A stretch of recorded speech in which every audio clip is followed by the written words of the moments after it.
destiny is in our hands.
They're here making another statement. They deserve this celebration.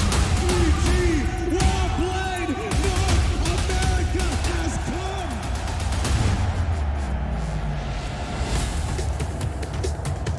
come. Welcome to Mobile Legends, starting off 2023 with a huge bang.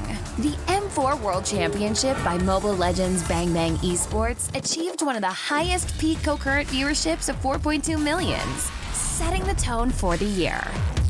And with the MPL seasons and official tournaments going underway in their respective regions, we know that fans across the globe wanted more.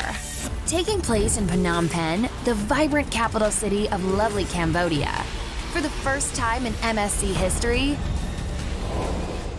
this year's cup will include non-C representatives. And why do this and include international teams? The objective is simple: to improve MLBB esports level and ecosystem, evolving an established regional brand into an international championship, one without borders. MSC 2023 is a testament to the increasing demand and support from fans across the world. #SeeTheWorld. We will work hard to elevate the tournament level and increase our esport competitiveness. With that, do look forward to witnessing world-class MLBB esports in Phnom Penh this June. See you there, and see the world.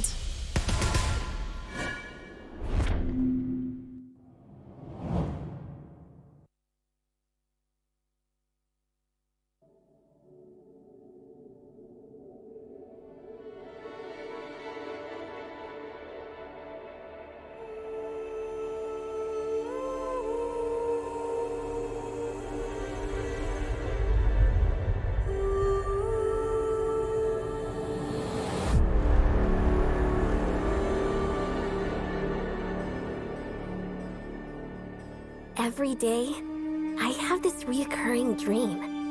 A dream that has repeated countless times. A dream about destiny. What's on your mind? Mother, why must we build the Star Atlas? We've been mapping the stars to reclaim our destiny. Our destiny? If we can unlock the secrets, we can break the shackles of destiny.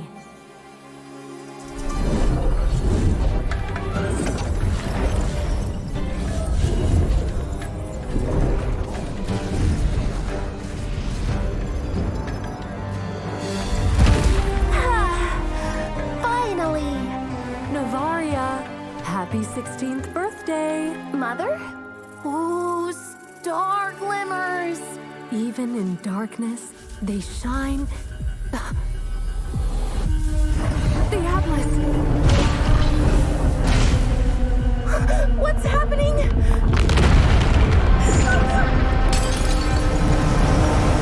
It's pulling everything into it! Navaria! Mother! Hold on! Don't let it go! Break the shackles!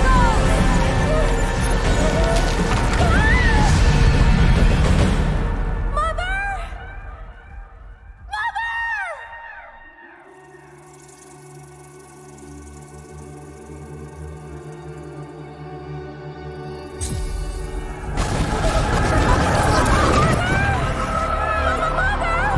Break the shackles! Birthday! Finally! That dream again. What's on your mind? Mother? Was that really just another dream? If we can unlock the secrets, we can break the shackles of destiny. Destiny. If I can unlock the secrets, we can break the shackles. If I can unlock the secrets, we can break the shackles. Finally, almost done.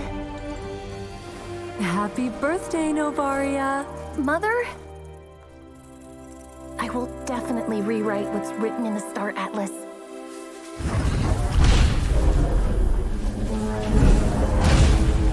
But why? No, I did everything right. If I can unlock the secrets, we can break the shackles. If I can unlock the secrets, Mother! Hold on!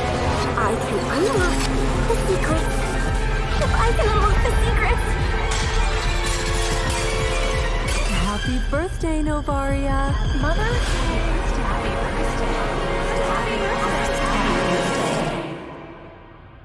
If our destiny was already written in the stars beyond our reach, why am I burdened with all this? Why? Why can't I change anything?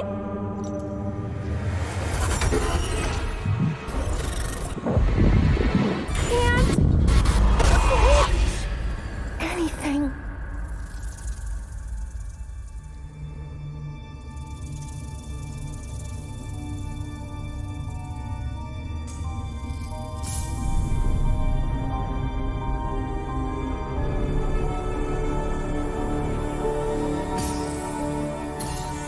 Happy birthday, Navaria.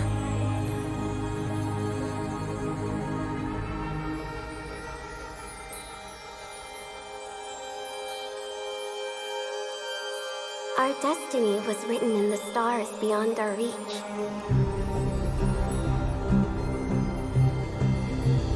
But something always finds a way to shine in the darkness.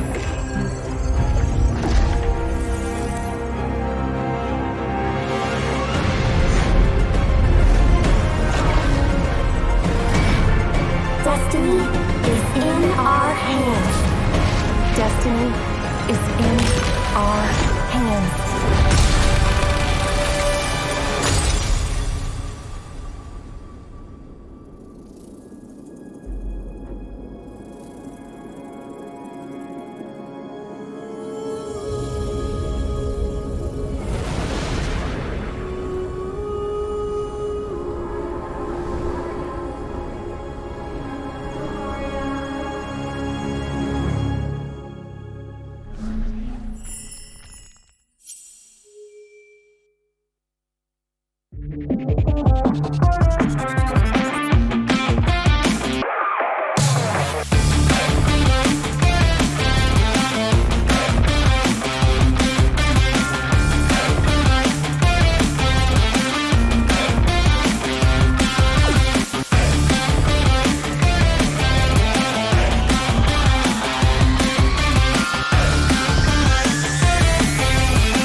They're here making another statement. They deserve this celebration.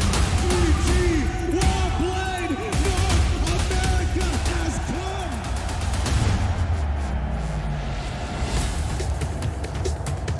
come. Welcome to Mobile Legends! Starting off 2023 with a huge bang.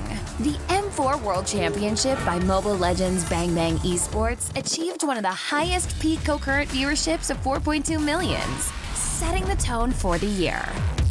And with the MPL seasons and official tournaments going underway in their respective regions, we know that fans across the globe wanted more. Taking place in Phnom Penh, the vibrant capital city of lovely Cambodia, for the first time in MSC history, this year's cup will include non-C representatives. And why do this and include international teams? The objective is simple: to improve MLBB esports level and ecosystem, evolving an established regional brand into an international championship, one without borders. MSC 2023 is a testament to the increasing demand and support from fans across the world. #SeeTheWorld. We will work hard to elevate the tournament level and increase our esport competitiveness. With that, do look forward to witnessing world-class MLBB esports in Phnom Penh this June. See you there, and see the world.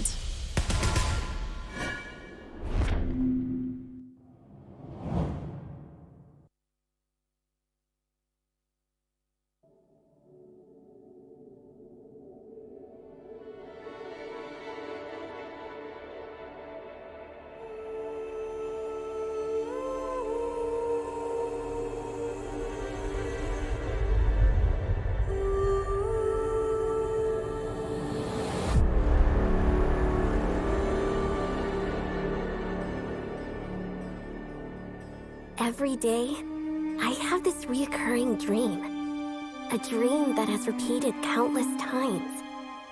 A dream about destiny. What's on your mind? Mother, why must we build the Star Atlas? We've been mapping the stars to reclaim our destiny. Our destiny? If we can unlock the secrets, we can break the shackles of destiny.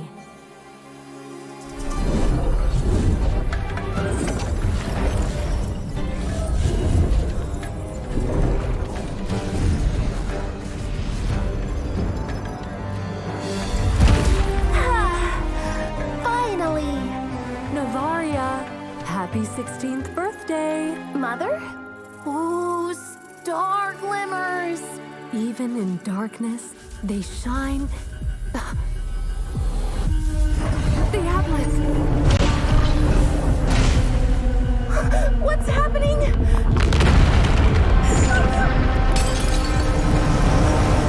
It's pulling everything into it!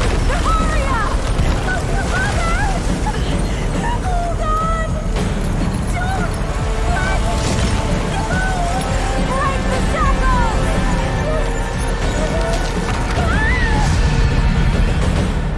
Mother! Mother!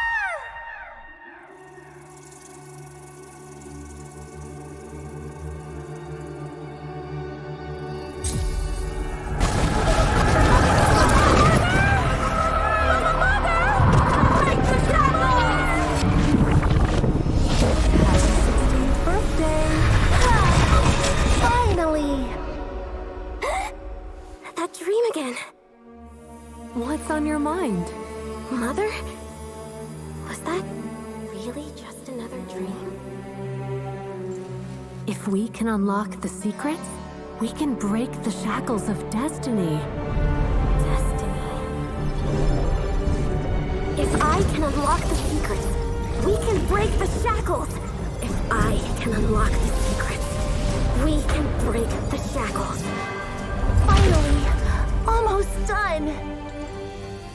Happy birthday, Novaria. Mother?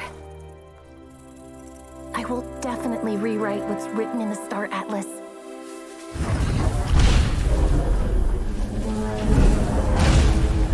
But why?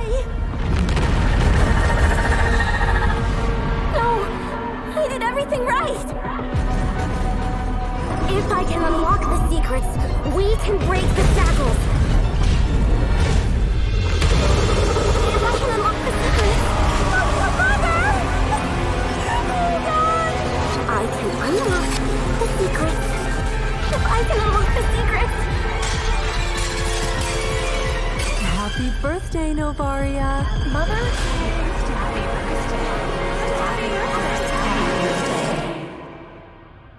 If our destiny was already written in the stars beyond our reach, why am I burdened with all this?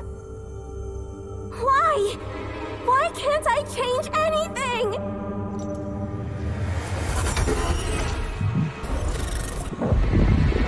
Can't Anything.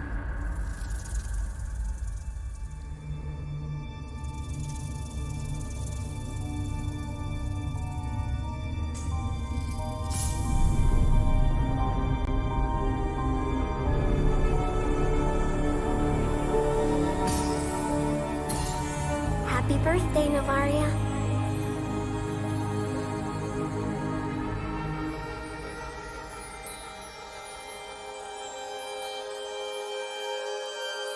Our destiny was written in the stars beyond our reach.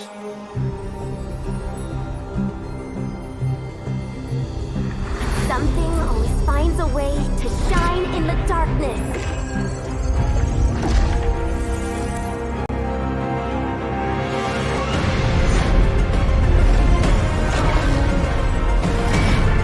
Destiny is in our hands. Destiny is in our hands.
They're here making another statement. They deserve this celebration.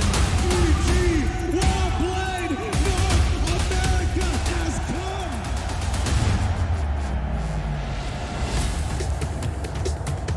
come! Welcome to Mobile Legends! Starting off 2023 with a huge bang.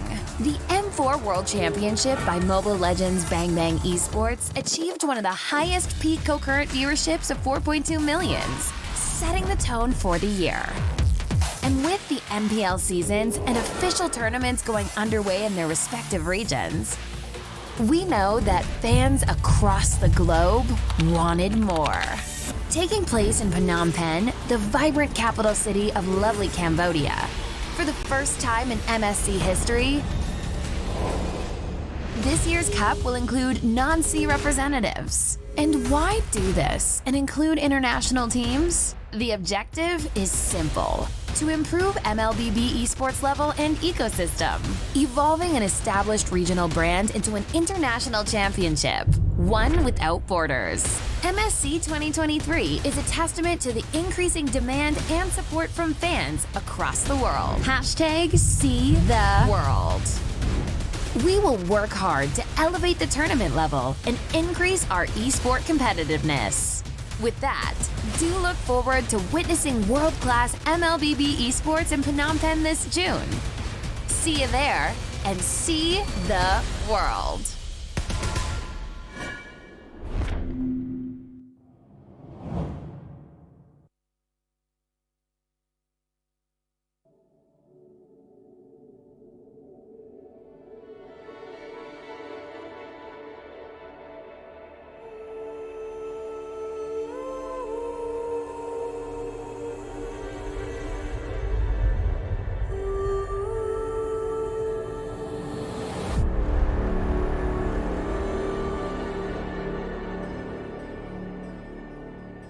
Every day, I have this reoccurring dream. A dream that has repeated countless times. A dream about destiny. What's on your mind? Mother, why must we build the Star Atlas? We've been mapping the stars to reclaim our destiny. Our destiny? If we can unlock the secrets, we can break the shackles of destiny.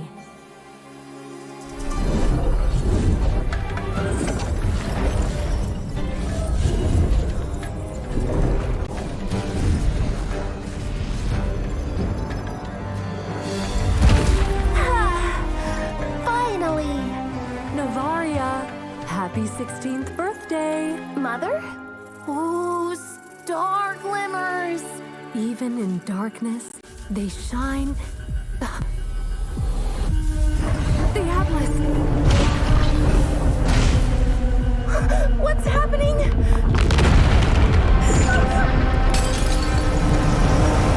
It's pulling everything into it! Naharia!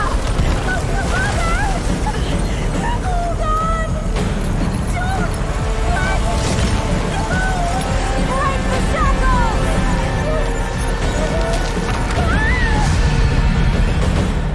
Mother! Mother!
ទី32 2023 A very good morning, Excellency, ladies and gentlemen.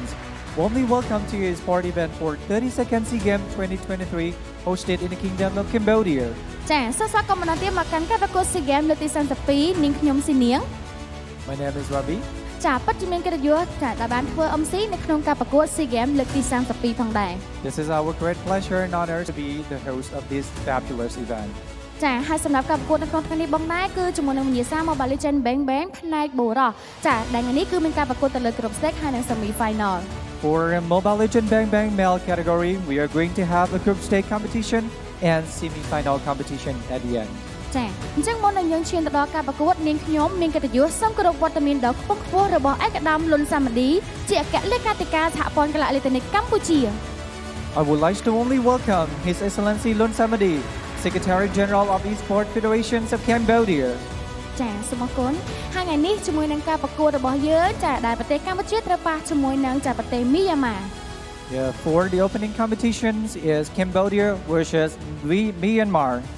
ចាអញ្ចឹងអ្នកទាំងអស់គ្នាដែលគាត់កំពុងតែធ្វើការទស្សនាផ្ទាល់ក៏ដូចជាតាមការ live កុំភ្លេចធ្វើការ share comment លើកទឹកចិត្តទៅដល់ idol របស់អ្នកទាំងអស់គ្នា Yes, ladies and gentlemen, for all ladies and gentlemen watching here and also watching our live stream, please have share, comment and support your idol and also the competition from other countries. ចាអូខេអញ្ចឹងអ្នកទាំងអស់គ្នាប្រកាសជាចង់មើលជាមួយនឹងការប្រកួតរបស់យើងដែលកម្ពុជារបស់យើងគឺគាត់បើកឆាកជាមួយនឹងការប្រកួតតែម្ដងចង់មើលការប្រកួតអត់បើចង់ហៅវិញមក Are you a big fan of Cambodia? If you are fans, make some noise for Cambodia! Thank you very much. ចាអូខេអញ្ចឹងយើងក៏អត់ចង់ឲ្យខាពេលយូរដូចគ្នាផងដែរឥឡូវនេះនាងខ្ញុំចាធ្វើការគ្រប់អញ្ជើញទៅដល់អ្នកដែលគាត់ធ្វើការចូលរួមប្រកួតនៅក្នុងថ្ងៃនេះដូចគ្នាផងដែរអញ្ចឹងសូមស្វាគមន៍ទៅដល់ប្រទេសកម្ពុជា Please welcome Cambodia!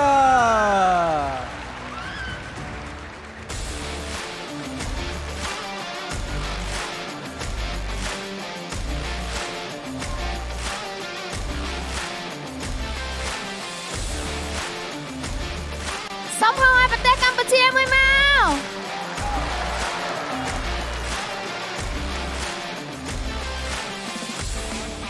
Chà, cho những màn chụp cho môi nâng cho cái lá có bật tay Campuchia đi kia phong đáy. À là đi, dân có sơ sạc công tập đá bật tay Myanmar. Ladies and gentlemen, please welcome Myanmar.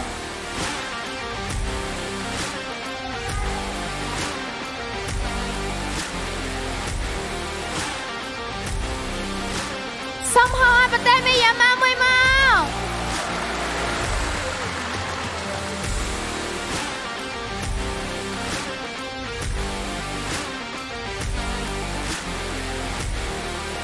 Chà, chứ phục quát ban phục cá đi chăm luôn là mấy phục cá trôi phục quát đi kia phong đài chăng dân môn ảnh trên đó cá phục quát có dân xôm ảnh trên đó player được ngót phục cá chắp đáy kia chả sống được ảnh trên. Okay, I would like to invite both countries to have a fist bump, please.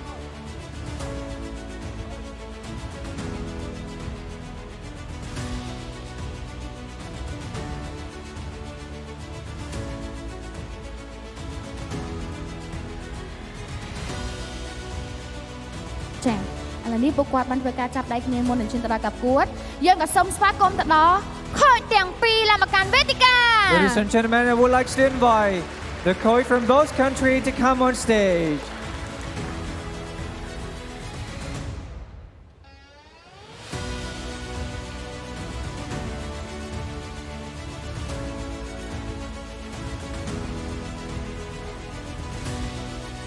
Chà, chẳng khanh khá cho môi nên cái lá co có đôi chữ khơi của ban phục cá điệp chăm luôn đi kia phong đáy chà nằm bây đợi cho tao cá bạc cuột. I believe that this competition is very serious and competitive to all the countries, especially Cambodia and Myanmar. Yeah, we saw that yesterday, such a very vast competition. Today will be much interesting. Chà, ok, chẳng là ní có dương trong mơ trong mùi nâng cạp của bao dương chẳng môn nặng đó cạp quát nè đặc ác nè tin đi xong hôm mới mau. Ladies and gentlemen, make some noise.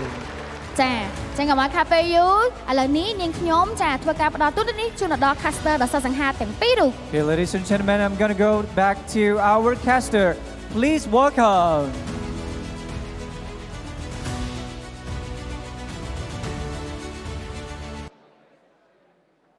Good day, everyone. Welcome to the official English broadcast for the Mobile Legends Bang Bang Men's Division of the 32nd Sea Games live in Cambodia. We're going to be your casters for the first match of the day. My name is Umi. With me is Leo and Chantel. How are you guys doing? I'd like to say magandang umaga to our Filipino crowd. Salamat pagi to our Bahasa speaking crowd. And I wish I prepared something for the Burmese and the Khmer.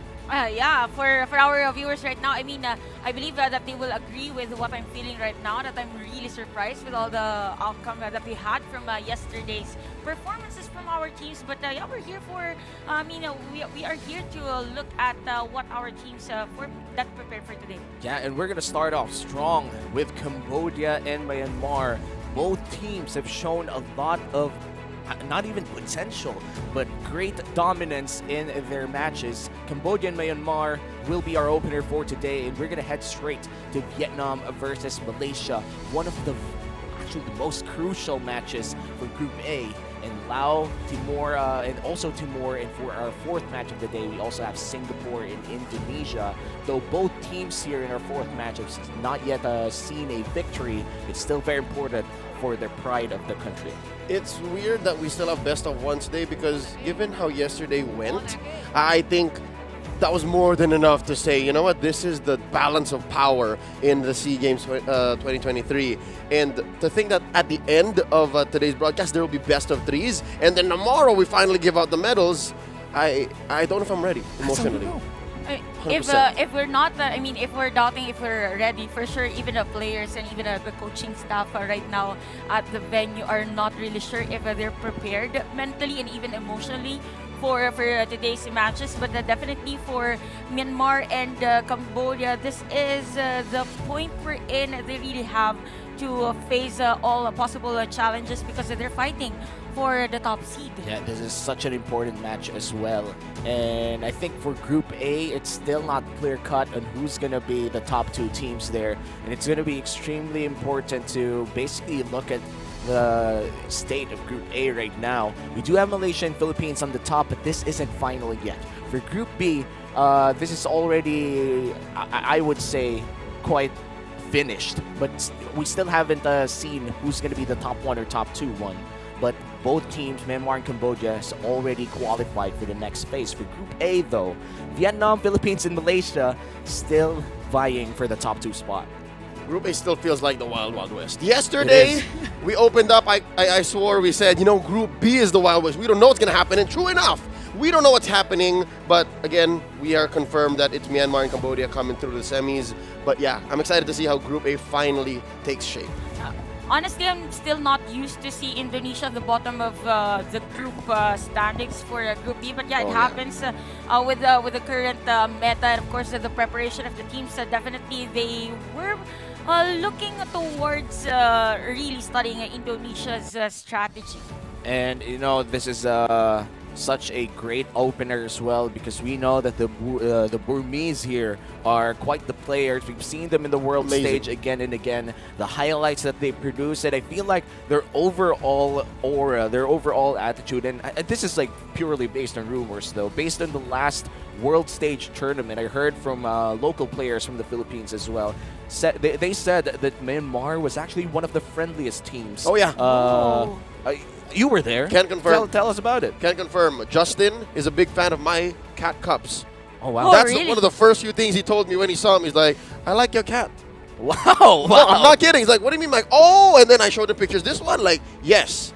But so, true. They are very friendly. And I think I have figured out the phrase. It's called Mingalaba. That's how they say good morning, I believe. Oh. And Arun Swas Day for the Khmer.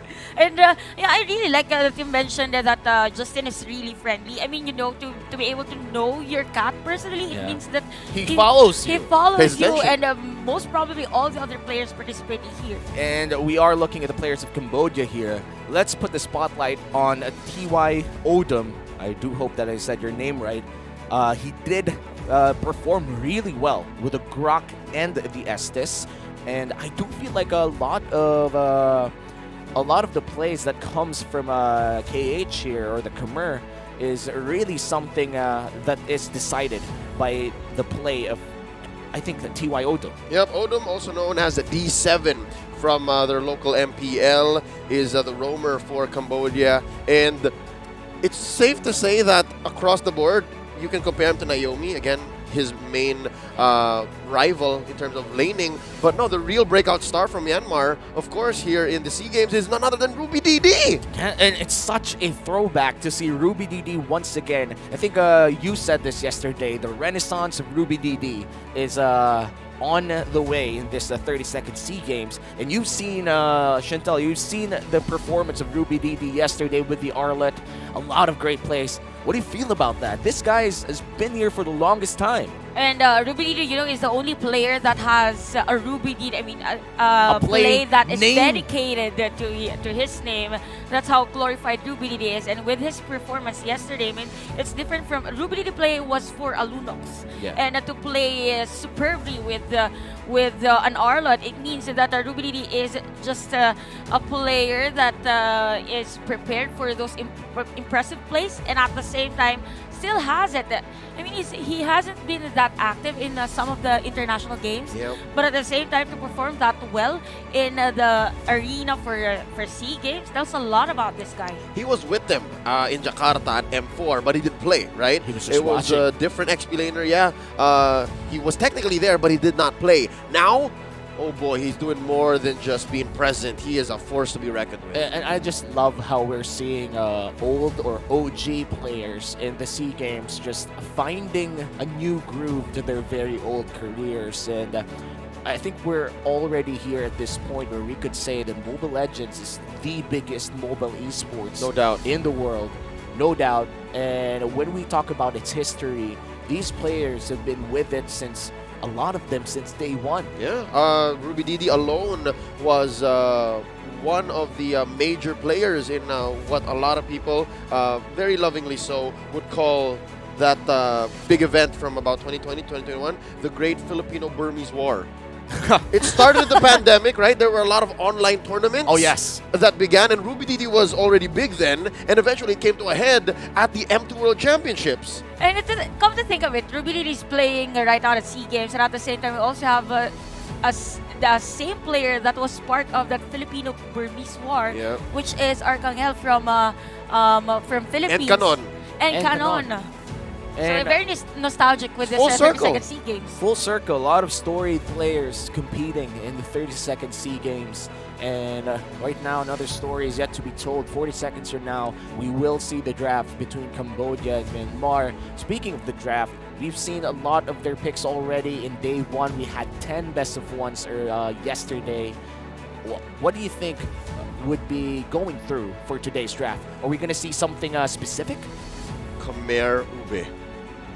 Why not? That D7 Estes. Yep. We've mentioned that earlier, and with the best of one, it's not surprising to see Estes. You want those long key fights, and with the Estes fit, probably we might see Frederick as well. A high percentage from yesterday's performances from the teams, if I'm not mistaken, it's around 60 or 80%.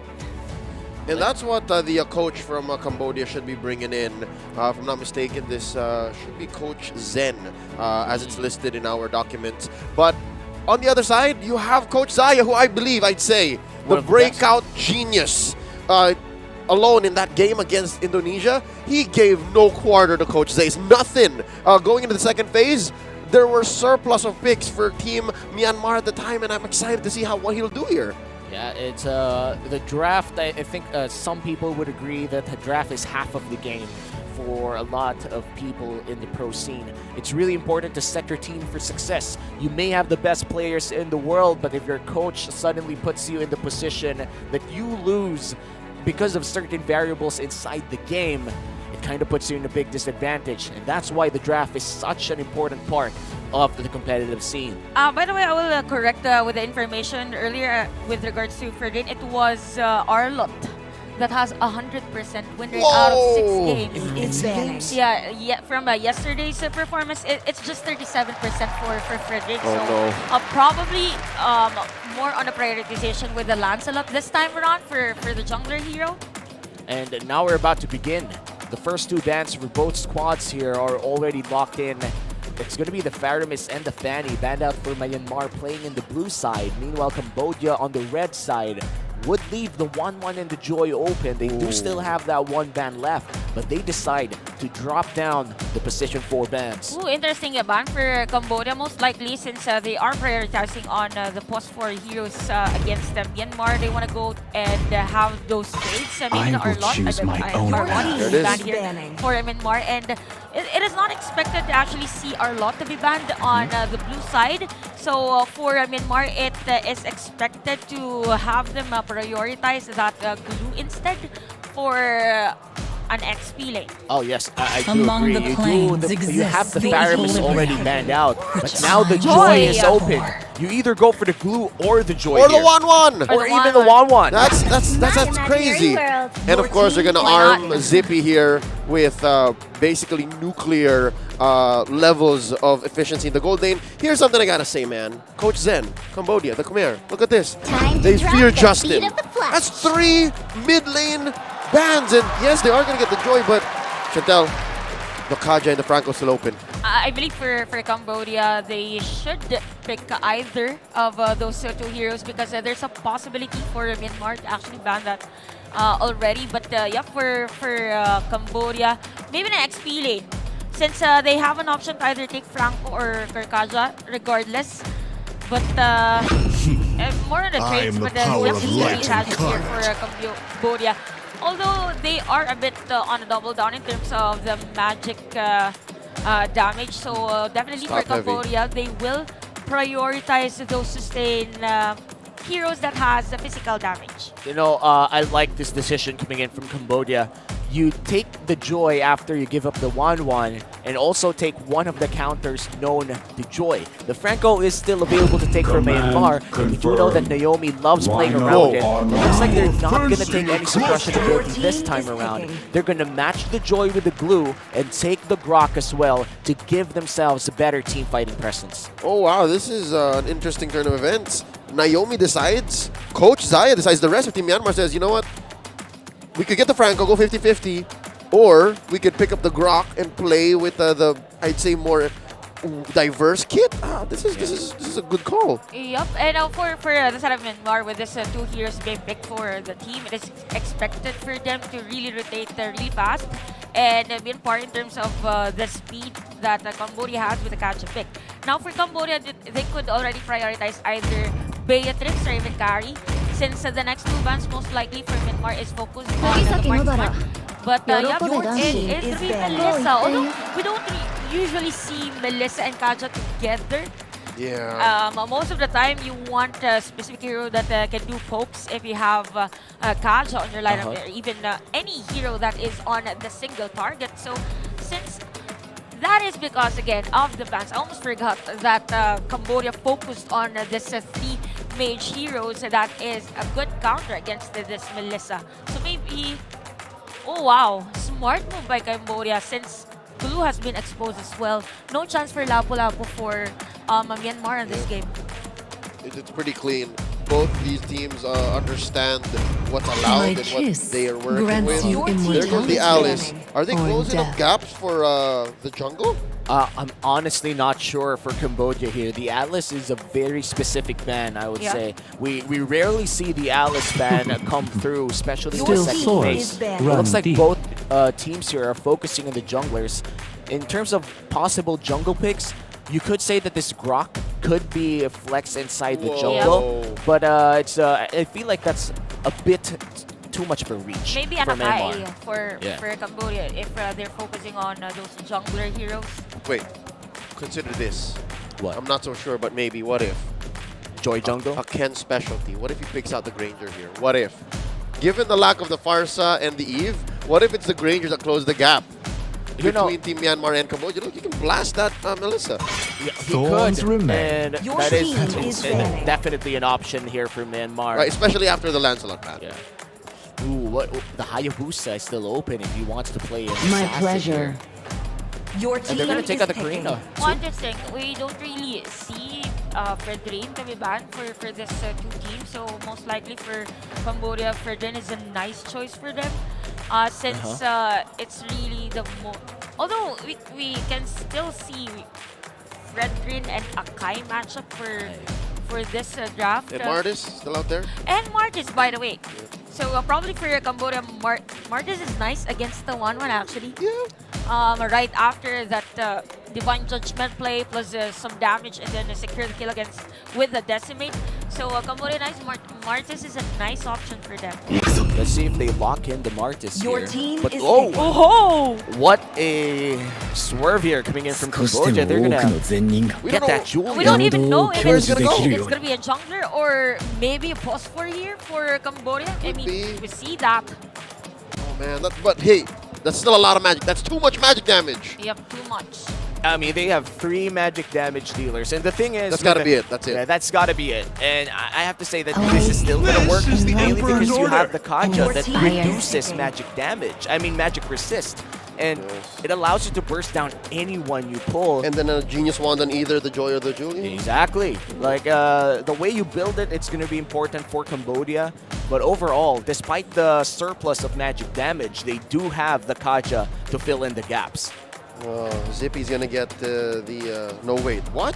Yeah, no, Zippy's got the 1-1 and then Justin gets the Lunox in mid and Ken plays Yakai. Alright, interesting. So definitely for the side of Cambodia, they might want to go on a really sustainable type of jungler since This they land have is a our lot of homeland, and it will soon be our burial ground. Yep. They're gonna do it. It's going to be a mid lane. I do think that this is going to be a mid lane Joy and a jungle Julian. No. Or is it the other way Joy. around? JJ, Jungle Joy. It's a JJ. Alright, you know what? JJ doesn't help, but yes, it's Jungle Joy. It's going JJ is also jungle Julian, That's what I'm saying. Yeah. It works both ways. Yeah.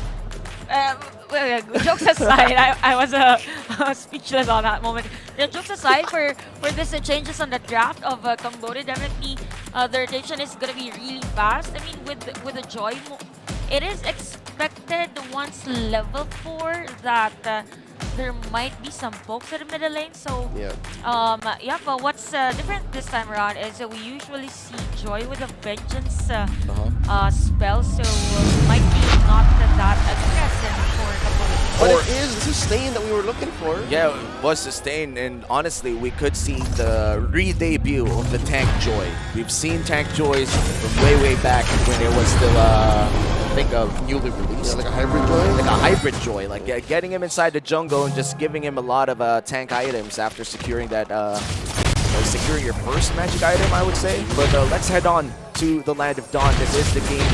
This is the first game of the day. We have a lot of best of 1s too, 2 best of 3. Yep, interesting spell choice for Sokrom on this game with a Purify.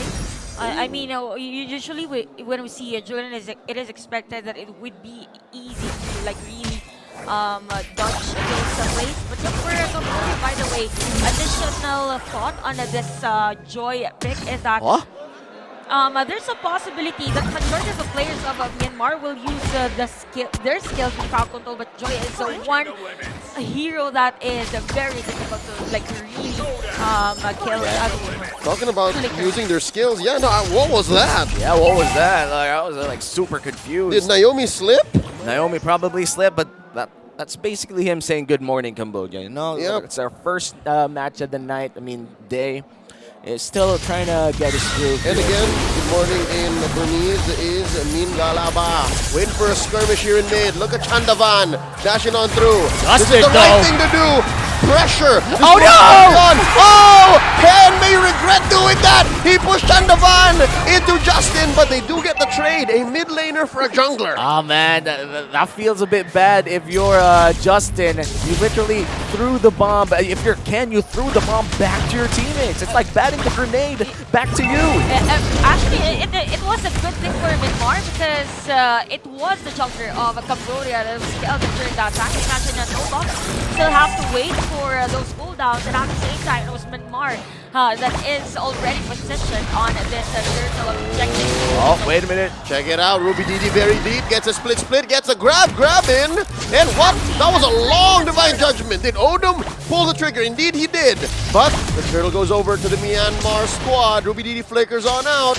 Oh, I think the Burmese are happy with this. Yeah, definitely happy with this one. Turtles secured by Myanmar, and they could transition this to an early rotation around the gold lane. The 1-1 should be able to know that there are a lot of members from Cambodia going to this lane right now. By the way, speaking of Zippy and even a Melissa matchup, in terms of range, it will be the Melissa that is on the upper hand. At the same time, with the lockdowns that Myanmar has, it is not expected for this Melissa to go beyond this riverside unless there is another player from Cambodia that is for the backup. But right now, Myanmar is doing a great job in terms of map vision and even a fast communication. Speaking of vision. Oh yeah, Naomi and Ken just checking every bush they can. Interestingly enough, we mentioned this. The magic damage that Cambodia is presenting, as soon as somebody builds a Radiance armor, Bob's your uncle.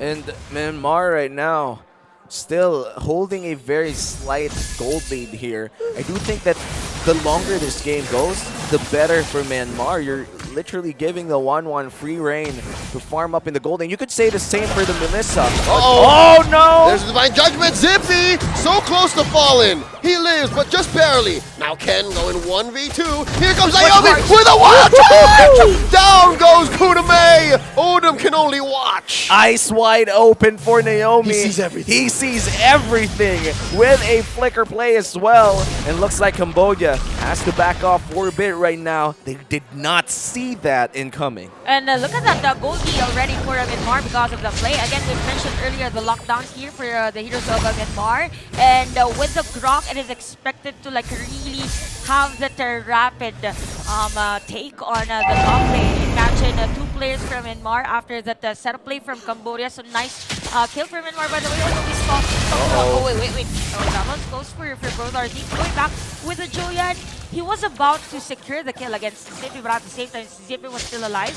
So for Cambodia, they need to somehow get a trade against Myanmar to somehow lessen the leakage of the goal. Yep, and here we see Myanmar trying to go for the pull. I think Odom wants a pull of his own. Yeah, Turtle now at a 4/5 of its health. Look at Kosal percent. Already spent that BF. Now using the tail end of that ult. Oh, there's a pull on to Naomi! He goes for a wild charge! He's taken up by Kuname, and Zippy takes to the skies! He aims high and flies high! There's a wild charge already spent, waiting for a heavy spin! Kuname goes down 3 for 1, folks! 3 for 1!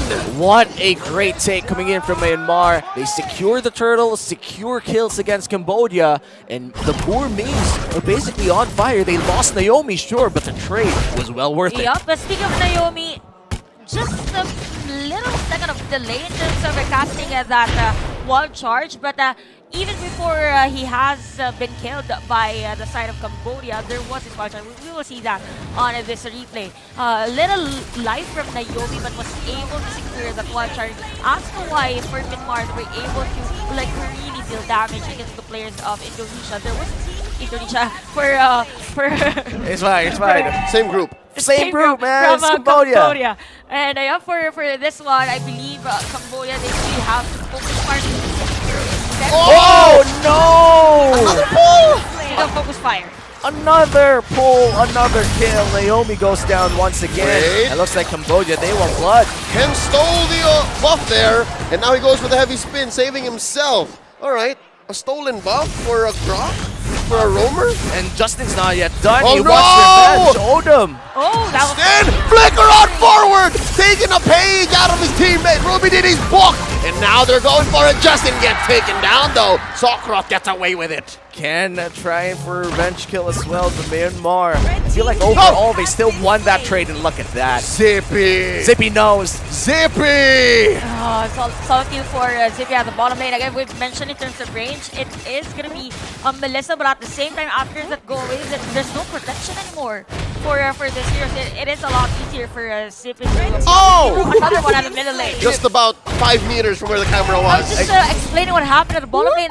Another one in the mid lane. And you know the best part about the go away mechanic against the 1-1? What is? Is you don't even have to go near the Melissa anyway. You have your Swallow's path to proc some passes. You're gonna hit it either way. You're gonna hit it either way, especially with the I think they inspire as well. Yep, and there's 2 fights happening in the turtle pit and in the jungle. Koname gets taken down by Ruby DD, and now Kosal Piset might be up next. Oh, Chandavan protects him.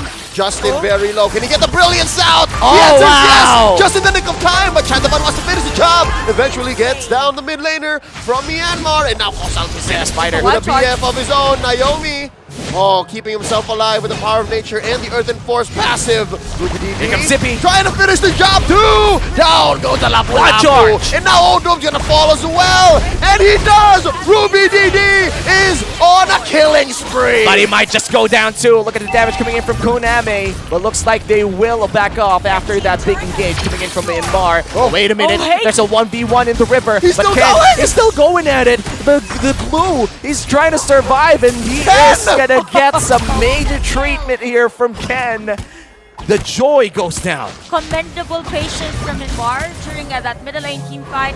There was a wild charge for Naomi during that moment, but they waited for the other players of Myanmar to be really part of that team fight. They waited for Zippy from the bottom lane as to why they were able to secure kills against Cambodia, and even the turn on the middle lane, and even a minion wave of Myanmar is now flowing as bottom lane. Whoa! Zippy gets pulled in. He had to check that bush. Yeah, that's the longest divine judgment. He does get the brilliance out of that. Odom is looking for a kill. Naomi flickering on out. All right, small victory for the Cambodia squad. Actually, you know what? A pick up on a gold laner, that was big, especially if this said gold laner was recalling on your corpse about 2 minutes ago. True. Definitely a nice kill for Cambodia. During this time, they wanted those trades against Myanmar. This is a 4.7k goal lead. For Cambodia, as much as possible, they need to flow their midway, probably at the top lane, to just really have that vision while they are fighting or trying to contest this Lord at the bottom lane. So we will see Naomi now with the Dominance Eyes. So with the Dominance Eyes, most likely there is an expected spike in terms of the damage against Chandavan, which is Joy, Jumper of Cambodia. Lord secured here for Myanmar. Such a clean take. It looks like Ruby DD will be looking here for 3. Flickering on with the split. He gets one on Kosal Piset. Bravest fighter out, Flicker as well. He spends his ult already, and there's a tail end stunning. Ruby DD can continue and Naomi with the Flicker wild charge. Point blank range, resulting in a 2 for none. I didn't even see the animation. I just saw them all stunned up. That was Naomi being so fast on his ultimate. Myanmar with the Lord, with the kills, 5k ahead. They could take inhibitor turrets right now, or even the game. Yep, a very nice performance here for Naomi with that wild charge earlier. I mean, for you to be able to use that flicker just to penetrate the formation of Cambodia, it was really difficult for Cambodia to back away during that moment. And if we look at the item right now, it is the lightning truncheon that Justine has secured. So with even a genius one as well. So with the damage, even the brilliance would really hurt Cambodia right now. Maybe we might see a Ruby play from Justin. Koname has his golden staff, but this defense is going to be the biggest challenge for Cambodia. They get one! Naomi! Okay. A little too soft underneath an inhibitor, and now they're trying to go take to the air, and they're going to isolate Chandavan here. They're doing it! Gets taken out. Chandavan running away from Ken, using the retribution. Now Justin being chased down by 3. No way! No way! It's all Cambodia! 2k for their jungler. Now Justin, forced to use a brilliance. No flicker, he's not going to survive. He's not going to live through this, folks. That's a wipeout for the Khmer! And Cambodia, from a 5k gold lead, cuts it down to a 2k gold lead. 5 for none. What a great play coming in from the entirety of Cambodia's squad, and Oldham in particular taking the target that they need and going for a push right now. This needed one bullet for this Kaja of Cambodia, and if you look at the item right now of this Melissa, it is expected that Myanmar would really hurt in terms of team fights. Imagine that this is a Again! They've given Naomi his 4th death. Oh, and off the back of, we were talking about Odom, the Cambodian sheriff. He keeps lassoing everybody. Yeehaw! Perfect Yeehaw! timing. He saw that the Grok or Naomi during that time wasn't really casting the power of nature, so it was a perfect timing to go for the Divine Judgment. Why not? It is the Grok that has been making things difficult for Cambodia to like really set up a play against them. So for this time, from the 5K gold lead of Myanmar, the gold swing is now really, I mean, it is really high for Cambodia right now. It's technically equalized. It's anybody's game right now as the Lord spawns.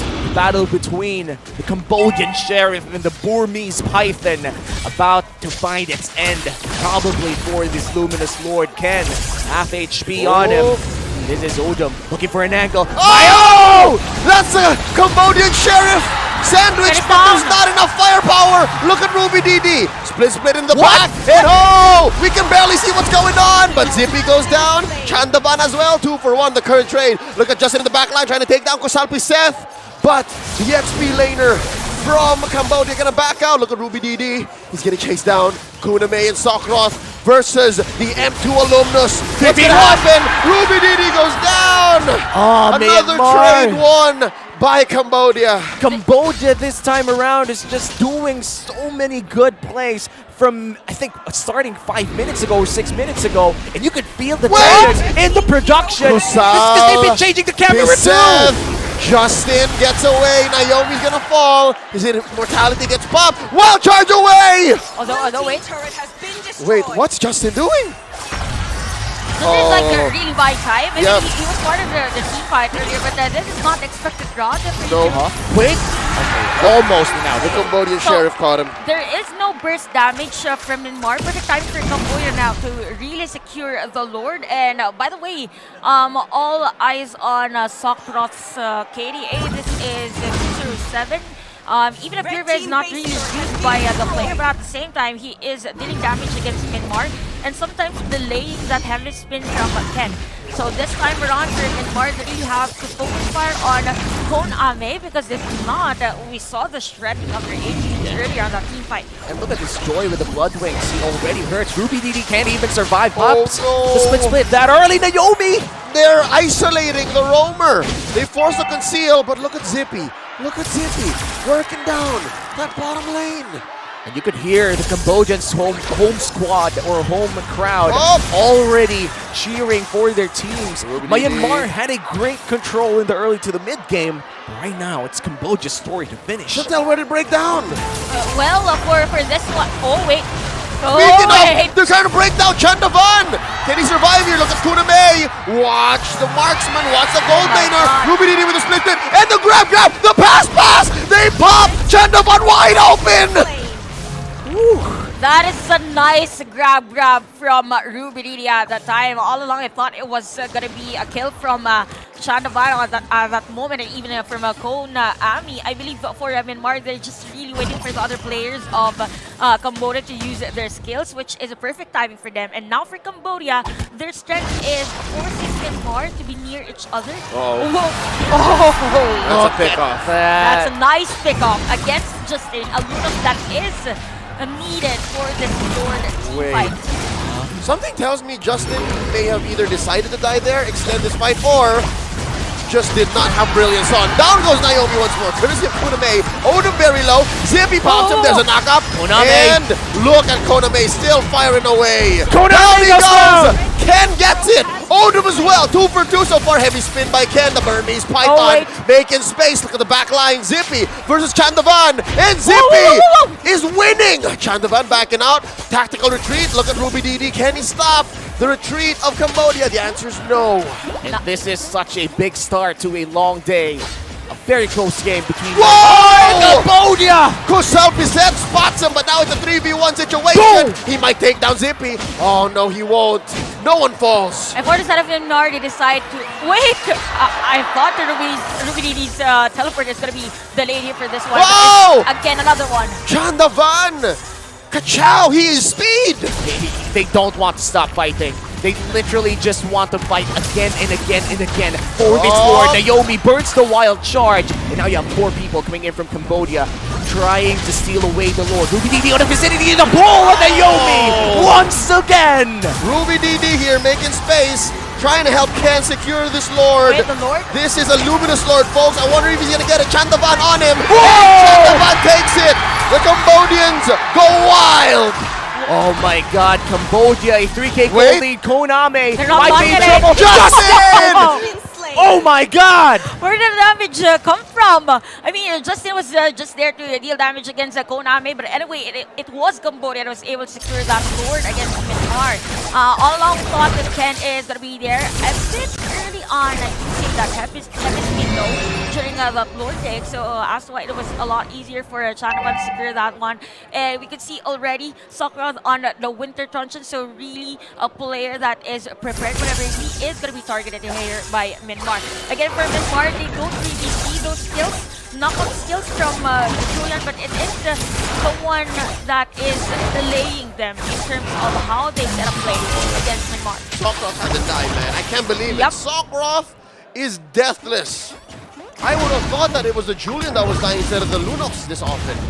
That's how you know, man. Like, the chat's Sokrov here is just playing the Purified Julian to perfection. And I feel like I've seen this online. There's like a guide from the top global Julian player, like best Julian in the world. He runs Purify all the time. Sure it wasn't Sokrov? I'm not even sure. Maybe it was Sokrov. Maybe it was him, but right now someone has to look at this side of the map. I mean, Odom has the Divine Judgment. Might be play for them, but this is the good situation. Oh, they catch the Cambodian Sheriff, and they go ahead isolate him with a heavy spin. Force out a flicker. Here comes Ruby DD, gets the pass, the flicker and the split, but he gets pulled himself, and they're still going. Koname very low. Can they take down the gold laner? Justin says mission accomplished, and here we go. The fight continues. Kusap present isolating Ruby DD. Ruby DD. Oh, he's feeling confident. Look at him. He still goes. He does have a split. Goes on, uses it to disengage. Oh, no! Wait, what? He's not done yet. He gets the grab on. Oh, all right. He just wanted to heal. He just wanted to heal. I'm out. Yep. And now it is a 4v5. Koname is still waiting to be respawned here for the side of Cambodia. At this point, it's almost anybody's game. Looking at the items, Chantel, aren't they already in the phase where anything goes? Yep, and for this time of the game, definitely for both of our teams, it is for them to secure that extra goal for the change of items whenever there is a team fight. We've seen long team fights for this one, so Immortality, another extra goal for the Winter Truncheon or any other item for the defense is expected from this player. Random ban. That's one more dash. There's a heavy spin. They're doing their best to isolate the jungler from Cambodia. Look at Justin. Look at Zippy. And there's a Winter Truncheon. There's a freeze. And there's the Immortality pop. Look at Bisette. Oh no, this is Lapu-Lapu. He got no business jumping in. Oh no! 3, 4, V1. He pops Zippy wide open. And it's now a 4v1. Kusan Bisette gets his Immortality pop. And then, in just as quick fashion, he goes down as well. This is a crucial death though for... wait. Odom is here as well. The Sheriff. Okay. That was crucial though. If Myanmar was able to secure a kill against Odom, it might have been it for Myanmar. I mean, there is the Lord. Yeah. Even two players of Cambodia has their time was already that is very long for a team fight. I mean, what's the Sheriff doing? This is such a weird rotation. Yep. And we've been thinking about this. They've been doing some weird rotations here, Cambodia. I'm not sure what they want. Wild charge onto the Sheriff, pops Immortality. He's still alive, but only for so long. Justin pops him. What's going on? Look at the base! All the minion wave of Cambodia. Oh! They're trying to delay because there's a massive minion wave. Oh no, Zippy makes it back home. Zippy makes it back home. But now it's a 3v3 in the Lord pit. No shenanigans. Yes, you're right. Chandavan is back. And Zippy gets it either way. I'm not so sure. The Khmer just pulled the trigger and then decided, let's not. I'd say they were... It's like a heist that went wrong. Yep. I mean, and then they left some change. And with that, Myanmar secures the Lord. They were able to defend their base, and at the same time, Cambodia no kills during that moment. And I believe for Odom, it was a bit risky type of buy time, if we might say. Oh! They pop Sokrov, serving up his first death, and they push in mid. There's a big Lord no way. down bottom. Zippy gets taken down. And Yesway.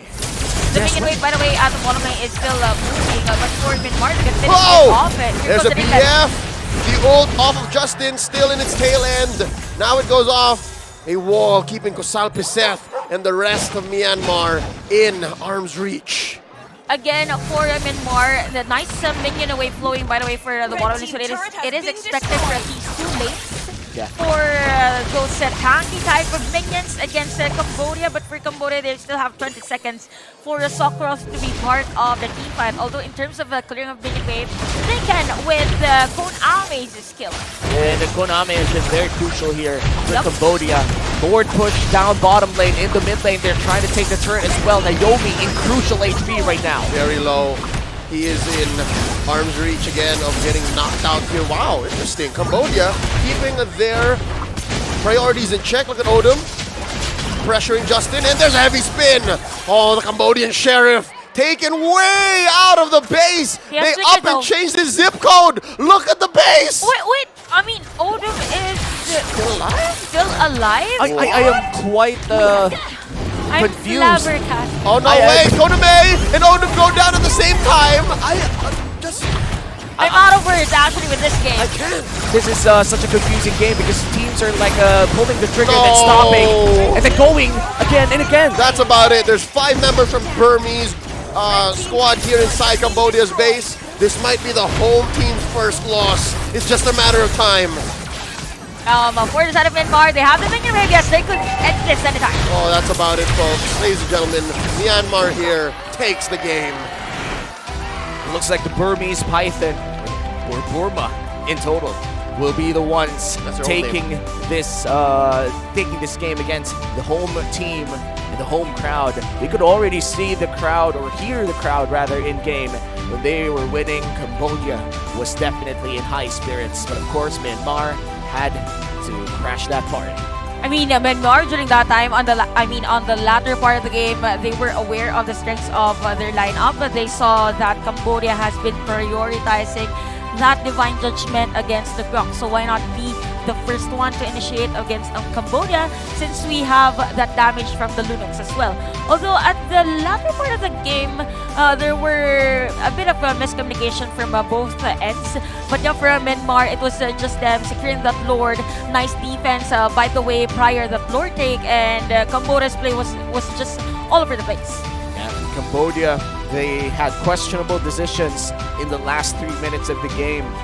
But I feel like when the first turnaround happened, a lot of the plays that Cambodia did was extremely right for that moment until that final 3 minutes of the game where they started doing a lot of questionable advances. Yeah, no, again, the reason why this was such a close match, I'd say towards the third quarter of this game, was the fact that the Cambodian Sheriff was doing so much work, right? Yep. But as soon as they started to be, as you said, half-hearted about a lot of their decisions, it all broke down, because again, you see the intent, you see what they were trying to get to, but at some point, at the last minute, at the 11th hour, they were like, maybe we shouldn't? Or maybe not. Maybe not. Yeah, and we got to give credits to Ken too, you know. Really finding the Cambodian Sheriff, just finding that Kaja again and again, and pinning him down or either isolating him. If it's a 1v1 with a Kaja, it doesn't really make sense. Yep, and if you're an Akai, right? I mean, even at that last moment, we saw that the pin, heavy spin against the Kaja, even the immortality was proc during that time. It was a very long, maybe kill from Myanmar during that time, but yep. You know what? That last moment, that heavy spin out of the base, yep, is in record, if I'm not mistaken, the longest I've ever seen.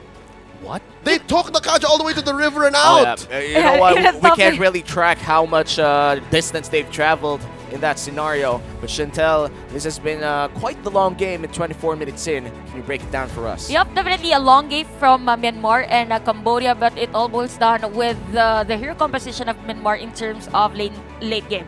So if we see at this statistics for Myanmar, they had much crowd controls or area of effect larger than the side of Cambodia. They have the heavy spin, they have the wall charge, and at the same time, they also have the glue. So with these three heroes mentioned for Myanmar, it was a lot easier for them to pinpoint a person against Cambodia, as to why it was a lot easier for Justine to deal damage against the Melissa of Cambodia. There was a time during the Lord team fight, we might see that on the highlights, that there was a nice focus fire on Melissa, which was dealing damage against Myanmar during that moment. And with that shift from Myanmar on the team fight, it goes to show that Myanmar was able to troubleshoot the possible threat from Cambodia. We can see on the objective taking that it was really a close fight.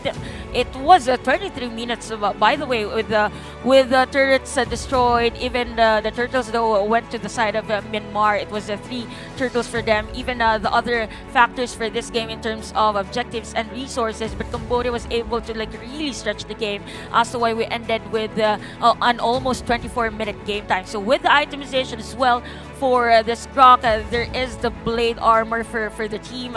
Actually, we have 3 blade armors for Myanmar, and it tells that for Cambodia, the only damage that is somehow causing a headache for Myanmar was really from the Melissa. So with this 3 blade armors from Myanmar, all Myanmar has to do is to really burst the Melissa. And when we say burst, even from Justine, that is the Blood Wings as the last item to really complete the damage from this Lunox. So with the Blood Wings, there is an added shield for this Lunox, and at the same time, we really have to commend Myanmar's prioritization on who to pinpoint or who to target whenever there is a team fight. One crucial factor as well for Myanmar and Cambodia is the initiation. I mean, look at the hero for Cambodia. This is Kaja. I mean, we saw a lot of majestic divine judgments from this Kaja, but at the same time, after that time, it is expected for Cambodia to really back away from the area of team fight, because that is the only crowd control that they have, not unless there is a nice bravest fighter from this Lapu-Lapu. So with the Lapu-Lapu, we didn't really see those zone outs. I mean, during those team fights, it is expected for a Lapu-Lapu Kosal Biset to zone out Justine, force that brilliance. But again, for Myanmar, they know the timings in terms of on how they will use their skills. So why in terms of the damage taken, it was really Myanmar.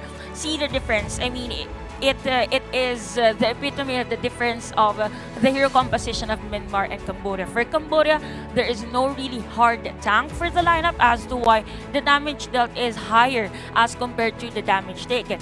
Now for Myanmar, knowing that this is the type of lineup for Cambodia, they have the sustain, they have the zone outs, so we just really have to specify the position of Kon Ame and maybe Sokrath on that moment. So let's talk about Sokrath, one player that did immense damage against Myanmar, but during that moment, it was Naomi and Ken finding the position as well of Sokrath. As to why our carry and even carry for this game is Chandavan again, because of the early game potential that Cambodia has, or maybe even this Joy's full potential at the early game. This is a Joy, and even the heroes of Myanmar had some difficulties on finding Joy or stopping Joy on diving. But anyways, with all that has been said and done, again, we've mentioned Ken. The heavy spin was just really impactful for this game, with the 8312 KDA, gold per minute 653, and kill participation of 71%. There was a time that whenever Justine was the target of Cambodia, Ken was just there and ready to use that heavy spin to save their damage dealer for the early game. Radiant armor and even the Guardian helmet, it is expected for Ken to be just really part of the team fight, as to why kill participation is high. Very nice secure the turtle with the 3-0, by the way, and even the Lord takes against Cambodia, and Ken is just this guy that is prepared in terms of team fight. So with the highlights, we could see again the advantage of the lineup of Cambodia. It's the Burmese Python. Yep. I always thought it was Justin. I know we talked about this yesterday, Leo. When you said the Burmese Python when we were watching You always thought it was Justin. I always thought it was Justin, Justin man. is just Justin, man. I am so sorry because when you look at Justin, you kind of look at him and you say, Burmese Python. I don't know. He has that snaky vibe. He's not at all a snake, dude.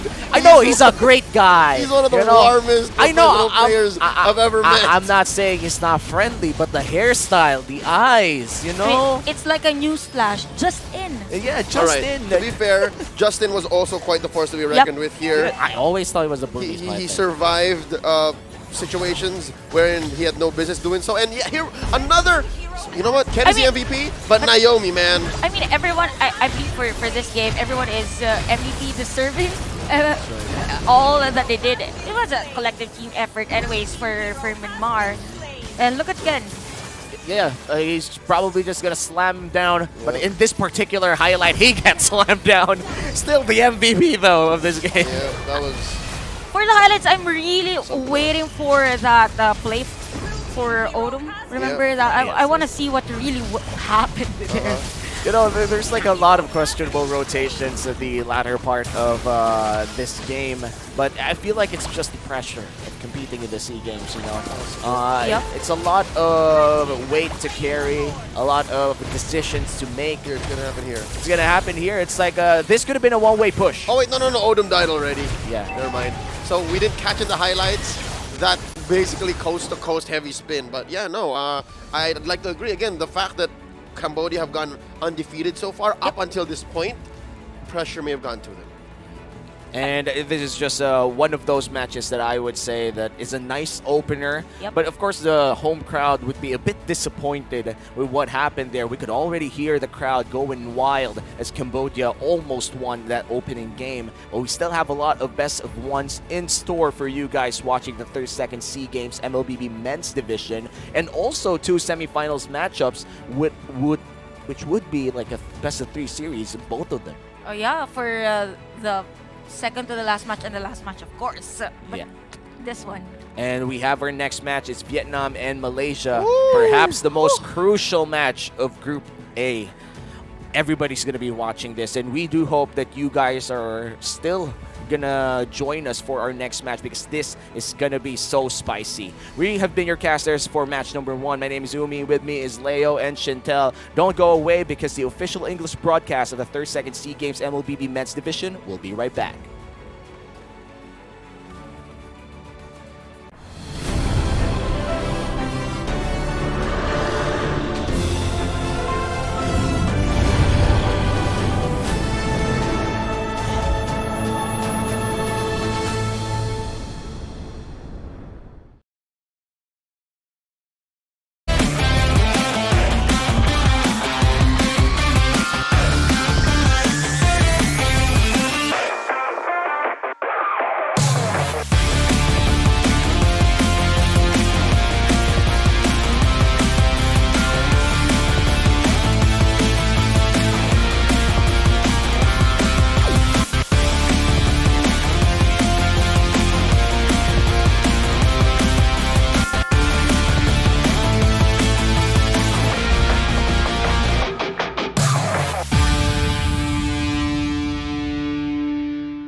They're here making another statement. They deserve this celebration. 3G, well played. North America has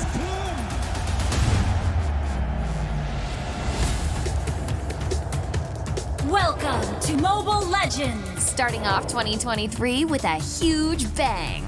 The M4 World Championship by Mobile Legends Bang Bang Esports achieved one of the highest peak concurrent viewerships of 4.2 millions, setting the tone for the year. And with the MPL seasons and official tournaments going underway in their respective regions, we know that fans across the globe wanted more. Taking place in Phnom Penh, the vibrant capital city of lovely Cambodia, for the first time in MSC history, this year's cup will include non-sea representatives. And why do this and include international teams? The objective is simple: to improve MLBB esports level and ecosystem, evolving an established regional brand into an international championship, one without borders. MSC 2023 is a testament to the increasing demand and support from fans across the world. #SeeTheWorld. We will work hard to elevate the tournament level and increase our esport competitiveness. With that, do look forward to witnessing world-class MLBB esports in Phnom Penh this June. See you there, and see the world.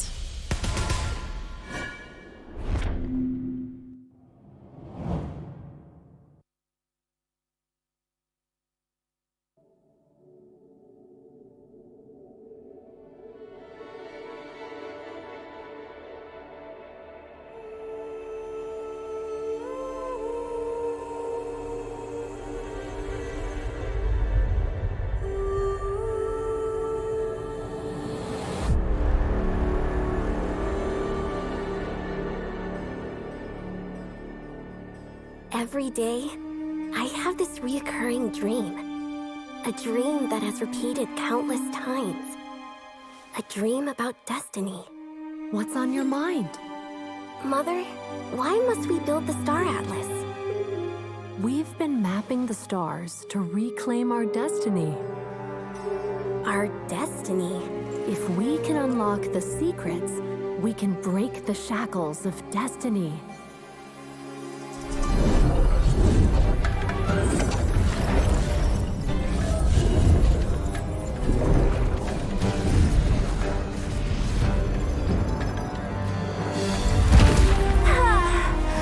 Finally!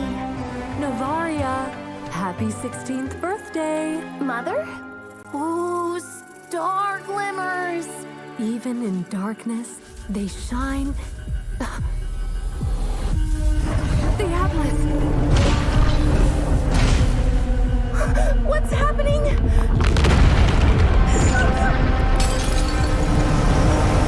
It's pulling everything into it! Navaria! Mother! Hold on! Don't let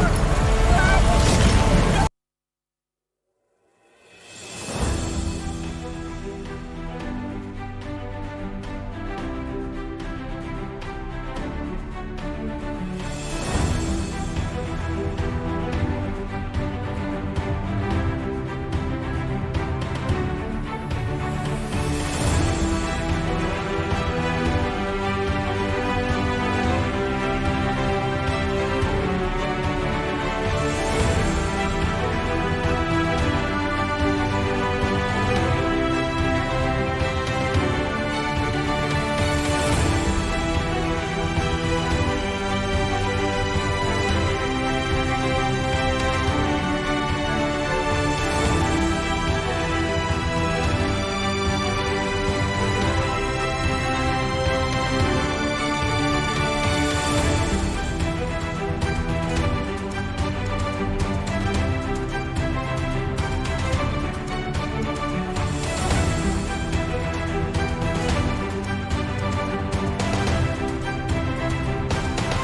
Welcome back to the official English broadcast of the Mobile Legends Bang Bang Men's Division of the 32nd Sea Games. Name is Umi, with me is Leo and Chantel. We're about to bring you the match number 2 live. How you guys feeling?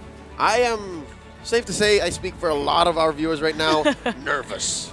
Yeah, but I am in between nervous and excited because for this one, you know, this matchup dictates who gets to be part of the playoffs. Yeah, basically the semifinals is waiting here for our schedule.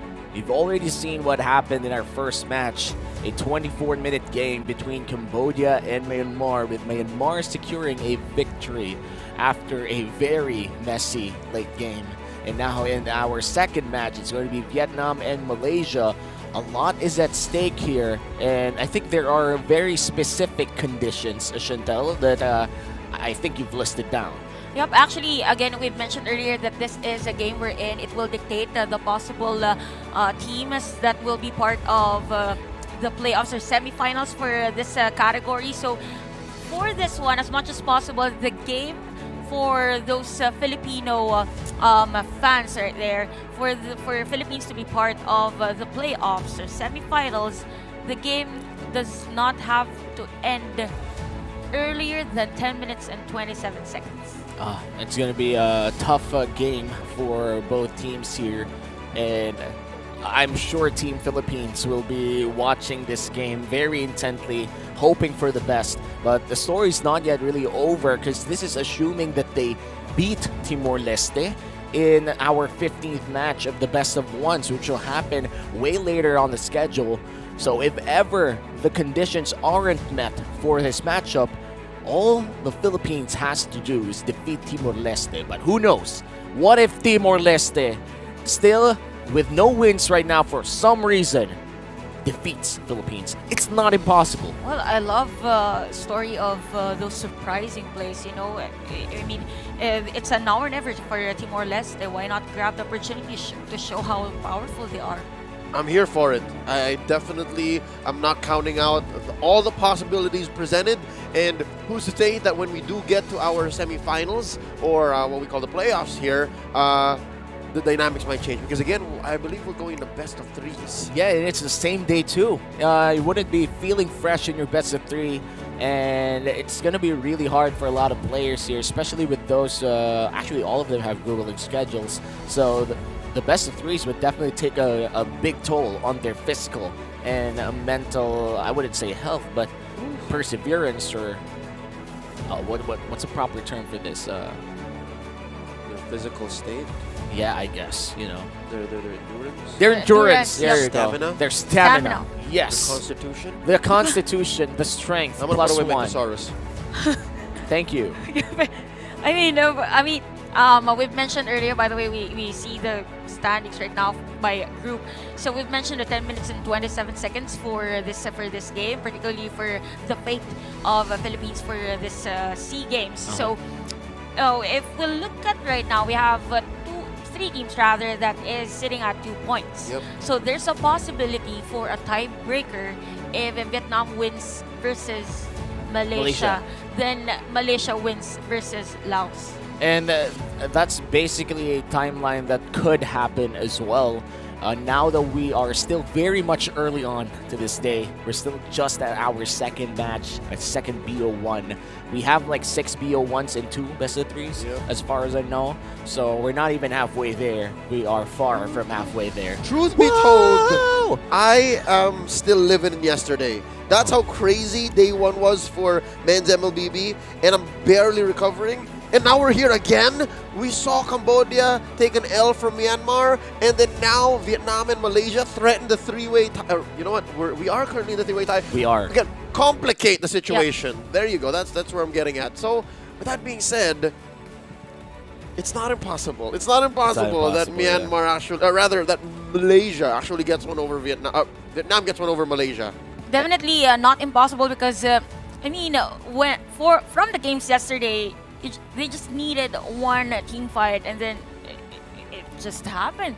The other team win it, despite the massive lead of a specific team yesterday. But what about the question of Malaysia? What roster are they bringing? Is it going to be Ripo and Gary, or Chibi and Momo, or a different combination entirely? We're about to see, because we're about to welcome the players once again on stage for our 12 best of one since yesterday. First will be Vietnam walking towards the stage. This is their path to redeeming themselves after a rather disappointing run in the M series, or the most recent M4. And with Vietnam, we saw their performance yesterday. We could say that there's a lot of progress for this team. It's just that they really have to solidify team fights against Malaysia. And Malaysia is a team, I mean, personally, that is really strong in terms of those crazy plays that you won't even imagine in a single day like that. And now we're going to see Malaysia, a team that is known to be unorthodox, animated, and everything in between. I do think this is the Repo variant that we're looking at, and it's going to be very interesting in how they're going to utilize these players this time around. Every time we see Malaysia, we expect something new, and this might just be crazier than what happened yesterday. Yep, it's this young man to the far left of Team Malaysia's lineup that is described as one of the most animated and I'd say creative minds in the world of MLBB. Have you seen it when he celebrates? Yeah, the celebration yesterday was definitely patriotic in a sense, kissing the flag on his jersey, on his jacket, and then turning his back in front of the camera just to show the country name, and then just, you know, flexing every bit of his Malaysian pride. Bole indeed. Bole. And here comes the coaches, of course. Shake of hands. Now we will begin the most crucial. Wow, he does a dance too. Oh, that's some jutsu out there. Yep, it's part of the ritual prior. I'm gonna start doing that too. Starting, maybe it could lead us to like winning our rank days. Yeah. Maybe I should try that. did it just now physically, and it feels great. Oh, it's like connects your body to your soul. It's There's like something about it. You both have the purple and orange buff. I can't explain it. Yeah, Yeah. that's what it feels like. Maybe at this point, like, you know, he kind of looks like someone too from the Philippines. Not quite sure who. Yeah, I can't put my finger on it, but if I'm not mistaken, if this is indeed the same MDH squad from M4, he was with them. It was the same coach. Yeah, and look at this. I think Meow, someone that we were looking at yesterday too. Yeah. A very the XP high lane. impact XP laner. And you could say the same here for Repo, but looks like the main, I would call it a main star apart from Chiku. We've seen Chiku already several times. I have to say Izanami is a big thing for Malaysia right now. Well, Izanami is part of RSG. Malaysia. RSG Slate Malaysia, and with the hero pool of Izanami, I mean, his hero pool is really meant for the playstyle of this whole Malaysian squad. I mean, we can see other heroes that can be placed for his role, and at the same time it complements with the playstyle of Sorn. By the way, Sorn is one of the players that was really talked about the last Sea Games. Yep. For this team with those Kufra plays and other setup play heroes. Zorn is out of this world. He is. Zorn is a generational talent. I have been hearing about him even way before I got in deep into MLBB Sports, and he's still here. Can you imagine that? He's still here! Yeah, and the thing with Soren is, if we go back to his plays yesterday, there were some plays that would require near godly, I would say either foresight or reaction speed to happen. And when you do that and slap a sticker on it, that makes it more insane, because you already need to be fast to do that play to begin with. But the fact that you still had time to drop in a sticker or two, that's just insane. Maybe prior clicking those or casting those skills, inside his mind, I really have to end this play with the sticker. Yep, And not even end, it's start necessary. with it. It's necessary. Start and end. It should be really part of securing a kill against the enemy team. But yep, now that we are nearing our draft, I gotta say for specifically for Malaysia, there's a possibility that we might see gold lane heroes that are not really on the marksman. Particularly, could be a Mensitar, could be Harith, could be Lunox. Why not? This is Malaysia. Yeah, and 30 seconds from now, we might see those heroes locked in as we wait for the draft. But I do think that this Malaysia squad is an quote-unquote all-star team. No doubt. Coming in from Malaysia. I believe it. Another country that did employ this strategy is Indonesia, which is actually comprised of, again, this is subjective, but the best players from Indonesia all in one team. However, both teams, despite employing the same strategy, had different results. Who's that guy? This is a good friend of ours. It's Dan. Dan? Yeah. Dan who? I used to work with him a lot in the pandemic. Oh. Dan? He's a, I'm not mistaken. You know what? I just recognize him. All right. All right. But yes, like in Indonesia and Malaysia did have the same strategy in mind. That's right. Build an all-star team. However, very different results for these squads. Yeah, definitely. In terms of yes, same approach on choosing the delegates for their country, but at the same time, very different in terms of how they really play. I mean, for Indonesian teams, let's say for example for Onyx Indonesia, very different playstyle as compared to RRQ. Yeah. So when you put them in the same team, there might be a difference in terms of rotation on how they really take objectives, how they take clashes. But for Malaysia, they both shine individually and as a team, and they meet halfway in between. You know, there's like a lot of factors that goes in, especially if you're dealing with all-stars. Because when we talk about superstars, I know this is just mostly speculation, but in my time as a manager for a lot of esports players as well, when you see like 4 or 5 stars in one team, one thing comes to mind: ego. A lot of them have really huge egos in a way that it's so hard to be that guy that sacrifices, or be that guy that does the dirty work, because all of them has this innate want, or not even like need at this point to be the star. This is what I'll do. That's the negative way of putting it, right? I'd look at it in a positive light. It's synergy. You need to synergize. You need to find that spot wherein you're all comfortable in doing what you need to do.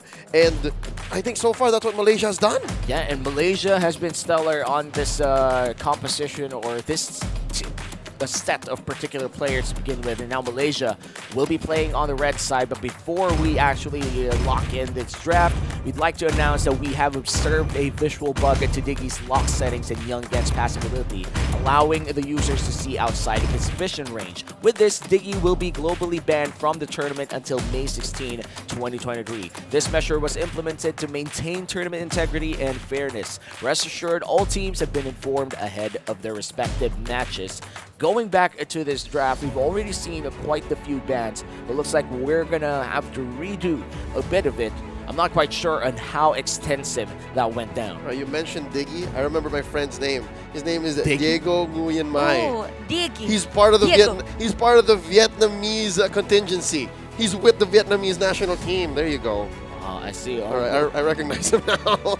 Well, I do hope that he ends up watching the English broadcast. I'll tell him. I'll let him know. Because again, this is such a high-profile matchup. This is such a difficult obstacle for Team Vietnam, given the all-star lineup from Malaysia that works. Yeah, and you know, we're talking about the nation's pride as well, and I think not just pride but also honor on the line here. Yep. You gotta play your hearts out. You gotta play with the intent to secure that gold medal. Not just. I mean, Sea Games only happens twice after 2 years. Yeah. So Twice every 2 years? Once every 2 years. Okay. Twice every 4 years. Twice every 4 years. Math. Thank you, Thrice guys. every 6 years. When I was studying, I didn't really like math. So I see. Thank you so much, guys. Yeah. What's your college course? Economics. What's your? That's a lot of math. What do you mean? That's why I went into public speaking. I see. And eventually esports. And eventually esports. Anyways, back to it. Wait. Duri. There's a lot.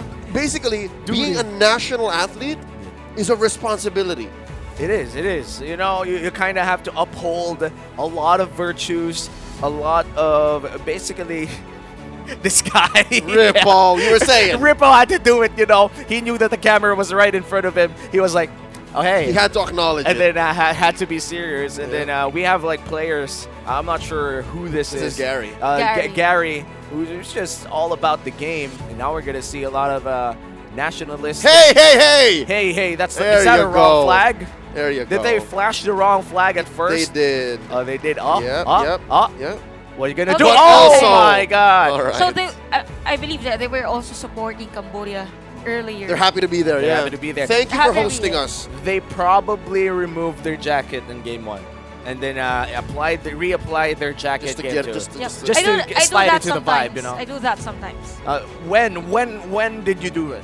I mean, for other sports. I see. At this point, I feel like the entire stadium is filled with fans. Oh yeah, no. Even yesterday, right? Yeah, with a matchup this hot. Again, we're just talking about it and I'm sweating. What more the folks in the theater? What more the people in the auditorium? Have you been in this theater, like personally, when you went to Cambodia? I've never been to Cambodia, man. Who's that guy? I swear you told me yesterday that you went to Cambodia. No, we were talking about Malaysia. Maybe that's a different Leo. No. Are you talking other Leos? I don't know, bro. But at this point, I you have other best buddies, huh? I have a lot of best buddies. Everybody is my best buddy. You know? I can't understand this meme. I'm trying my best, my guy. I don't think it's for us. It's for everyone. It's for the broadcast. Seems like a very localized meme. Yep. I wish I could understand Bahasa. I don't think that's Bahasa. I think that was Khmer. I am so sorry. that's me. That's my bad. Well, let's just go back to the game. Yeah, let's do. Again, I think if I'm not mistaken, that should have been an R-Lock ban, confirmed. Yep, and 1-1 for the other side. All right. Start him young. Start him young. Enjoy MLBB. You know, I love it. Whenever I see like young children just watching. Are those Malaysian nationals bringing their family to Cambodia to support Team Malaysia? I guess. I feel like that's a big thing. It's a family trip. It's a family trip. How near is Malaysia I was about to Cambodia? ask. Geographically speaking, is it like a 3-hour flight? Or maybe 45 minutes? 45? Who knows? You know, some countries are really close to each other. Timor-Leste and Indonesia are practically neighbors. We're just checking.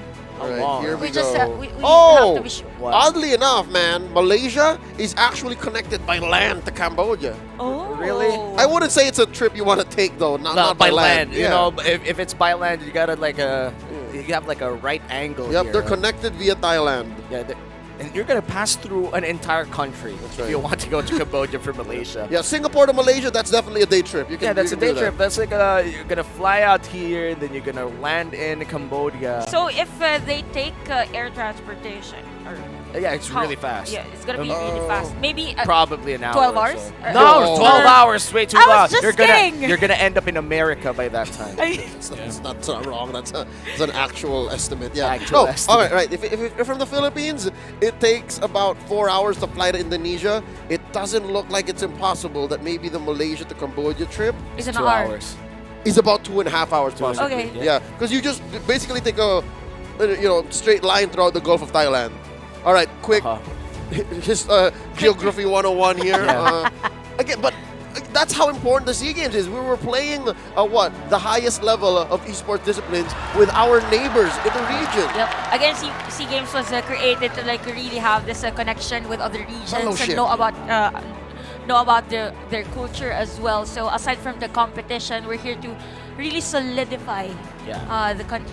You know, it's a big opportunity for all countries to not only display their dominance or their skills in Mobile Legends, but also to make friends with each other. And I know this is going to be cliche to say, but a lot of these players that meet again and again and again in world tournaments like this, a lot of them end up as either acquaintances or friends that you just happen to compete against. Like, the competition itself is fierce, but what happens outside of it is the one or many of the memories that these players, the coaches, the staff treasures. I bet you that's true for Ripo. Ripo for the longest time was an import for Indonesia. I'm sure he's had lifelong friends now who live in Jakarta, who are Indonesian. And now that he's competing and playing in their local professional league, the MPL Malaysia, he takes all of those connections back. He takes back all of those friendships, and he's the better for it. And I think that's what the heart and soul of the SEA Games is. And usually when we see international tournaments, at the end of the tournament per se, most of the players really exchange their uniforms as part of remembrance. Sacred jersey but I swap. doubt, because this is a national team uniform. It's gonna be hard. Maybe an MSC, maybe an MSC. And a lot of these organizations, I just have to say that Malaysia, their jersey, the entire set looks amazing. Like, we've seen this countless times already. I feel like this has been their go-to jersey from time and time again. I feel like they wore the same jersey in the 31st SEA Games. And the 30th. And the 30th. Yep, I have, probably even the 29th. But esports wasn't a thing for the 29th. But yeah. But it's not impossible that their other traditional sports jerseys look similar. All right, we're back in the draft. Back in the draft, the Arlet once again is banned here for Vietnam and the Valentina. And it looks like Malaysia will be taking away the 1-1 and the Kaja. The Joy is still open. Yep. For this game. Very interesting ban for Vietnam, because for Valentina, usually it is opened for probably as a priority pick for the blue side. So for Malaysia, since they're banning out single target heroes, if they don't ban Joy on the other on the next ban, most likely it will be on Vietnam's side, and Franco will be open for Malaysia, so there's no trade in terms of those single target tank heroes. But for Vietnam, they could ban out Thorns remain. Wait a minute. That's early for Lancelot. Why not high percentage of winning? Something tells me that last ban for Vietnam may have been a burn.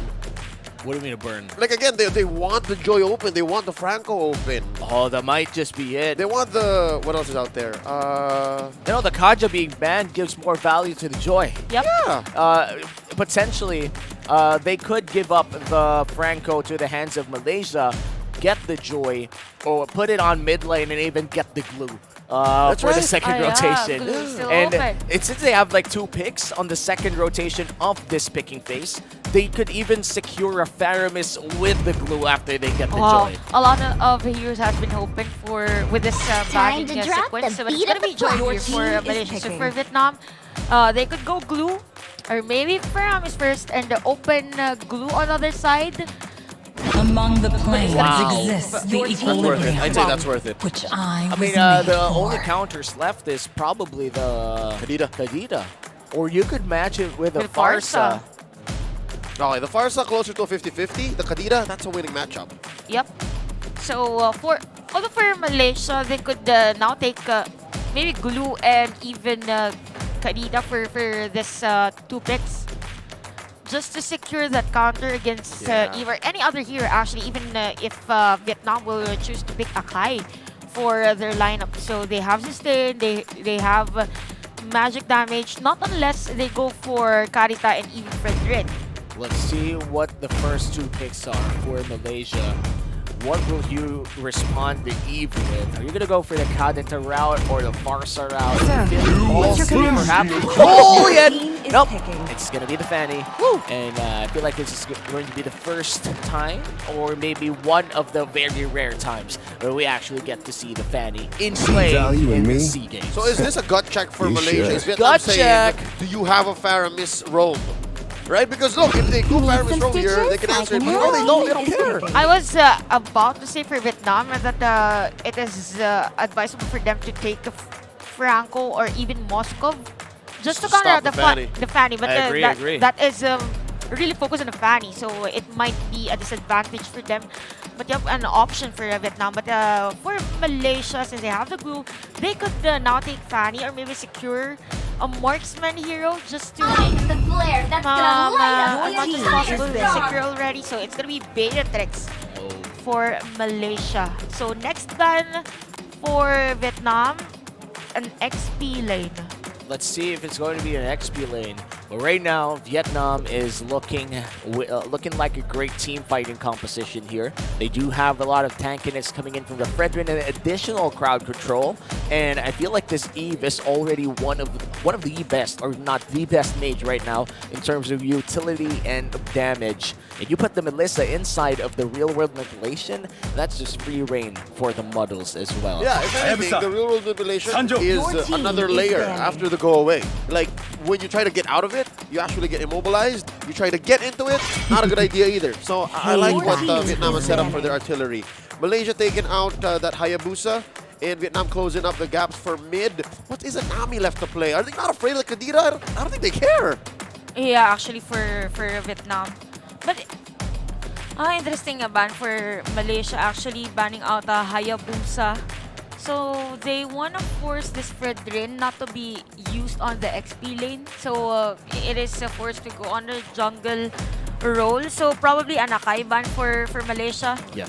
Let's see if it's going to be an Akai ban. Or Kufra.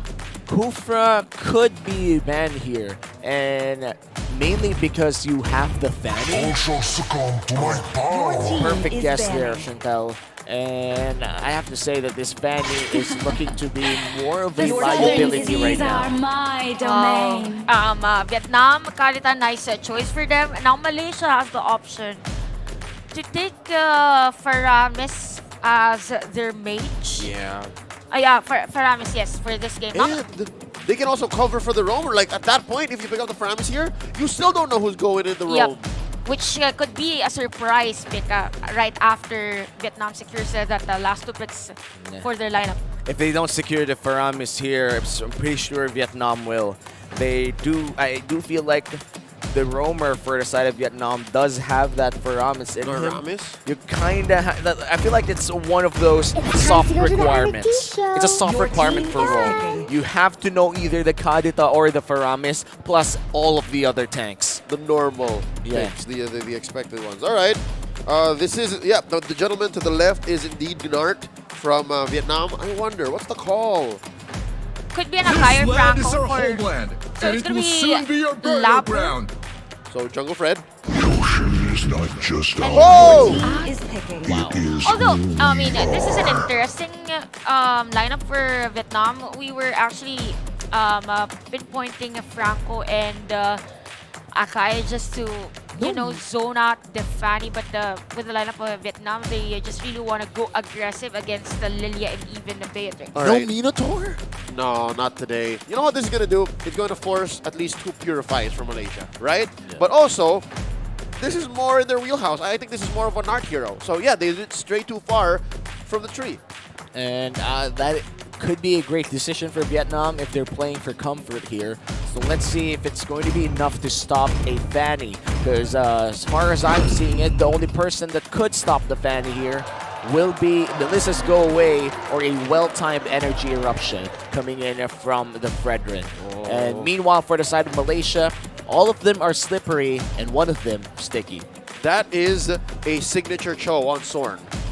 I am excited. We're in for a treat. And it is a nice post-5 hero for Sorn on the side of Malaysia. Again, when you have a Fanny on your lineup as much as possible, you need to defend the areas because one factor, natural counter against a Fanny is to try to steal their buff. So with the with the vision of the Cho has and the dodge capabilities on the Shunpo, it is a lot easier for Malaysia to secure the buff for their fan. But anyways, with the lineup of the other team, all I can say is in terms of team fight, if they will set up a nice fatal links,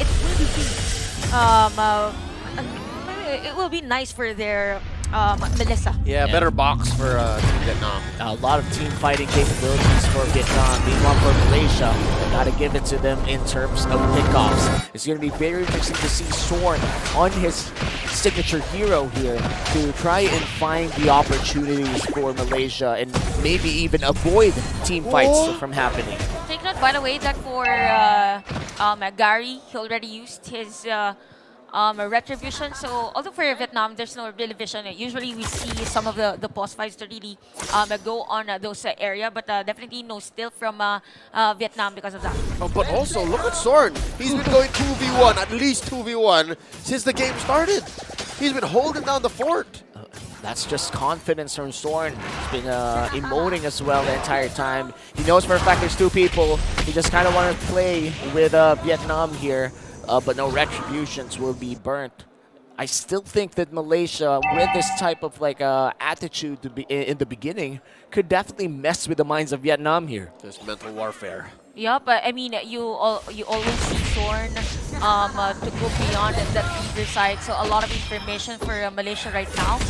And interestingly enough, for the side of Vietnam, there's only one player. I mean, for the side of Malaysia, that was forced to use this Purify. So it is expected for Chico guys to have a bit of a problem in terms of positioning when there is a team fight, not unless Gar will be in front of the initiation. Yeah, in this Beatrix versus Melissa matchup, I'm expecting the Melissa to have a slight edge in the laning phase, maybe because of the range advantage. But I do see that they're going in for an early rotation up in mid lane for extra gold. Oh, Narc, very low. Can you guys finish it? Indeed he does. With a tactical reposition, it compromises Vietnam's first Lord take, rather turtle take possibilities. Nice position for Chico guys at that moment, by the way. It's as if he's just waiting for the player of Vietnam to be on that area to do the free hits. Nice communication from Malaysia. And I like the read there. Both flickers burnt. I am not even a flicker for the Melissa. Yeah, no. As he just dashed away. He knew that the Cho would burn his flicker. When you're a gold laner of this standard, you kind of feel if somebody's off to get you. I can almost hear Zoran as he flickers in, comes up short and goes, hey. Right? Because again, that's a great catch though, this time around. Redeeming himself, blasting Nard, another kill for Chiku. I love the weapon swap to ult. Like this has been the go-to combo right now. Whenever the locket goes in, they're still going. Still alive. You were saying? I mean, that combo for the Beatrix right now. You lock down the target. Your Pulse 5 or your Roamer locks down a target. You throw in Bennett's Passion. You switch up to Nibiru, immediately popping Nibiru's Passion and Bennett's Rage. That's right. Just going in with a lot of burst damage. Very effective rotation, but wait. Sword very low. Joe gets a turtle and a fatal links. Oh, carry knocked up. He doesn't want any of this. Repo very low commits his flicker on out. Can Yandere finish the job? Oh, Vietnam calls out. By the way, very nice timing with the fatal links from Nard at that time. So Malaysia has to be prepared on that one. But for Malaysia, they were able to secure that. I mean, no, but it was being destroyed. If I were I mean, you just really have to look forward for that Fanny with that stationary wait. Here's a kick. Zorn puts Joe underneath. That tier 1 in mid. Zorn finishes his job. Oh, he still wants Nard. Can he get him? Oh, playing with his food. A flicker from Nard. And Joe did the right thing. He was going in for a kill against a mid laner who've already burnt his black shoes. But then again, Soren, with his signature Cho, finds an angle, kicks him back to the turret, and then it left Vietnam asking, where's Joe? And then who's Joe? How's Joe? How's Joe? And then Joe says, I'm not Joe. Joe, Joe yeah. Mama. Yeah, for Malaysia, it is all credited to the vision that Sword has, even the aggression. Just look at that, Izanami dives in under the turret and uses the black shoot just to back away and deals damage against them. Meow. So Malaysia is just all over the place for this game. Look at this, a fatal links on the one. Zorn does get away with it though. And he lives. Meow gonna try to finish the job. The tail end of Mia takes him down, but there's a trade. Izanami, his fallen comrade. And there's Kiku guys with the point blank. Nibiru's passion. Now Nard falls. It's 2K for Izanami. 3-for-1 at the end. Malaysia comes out the victor. The Vietnamese squad still getting a few kills here against Malaysia. Meow, great find on the bravest fighter in Malaysia. Chico guys' positioning in that fight definitely got more than Vietnam there. steady soul dooms, by the way, from Izanami at that time. We saw that damage against Joe, so it is very difficult for Vietnam to really stay longer on those areas of team fights. And we could see again the pressure being brought by Malaysia here at the top lane just to secure the turret for Chico, guys. What's really nice for the rotation of Malaysia is that when they do the double laning for Chico, guys, there is always a kill. So it is an only, 3-0-2 for the KD of Chico, guys, right? And with this KDA, it is expected that the damage and even items of Chico, guys, is really ahead as compared to Yandere of Vietnam. And even if Malaysia are playing with, again, a game of inches, even if they don't convert as big or even if the lead isn't as huge, I'd say this is working. I'd say, again, a team fighting lineup like Vietnam, this is a great start for Malaysia as we go into the mid game. Can I just say, is this not the best of Chico, guys, we've seen, at least in the past year? I feel like Chico, guys, right now is reaching a new prime. Like, I feel like every time we see Chico, guys, a new prime. A new prime. And before we thought it was already his prime. now it's a new prime, It's a new prime. And I have to say, Soren as well, looking quite stellar. I mean, he literally went away after Close call. Was there not a time wherein we thought Chico, guys, was going to retire or at least take a break? But with this performance, maybe not. No. Not yet for Chico, guys. The Malaysian people are not going to allow it, Chico. You're too good. You retire when the government says so. And it's never going to happen. It's never going to happen. Not when you're playing this amazingly. I mean, 3-2 for this Beatrix. The map awareness is there. The right choice of weapon on this Beatrix. And 4.7 gold lead for Malaysia at this 7-minute game time. And again, continuous pressure at the top lane. Look at Soren standing. Oh, Lord! Look at that! Oh, Fatal Link's attempt. Now Soren falls, but they trade out for 2. And can they capitalize? Oh. Just look at the confidence of Malaysia whenever Soren is trying to dive against the players of Vietnam. They are aware that even Izanami and even Gary can back away even if they are being targeted by the turret. So right now, Malaysia is doing pretty well, but for Vietnam, they could change things around if Yandere will secure that item or an item that is more on attack speed. Maybe the Demon Hunter sword. I just gotta say though, like Soren in that play, he literally stood right in front of those 2 people, and it's like the Jedi mind trick. How about y'all group up like side by side before I flicker in with my final kick? Yeah, no, that's what you get. It's a Jedi mind trick, That's bro. what you get with the mental warfare that Soren has been playing ever since starting the competition here in the Sea Games. Look at it, the recalls, the stickers, the emotes, it all gets into your head. Definitely mind games for Soren. Imagine if you are Vietnam, you have to think, is this gonna be a play? Can we from get it? Soren? Wait a minute. It's still just 9 minutes in. It's important and it's imperative for a lot of Filipinos watching right now that this does not end before 10:20. Because if it does, it diminishes a majority of the chances here for Philippines. But if this goes past 10 minutes 20, Malaysia is basically doing the Philippines a favor. I'm not sure if it's 10, 20, or 30 minutes because of the information that we had earlier, but around those times we'll confirm that later. Yeah, and regardless, if Malaysia wins, that also still just secures and cements the rankings for Group A. Because, if I'm not mistaken, the Philippines wins the head-to-head to Vietnam since they beat them. And Vietnam, they could potentially still turn this around with a big team fight. Again, this is a very team fight-centric competition. Better box, that's right. Coming in from Vietnam. And we've seen 8K gold leads diminish by the hands of Malaysia themselves against Philippines. Yep, if any team knows that that's possible, it's this squad right here. So they have to respect that possibility. Speaking of possibilities, again for Vietnam, we saw the possibilities with Nords. Fatal Licks earlier, although Izanami again with his shadow entities. You can't really initiate if there's massive damage from this Lilia. But yep, Lord marching in at the bottom lane. Vietnam has the kit in terms of minion wave. This is the first Lord of the game with Melissa's damage per second. Nart might just go for it, but he doesn't. In for it. Soren's just spacing them out, man. Why? And there's a 3-man knockup and a kick onto the Atlas. They answer back with middle links in the RWM. Gary gets taken out. Meow defending their base, but Izanami finishes the job. 2 for 1 so far. Turret still standing. Top and mid. Oh, Malaysia, they're gonna push their luck here. But down the Snipe from Chico, guys. No one home. Finds Nart. Wants to go again.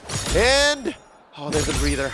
Okay, so for that one, we still have a minion wave though for Malaysia at the middle lane. And look at Chico, guys. Just did damage. And another one for Nart. Nice defense though for Vietnam. They are still alive in this game. Still trying to defend their base. Vietnam, 4-10 is our kill score. It's a massive gold lead coming in from Malaysia. An 8.5k gold lead means the next Lord could be lethal against Vietnam. But Vietnam, I mean Malaysia, they know that this type of lead could still be a one-way push. They did it themselves, and Vietnam has the capacity to do so. We know that the Melissa is such a great siege type marksman, if you would use her that way, and also a big team fighting one too. So Vietnam, they have all the tools to mount a comeback if Malaysia gets too overconfident. Yep, definitely it will start from North's, maybe the Fatal Links probably against Chico, guys. Chico, guys, is the only problem here. Maybe even Izanami, although there is the Purifier. Regardless, whichever of those 2 players that we've mentioned for Vietnam. By the way, now we have to consider the positioning of a Sorn on that bush rather. So most likely it's gonna be Hehe and even a Yagare that will go on that area. And this is a crucial Lord because we just got crucial information as well that Vietnam needs a faster win against Malaysia's win against the Philippines, which was 14-21. And we're 2 minutes away from that. The Lord is still there. If Vietnam, for some reason would secure that Lord and go for a one-way push, Team Philippines would be basically, I wouldn't say dead, but in shambles. In shambles. Yep, and that could happen though for Malaysia, since there's a possibility for Gary to go for a split push. Although I believe for Vietnam, they are aware that is a thick minion wave flow from Malaysia. They're out there beside. And Gary now goes instead for the purple buff. And yeah, this Lord pull, this Lord dance, dare I say, for Malaysia, is looking great because again, Vietnam really, they're outgunned. Yeah, it'll be too dangerous if they try to steal. And that will be a clean Lord take for Malaysia as their gold lead rises to almost 10,000.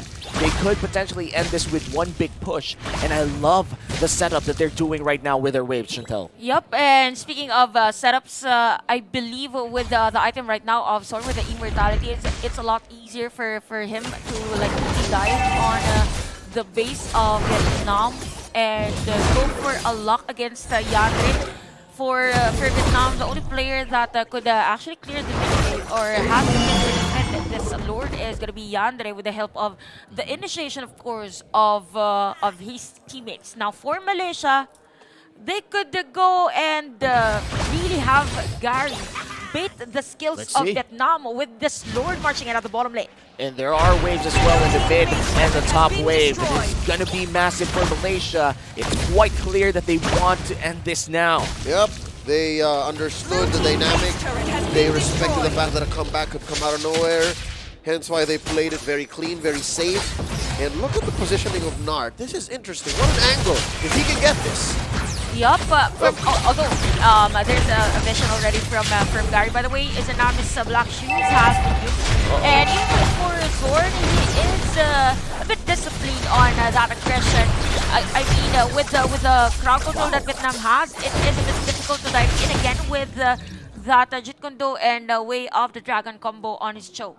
I just can't believe this. Vietnam, despite a 11k gold lead, perfectly set waves coming in from Malaysia. That was the end game for Malaysia, but the clear speed coming in from Vietnam, still holding on to the hopes of basically winning this game by a comeback. This is still very important. Oh no, Izanami, another black shooter in the back line! Hey, it's assassinated by Gary. Now Zorn with the flicker, the answer back, go away from Yandere. Looking at a 4v5 defense. And so far, Malaysia, they are hell-bent. Look at the space Chico is buying for himself. A single tactical reposition plus a flicker, and an ult could end this all for Vietnam. And there's a knockup by Zorn, a kick on to Nard, and there he is! A lot of damage, but the answer back, the fatal links. Chico is down! Izanami's down! Izanami's down as well! 2 for 1 trade. Vietnam succeeds in the defense! Just what we said, that for Vietnam, they just needed a fatal links from Nard. A very nice set from Nard, and at the same time, we see already the damage from Yandere as to why there is a way for Vietnam to extend this game. Oh, it's a one-way! Lord, it might be! 15 seconds away. Look at Zorn. What's happening? Oh, that's 5. Knocking on the doors. Chiku 8 seconds away. Izanami the same. Can Zorn get it? There's a knockup. The kick on the Yandere. The answer back. The RWM. He goes survive. He has an immortality. Here comes Repo drawing a line between the base and the sieging Vietnamese squad. And the fatal links answered back. Repo with the split. Just enough time to the immortality. Down goes Joe. Man, such a threatening push coming in from Vietnam. That could have been the one-way push that Vietnam wanted to end the game, and now Nart in trouble, and Izanami takes him down. Yandere and Meow. Zorn is looking for him. Jinkundo will not land. Stickers up though, because Lord might just been secured for Malaysia. Commendable defense by Malaysia, and the clearing of minion wave of this little hero is just massive against Vietnam. For Vietnam, again, they just need that setup play, probably start with the RWM slope, and then give space for Nart and even Joe on that energy eruption. But regardless, for Malaysia, all they need is to really find Yandere, but Yandere is really using his Joe away very nice, and we saw that earlier against Gary. What? Yandere hasn't died yet? Yup. Yandere! The positioning, man. There's so many ways for Malaysia to actually get to him, and he hasn't died yet? Yes, that's how good Yandere is in terms of his positioning. But Chico, guys, has been farming out of his mind in this game. 15k gold! I mean, for this type of farming and even a gold that Chico guys has, I believe that he has extra gold if they go really aggressive on this possible final push for the team. Yeah. Maybe an immortality and go for the tower lock. Why not? For Team Malaysia, look at that. There is the zone. Oh, it's a seal play from Zorn and Chico guys. And they sink all the waves. Look at the Lord.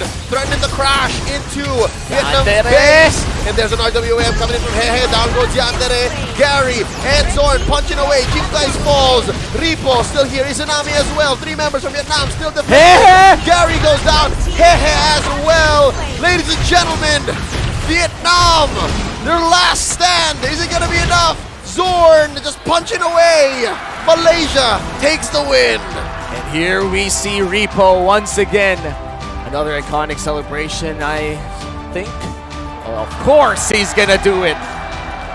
You gotta do it to him, Repo. Malaysia takes this game against Vietnam. And based on the information that we have right now, it is still a confirmed triple tie for Group A.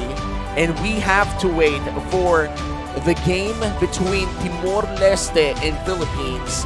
And the thing about that is that the Philippines has to win against Timor-Leste to be one of the teams going out of Group A. So Timor-Leste could potentially play spoiler, play out of their minds, and eliminate Philippines later.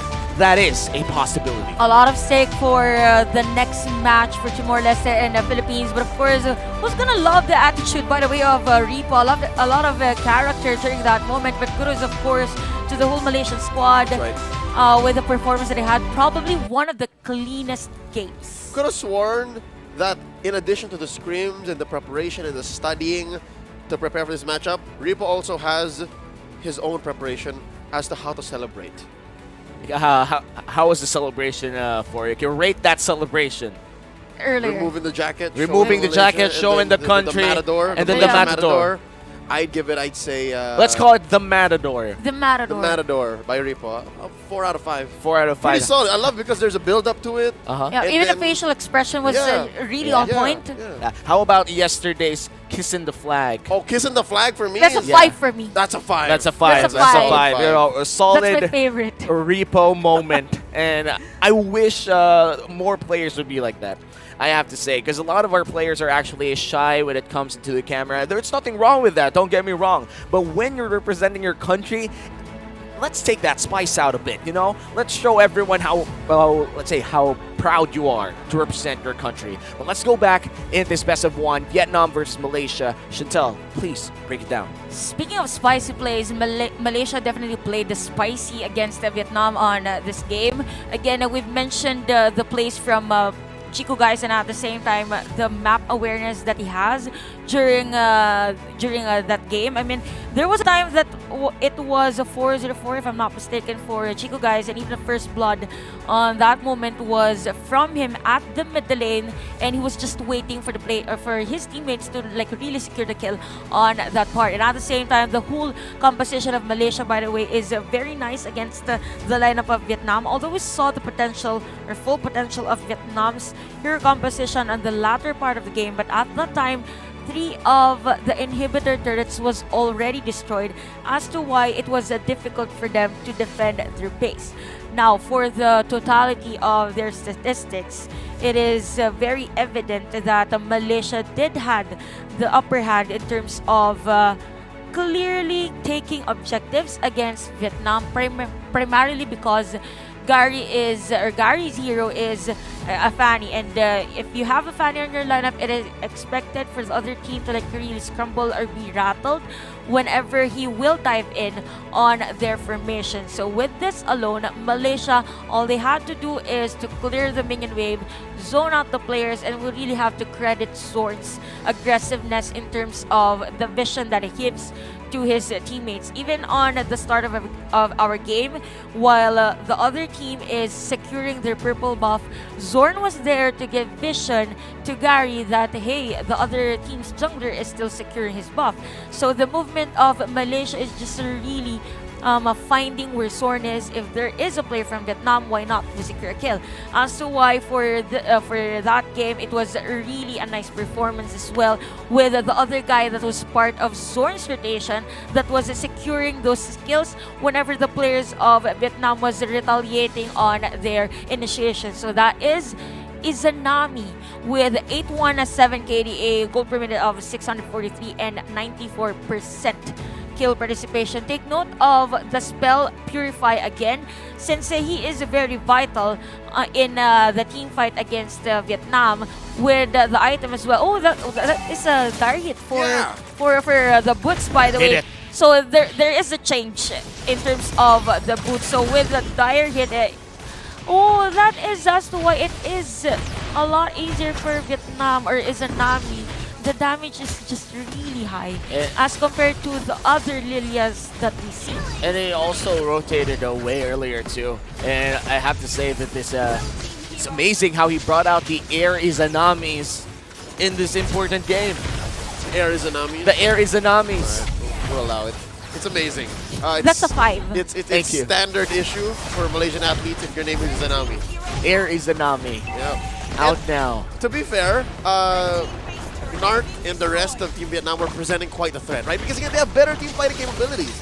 So that's why all the more Izanami with his soft Lilia, with the Purify and the Black Shoes were in danger, and that's why he's an MVP, because despite all that threat, he was just a one death. And honestly, Izanami has already gotten two other MVPs for Malaysia here, and this is his like 3rd MVP. Has been playing really good for Team Malaysia here. And I know I've said this yesterday, but what if these guys go back to Malaysia and they're like, how about we become a team? How about we just ditch everyone else? We group up, win our MPL. What if that happens, Leo? Well, they cannot just do that in Malaysia. What if they take it to possibly the next biggest international event? maybe What M5. What if? Who knows? You know, Why not? the future is bright, and I love that we're seeing the world right now here in the 32nd Sea Games, and it's a short prelude as well to the MSC. It has been a spicy second match. Once again, I'm Umi. With me is Leo and Chantel. The 32nd Sea Games MLBB broadcast for the men's division will be right back after a short break.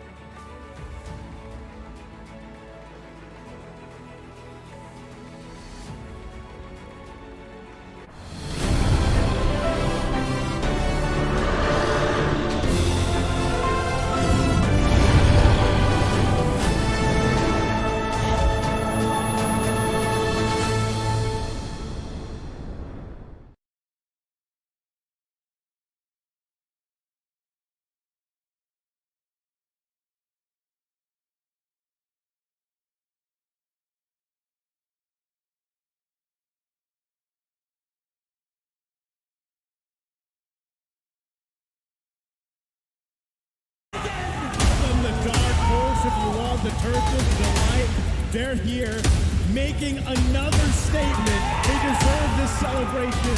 EG, well played! North America has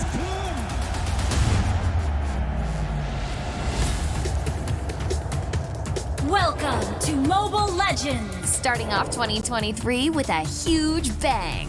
The M4 World Championship by Mobile Legends Bang Bang Esports achieved one of the highest peak concurrent viewerships of 4.2 millions, setting the tone for the year. And with the MPL seasons and official tournaments going underway in their respective regions, we know that fans across the globe wanted more. Taking place in Phnom Penh, the vibrant capital city of lovely Cambodia, for the first time in MSC history, this year's cup will include non-sea representatives. And why do this and include international teams? The objective is simple: to improve MLBB esports level and ecosystem, evolving an established regional brand into an international championship, one without borders. MSC 2023 is a testament to the increasing demand and support from fans across the world. Hashtag See the World. We will work hard to elevate the tournament level and increase our esport competitiveness. With that, do look forward to witnessing world-class MLBB esports in Phnom Penh this June. See you there and see the world.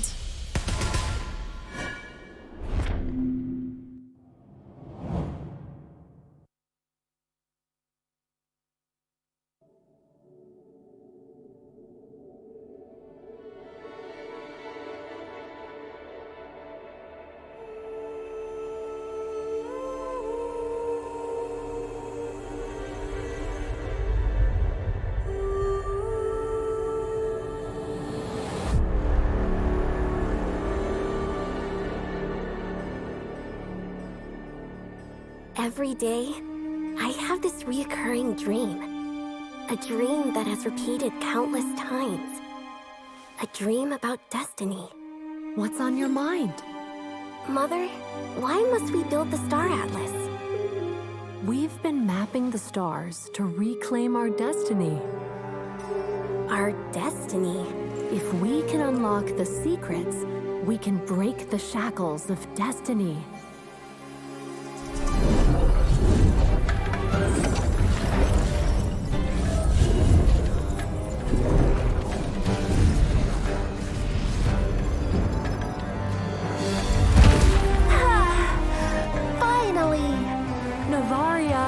Happy 16th birthday! Mother?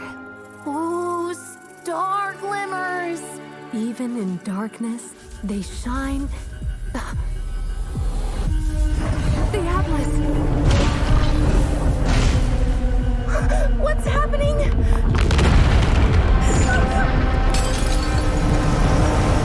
It's pulling everything into it!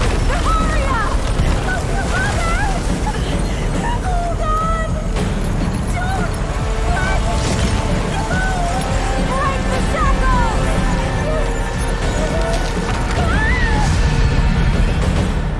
Mother! Mother!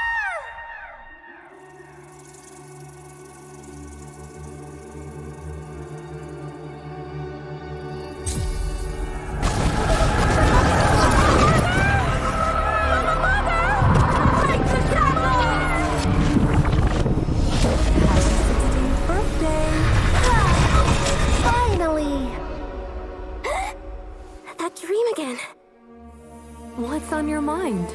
Mother? Was that really just another dream? If we can unlock the secrets, we can break the shackles of destiny.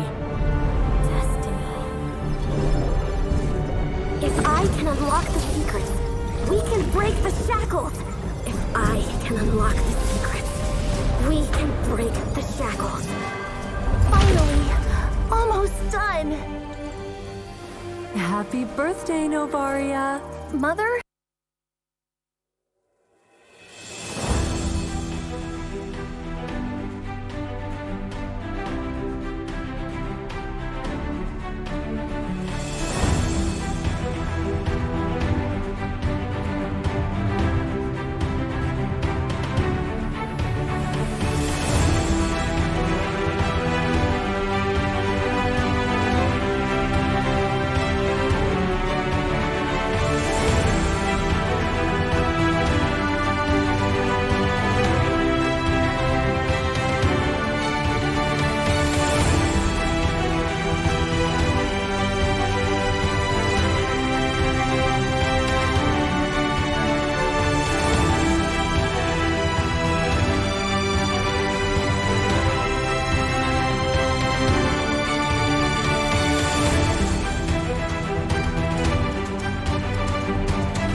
Good day, everyone. Welcome to the official English broadcast for the Mobile Legends Bang Bang and the 32nd Sea Games live in Cambodia. My name is Umi. With me is Leo and Chantel. We're still in the men's division, already in the best of ones. How are you guys feeling? I'm all right. I'm doing great. The matches so far in today's broadcast have been up to par, I'd like to say. Yep. And now that we're diving deep once more into Group A here, I'd like to think that this will eventually lead us up into a climax in the semifinals that we're all ready for. Yep, and with the games that we saw earlier, it's quite interesting that there are changes already in terms of the craftings of our teams. We saw that particularly on the last game, of course, with Vietnam and Malaysia. We don't really see Cho that much on this tournament. Although we saw, to cut it short, for our players, they are particularly picking heroes that are really more on their comfort zone, which is very nice because we see their full potential if given such. Yeah, and we are already halfway through our first matches of the day. This is going to be Laos versus Timor-Leste. And the next one would be Indonesia and Singapore. We only have like 6 best of ones for today, and I think the most important one will most likely be Philippines and Timor-Leste, because this is a decider whether or not Philippines will be part of the top 2 teams from Group A. And apart from that, of course, our semifinals matchup is still on the way, not yet locked in. So we're going to have to wait until match number 15 before we actually see the bracket materialize right here. All right, so if I'm not mistaken, the next match we're about to call here is a best of one between Laos and Timor-Leste. Yep. Right? Yes. So imagine if Timor-Leste takes this as a starter, an appetizer, if you will, in their upcoming David versus Goliath matchup that could spoil the chances for Team Philippines to make it through, right? What if here we see signs of that superstar trigger? Like, whoa. Laos versus Timor-Leste is oddly close, and it's scary. What if? It's still a possibility. It's not impossible. You know what? Adrenaline rush is a different type of beast whenever in terms of tournaments. So if Timor-Leste is able to get that momentum and at the same time, the way they really play, I believe that there's a chance for them. I am a fan of what's this term? Underdogs. So why not? Let's see if it's gonna happen, but that's gonna have to wait for now because it's on the latter parts of our best of ones. Right now we have Laos and Timor-Leste, and we're talking about how Timor-Leste could find this as an appetizer of sorts and could possibly show everyone that Timor-Leste yesterday is not the same Timor-Leste that we're about to watch right now. Yep, again, the fact that Timor-Leste evolves and grows so quickly is evident in the fact that this is their very first SEA Games debut in the discipline of MLBB. So with that being said, who's to say? They have nothing to lose right now, right? In this case. So they just do their best and put their best foot forward, learn what they can, and then later on, they shock the system. I hate to say this, but this match right here can dictate what happens in Timor-Leste versus the Philippines. Right after you said that, I remember M3. There were a lot of teams that are really the first time we saw. But with the performance that they did during the M3, they surprised everyone. So probably for Timor-Leste, it could be this performance against Team Laos. But knowing Team Laos, they have been playing, of course. We will see them in other international tournaments. This could be their way to really solidify their play style and how they synergize as a team. Yeah, and we're welcoming right now Laos on the stage, already readied up and just excited to play their best of one. And coming up on the stage, we also have Timor-Leste, or their debut in the 32nd SEA Games. It has been quite the rough road for them here. They've learned a lot from yesterday, and I'm excited to see what Timor-Leste could show the world right now in their match against, as I believe, is this, sorry, who that? Team Laos? Yeah, Team Laos, sorry, my bad. There you go, yes. It's Team Laos going up against Timor-Leste right now. And if I'm not mistaken, this is the Mr. Toby lineup. Yes. Yup. I mean, we've been casting a lot of games since yesterday, so we kind of mix up some of the players, right? So for this one, again, Team Laos, we saw their performance, and I gotta say, they just have to know how to finish off a game and even take risks in terms of initiating plays, because there are times, I mean, this is somehow the struggle for some players. If they want to go for a team fight, sometimes in the middle they stop the initiation, so it's a bit scattered. Yeah, now Team Lao and of course Timor-Leste here. As far as I know, this is still one of those games that would leave a mark in the 32nd Sea Games, and this is a prelude once again for a lot of the stuff that we could potentially see in future big international tournaments. And looking at the performances from Lao, I think they haven't won a game yet. Correct me if I'm wrong. Not yet. Yep. And this is I think Agi, Upper, Piston. I think your name in 20 August is already. Is this the same lineup that played? Yes, is this the same thing? Agi. Same exact lineup. Yeah, I remember. They gave up the 1-1, and now I remember. Yep. I was thinking on the last game that they played, and it was the game that they gave away the 1-1 and suffered. And you know what's scary about this is we're about to see the same Laotian lineup in the upcoming MSC. So they have to learn from this right here, right now, so that in about a month's time, they perform when they hashtag see the world. Speaking of possible improvements for both of our teams, we mentioned the draft. Probably that's one lesson that they could take from this 32nd Sea Games, the one being opened. Probably solidify first their comfort heroes, and at the same time juggle in between the current meta that they have, that we have for MLBB. But yeah, for Timor-Leste, I am expecting them to be really aggressive for this game against Team Laos. Yeah, Timor-Leste, the same as the Laotians here. We haven't seen them win a game just yet. And on the last few games that they did play, they were dominated by other countries. And we talked about how this is their debut Sea Games and how they're still adjusting on the competitive landscape of such a big tournament such as the Sea Games. So I would like to see if they absorb at least half of the stuff that happened to them yesterday, maybe apply it to their games today. Because when you get dominated that hard, I think one team also went 20-0 against them. You kind of learn a lot from the bruises and the scars that you get. That's where you get stronger. That's what makes you, I mean, a soldier, I guess, with battle scars, as we may say. So for this one, I'm not really expecting much in terms of the usage of the usual heroes that we see, but probably discovery of the usual strategies and maybe identities of these countries, because when we say identity, there is a specific identity per country as compared to the other countries. Like for example, here in the Philippines, we are known for sustain junglers, and then it went globally, internationally, even on the support boss force. So yep. And this is one of those matchups that both of them really have to learn from a lot of their past games. Leo, what game do you remember from both of these teams? I'd like to think one of the last night, wherein it was evident that Timor-Leste drafted one way in the first half and then switched it up.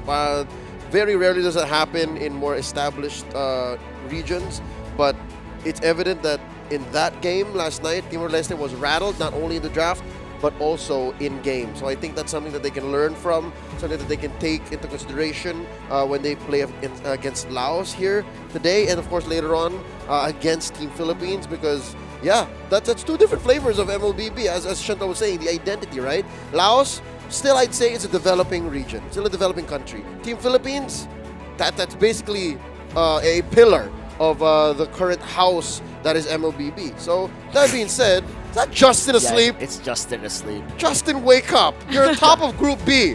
Justin What's the slapped. second today? Somebody took a picture. Wake up! I lost my train of thought. Yeah, Justin, definitely the guy, one of the friendliest guys out there right now. For people to make fun of him and him being okay with it, apparently he's friendly and very sleepy. That's chill, super chill. Timor-Leste, though, on the blue side, will be going up against Lao on the red side. Arlet and a 1-1 ban on the side of Lao, and meanwhile Timor-Leste taking away the Kaja, but also taking away the Joy. Which is actually a nice option for them, knowing that they are on the blue side, so probably for... I mean, we've said earlier that for Timor-Leste and Team Laos, we are not really expecting to see those meta heroes that we usually see from other teams. So most likely they will secure those heroes that are more on the comfort heroes that they have. So for Timor-Leste, it's going to be Valentina. Most likely we might see a sustained hero as a first pick for Timor-Leste. And for Laos, they could ban out... wait, with 1-1 and Arlot. Joy has been banned, Kaja's not here.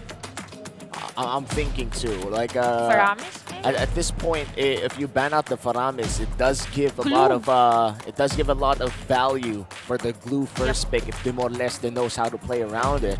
So I think a glue ban could be good as well here. And right on the money, Chantel, we are seeing a glue ban for the side of Lao. Timor-Leste, what can they pick as a priority pick here? The Fredrin is still open, and I guess the Eve if they really want to, since the Valentina is banned out. So we might see that the usual Eve and Farsa matchup in terms of phosphor. So why not? You want those tempo making heroes as your phosphor if you are Timor-Leste. So could be Eve, Fredrin, and even Lancelot. It's gonna be Farsa. Wow, most of the time we see Eve for this 32nd Sea Games on the blue side to be prioritized, but this time around it's gonna be Farsa for Timor-Leste. So if you are Laos, you could go Franco and then Eve, or maybe secure that marksman already. Could be a Claude or even Beatrix. I actually understand why Timor-Leste went for Farsa. It's because they're baiting Laos to pick up the Eve. Value in me? Timor-Leste has I think a specialist under the name Felun. So yeah, no, Laos not biting the bait. Like they're gonna try to keep the Eve protected up until they're so sure that hey, there's no Karita. Let's see if it's going to be a big response here with Kadita, or if they're not going to lock that in as well. We have the Faramis and the Fredrin already on the side of the Laotians. It's a lot of sustain. A prolonged team fight is something that they could do again and again with just these two. I wonder what they could pair them up with. Could be Yuzhong or even Labu. It's gonna be Atlas, which is actually nice against Faramis and Martis. This is a pretty solid picks from Timor-Leste with the possible counter and the Fatal Links while the Cult Altar is active. So the Spectre State could be countered out with this setup. So right now for Laos, come on, Dexter. Yeah, why not? Very nice against Farsa, and knowing that it is an Atlas, it is not Sniper ready. advisable. Give me a target. To wait for a Claude and then go for the Fatal Links just for the counter. And Leslie ban for Team Laos.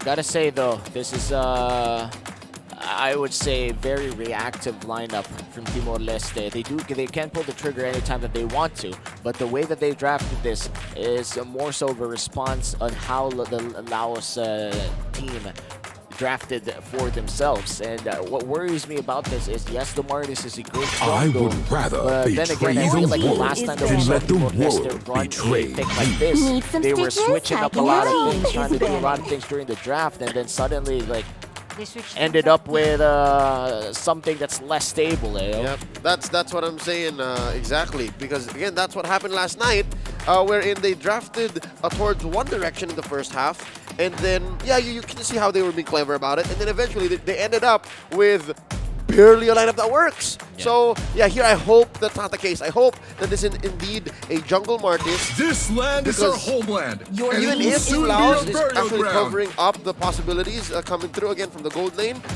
I think Timor-Leste still has a solid pickup in the Beatrix. I think even a Brody would be fine. And you know what's weird to me is that Timor-Leste is locking down in the XP lane without having an XP laner for themselves. Unless this Martes in an XP lane. Oh, no. I'm honestly quite confused because I do feel like Timor-Leste, I hate to say this, but I feel like there is a slight chance that this is inexperience on hand. And it might be the pressure of competing in the 32nd Sea Games, just caving in Timor-Leste. Because we rarely see XP lane bans when you have 0 XP lane options right now, but it seems that that's their plan all along. It's not so bad. That's not so bad. Pretty solid. Yeah, this doesn't look like an inexperienced grab. I like it how it's it a came surprise. through. It's like throwing a power punch before the jab. It's the ultimate ube for the Laotians. How you question Laos? You want sustainable? The answer is yes. All right. You have the cult altar. You have the blessing of the moon goddess. So definitely for the side of Timor-Leste as much as possible. They want to force those ultimates that we mentioned prior team fight.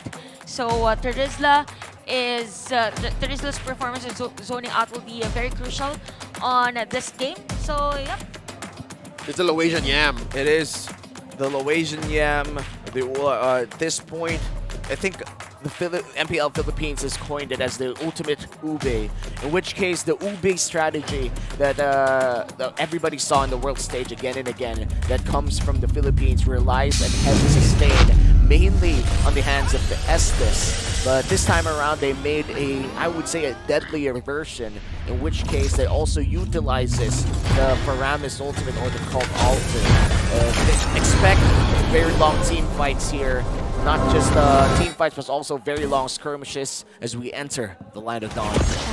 Wow, well look at that, 3 purifies for Team Laos. So it will be really difficult for Timor-Leste to like really zone out the players of Team Laos with this purify. So we have the crowd control, yes. The August. Uh-oh.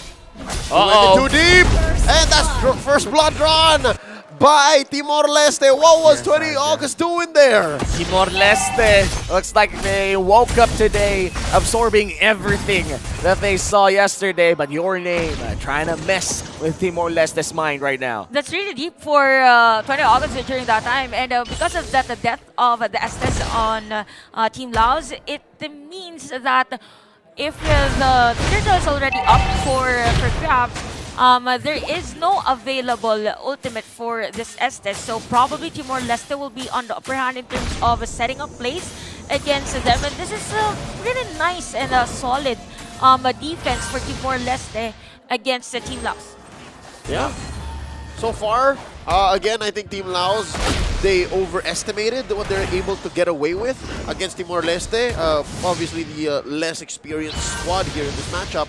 But no, Timor-Leste, I think they came in, chose violence, and they said, what if? Or I mean, what if, Chantel, their quirk as a young region, as athletes here in MLBB is they're quick on the lessons. They're so good at picking it up. What if? And I'm not quite sure, though. I do feel like this XP layer for the side of Timor-Leste is a different That's right. I don't think we called Tricia yesterday. We did not see Tricia yesterday. It looks like half HP here with Turtle. Tricia still not level 4.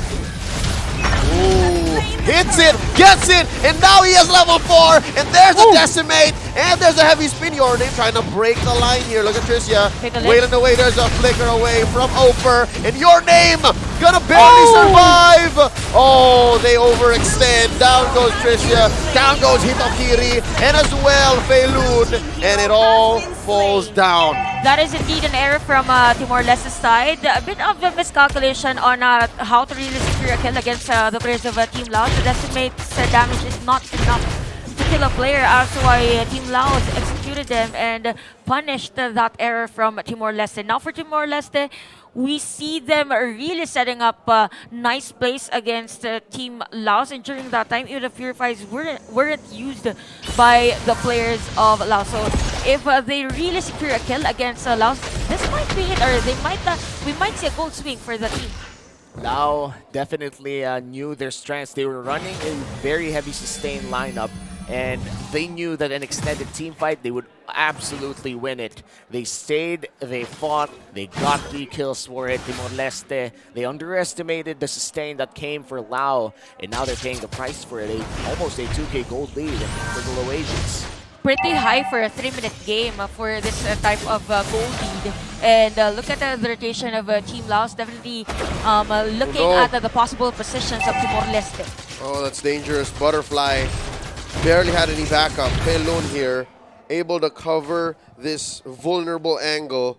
And just like that, all right, I think Laos woke up from that first blood onto your name. They're playing a little more cautious this time around. Yeah, and Tricia will be able to farm up against Hopper here.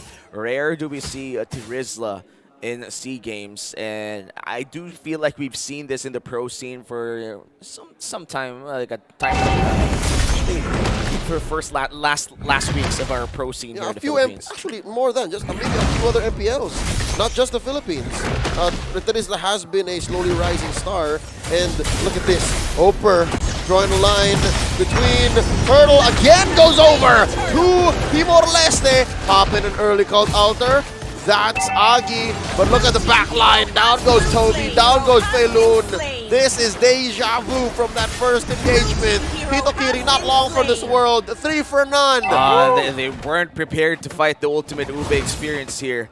It's so hard to fight against a sustained lineup if you don't know how to pop and weave. Yep, and at the same time, even the items of Timor-Leste isn't really enough. I mean, a Dominance Eye is maybe a necklace of Durant, they will opt to go for that route. And again, Team Laos at a 3.7k lead. Although Pelun's position was nice, by the way, even the shadow stampede of Agi was not able to detect that there was a player from Timor-Leste during that moment. But the sustain has been very detrimental on Timor-Leste's counter-engage against them. Yeah, it's so difficult. Timor-Leste, they're so ult-reliant, they're so burst-reliant, and yeah, even if Tricia does find the perfect position, not even considering what Butterfly will do, I think it'll take a little bit more time before this carry's ready. Laos can just actually force issue. Look at this angle! Oh Lord, Agi with the pull, Butterfly, use the flicker, not long for the world, another one falls, and now Pelun, even underneath the turret, get the kill! Serve it up, Toby! That's your name falling. Oh, no! Piston! And Piston doesn't get it. Almost a kill for Piston, but Timor-Leste at least gets a kill back. Laos still going for the trigger here. In the mid lane we go. Hitokiri trying to run away, and he will be able to... Oh, look at that! The flicker caught and the Upraisers! I mean, for Team Laos, they've been using their skills and even spells just to engage against Timor-Leste. It's as if Timor-Leste doesn't have any space to like breathe on this type of rotation, and this is what we've been talking about. Yes, flicker has been used by Butterfly, but during that time, if you look, if you saw that initiation from Agi using the Shadow Stampede and using instantly the Cult Altar because they know that they might overstay on that third time play. So nice initiation for Team Laos, and look at the map right now, definitely on the Team Laos side. And Agi, 20 August, and Piston has been rotating very well. But just to build up on that, Laos have been playing the map so well. They were able to take the turtle, they were able to take this turret, and there was Oper going 1v1 against Hitokiri. So they're activated on all sides of the map. Everywhere. And at the same time, taking everything that they want against Timor-Leste. As to why Timor-Leste, they don't know, am I gonna defend this turret? Am I gonna contest the turtle or try and kill Oper on the other lane? So a lot has been happening on this game. Timor-Leste is, I feel like Pelun right now is half-hearted in most of his engages. We haven't even seen a big Fatal Links just yet. It's always like a back call whenever he's near. I feel like his teammates is also afraid to fight Mao right now. And I guess we're already resorting to fighting now inside the base of Timor-Leste. But that's not gonna happen until like 3-4 minutes from now. And that's if Lao even tries to force an engage there. Yeah. And speaking of engage, I believe one reason as to why even Pelun is a bit doubting if he will go for an initiation. Look at the player gold for Toby. A bit low as compared to the other players, so there's no enough burst damage from Timor-Leste. But with the aggression of Team Laos, Hitokiri gets caught on the opposite side of a heavy spin, serving up a kill to Oper. And just like that, it's a free pickoff for Lau. And look at the micro adjustment that Your Name did there. He was waiting for the last cast of the Mortal Coil. Again, Mortal Coil gives you a slight passage from crowd control. He waited for that one last dash, went in from behind, and just slammed him to the wall. Lau right now is just overpowered.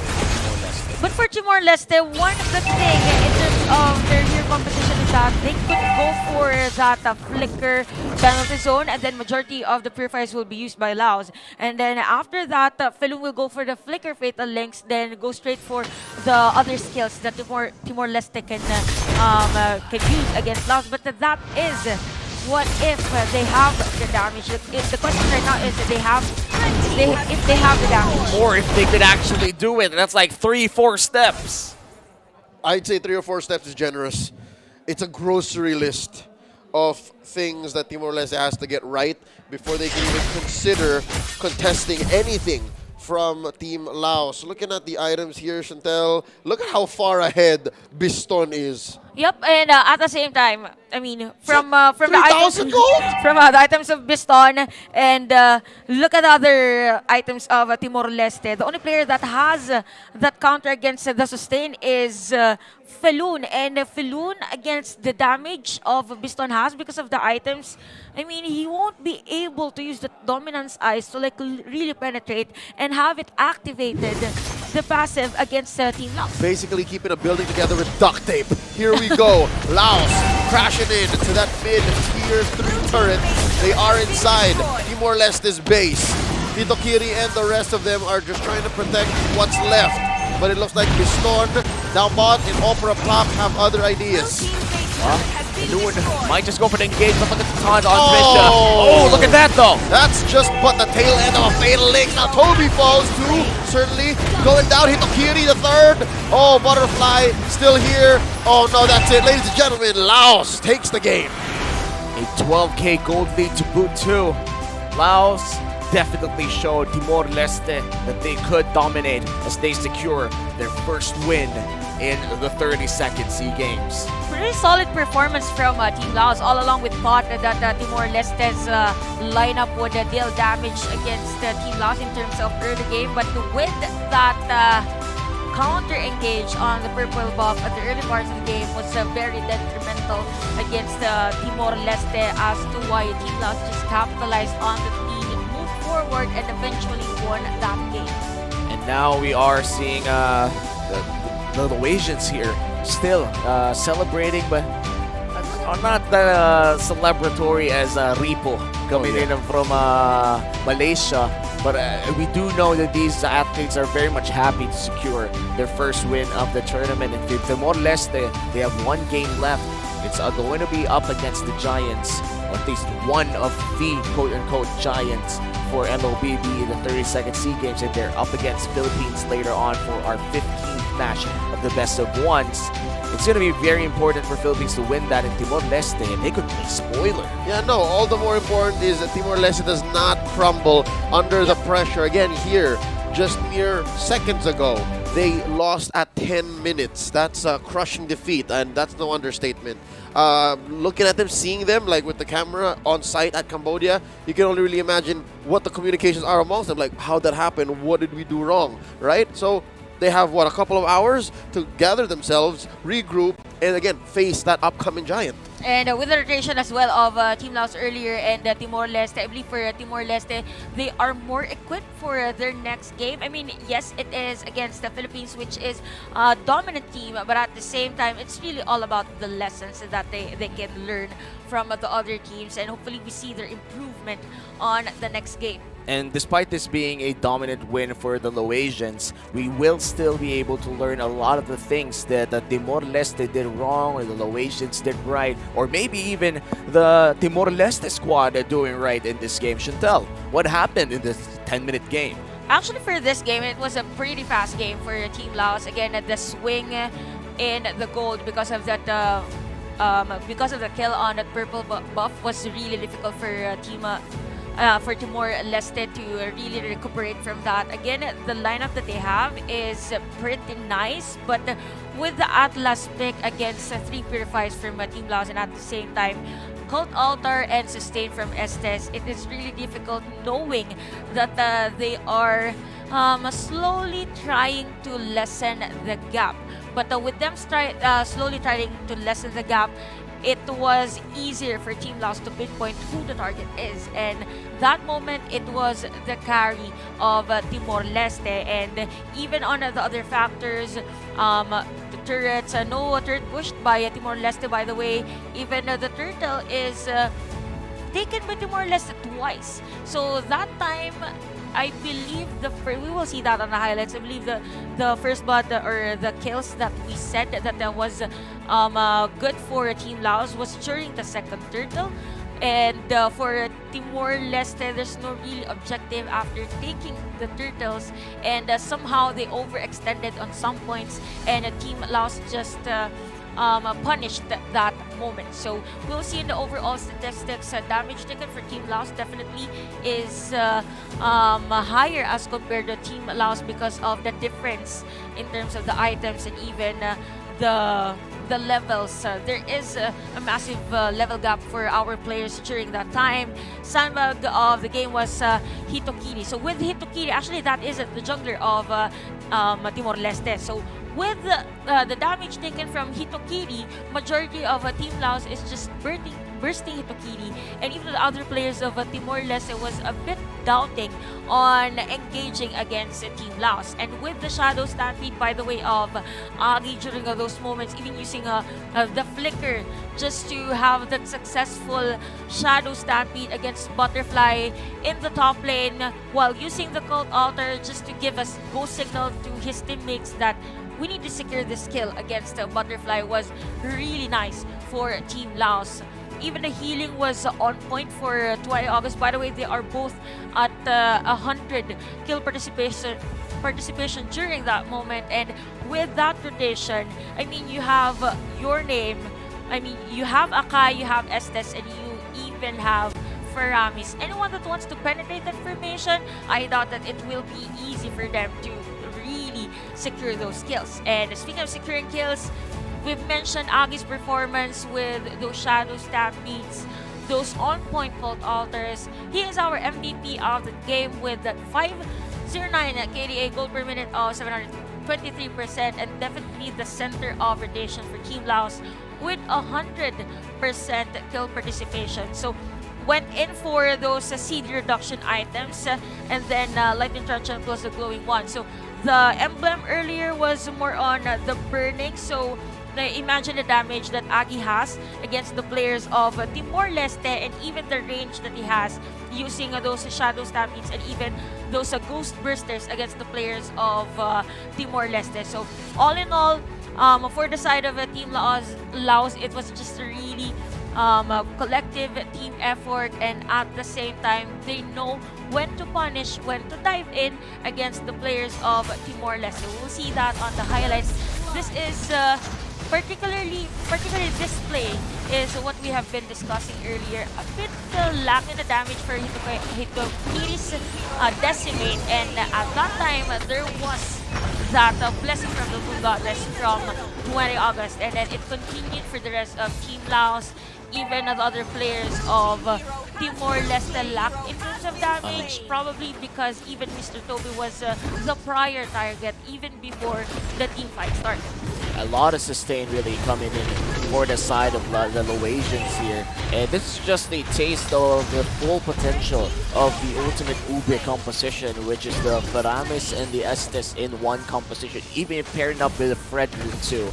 We've seen the best of the best in the world run this, and the way that they play this is a more fast-paced way. Usually we see a lot of board dances, but then again, it only lasted for 10 minutes. This was such a quick game coming in from the Laotians. And the way that they did that is they snowballed through the turtle. Yeah, they didn't get the turtle, but they made sure that as Team Timor-Leste overcommitted, they got away with at least 2 or 3 for none. That's how Laos did this. So you can say that it's their own little variation on what some would call the ultimate Ube.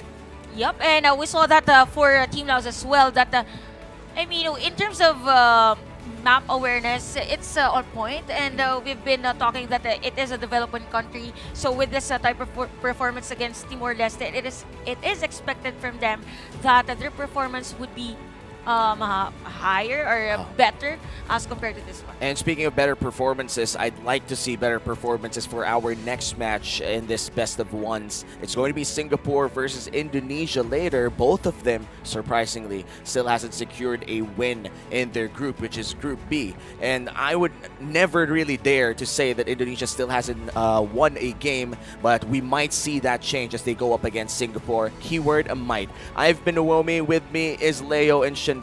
The 32nd SEA Games MLBB Men's Division will be right back after a short break.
They're here making another statement. They deserve this celebration.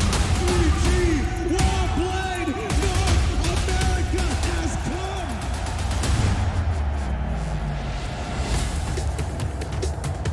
come! Welcome to Mobile Legends! Starting off 2023 with a huge bang. The M4 World Championship by Mobile Legends Bang Bang Esports achieved one of the highest peak concurrent viewerships of 4.2 millions, setting the tone for the year. And with the MPL seasons and official tournaments going underway in their respective regions, we know that fans across the globe wanted more. Taking place in Phnom Penh, the vibrant capital city of lovely Cambodia, for the first time in MSC history, this year's Cup will include non-SEA representatives. And why do this and include international teams? The objective is simple: to improve MLBB esports level and ecosystem, evolving an established regional brand into an international championship, one without borders. MSC 2023 is a testament to the increasing demand and support from fans across the world. #SeeTheWorld. We will work hard to elevate the tournament level and increase our esport competitiveness. With that, do look forward to witnessing world-class MLBB esports in Phnom Penh this June. See you there, and see the world.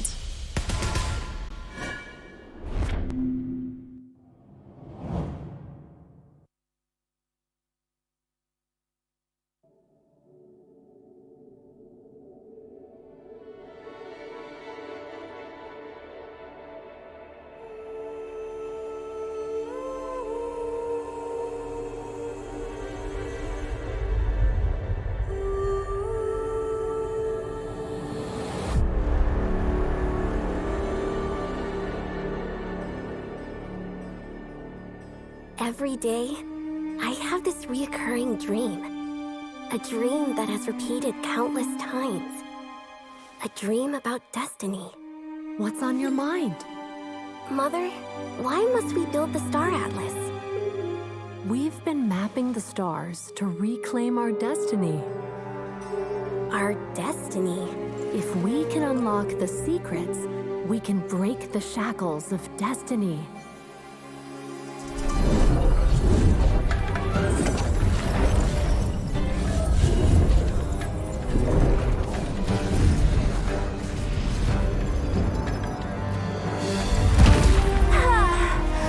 Finally!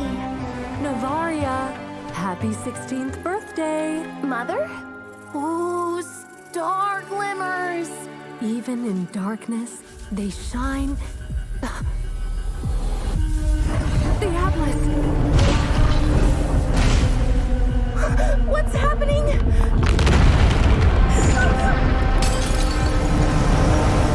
It's pulling everything into it! Navaria! Mother! Hold on! Don't let it go!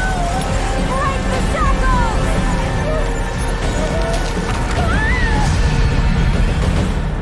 Mother! Mother!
Good day, everyone, and welcome to the official English broadcast of the Mobile Legends Bang Bang Men's Division of the 32nd Sea Games live in Cambodia. We're going to be your casters for today's matchup. My name is Umi. With me is Leo and Chantel. It's going to be a matchup between Indonesia and Singapore.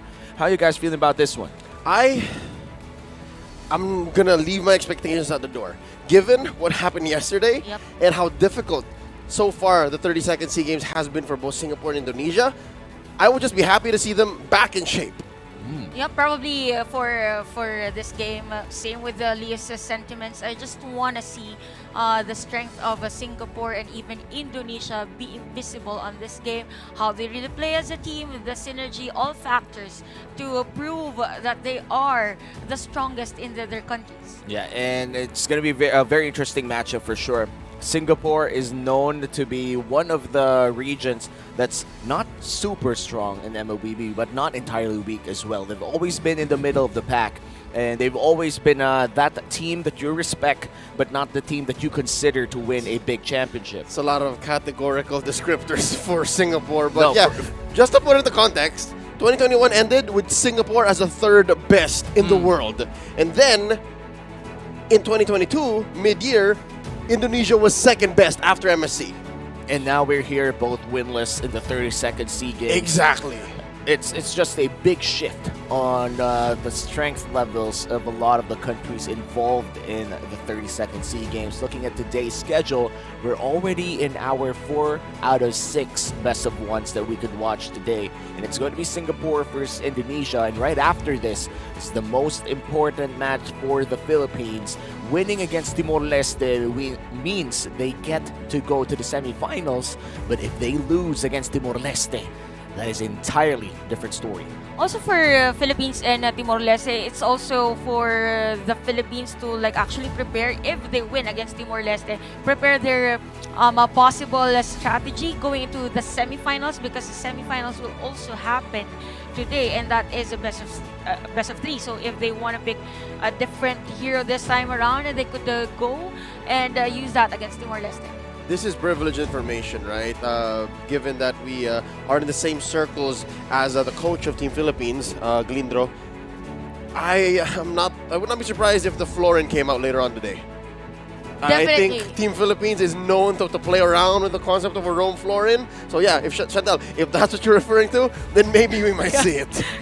Who knows? The Florin has been the pick for Philippines, despite its very shaky performance globally, and of course in the solo queue ladder as well. Group A is shaping up quite good for Malaysia and Philippines, and from Group B it has been locked in since yesterday even. Myanmar and Cambodia already going to the semifinals. We're just waiting on who's they're gonna fight for Group A. There's another bit of a contrast between Singapore and Indonesia, right? For sure, similarities. They're both fighting to at least get out of the SEA Games with a point. Yeah. Out of the group stage, but also we might see here how Indonesia tries to recover from the concept of this all-star team, because again, Team Singapore is one squad from the professional league of Singapore. Indonesia, again, this lineup is, for at least the lead-up of SEA Games 2023, SEA Games 32nd SEA Games here, is an all-star lineup. So there's still that test. And they prepared a really long time for this, right? More than, I think, a month or so. It's no secret, yes, that their professional league had to adjust for this. Yep, and with Indonesia knowing that they are an all-star team, again, this is their final match for the 32nd SEA Games. At the same time, this performance from them against Singapore will be the benchmark. I mean, we saw them play yesterday, yes, but with the losses that they had, if they win this game, they might actually prove that it is effective, the all-star type of lineup for international events. And here's what's scary, right? Indonesia have lost to an upset matchup 35 minutes, right? 35 minutes, at some point when you get there, you can say fatigue got to you, you can say decision-making may have been a little iffy, sure. But they also lost to Myanmar, which was, I'd say, a fair fight. It was a matchup wherein, you know what, you draft your best, Coach Zays versus Coach Zaya, and then you play your best in a best of one. They lost that too. Now against Singapore, who now, I just got refreshed, right, from our producers in the back, this is the MSC 2023 lineup. So who's to say? Like, well, what are we expecting here from this All-Star lineup again against this one squad? And for many years now, we've seen Indonesia make All-Star lineups and see a bit of success, but not the success that they hope for and the success that they aim for with the All-Star lineup. And I feel like at this point, you start to question the decision-making around it too. And it's not just Indonesia, it's also the fans globally looking at Indonesia, knowing that they're one of the best, or not still, the best region to watch for a lot of the MLBB stuff or the MLBB action that you want to see. Now they're asking, is it still a smart idea to make an all-star team inside Indonesia? To be honest, actually, if my personal take on this, if as much as possible, you just want to have that single team represent the country, of course, because for every different coach, there's a different strategy on how you approach things in terms of taking objectives. And with different coaches means that they have different players. So the mindset and even the knowledge that the players has is different from the others. So there might be a clash in terms of decision making, whose shot call is to be dominant on that one. So yeah, really on that factor. And I think I also discussed this earlier, I think yesterday rather, Leo. When we look at all-star teams, one thing that we always have to look at is ego as well. Of course, this is subjective to the type of people inside all-star teams. But when you put 5 superstars together, more or less, a lot of them are used to being the guy who's being played around with. Like, basically everybody plays around that guy. And if you have 5 that guy in your one team, that's those guys now. Those guys now. Nobody is. I won't go as far as to say that nobody is a team player. But what I'm saying here is that sometimes you get so used to being the center of all the things, you can't be that guy in an all-star team. We're not even sure if that's the case, right? Yeah, not even sure. Another huge point that the community brings up, something that we can discuss while Team Singapore and Team Indonesia walk on the stage, is the choice of players that are fielded for the main 5. There's a lot of experience in the, 6 or 7 that Indonesia drafted as their all-star to represent here in SEA Games. The main 5, I'm pretty sure, could have shuffled up. There's 2 matches yesterday, but it's the same main 5 that played for both. Is Bin part of the... Bin is part of Team Indonesia, but... Where's he right now? Is he here? I am not sure. Like, Kiboy and Bin, of course, are... there's Kiboy. Are stellar members of the Indonesian squad. People know these guys are legendary in their own right. Like, there's a reason as to why the world is shocked. The whole MLBB universe is shocked to see them not succeed. These are legends right in front of our eyes. But sometimes, honestly, with the performance of Indonesia, it is in between good and bad. Good because they can take a rest from all the pressure that they are expected to like really perform. I mean, from years and many international tournaments, emotionally and even mentally for these players, they deserve a break from those pressure. I mean, with great power, great popularity, great achievements comes even greater responsibility. And now, with nothing to lose, this might just be their most comfortable game in SEA Games. And I'm happy to see them in this. If I'm reading the room correctly, it seems like despite the current situation of Team Indonesia being at 0 points, the crowd still loves them. Yeah. It's either for them or Team Singapore, but either way, both are pointsless and both are receiving much love from either the Cambodian crowd or, I don't know, did they have, again, members of the Indonesian and the Singaporean delegates come in and show some love? But either way, I'm here for it. Yeah, and this just goes to show that the SEA Games is also a show of community. Yep. It's not just a show of skill or a show of nationalistic pride. It's a show of community for a lot of these teams. And what I love to mention as well is that a lot of the players have like people from other esports titles as well, but from the same country supporting each other. So not only is this like an integration of cultures, but also an integration between other titles as well, part of the 32nd Sea Games. Let's look at Team Singapore here. Is it the same lineup, or am I seeing something different? I feel like Roy is like a substitution. Nope, that was the same one. That was the same one from yesterday? Mid laner. All right.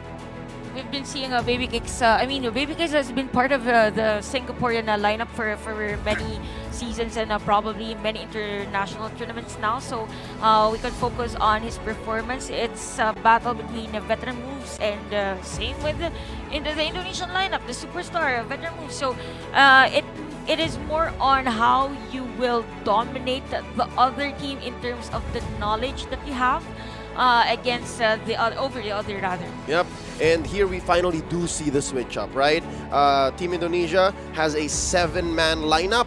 Yesterday it was a main 5 that played. Today they switched up Dreams. They switched up one, Rahmad, now for Nikki, also known as Kiboy. And again, I think it's no secret that a lot of people want to see Kiboy play. Yeah, of course. Kiboy, one of the more popular Indonesian players in their own pro league. Was a recent champion. Recent champion too. And again, I just have to reiterate, like, this is very much heartbreaking for the entirety of Indonesia. They prepared and sacrificed so much for the 32nd Sea Games only to see this level of little success. And to be fair, Indonesia has been under the spotlight, the same spotlight that Philippines had for about more than 2 years now. And I think at this point, everybody else, like the entirety of at least 3/4 of the competitive MLBB countries, have already kept up with both Indonesia and the Philippines. And MSC, after SEA Games, it might just be the start of a new age, a new era of MLBB, where anybody could be the world champion. Yep, probably a wake-up call as well to change things up, spice things up. I mean, as the saying goes, if you've hit the rock bottom, there's nowhere to go but up. Oh, if that's what we're going off of, then should MSC be where Team Indonesia recovers? Because there's a majority of them showing up here. You have here Jabran from EVOS Legends, he's there. Nikki from Onyx Esports, he's going to be there. Gilang is going to be there. So I won't be surprised during MSC. They could use this to rubber band. Yep. And this is one failure, you know, and hopefully they do learn a lot from this. And even champions, even legends, they do bleed sometimes. And now back to Singapore and Indonesia, these players are just going to compete for a point before exiting the stage of the 32nd Sea Games. Well, what an honor has it been for a lot of these players to carry the banner of their entire country. Just the same, I'd like to thank the folks in the auditorium are happy to be there. Again, how often are you going to be able to see the MPL Singapore champions and a, I'd say, smorgasbord of different stars from Indonesia play MLBB right in front of your eyes, right? Like, this is a dream come true. It is a jam-packed, I might say, arena for this match, and it's overwhelming because even for the players right now, for both Singapore and Indonesia, the support that they get as of the moment is, regardless of what happened with the run at this 32nd Sea Games, they know that they are still supported and loved by their fellow countrymen, and that's what's important. Yeah. And let's be frank, this is a non-bearing match, It right? is, In it Group is. B, it's confirmed that Myanmar and Cambodia will be the ones making it onto the playoffs or the semifinals in this case. But do you see how full that auditorium is? Yep. Still, They very are much- superstars. still superstars playing. A in needle front of couldn't them. drop. Nothing. All the seats taken. And I just love the community in Cambodia right now. Wish we could be there as well, you know. Enjoying the entire ambiance, basically the entire community just going together there in Cambodia. But of course, I feel like this event is still majority for a lot of the guests from teams and Cambodians themselves, just making sure that they have this space for the lovely citizens of Cambodia too. You kind of want to prioritize your own citizens to enjoy the entirety of the 32nd Sea Games too. Now that we're talking about it, man, the Khmer are in for a treat. Why? Sea Games this weekend, MSC in about a month's time. Whew. MLBB being a major thing in Cambodia. It's just MLBB things. MLBB action.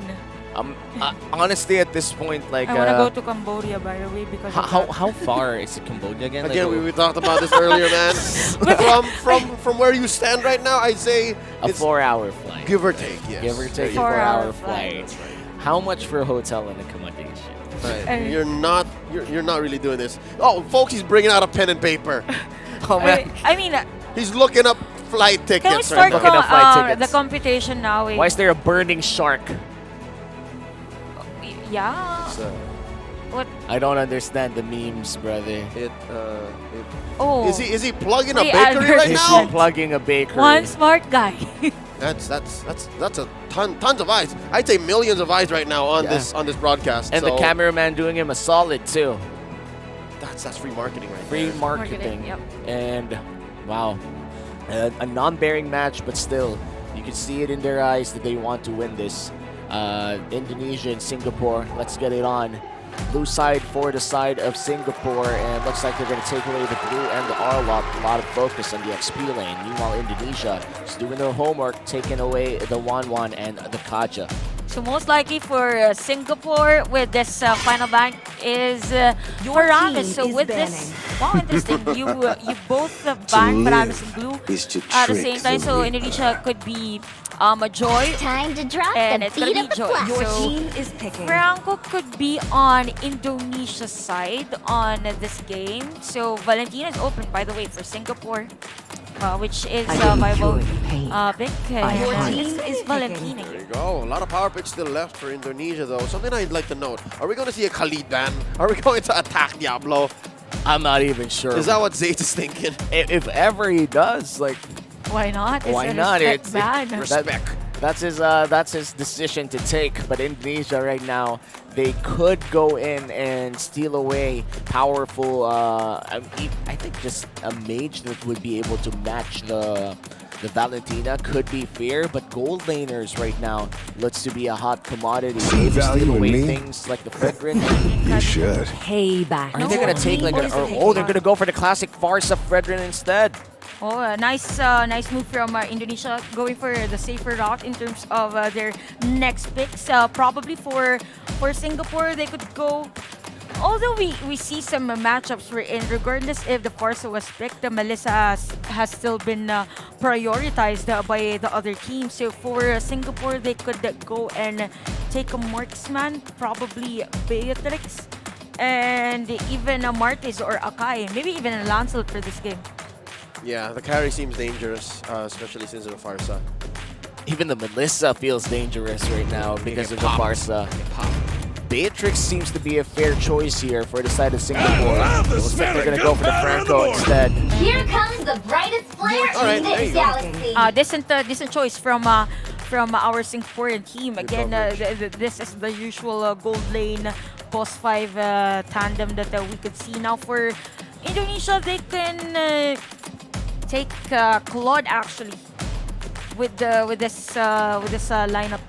Exorcist of the Dragon Spirit. Your team is banning. Oh, they're running a very familiar lineup, and we call this we actually, no, it's not a very familiar lineup, my bad. I always thought that it's going to be like the Kadira plus the Yu Zhong with a double petrify combo. A lot of early game damage too, but this is quite similar. This it's half of it. It's half of it, and this composition is mainly focuses on a lot of early game rotations. You have the Black Dragon form, you have the Wings by Wings. You could just fly up literally animorphs from XP lane all the way back to the gold lane. That's right. We saw yesterday Risky, despite losing on that Yu Zhong, I'm not a single played great, word cut through the line of the opponent's lineup. Southern seas Oh no, are Singapore ready to do it. my They know domain. it's Interesting. possible. Yep. So we see some Karita being converted into boss 5 just to really secure a kill instantly against the other team. So with Indonesia's current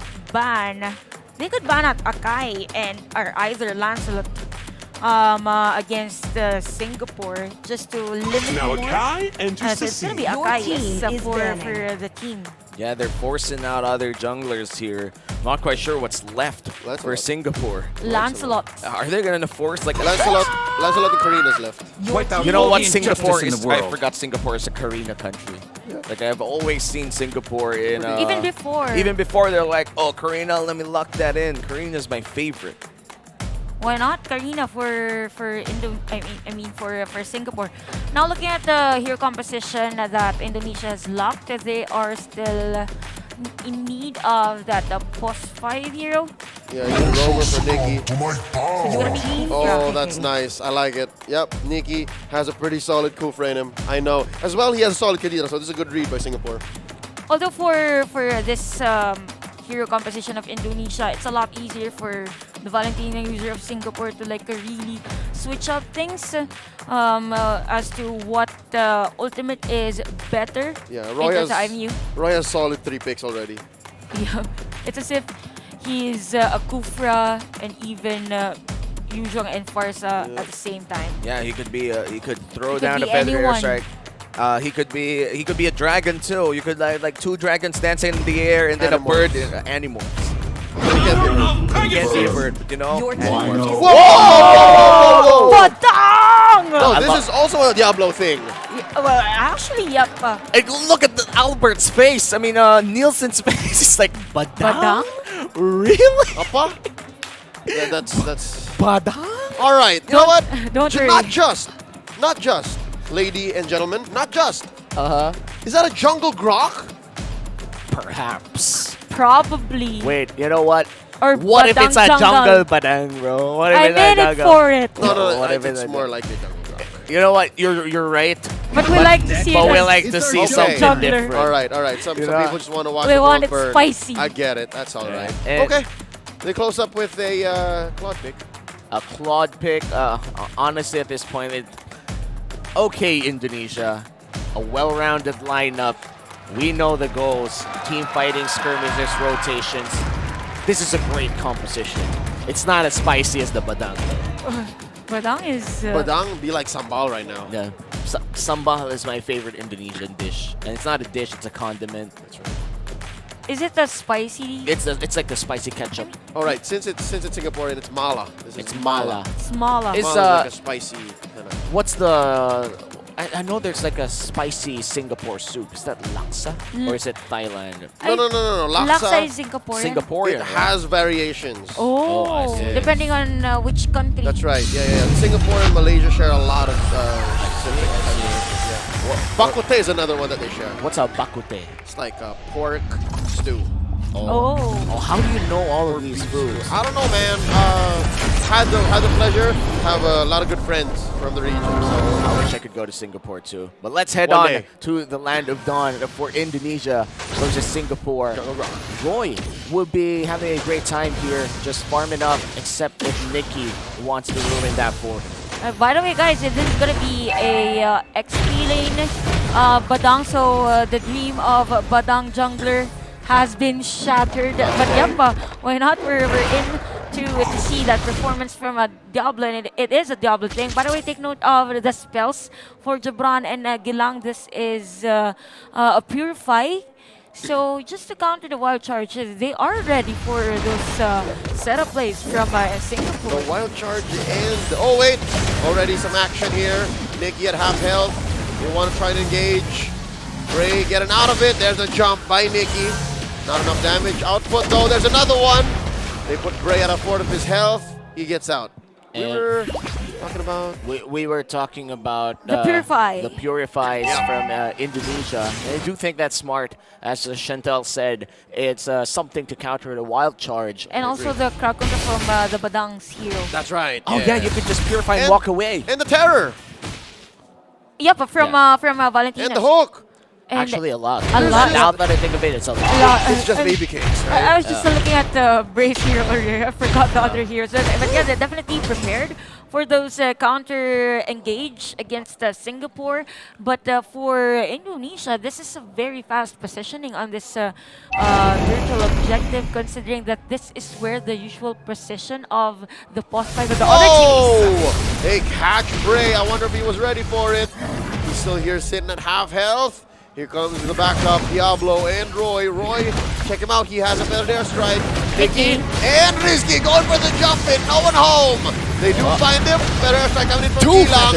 And it's Lozy who falls first, but they do find the trade. No way! As Nicky goes down, Turtle goes No down. way! Singapore, 1 for 1. Romer for Romer, but Singapore comes out on top. Singapore, Diablo takes a kill. Then Bray steals it away. Indonesia, they did lose a lot, but the goal lead is still pretty much equal here. Yep, there's still an even ball game for both of our teams. So definitely for Indonesia, they have to be prepared on those surprise fisticuffs from Diablo's Badang. And it's really nice to see the casting of Gilang and even Royce during the time. Oh wait. Nielsen gets the knockout, but Roy kept in place by Neki. Lozy's not going to save you now. There's a pickoff by Team Indonesia, and they're not done. Here comes Nielsen. Oh, put him on front line. Baby Cakes is ready for this fight. Yeah, and Baby Cakes misses quite a bit with his runner there. And so far, Indonesia, after losing that fight inside the turtle pit, they knew they could pull the trigger despite Gilang going for the max rate feathered airstrike. Yep, and speaking of feathered airstrike, by the way, it is in need, of course, for this play of Indonesia at the bottom lane. So there is going to be a difference in terms of the rotation for both parties. No. Look at this deep cut by Indonesia. Punished. Eventually, Diablo does fall, and yeah, I don't know what Singapore was thinking there. Yep, as Risky said, that was a risky play from Singapore on that dive. So again, a risky, punishing that risky play from Singapore. And still, it is 3 kills from Indonesia, yes, but still, there is a neutralization in terms of gold.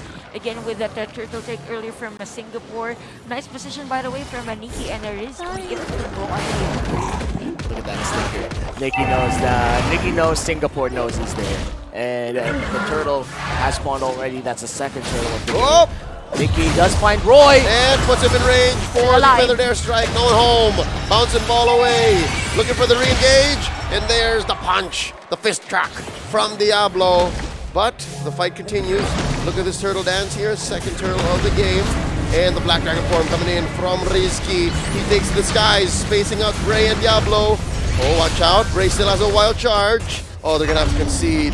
Indonesia hates the turtle. Oh, wait. Here's another fight. There's a knockup. Rizky gets the kill. 2v1. Diablo gets some revenge here. Punches the wall.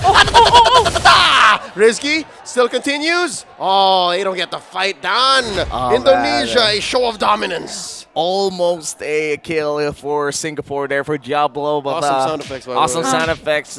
You know, Chantel, how did it not translate into Wait, I have to say this first. It's as if I'm watching an antique arcade play during that time with a 1v1. What are right? Dude, that's impressive. Music to my ears. But anyways, for Team Singapore, wait. Oh, wait. Okay. Indonesia's deep. It's their turn to go behind enemy lines. Now Bray threatening a massive power of nature. Oh, the isolation. Look at the knockup. And Roy's in trouble. Razor's Wrath bombs away from Baby Cakes. It's looking dire for Indonesia. That's a roamer for Romer Trey. 2 for 1 now as Nielsen falls. Singapore walks away with a dub. Wow, Roy with the counter feathered airstrike shows Indonesia that he could deal just as much as damage Gilang did earlier in this fight. Again, for Indonesia, they have to be prepared on this counter plays that Singapore has against them. Now, for Roy, all along we thought that he will be dead on that play because of the nice setup from Nikki, but at the same time, there are other players. Here it is, Nikki very low. They let Diablo get some punches in. Oh, wait, no, rather, it was just the front lines from Singapore. Diablo still holding on. Oh, they're looking for the isolation play. Risky very low. Looking for a knock-up. And there's a wild charge from Ray. Nielsen! Isolating Nielsen! Couldn't get the Appraiser's Wrath in. Roy gets a kill. It all started with that nice wall charge from Bray and the rest of the players of Singapore. They are ready to deal damage against the players of Indonesia. By the way, that wall charge did hit Gilang and even Risky during that time. So majority of the players of Indonesia, even though they wanted to go away, back away, that was close though. But yep, this is another turtle team fight from both of our teams. It's a matter of the timings in terms of their skills. Yep, 2 out of 3 turtles going over to Singapore. Wow. Singapore holding a 600 gold lead. The gold lead has been bouncing between Singapore and Indonesia now. Very close game as Diablo is able to secure a turret downstairs. I'm not comfortable. I don't like it. I don't want to see a meta where Badang is a thing. This is scary. I'm an XP laner myself. So you're Can't happy. confirm I do not want Badang in the meta, but I'm entertained by it. Yep, I want to watch Badang games, but me playing with the Badang, nope. But maybe it's also what Indonesia feels right now with the Badang pick of Diablo. It's straight up oppressive. I don't like it. It's so strong right now. High and dry too. Finds you alone, punches you down, gives you a good massage on the wall. Master Assassin. It's as if pump the alarm. And then, anyways, 6-4 for this one. Singapore though has the lead in terms of gold, bigger in terms of the lead earlier, the gold swing. But if you can see right now in terms of player damage, there's a difference between Gilang's and Roy's damage, but it's really more on the conversion of kills and even the objectives for our players. Well, that could have been a conversion for the side of Singapore, but still just a 1k gold lead for the Singaporeans here. Indonesia. No way they just did that. They did, and now Diablo gets introduced to the feathered airstrikes. Wait, by the way, during that time, take note that Risky has a Petrify. Yeah, probably didn't get the chance to do so. Nope, he got introduced to that wall put up by Diablo and it was too little too late. Now, Bray sees Nielsen. They disengage. Okay, so we can see right now for Singapore, really kudos, commendable rotation. I mean, they all have the vision in terms of where Indonesia will come from and solid formation in terms of initiating a play, and even their jungler is really the ones starting whatever team fight they want to go against Indonesia. Although, by the way, we saw that damage, just 3 hits from Jabran, and it did hurt Bray. Yeah. So Jabran is slowly building up. Yep. And hasn't been much part of much. Not really, but the damage coming in from both position 4 players is very respectable. Half HP on this door, who's gonna get it? Bomb rushing there. No!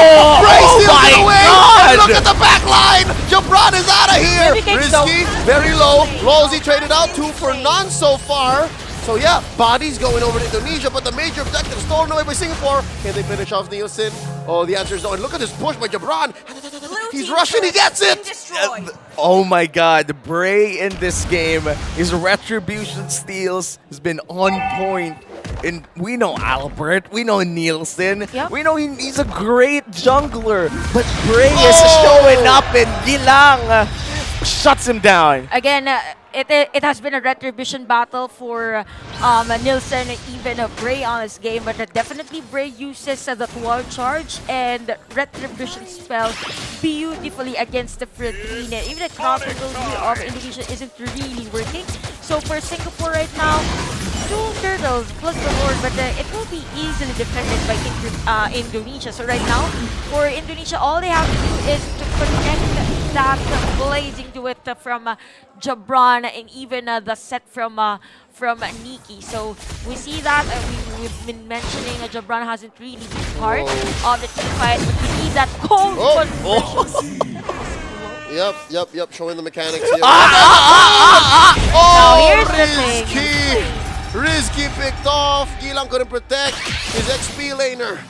Oh man, that hook coming in from Lolsey. He may be 0-4-3, but the moment he gets someone, and that someone is important most of the time, Singapore, they even out the game once again. Bray though might be in trouble. That's really nice actually for Singapore. Whenever there is a hook from Lolsey, majority of the players are just kneeling near the area. So they are able to like really secure the kill against Indonesia. Now for Indonesia, they have to recruit. I mean, their lineup is really meant for the team fight. It's just as if they are overwhelmed whenever Singapore does the initiation. So they need they need to capitalize on the mechanics of their heroes. Dapper. Bray. Oh, this is trouble for the young jungler of Singapore. Forced out an early wild charge. Team Indonesia scrambles but takes control of their side of the map. When that was happening though, for the side of Singapore, they are just trying to take the turret at the bottom lane. So regardless of Indonesia secures a kill against the Singapore, they will still lead in terms of the map control. But anyways, looking at the items we have right now for both of our teams, it should hurt for a Diablo hero with the Side Station left door, Demon Hunter Sword, and even a Blade of Heptasis. That is as to why we saw that kill against Risky earlier at the bottom lane. Wait, Bray might be in trouble. Renner's apathy doesn't really land. And I just gotta say that the split pushing coming in from Diablo, this Batang is starting to confuse Indonesia. Now Indonesia has to either rush this Lord or rush go to the Batang. Nicky with that jump, taking Lozi out of his tempo. There's a flicker Baby from Cakes! the roamer. Baby Cakes falls as well. Jabran finally finds the lethal. Wet. And check Diablo. Check Diablo. He's gonna find the penetration here, but Rizky couldn't stop him. Here's the Lord. Oh, I'd say Singapore, that's worth it, but they can test this. They still have Bray. Bray has a retribution. There's no flicker, by the way, for charge because it doesn't retribution. Probably Bray. not. Oh, wait. Nope. Not gonna happen. Jabran threatening the kill on to the jungler. Oh, Gilang goes down. Diablo can get another Rohyon here. Jabran still up. And, Diablo, can he go 3v1? Oh, the answer might be no. Diablo! The pride. Crossover. The pride and joy of Singapore. Is he making it? He's got a shield. He's fine. But only for so long. Nicky with the flicker and the ult. And it's over. Diablo's down. The great chase for Diablo ends. Burns the flicker from Nicky and the ultimate as well. 5 seconds on Roy, 10 on Bray. Singapore has to defend against this Lord push coming in from Indonesia. And mind you guys, this is a Luminous Lord that could and will bang on this turret. Also take note that for Nicky's ultimate, it's not available yet, so we might not see those setup plays from the Scoopra. But yep, for Indonesia, very commendable on that zoning, on taking the Lord against Singapore. That was also there's a pull. The bloody hunt as well. Here comes Rizky trying to minimize the damage. Here comes Jabran. Bray goes down. Nielsen traded out. Roy gets a kill, gets a double. 3 for 2 so far deep inside the base. They get a 4 for 2. Gilang the only survivor. And they have a minion wave in the mid lane. It's 2 maniacs now. They're gonna march on through. Bottom lane, there's a wave for Indonesia. They have 1 siege minion. 1 siege minion. But they have the feathered airstrike They saw Gilang though. They canceled it. Oh no! They weren't able to take it. Can they burn this down real quickly though? Roy, they have 10 seconds. 10 seconds. 5 seconds and Nicky. Gilang is able to clear it out. Goes for the truncheon too. Okay. Okay. Everyone can breathe right now. It hasn't been ended yet. But definitely for Indonesia, they have to be mindful of those setup plays, probably be aware of where Diablo's position is, because Diablo has been disrupting the possible plays from Indonesia. But for Indonesia, they have Jabran. One good opportunity for Jabran on the blaze could really destroy Singapore's base this time around, but definitely Gilang and even I mean, it's like a basketball right now. Man-to-man defense for both teams. We will see that on the instant replay. Risky went in the middle of the players of Team Singapore, but at the same time, Roy had the backup, but that was an inhibitor turret, added damage. It's like basketball if they had guns and magic. Guns and Magic? Is that the band? That's my mom's favorite band. Pretty sure that's not a thing. All right, my bad. We are looking at the third lord of the game. And that's going to be, I think, an evolved lord, or is it an 18? I feel like it's not yet. It's 18 minutes in. So minute and a half, yeah. This is not yet an evolved lord. And this is a very crucial information for the side of Indonesia. They don't have to force this, but crunch it. There's the crunch. Oh, Nikki misses. There's still immortality on Roy. Nikki, Jabron gets caught out! Roy gets the kill. This is a key pickoff for Singapore. I am scratching my head right now. That is Jabron. That is insane. It's a marksman, though. Singapore. I mean, we've been saying for Indonesia that the only factor that they can go is that if they get Jabron, the perfect opportunity for the play to do it. Now that Jabron is out, most likely Singapore is on the upper hand. But we might see an amazing Wait! There's a pull-in. Oh, they're trying to the kill. There's Diablo with the ult. Get the answer back. Nikki goes down. Still no casualties for Singapore. And Diablo continues the fight. Look at the back line. Comes Risky. Better strike. Risky barely alive. Holding on. Skittering away in his black dragon form. And just like that, Singapore scores a massive non-evolved lord. He's finished at 1740.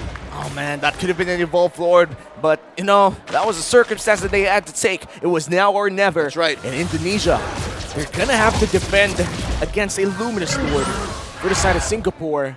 And wow, who would have thought? I mean, I expected a lot of things, but not this.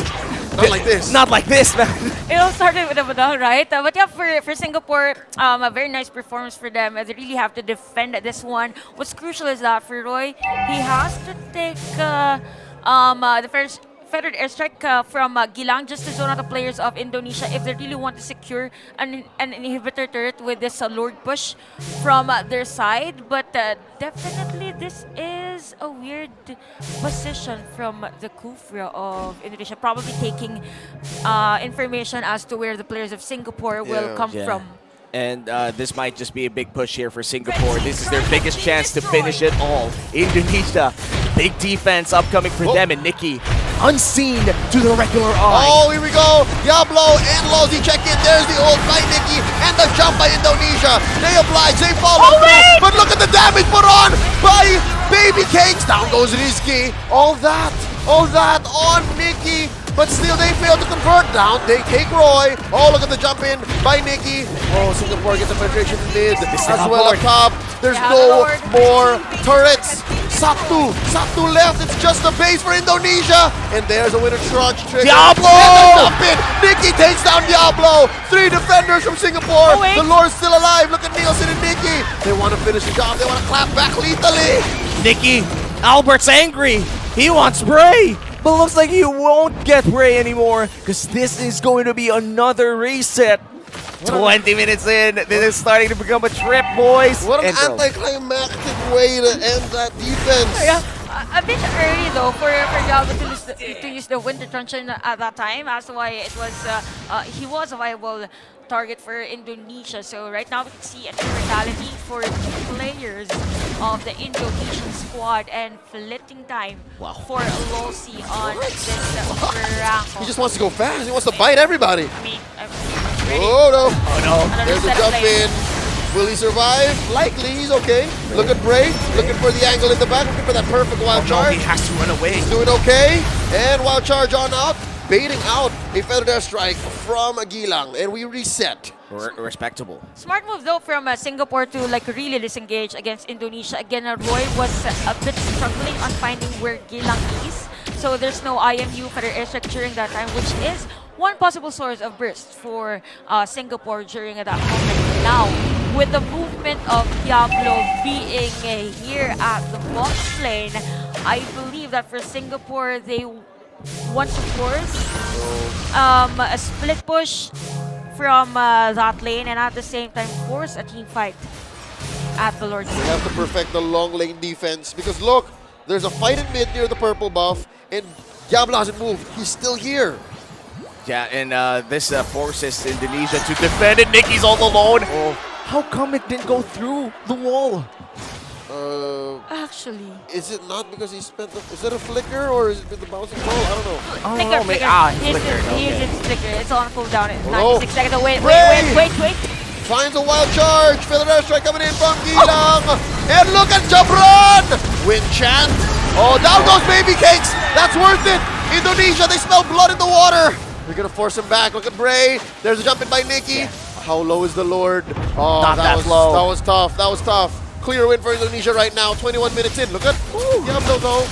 I mean, for Diablo, what doing, this is the time we're in for Indonesia. After this, they really have to force the kill against Diablo because it's really more of a buy time. We have the players now of Singapore. Yes, they don't have Baby Cakes, but remember that Prey has the wild charge. With this risk, they should force a reset on the Guardian's barrier though from Prey. Now it's a 4v4 because they forced the Claude back to the base, but they could rotate really fast here. It's a 50-50 now. Nielsen versus Bray. Nikki does find Ballsy. Still, the Lord is up for contention. Find Gilang, and there's the bite down. Rizky to the rescue, and Roy as well. No. Black Dragons, but still no one fall despite the anime-like team fight that happened there to have fallen for Singapore. Indonesia take down another. It's just Baby Cakes and Lolzy. Oh man, that could have been a difference maker for Singapore if they had Baby Cakes. But Indonesia, they took down the marksman first, went for the team fight. Now going for the Lord. This could be Indonesia's path to victory. Again, look at that, 22 minutes, but the goal is still even considered that this is a long game. But by the way, during the last defense, really have to commend Nikki's performance during that time. Gilang so close to death. He obliges. Here's a Pillar strike again. Folks, this is a two-man defense. The Singaporeans versus the whole squad of Indonesia. They pop the immortality on the Lolzy. Still here, down he goes. It's just Baby Cakes now. Lolzy, pop. Whoa, that's it, the wipeout. And they don't have any minions yet. They don't. But it's a 2v4 once again. Here comes Roy. Roy and Diablo. 5 Okay. seconds for Bray. Can they do it? Just clear the way, focus on the way. There's the ult coming in from Diablo. Baby Cakes. Oh, it's not here. can they do it? Not firepower. Folks, the waves from Indonesia. Oh no, he missed it. That's it. Indonesia win. And Indonesia securing their first win. Their first win in the SEA Games.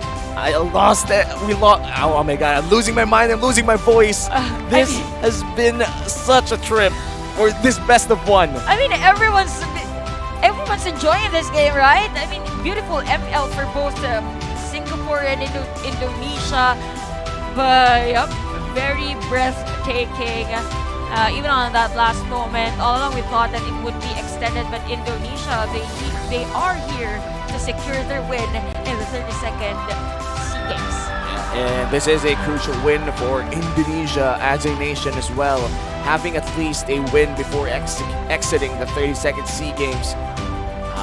Better luck next time for this all-star squad. And surely they've learned a lot. And look at that, a packed stadium watching these two teams, the top teams of their respective countries, compete right in front of their eyes. All-star athletes. And I'd be lying if I said I didn't enjoy that. That was an amazing showcase from both teams. And dare I say, it was really close. It was really close. Singapore almost got him. And it was, in terms of statistically speaking, it was a really close game. There was no gold lead that went through 5K up until the last moment. Yep, and it was around 23 minutes, if I'm not mistaken, during that game. It's just game. It was a long game, and everything was just jam-packed. There was a setup play at the middle lane, and another at the top lane, everything. It's as if the whole line of Dawn was activated during that game. Even the crowd, we could hear them actually this time.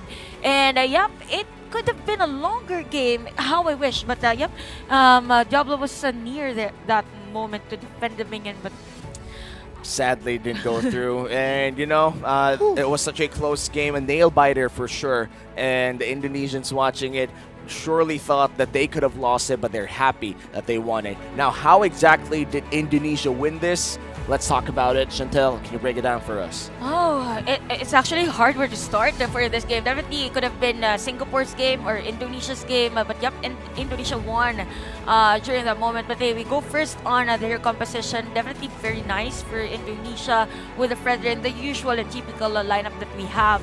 It was a bit hard though with the Badang on the Singapore side because of the itemization as well, pure damage plus immortality on the latter part. But what really happened for Indonesia is that they were able to really secure jungle and even farm for the Claude. So they just waited for this Claude to be able to secure the items and at the same time give damage every team fight that they initiate. So really close in terms of objective taking for both of our teams. Imagine 68.8k versus a 71k for this very long game, and it just happened. It just so happened that for Indonesia they had the Kufra. Probably we will see that on the highlights of that last play with the exchange of hook and then a Tyrant's Rage plus Tyrant's Revenge from Kufra and even Franco for both of our teams. And again, looking at the overall team statistics, probably one of the best games in this 32nd Sea Games. Damage taken and the damage dealt pretty close for both of our teams. It just so happened that for Indonesia lineup, more healing on their side because of the 3 tanky heroes that they have on this Kufra, even Fredrin and even Rizky's hero, which is Yuzhong. So a mixture of a bit overdiving. It's not really overdiving, but the overextension of team fights and not being fully prepared for other resources to be available on those team fights. But for this game, forgotten one is Nilsen. Albert with that Fredrin play, very amazing on that energy eruption procs, and even all the other lanes was being covered by Fredrin. Again, for Singapore and Indonesia, we've seen a lot even on Diablo's play with the high and dry assassin emblem. It just so happened that for Indonesia, at that last moment, majority of the inhibitor turrets of Singapore was already destroyed, so they needed at least to go back on their base just to defend their base. Yep, and for Indonesia at that moment, there was a battle as if Roy versus Gilang, role per role during the time, and it was very crucial, the positioning of these two heroes, because we saw earlier that whenever the other positions are revealed, you really have to find first where the Farsa is for Roy to get that IMU. But anyways, again, we've mentioned that last play from Nikki, probably the game changer, set up from Nikki on that bush near the buff. Yes, the purple buff. With KDA 4 for 12, gold permit for 192 and 67%. He is our MVP and the hero of the game. Remember that with those setup plays, 2 of the players of Singapore was actually part of that setup, when in fact what he wanted to do was just really delay the possible threat from the hook and the bloody hunt of Singapore that time with the item blade armor and such. Again, it was a long game, but it's all started with the first blood from Gilang, and then we saw that there is the damage from Diablo. And by the way, kudos to Brace. Retribution, it was very consistent at the start of the game, and even if there were players from Indonesia at that place, I mean, Singapore was all over the place as well. Yeah, and looking at the highlights right now, I gotta say that Bray's early game retribution is definitely on point, as you said, Chantel. And Diablo in this game was for a Badang, I have to admit, this is very impressive. I hate to see this, but I'm happy to watch it. I don't know if it makes sense, but I do not want to see this in the ranked in my ranked queue. Me too. But this is damn amazing when you watch it in the Pro Scene. And then that's why it's important that Team Indonesia won. All jokes aside, it was an amazing show of, again, diverse skill and creativity from Singapore. But because of Nikki's performance here, an MVP Kufra, I think they corrected the path. Because again, looking at the draft from Team Indonesia, this is pretty solid. It's a nice representation of what the meta is. And Indonesia definitely taking a win before going home back to Indonesia. Congratulations on that win, and hopefully we do see you back stronger next time. Can't believe I'm actually saying this, by the way, because usually Indonesia is one of the strongest. Telling them to come back stronger is very alien to even all of us who have been here for years. It's uncanny. It's uncanny. I didn't expect that we will come to this point. Yeah.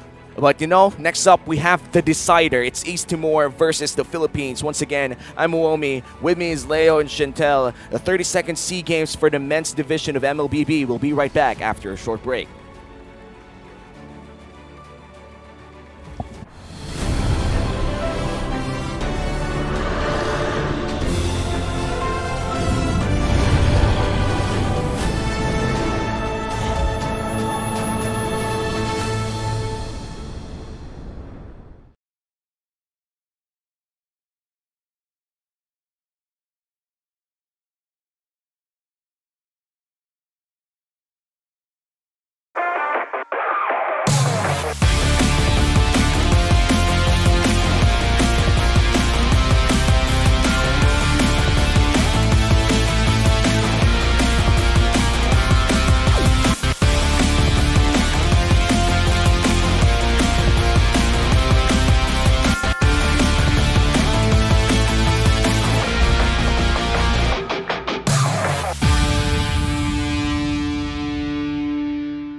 They're here making another statement. They deserve this celebration.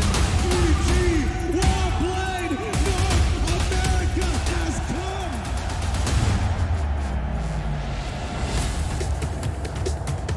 come. Welcome to Mobile Legends. Starting off 2023 with a huge bang. The M4 World Championship by Mobile Legends Bang Bang Esports achieved one of the highest peak concurrent viewerships of 4.2 millions, setting the tone for the year. And with the MPL seasons and official tournaments going underway in their respective regions, we know that fans across the globe wanted more. Taking place in Phnom Penh, the vibrant capital city of lovely Cambodia, for the first time in MSC history, this year's cup will include non-sea representatives. And why do this and include international teams? The objective is simple: to improve MLBB esports level and ecosystem, evolving an established regional brand into an international championship, one without borders. MSC 2023 is a testament to the increasing demand and support from fans across the world. #SeeTheWorld. We will work hard to elevate the tournament level and increase our esport competitiveness. With that, do look forward to witnessing world-class MLBB esports in Phnom Penh this June.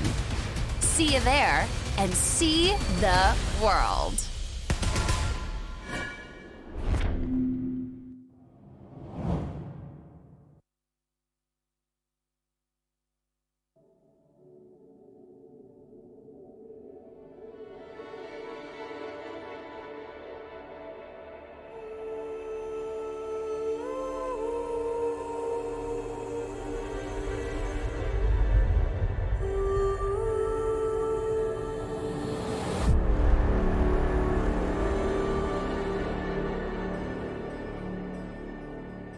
Every day, I have this reoccurring dream. A dream that has repeated countless times. A dream about destiny. What's on your mind? Mother, why must we build the Star Atlas? We've been mapping the stars to reclaim our destiny. Our destiny? If we can unlock the secrets, we can break the shackles of destiny.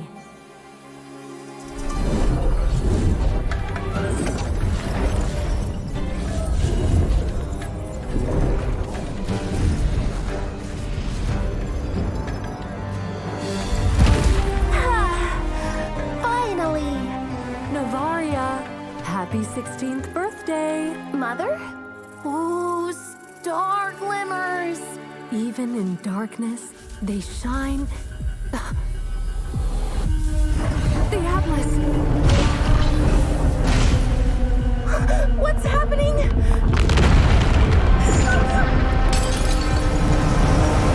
It's pulling everything into it! Aria! Mother! Hold on!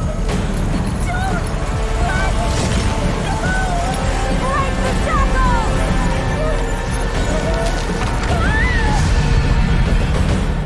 Mother! Mother!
Good day, everyone, and welcome back to the official English broadcast of the MLBB 32nd Sea Games Men's Division. We're going to be your shoutcasters for this matchup. My name is Umi. With me is Rockhart and Chantel. This is going to be the decider for Group A, Timor-Leste versus Philippines. Can I just correct you real quick? What? I heard a T there somewhere. Oh, we reverted it back. Man. Oh, all right.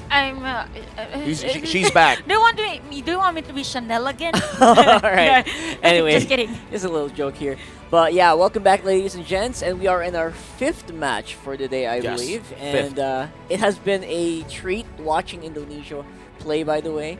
If you saw them play, they didn't get zeroed in this tournament. That's the very least they can do, and I still think that Indonesia can still be proud of that. Yeah. Yep, and we saw that even on the crowd earlier that they were really cheering for their delegates, and at the same time, for Indonesia, up until the very end, they've shown that they have the hearts of being a champion. Yeah, and Indonesia is a very much well-known region of MLBB strength. And this is something that we have to take note of. Our schedule for today, again, we are already in our match number 5. And it is going to be Timor-Leste versus the Philippines. Timor-Leste has not yet secured a win. And so far, all of their losses has been devastating. And we can attribute that to their, I would say, not inexperience, but more so of the pressure of having their debut in the 32nd Sea Games for MLBB. But for the Philippines, taking a game from Timor-Leste would secure them to be the 2nd seed. I would say this is not the worst performance we've ever seen internationally from a team. I believe that Timor-Leste is a newer team. I think there's no doubt about that, right? Compared to every other player that is on the league right now or in the tournament right now. But that's something that's actually really, really good for the players of Timor-Leste, if you think about it. Yeah, it's like a lot of experience. It's like a hyperbolic chamber. And this is for Timor-Leste. We all have to consider that MLBB is still developing and in their country, and to be part of Sea Games and to be able to compete with this other countries that are already been competing internationally. It means that you can take and get a lot of information that you can use on the other tournaments that they will play. And with this win, probably from Philippines, if they win against Timor-Leste, they will be up against Myanmar, which is the top seed. The top seed for Group B. So pretty nice matchup, by the way, if that will happen for Philippines and Myanmar. And you know, Myanmar has shown so much improvement in skill. The last time that we saw them was also in a major international tournament.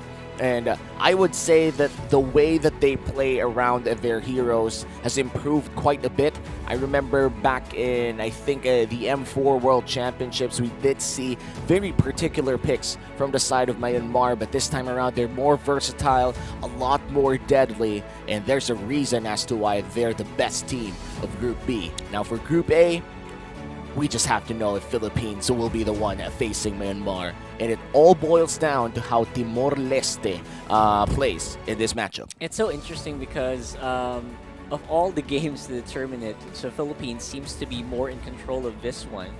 And yes, I do agree, Myanmar definitely looking a lot better, especially with picks for Ruby DD.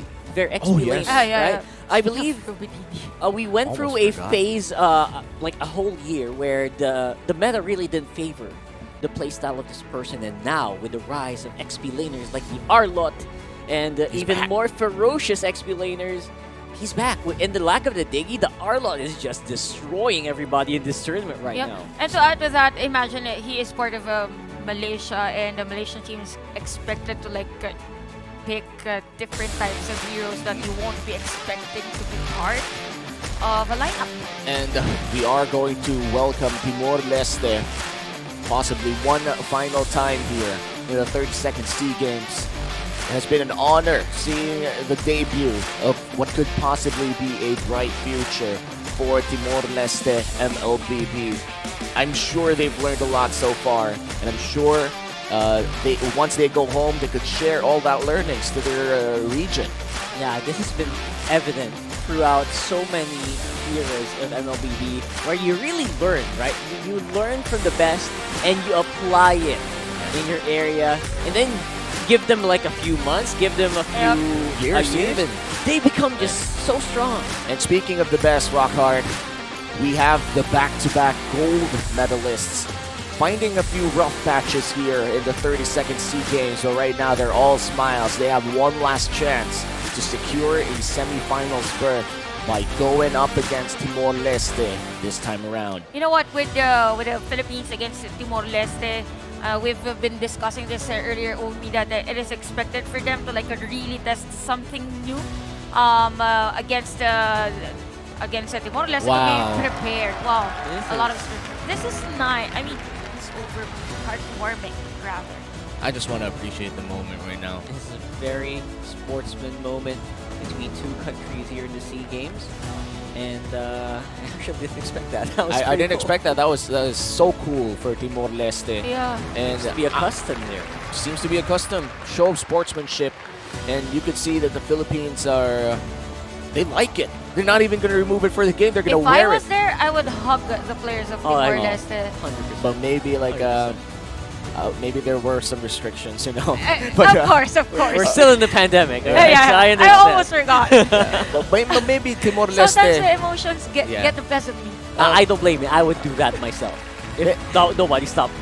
Yeah, maybe Timor-Leste is like looking at Philippines as their idols, you know, like again, Philippines and Indonesia has been the go-to regions to look at when you're looking at prime MLBB action. But looks like this time around, their final game in the Sea Games is against the world champion region. Timor-Leste is going out with a bang, and this is it. Absolutely. Show of sportsmanship aside, this is definitely an experience. It's going to be a whole experience. They will experience so much. Yep, and aside from the experience, it makes you a stronger player mentally and even emotionally with this the experience that I have for Timor-Leste. And I'm just really looking forward for the years to come, probably maybe even months, if they're given the proper platform, I guess, in terms of playing MLBB to really improve how they play. Because in terms of the heroes that they've been picking all throughout this 32nd Sea Games, there's no doubt that they've been watching a lot of games already.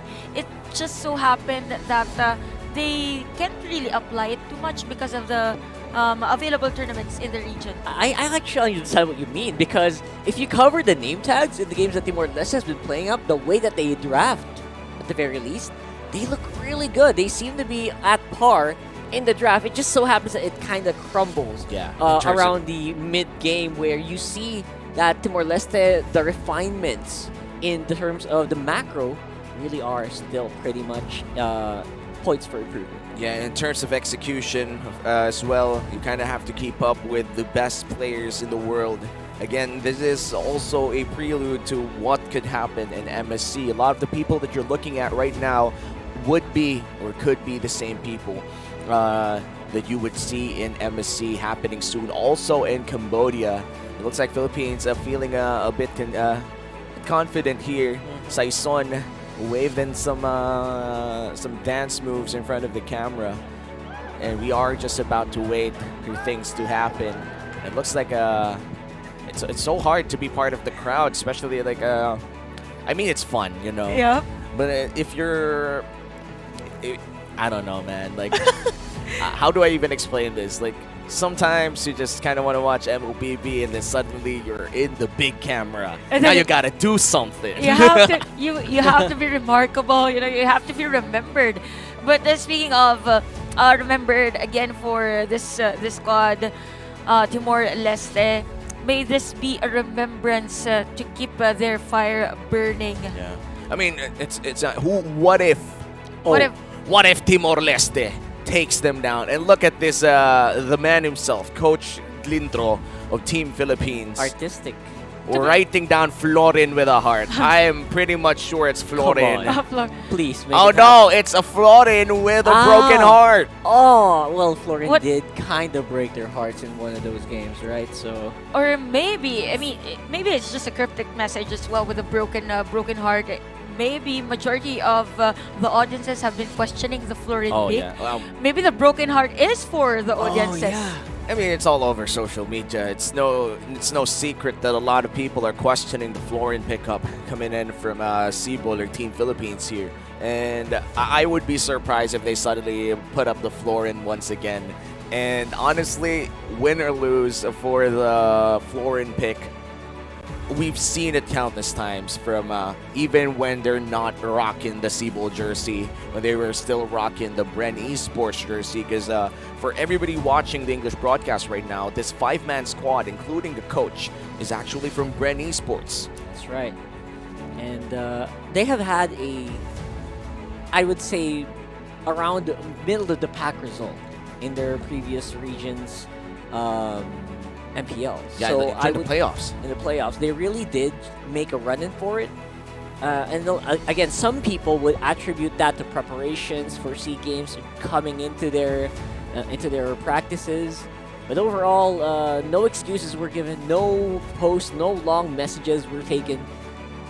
This is the team that really did look like they really wanted to win their SEA Games bid, and they might have made sacrifices, but they don't acknowledge that. They absolutely think that, you know what, they did their best. And I think watching these for the longest time, watching these players for the longest time, that's just what they do.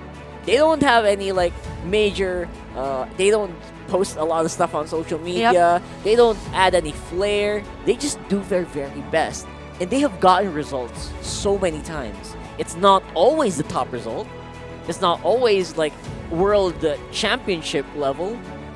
But right now, at least in the Southeast Asian Games, they are showing that they can be the best. Yep, with the progress they have from the run that you've been mentioning with regards to their regions MPL, it's just really nice with after the run that they are performing really well on this 32nd SEA Games, but they just really have to minimize the errors. I guess I remember that loss, first lost this tournament.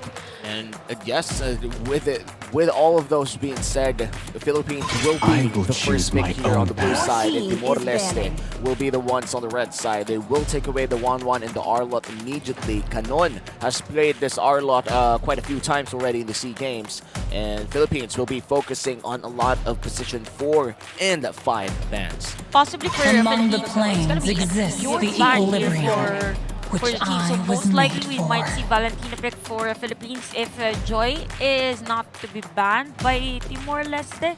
Viable option for time to drop Canon, the beat of the flag. Your team is Glue is open, by the way. Yes, actually the best alternative right now, aside from that, is going to be the glue. To banish But no! Why not? The bans indicated a glue, but they went straight for a Lancelot. Yeah, I have to agree. When the Varamis is banned and the Joy plus the Arlo also banned, it just ups the glue value by so much. Nobody could stop the glue at this point, and I wouldn't be surprised if Timor-Leste had the awareness of awareness that this glue could be a great pick for them. It really is, because if you remember in the games that Timor-Leste lost, they used the glue.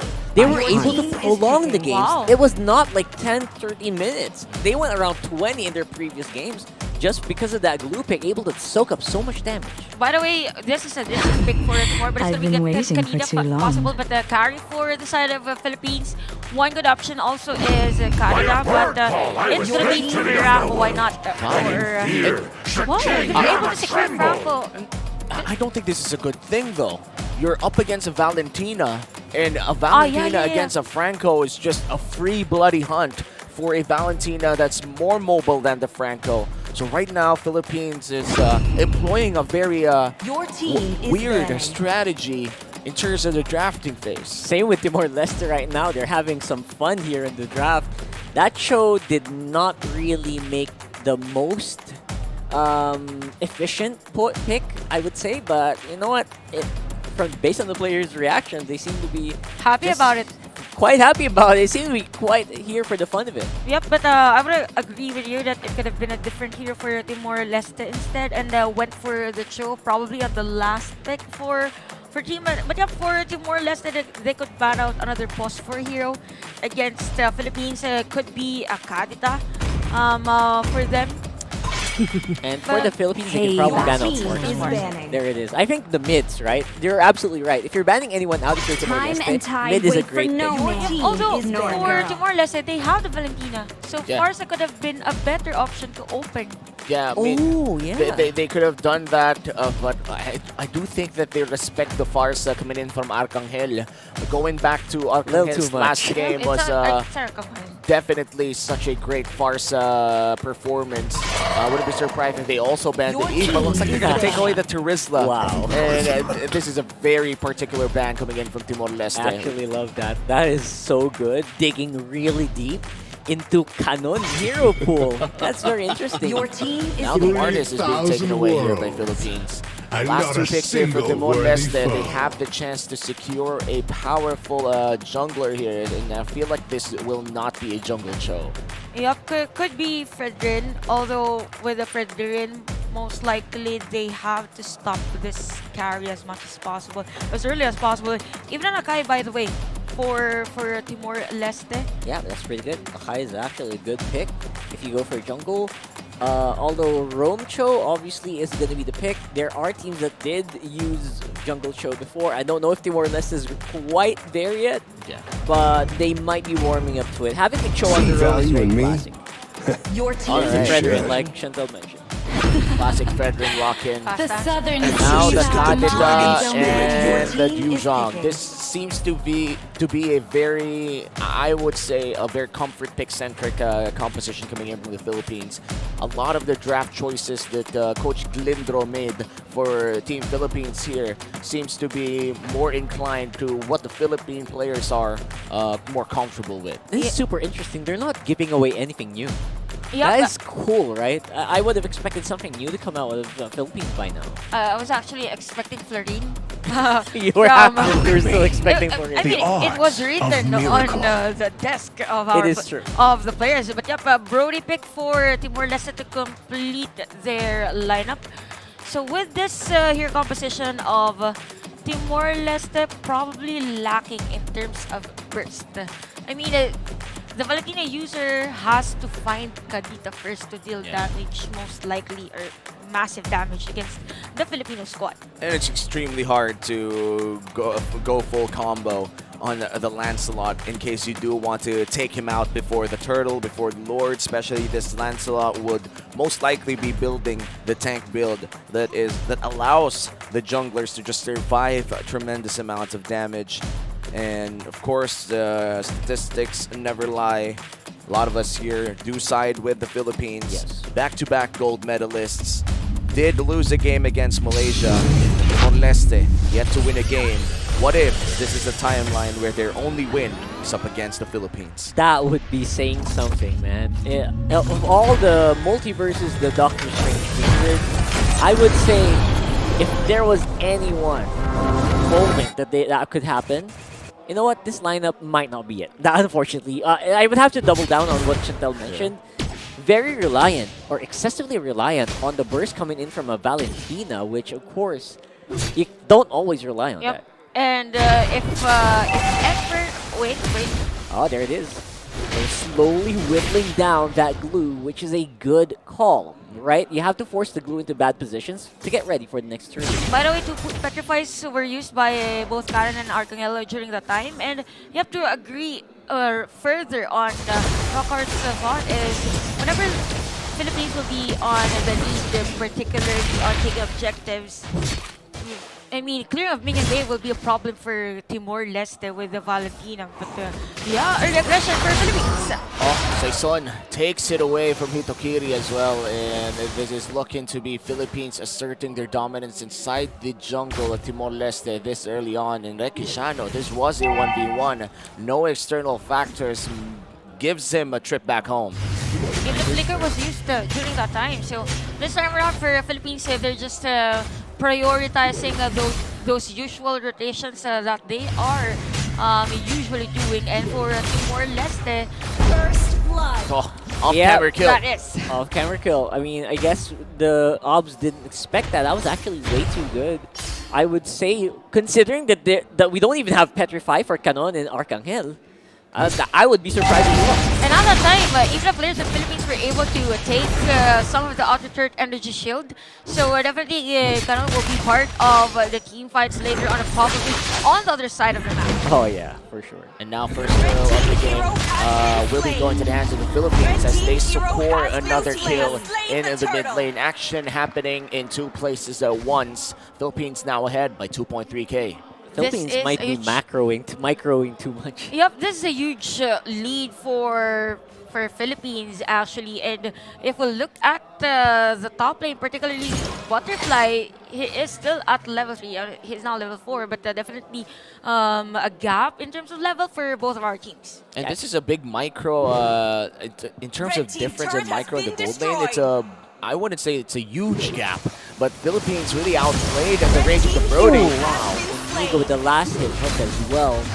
Iron Hook damage is off the charts right now, but again, it all boils down to that level of disadvantage as well, right, Chenta? Yep, still level 3 is Feloon of Timor-Leste as compared to a level 5 Inigo of Philippines. And we could see actually Philippines prioritizing on poking the outer turret energy shields as much as possible, because why not? It is a source of a possible gold lead against Timor-Leste, which doubled, by the way, now at 4.3k against the other team.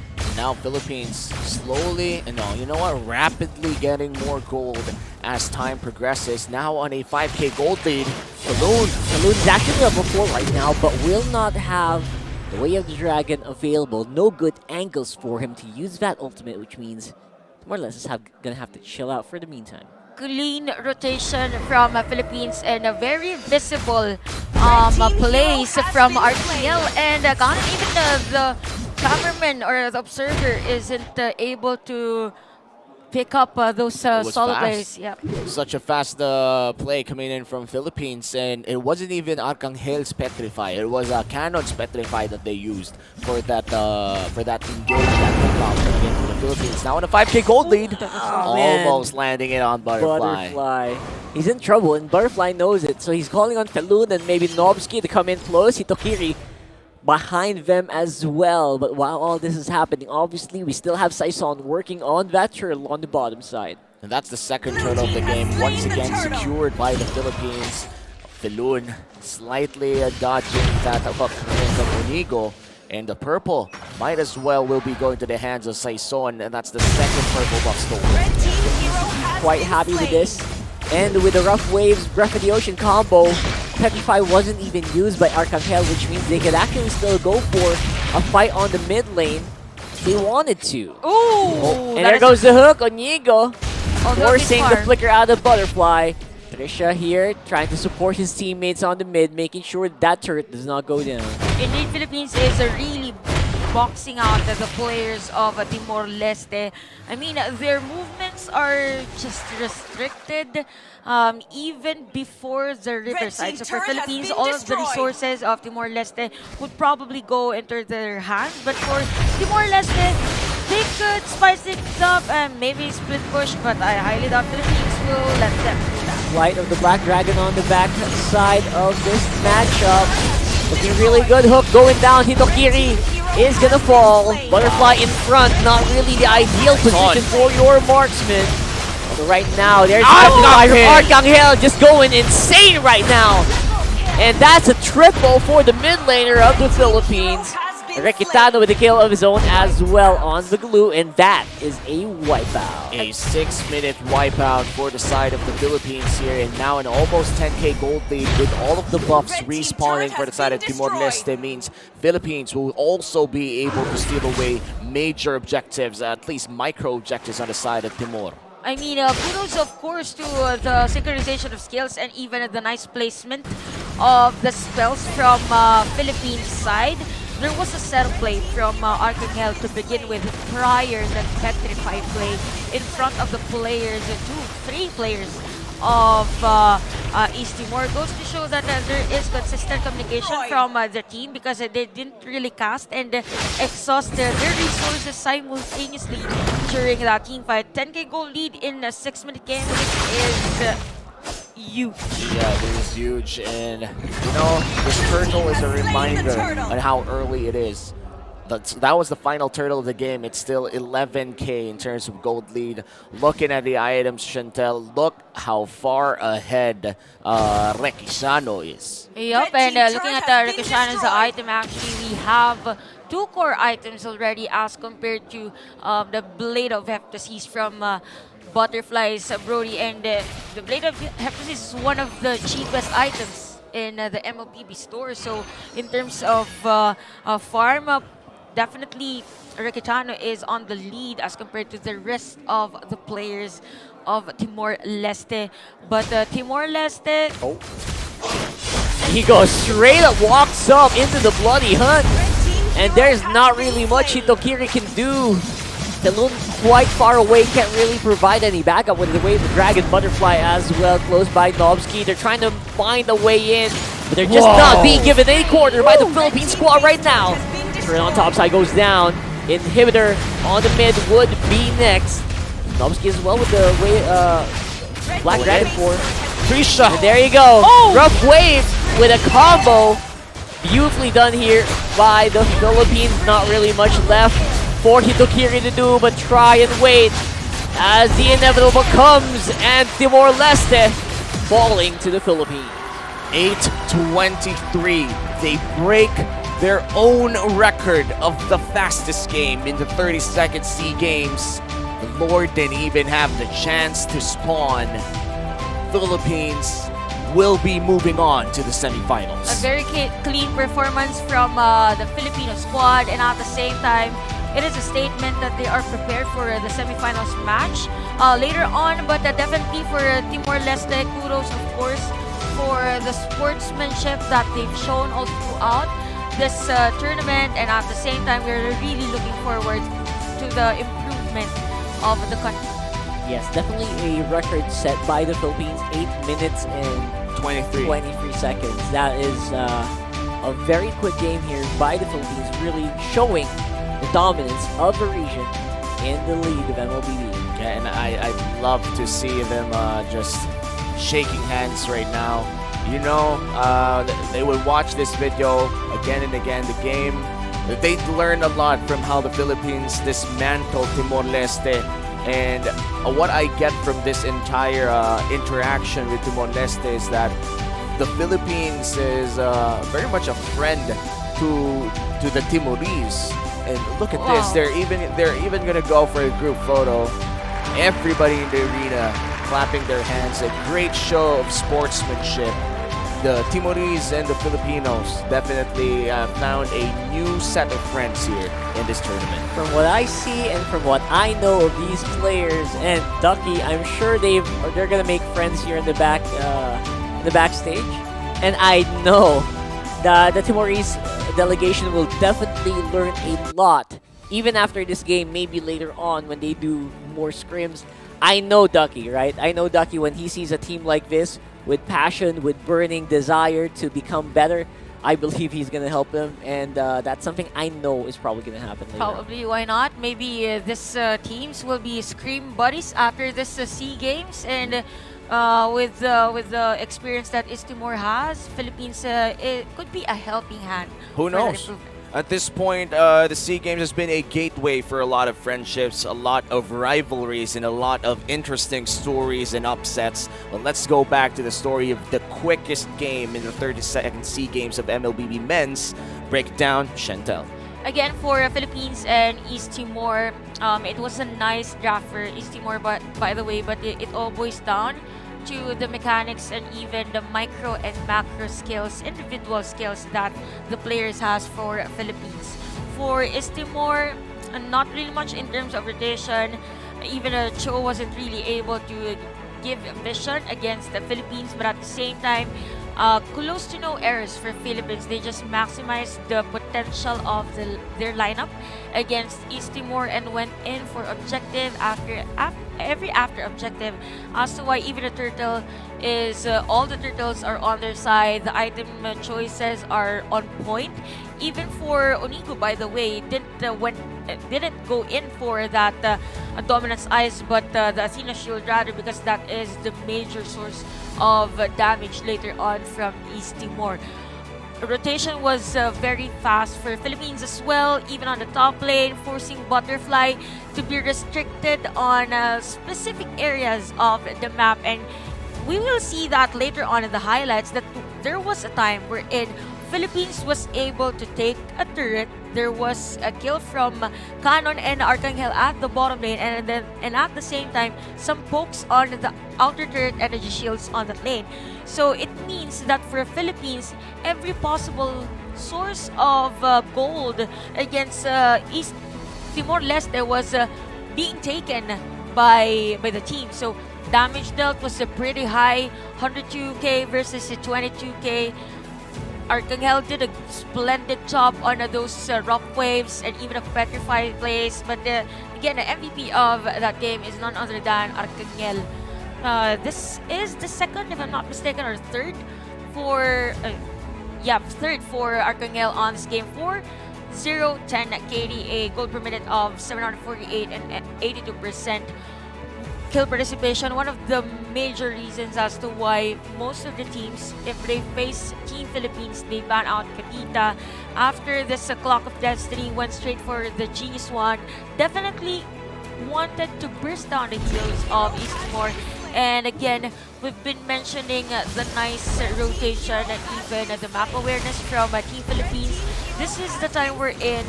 Philippines was just moving towards the next objective after taking one. So the minion wave is flowing during this time at 5-minute game time. After killing some players, Canon went straight to the turret because it is the next job that I need to do. That is to destroy a turret, and it's just Team Philippines having the checklist on how to win against East Timor during that match. And this is such a quick game. In fact, the quickest game in the 32nd Sea Games here for the MLBB men's. And I just have to say that East Timor has definitely shown all of the stuff that they brought, and they're not gonna go home empty-handed. They've learned a lot, and we've seen a lot.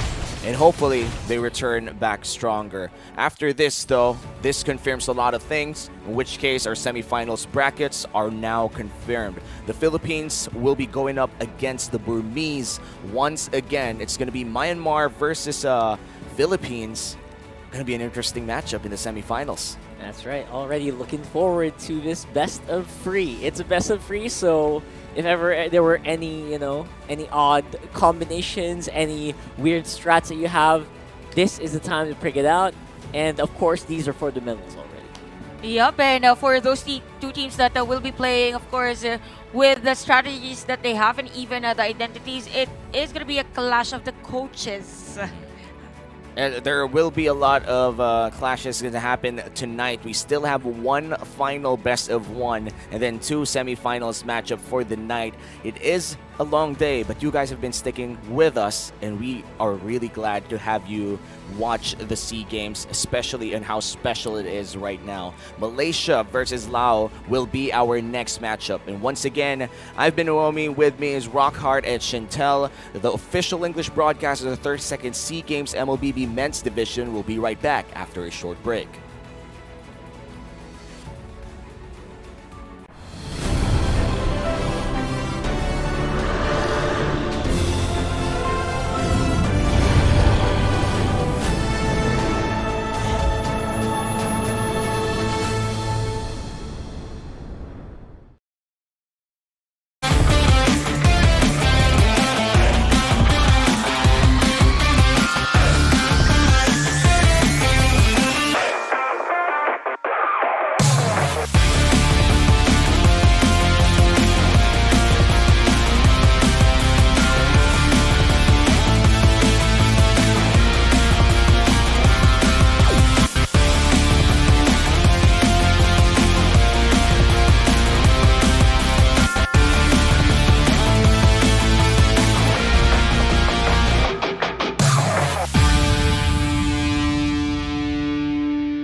turtles delight. They're here making another statement. They deserve this celebration. 3G, well played. North America has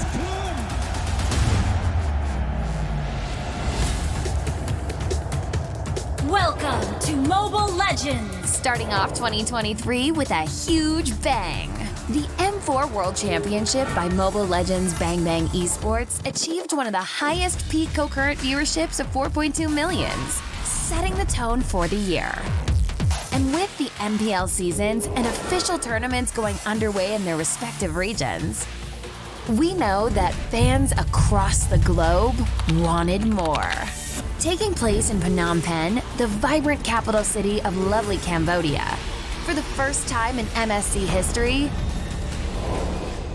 this year's cup will include non-C representatives. And why do this and include international teams? The objective is simple: to improve MLBB esports level and ecosystem, evolving an established regional brand into an international championship, one without borders. MSC 2023 is a testament to the increasing demand and support from fans across the world. #SeeTheWorld. We will work hard to elevate the tournament level and increase our esport competitiveness. With that, do look forward to witnessing world-class MLBB esports in Phnom Penh this June. See you there, and see the world.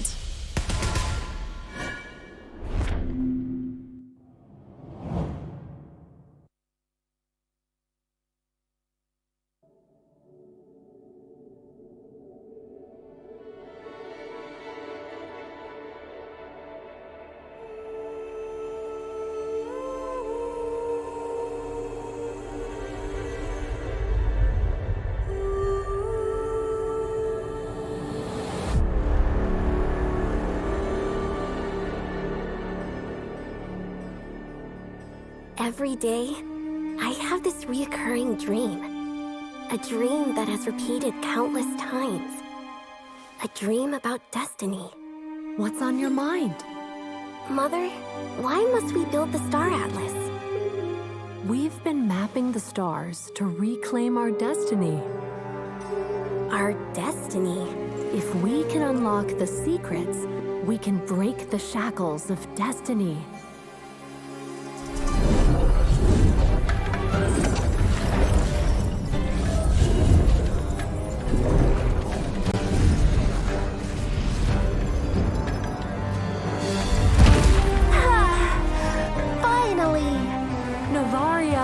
Happy 16th birthday! Mother? Ooh, star glimmers! Even in darkness, they shine. The Atlas! What's happening?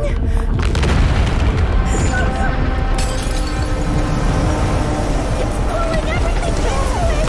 Aria! Mother! Hold on!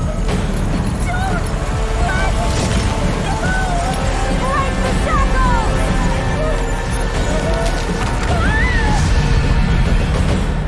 Mother!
Welcome back. You're tuned in to the official English broadcast for the Mobile Legends Bang Bang discipline of the 32nd Southeast Games, live from Cambodia. At your service, my name is Leo. Here with Rockhart and Chantel, we're bringing you, I'd say, the tail end of the best of ones here left in our tournament. That's right. You guys are done with your best of ones. We are coming to best of threes later on, but of course, we have to finish it with Malaysia versus Laos.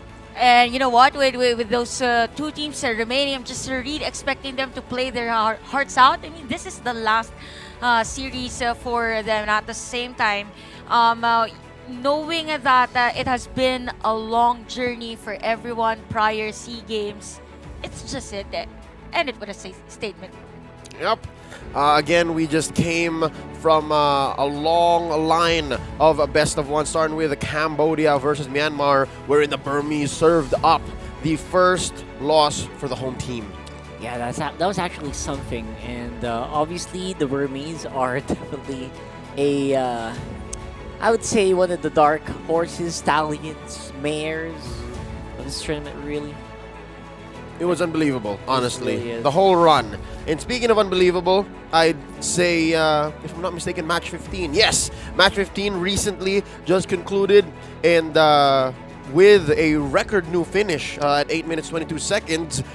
Philippines set a new record, but just the same, Timor-Leste won the hearts of many across the world. Those tuned in, they saw the gesture. And on behalf of Team Philippines and everyone in the auditorium, I'd like to say obrigado. I believe Portuguese is one of the official languages of Timor-Leste, and that's definitely something that we'll remember from them. Yep, they won many hearts, specifically mine during that time. We were talking earlier that if we were just there, we could hug the players of Timor-Leste. But yeah, it's part of the tournament. At the end of the day, they were able to gain friends on this 32nd SEA Games. But this is the current standings for Groups A and B. So it has been finals already in terms of the top seeds for both. So we will see Malaysia, Philippines, Myanmar, and Cambodia later on for the semifinals. All those are locked in right now, and definitely the games that we will see today is more of a temp check, I would say. Specifically for Malaysia, how are they doing? How are they feeling today? Yep. And it's looking like Malaysia's on the road to a sweep. Like, they can cleaned up. Like, looking at how they're playing and their upcoming matchup here in this best of one, Malaysia might as well just make a statement. Speaking of Malaysia, it was a nice performance, by the way, earlier on that first series against I forgot the team I've been casting, like a straight six in Vietnam. Yeah. And it was very clean, and knowing that they are playing next on the semifinals, they might want to spice things up, like just to rattle the minds of the next teams that they will be playing with. I think that is actually definitely in the books here. That's something that you want to do. Right now, you should be able to show off force here, especially since right next to you is the Philippine delegation, where you want to show that you can beat everyone in your group. And wouldn't that be saying something? Yep. And here they are making their way onto the stage. Oh, this answers a question I've had in my mind just recently. I'm like, which lineup are they bringing up? And it's here. It's the Chibi and Momo lineup for Team Malaysia. We've missed them play, actually. And this is what's nice for Malaysia. They're able to switch some of the players just to change the strategy.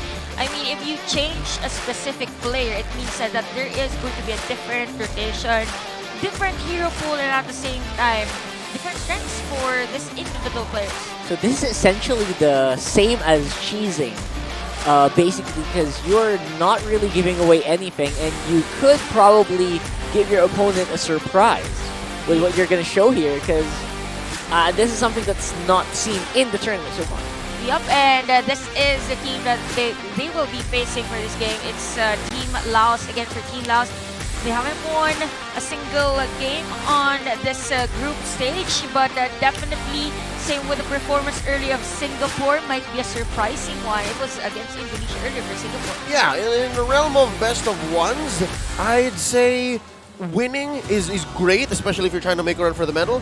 But if you show a great performance, again, like that's very memorable. The way Singapore played, oh Lord, the Badang, that jungle drop, that Franco and Lolz. You see, you can make memories. So I'm hoping that here, we can see that from Team Lao. Make memories and influence the way that MLBB is played all across Southeast Asia. That's definitely one of the goals here of this tournament, I would say. Shrug off the pressure. I mean, play whatever kind of play they want to show to everyone. And this is the last game for them, and maybe with this performance that they will show, it will be a statement for their countrymen that they need to look forward onto the next games that Laos will play on other tournaments. Yep, and not to be too many steps ahead, but also these two teams, or at least the majority of Team Malaysia for sure, are on their way to MSC 2023. Yeah, that's right. So this paves the road to hashtag See the World, and yeah, at least for Team Laos, that's 100% of them. Team Evo,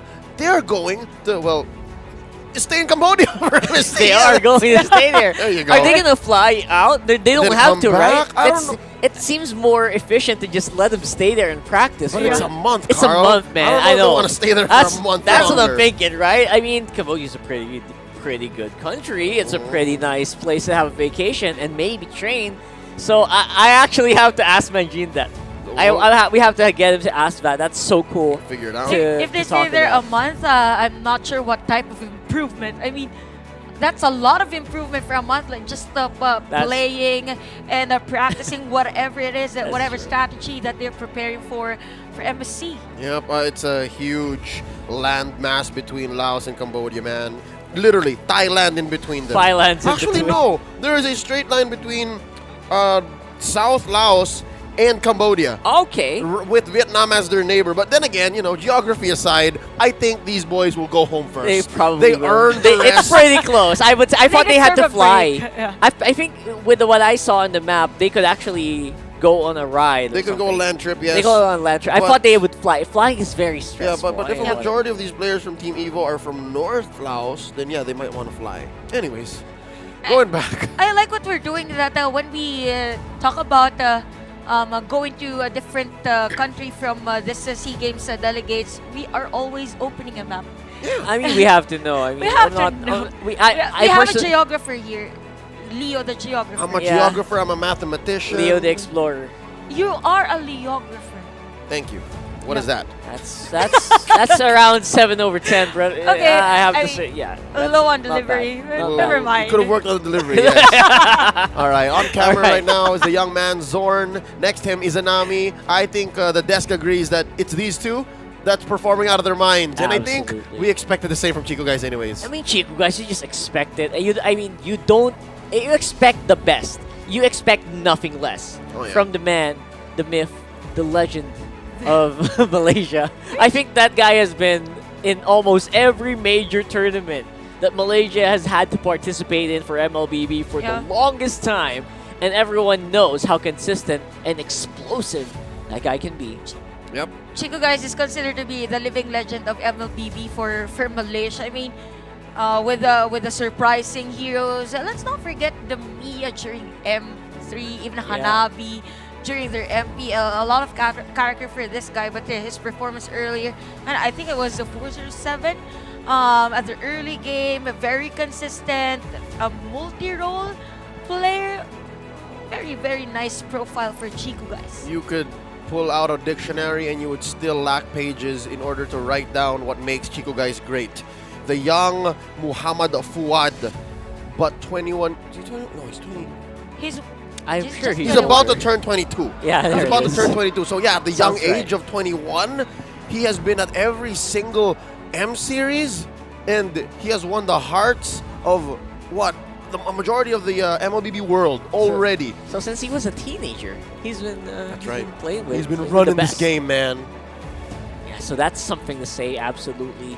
So that's also a reason why Malaysia just looks so dominant right now. On the road to beating almost every team on their bracket. That's something that only they can say. Yep. Top finish for them on the world stage would be a third, I believe, at M1. So imagine that. Imagine the obstacle, the wall now, the titan that stands before Team Laos.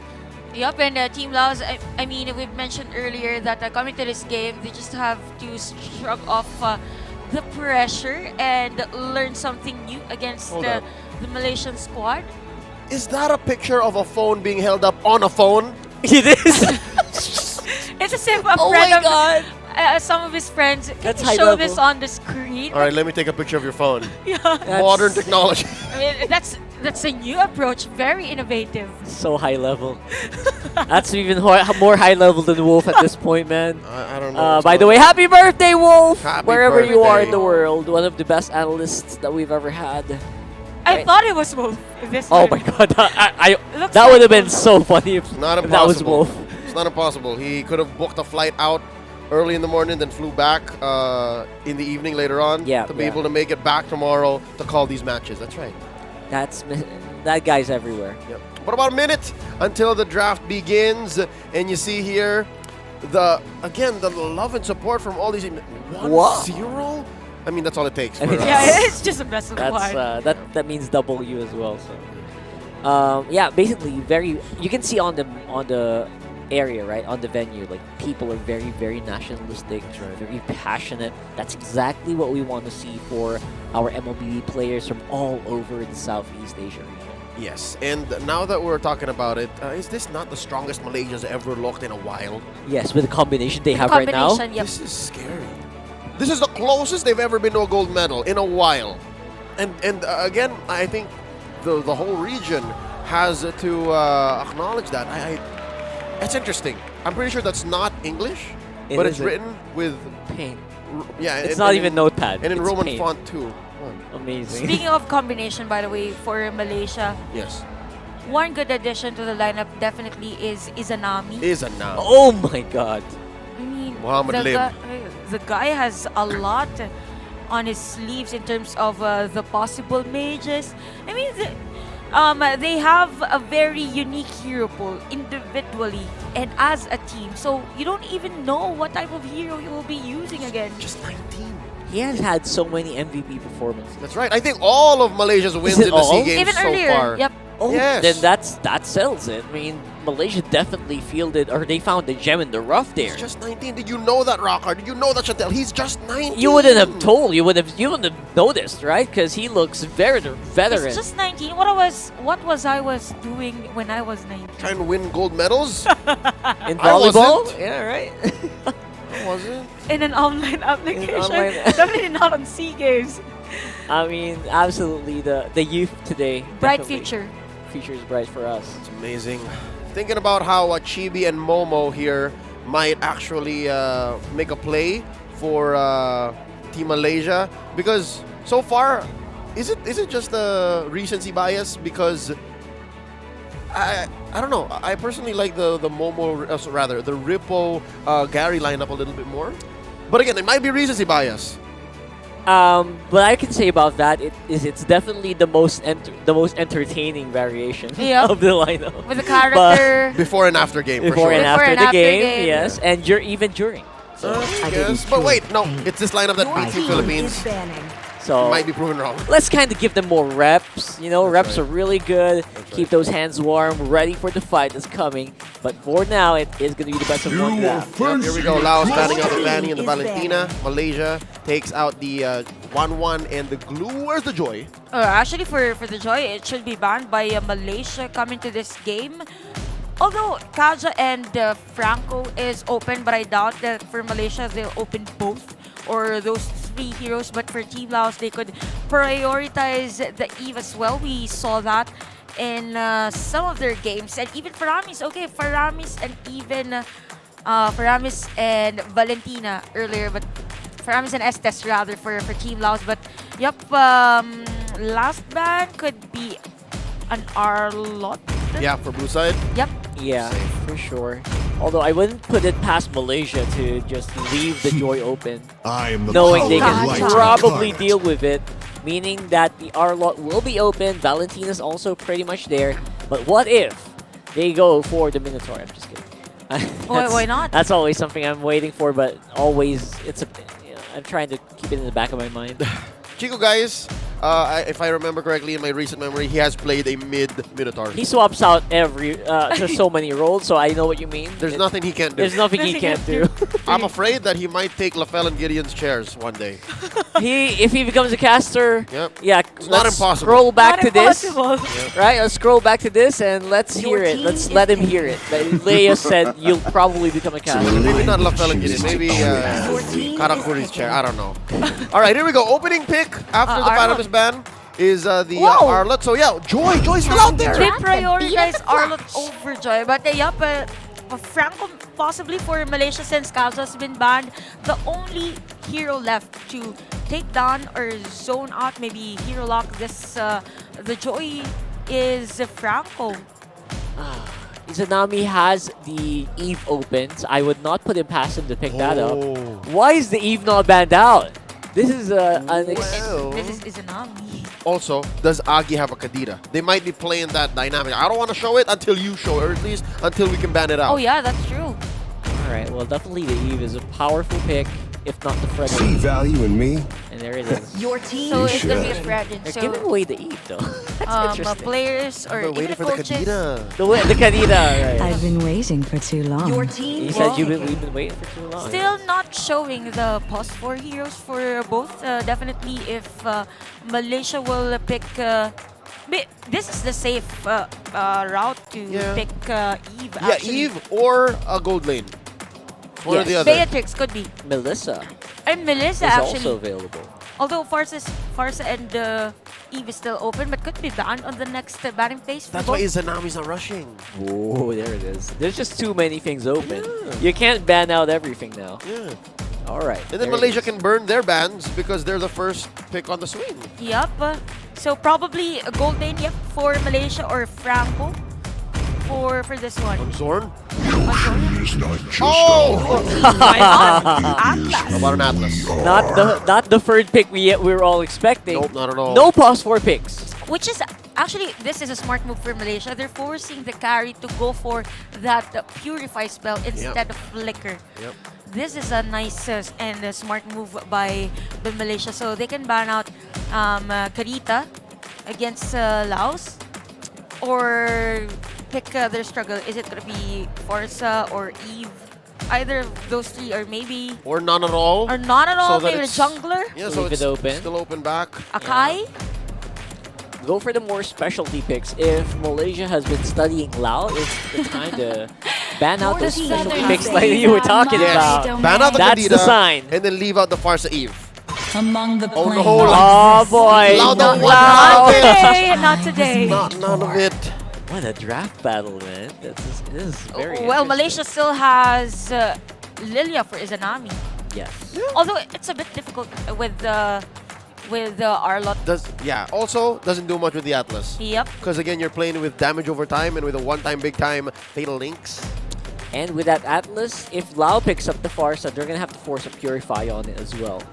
So I wonder, if this is the response Team Malaysia was expecting, right?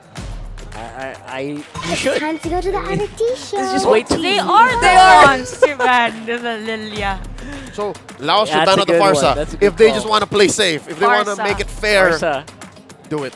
Farsa. Let's see who has the deeper pos 4 mage pool. Let's see. So with the Ban out the Farsa, Farsa. I believe for Team Laos, they could get Lunox. It sounds weird. Although, Oh no! okay, here we go. Hag. Cogs, Lunox probably for Malaysia. Minsita. Just Savior Savior. Oh yeah. All right. with Joy up front. We're- Even Fredrin. We're Nice. digging deep. Like we're going That's into so deep, We're man. going into the B+ tier at best I'm mages. literally opening and looking at my ML app right now to look for other mage heroes. It's a Beatrix, which I was half expecting that Lao might have banned out the marksman instead, but Yeah. no, they're banning out the Farsa, which means the pos 4 is a big contention for Laos. Yeah, Rockard, we even expected this Beatrix to show up as pick 3 for Malaysia. Yeah. Right? Because again, how much Exactly. safer it is. I don't know if Laos was even expecting this Atlas. Okay, so for Laos. Always trust the message from your soul. There's the Lunox. There's the Lunox. Okay, As Chantel called, and Lunos is a thing. I have this crazy thought in mind. What if for Malaysia they pick Odette? Your team is I mean, it looks good with the in terms of synchronization Wait. skills, right? But the Kagura is Jungle. better. Wha- Jungle Cho? Or Arlo Jungle. Arlo Jungle? Or Kali Jungle. Alright. Yeah, yes. That's possible, but no. No, right? I think it's Jungle That's Cho. possible, but no. I think it's Jungle Cho. It's Jungle Cho. It has to be Jungle Cho. Yeah, because look, it's correct so far, right? Agi mid, 20 August on the Kufa, yeah. Rome. So yeah, this is a Jungle Cho. All right. So Lau trying to pull up some underhanded maneuvers here. It is. I mean, It's odd that knowing that the frontliner from Malaysia is Fredrin and Atlas. Yeah. Who are you trying to kick? you're not gonna have a fun time. Xavier, Kagura. Wait. Joy +4? Yes. Yes. Okay. And then XP lane Fred. Oh. What a switch from Malaysia, which is actually nice because for the side of Team Laos, since Lunox is the mid lane, there's a possibility that for this Joy to force the brilliance even before the fatal links of their Atlas. So, a bit complicated. Yeah. We were expecting a new mage. My brain hurts. Yeah. Mine Alright. too. As a way to balance out our predictions, again, obviously Malaysia tearing through Group A, Yep. but putting Fredrin on Momo seems to be a relative waste of his potential and his talent, given Yep. that he is well known to be able to find weird angles and dive. Fredrin is an honest hero. Like, he would like to stand right in front and peel for your team. I don't expect Momo to try and cut through the line here. This is, I guess you leave that to Soren. But yeah, no, again, I'm just nitpicking at this point. I think it was a solid draft for Malaysia, and Laos was, I don't know, man. Throwing his curveballs and Jungle Cho. Jungle Cho. Yep, Jungle Cho again. There is gonna be a difficulty for your name to like really secure those plays. This is a Retribution show, and you are up against what? Atlas, Fredrin, and even Helkert whenever there is a team fight, and even during the Dark Knight Fall, so it is difficult. When was the last time you guys saw a Cho? Because last time I saw it was FPL Philippines. Yeah, it was played sparingly in the Bionic different, in the many different MPLs. Like at least once in every single MPL. But that was a long time ago for me. Yeah. I don't remember it being viable anymore, so we'll see. We'll see. I mean, I'm sure they wouldn't run it without practicing it first, so... Weeks removed, for sure. Like, it's not... Again, for this draft, we had to dive deep into like the B and C tier hero picks. Ooh. What? Okay. I did not expect that. I did not expect to hear that line. The Bren lang malakas. Malakas sticker, but yeah, but this is what we've been talking about in terms of zoning capabilities. Maybe we will see a lot more of that with a beautiful engagement from Lau. There goes First Blood and finally making use of that Cho. Yeah, no, and their first blood also drawn on one of the toughest members of Malaysia. Yep, that was a nice call from Team Laos, and at the same time, there's a possible delay. No, not a possible delay, but a delay against Sorn to be level 4 prior to this turtle take. But yeah, for Team Laos, they are already positioned. Oh no. Basically proving a point though. That's a flicker force. And the final slash. Weird move is coming from Momo.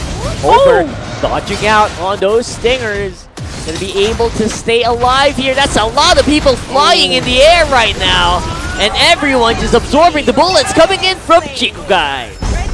That was a scramble team fight. Yeah, they did get down Izanami, but it initially started with Malaysia not having enough damage, and then Chibi popping the Dark Knight Falls, and then eventually the rest of Malaysia came in through. Yep, the three casualties from Team Laos during that time, and even if there was a nice setup play from Team Laos during that time, it was a bit overboard on the territory of Malaysia as to why they just punished. And the saga continues in terms of zoning out. Again, for both of our teams, it's all about pokes this time. And Malaysia is on the lead in terms of gold for this one. Massive props to Malaysia for keeping the fight together. Izanami maximizing the use of That Joy obviously getting that kill quite easily. That Spike, one of the best early game heroes in the game, definitely. Yep, they counted out when Agi did not have the brilliance, so they really didn't have to commit much to take down that mid laner. Now thinking about how Laos can actually dig themselves out of this, I don't know, man. Biston isn't ready! It's all on the Biston, but again, like Leia mentioned, he is not ready, and he's not even trying to join these fights right now. That's a blind spot for 20 August at that time with the Dark Knight Falls from the Hellcurt. But yeah, look at that, just Malaysia dealing damage and they're taking out the third enemy shields against Team Laos, now at 1.8k gold. And interestingly enough, for the laning of the XP lanes, it is Momo who is in the upper hand, again because of the 102 KDA against the 010 upper. Alright, so far so good, I would say, and it's basically Malaysia who making use or taking advantage of the fact that they know, and Laos knows, that they're not ready for the fight because their carry is just not anywhere ready. And the reason why Lunox does not get picked up is just it takes so long for her to be so powerful. Yep, even with a mid-Joy, the Joy is still much, much faster. Yep. I'd say there's very few heroes that are slower than a mid-Lunox. So, yeah, Laos has to take their time here. They should only really take fights when your name is ready. That's it. When your name or upper, you get a massive ult. That's it. Yep, and speaking of that, probably for Team Laos, they don't want to contest this one, which is actually good. Although looking at the rotation that they had, there's no really trade from Team Laos. And look at the level gap from Izanami and Agi for those post 4 heroes. Definitely Agi has to move on a different route instead of going and using that river side to rotate here at the bottom lane. All of that just translates to just Malaysia having full control of that river, especially with that turtle buff. Laos just does not want to go for the fights. Yeah, and given that your main engage tools are, I'd say, one-time, big-time stuns, like with a kick or Tyrant's Revenge, or even a Final Slash, not being able to cross the river is a massive gimp to your strategy. You have to be up front, and that's going to be Biston, I think, using up that Purify, but 21 August will not actually survive that. Your Name trying to see if he can pick something up from the ashes of that failed fight, but I don't think Malaysia's giving any quarter right now. Izanami going straight to the face of Agi, and there's very little that Your Name or Biston can do. Right in front of the players of Team Laos, Malaysia just dived in the turret, destroyed this turret as well, and that is the second time that Sora was able to set up a play with Your Name. Run for the hills! Run, Forrest, run! He goes down. Izanami takes that kill. That's how you were saying? Again, for Malaysia, Soren is just setting up plays. Speaking of setting up plays, another in the middle lane. Boom, goes the dynamite. Another one bites the dust.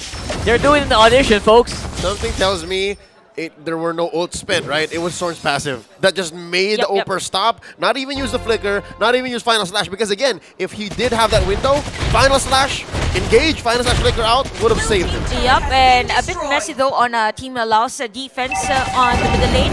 I mean, we could say that for the team, they need trades, and this is the type of trade that they are needing, those turrets, although the turret that is possible for Malaysia in the middle lane. Oh my god, Your Name trying his very best to go for the solo defense, not really working out in this favor. Everything's just moving fast for Malaysia, right? They have the Hellcurt, they also have the Joy, they have the Atlas, so it's as if Team Laos is having a hard time to like really slow things up. Too fast for comfort here for Laos, basically.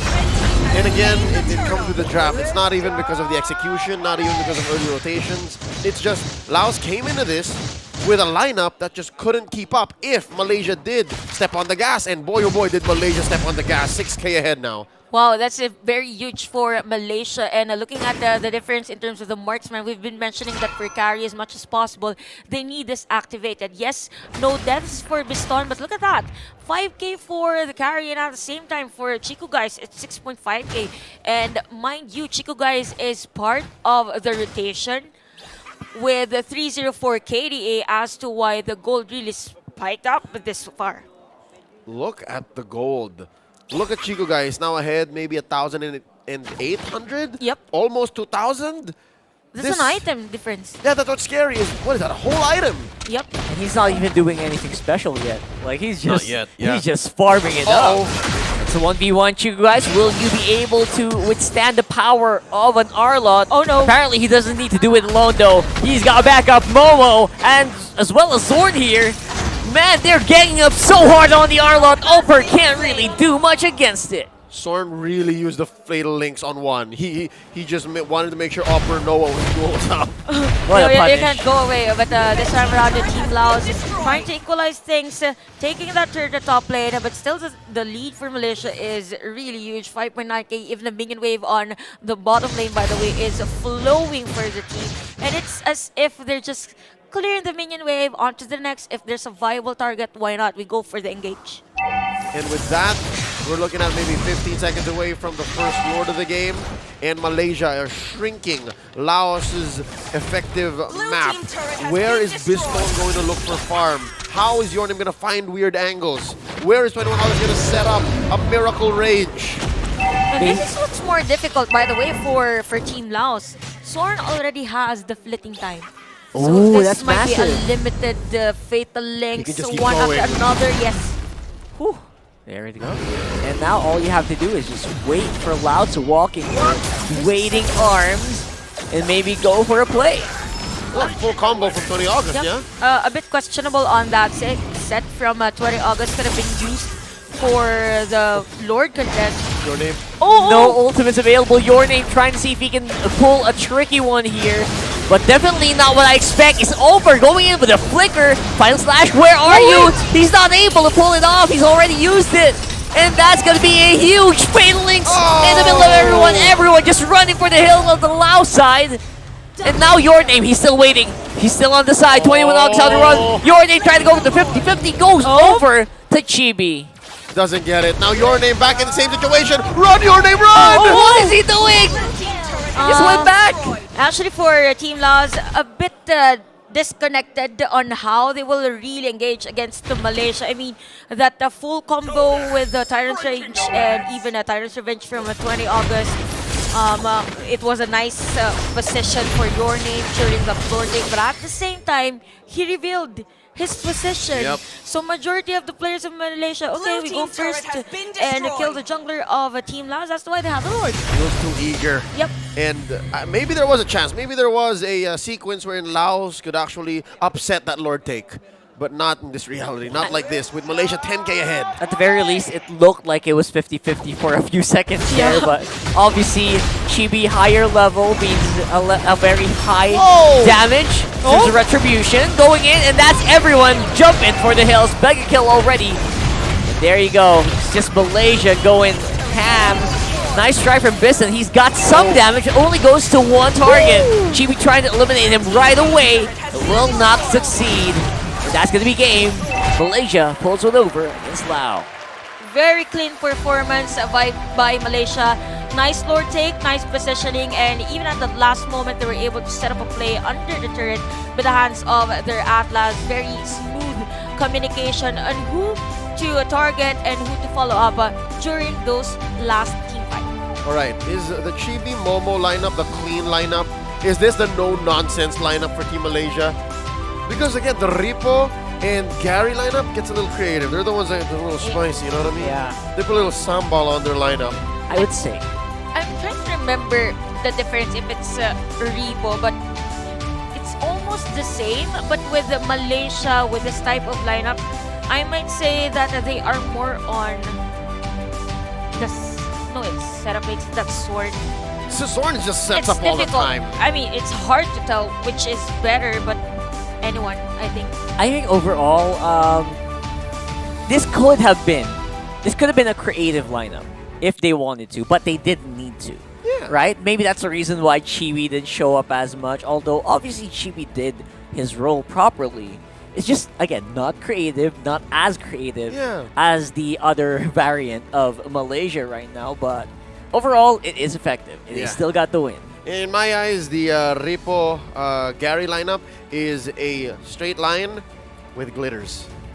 This one is That's just a good one. This Just one's- straight line. This was a straight line, and again, sometimes the best way to get from point A to B is a straight line. And Yep. this is one again under 12 minutes. Team Malaysia took this win. Very clean. Even on that last team fights, I mean, there was...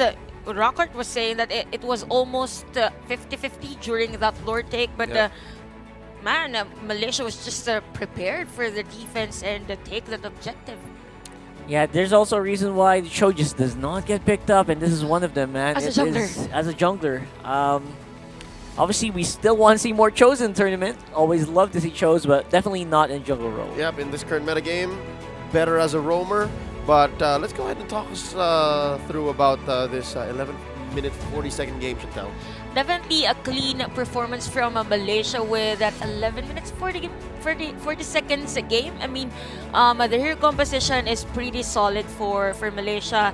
They had the Atlas, they even have the Hellcurt, and at the same time for Team Laos, yep, they had the Cho a bit tricky on that one. It's a bit difficult to go for jungler Cho because again, you are up front on crowd control heroes from Malaysia, so it is better to have it as a tank as well instead of a jungler because you can't really escape the fact that you might be set up into danger against Malaysia. But yep, I was looking at the overall team statistics for both Laos and Malaysia because of the difference as well in terms of mobility with Agi and Izanami's hero.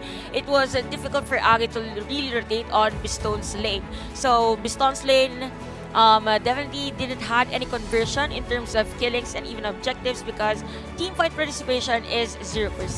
So with the goal that Piston has, no deaths most likely on the middle part of the game, but it just so happened for Team Malaysia, the gold really spiked up against them. So with the spike of the gold, it was difficult for Laos, particularly Biston, to deal damage with those tank heroes that Malaysia has. And it is not most of the time that we see an Atlas to prioritize Fatal Links at the early part of the game, but because Sorn was aware that they are in the lead in terms of items, in terms of levels, and even on the gold, he went in for that fleeting time. So with the fleeting time, Fatal Links, it goes to show that for Malaysia, we go cast that Dark Knight Falls, go straight for the Fatal Links, and have the rest deal damage against the players of Team Laos.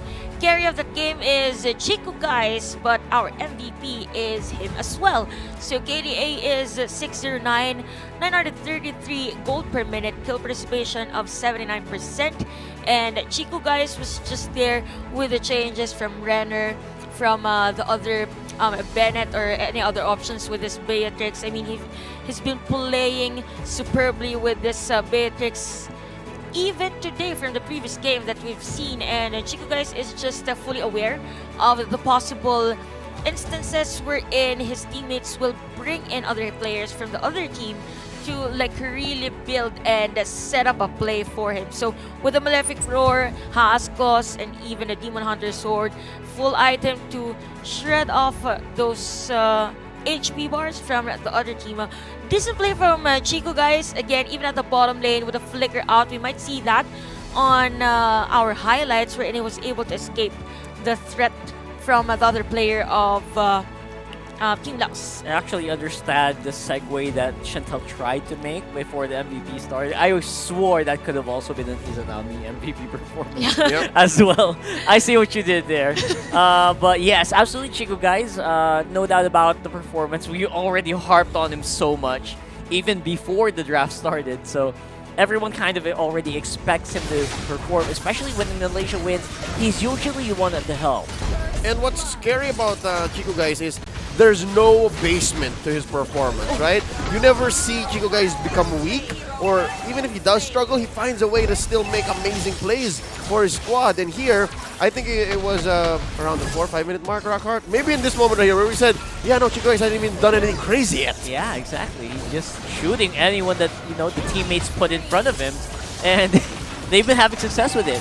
And overall, putting Zorn on that Atlas is such a big blessing for a Malaysia squad right now. I can imagine the shot call. Again, my Bahasa is very spotty, but I can imagine Chico guys just saying, ini, this, right? Oh. He's just asking which one to shoot. Yeah. Just point and click. And I have to agree with what Leo said. In the games that Malaysia loses, he's also the one who tries to bring him back. Yeah. Oh, that's actually nice character of him. And again, we saw that that was the latter part of the game, probably the winning push from the team. But yep, very nice performance. Yep, this is the final spread of our standings. We're finished the group stage of the SEA Games competition for MLBB Men's.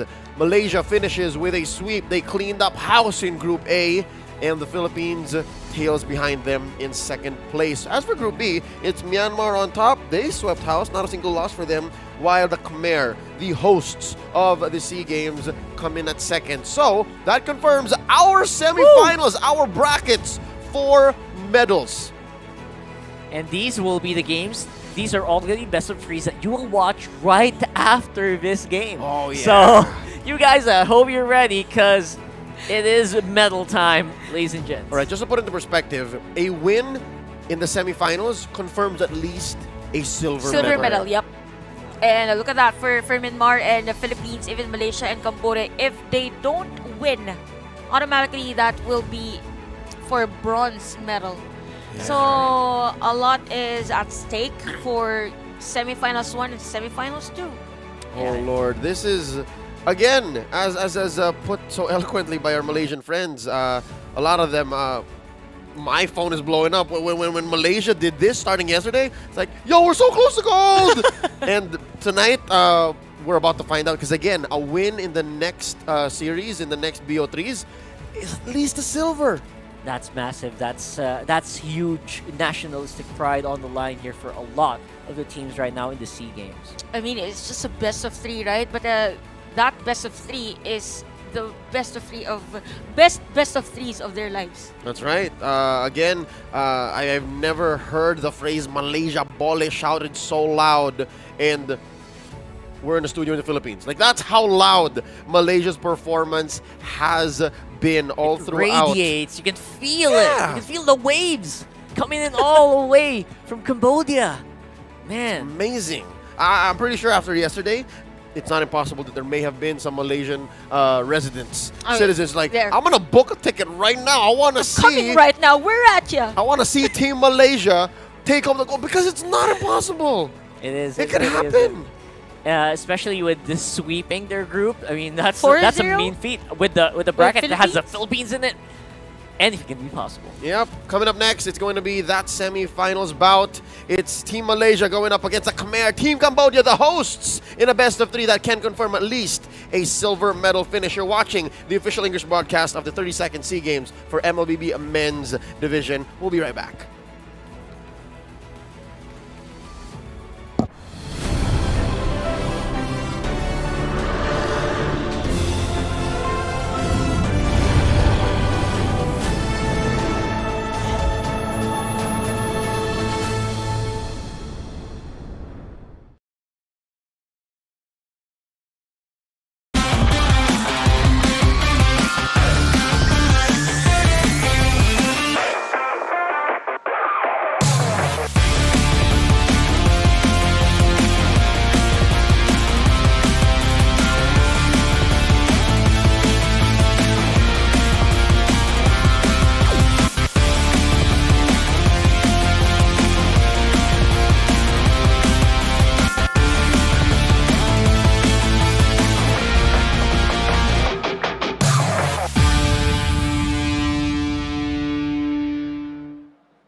Starting off 2023 with a huge bang.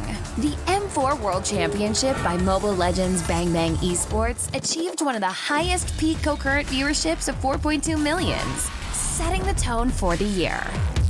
And with the MPL seasons and official tournaments going underway in their respective regions, we know that fans across the globe wanted more. Taking place in Phnom Penh, the vibrant capital city of lovely Cambodia, for the first time in MSC history, this year's cup will include non-sea representatives. And why do this and include international teams? The objective is simple: to improve MLBB esports level and ecosystem, evolving an established regional brand into an international championship, one without borders. MSC 2023 is a testament to the increasing demand and support from fans across the world. #SeeTheWorld. We will work hard to elevate the tournament level and increase our esport competitiveness. With that, do look forward to witnessing world-class MLBB esports in Phnom Penh this June. See you there and see the world.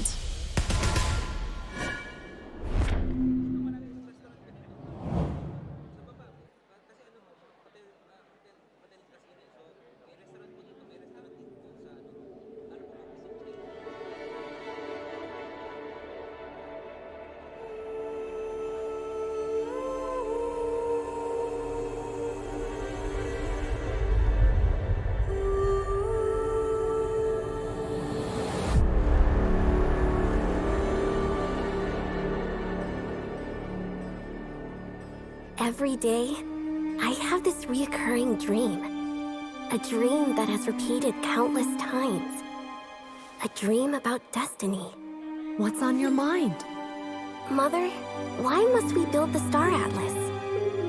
We've been mapping the stars to reclaim our destiny.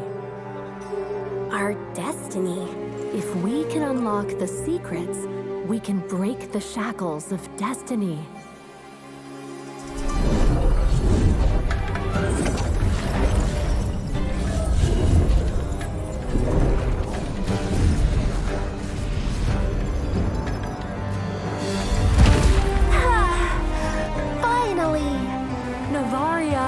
Happy 16th birthday! Mother? Ooh, star glimmers! Even in darkness, they shine. The Atlas! What's happening?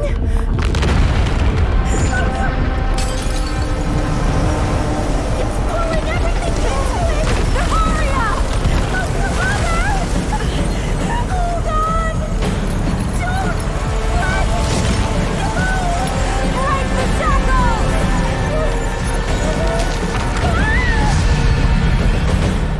Mother! Mother!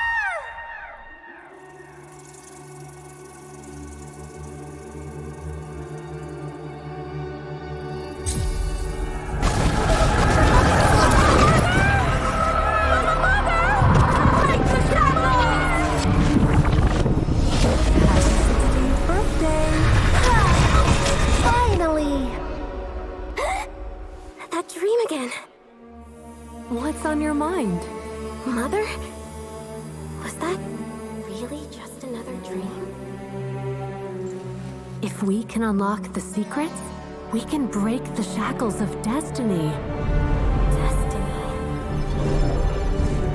If I can unlock the secrets, we can break the shackles. If I can unlock the secrets, we can break the shackles. Finally, almost done. Happy birthday, Novaria. Mother? I will definitely rewrite what's written in the Star Atlas.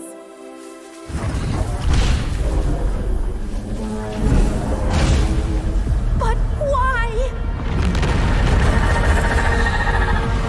No, I did everything right. If I can unlock the secrets, we can break the shackles. If I can unlock the secrets, Mother! Oh God! I can unlock the secrets. If I can unlock the secrets. Happy birthday, Novaria. Mother, happy birthday. If our destiny was already written in the stars beyond our reach, why am I burdened with all this? Why? Why can't I change anything?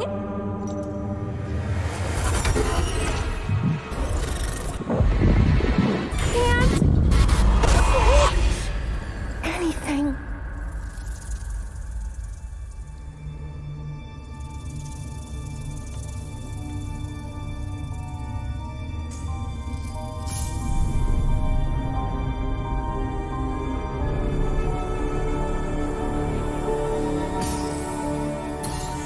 Happy birthday, Novaria.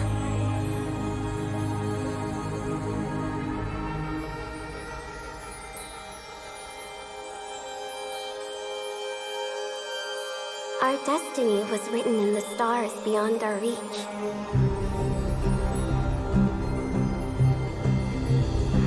Something always finds a way to shine in the darkness.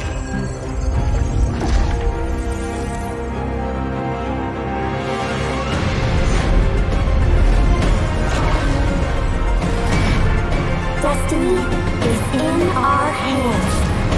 Destiny is in our hands.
They're here making another statement. They deserve this celebration.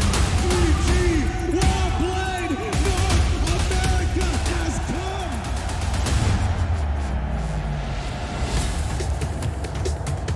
come. Welcome to Mobile Legends, starting off 2023 with a huge bang. The M4 World Championship by Mobile Legends Bang Bang Esports achieved one of the highest peak concurrent viewerships of 4.2 millions, setting the tone for the year. And with the MPL seasons and official tournaments going underway in their respective regions, we know that fans across the globe wanted more. Taking place in Phnom Penh, the vibrant capital city of lovely Cambodia, for the first time in MSC history, this year's cup will include non-C representatives. And why do this and include international teams? The objective is simple: to improve MLBB esports level and ecosystem, evolving an established regional brand into an international championship, one without borders.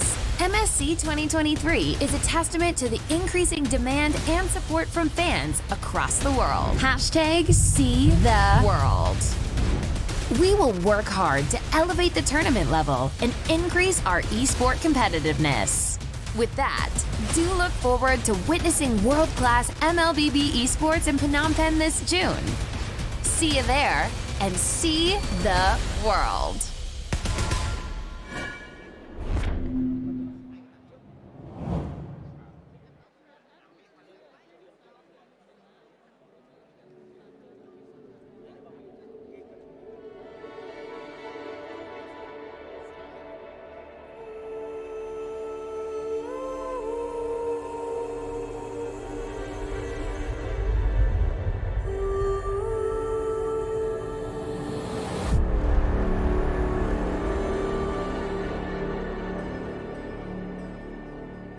Every day, I have this reoccurring dream.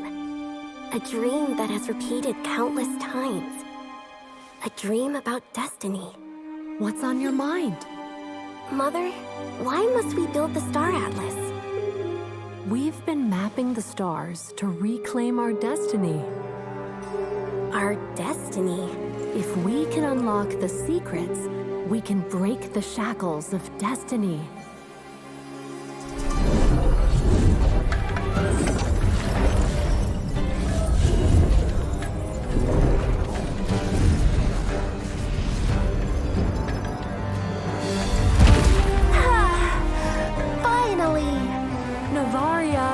Happy 16th birthday! Mother?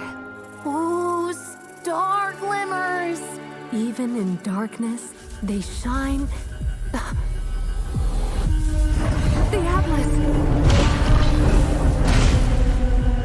What's happening?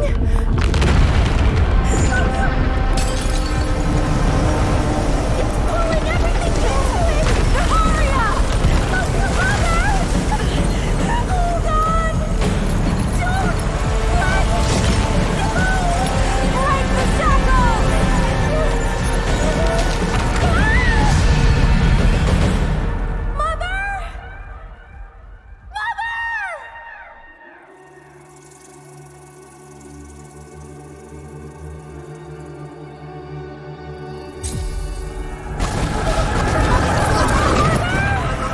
Mother! Mother! Break the shackles! Happy 16th birthday! Finally! That dream again. What's on your mind? Mother? Was that really just another dream? If we can unlock the secrets, we can break the shackles of destiny. Destiny. If I can unlock the secrets, we can break the shackles. If I can unlock the secrets, we can break the shackles. Finally, almost done. Happy birthday, Novaria! Mother? I will definitely rewrite what's written in the Star Atlas.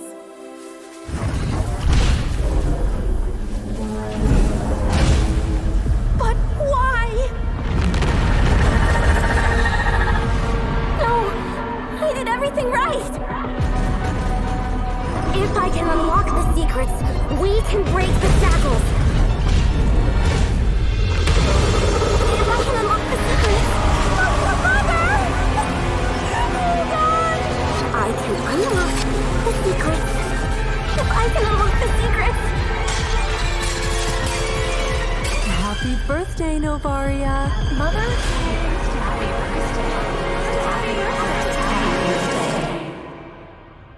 If our destiny was already written in the stars beyond our reach, why am I burdened with all this? Why? Why can't I change anything?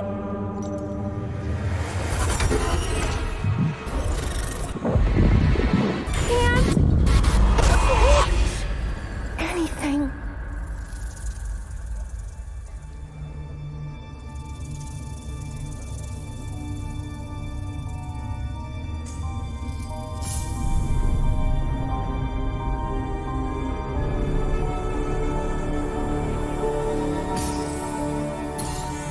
Happy birthday, Novaria.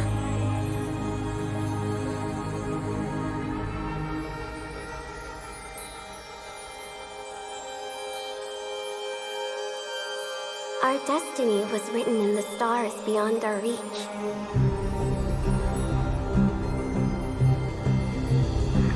Something always finds a way to shine in the darkness.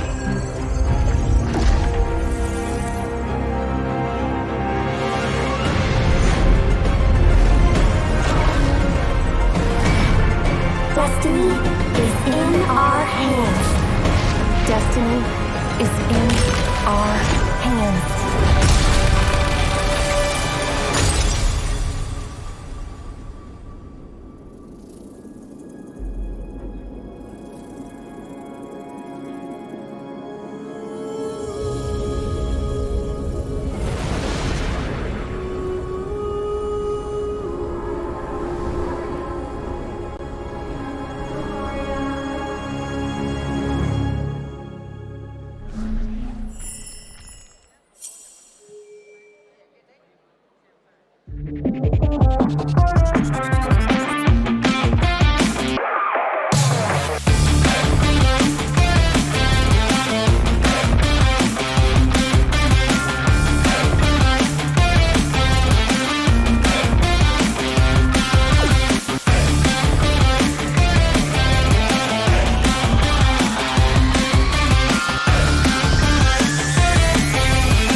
They're here making another statement. They deserve this celebration.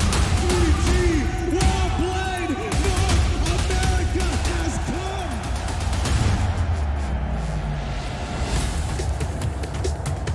come. Welcome to Mobile Legends, starting off 2023 with a huge bang. The M4 World Championship by Mobile Legends Bang Bang Esports achieved one of the highest peak concurrent viewerships of 4.2 millions, setting the tone for the year. And with the MPL seasons and official tournaments going underway in their respective regions, we know that fans across the globe wanted more. Taking place in Phnom Penh, the vibrant capital city of lovely Cambodia, for the first time in MSC history, this year's Cup will include non-C representatives. And why do this and include international teams? The objective is simple: to improve MLBB esports level and ecosystem, evolving an established regional brand into an international championship, one without borders. MSC 2023 is a testament to the increasing demand and support from fans across the world. #SeeTheWorld. We will work hard to elevate the tournament level and increase our esport competitiveness. With that, do look forward to witnessing world-class MLBB esports in Phnom Penh this June. See you there and see the world.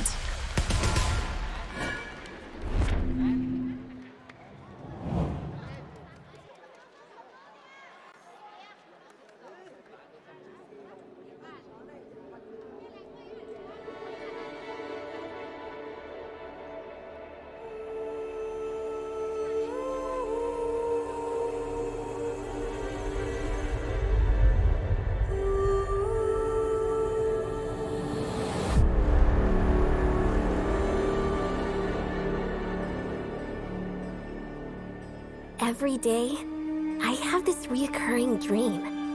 A dream that has repeated countless times. A dream about destiny. What's on your mind? Mother, why must we build the Star Atlas? We've been mapping the stars to reclaim our destiny. Our destiny? If we can unlock the secrets, we can break the shackles of destiny.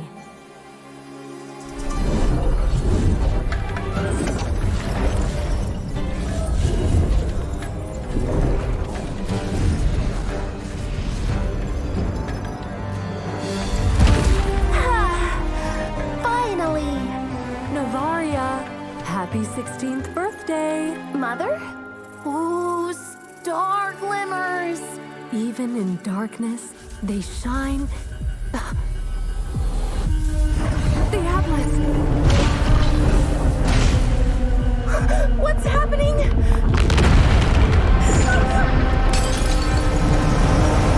It's pulling everything into it! Navaria! Mother! Hold on! Don't let it go! Break the shackles!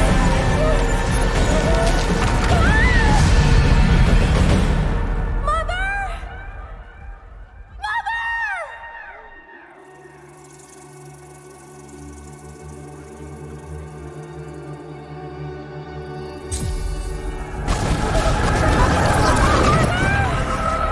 Mother!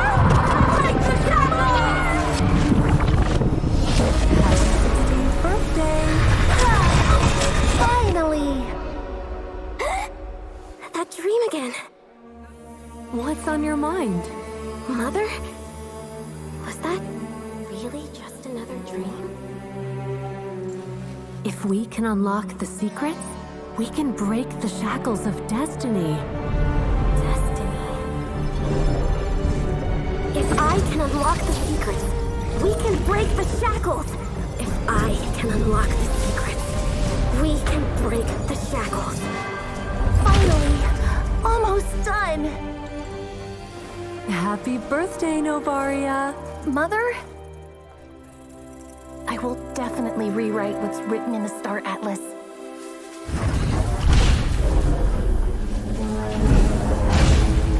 But why? No!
Good day, everyone and all tuned in right now to the official English broadcast for the Mobile Legends Bang Bang Discipline for men at the 32nd Southeast Asian Games live from Cambodia. At your service, my name is Leo. Here with Rockhart and Midnight, we'll be bringing you the first semi-finals match. It's going to be Cambodia going up against Malaysia. And folks and gentlemen, this is a confirmed silver medal finish at least for the winner. So that is massive, absolutely, for Cambodia. They have pulled out all the stops this time around. They looked as good as they could.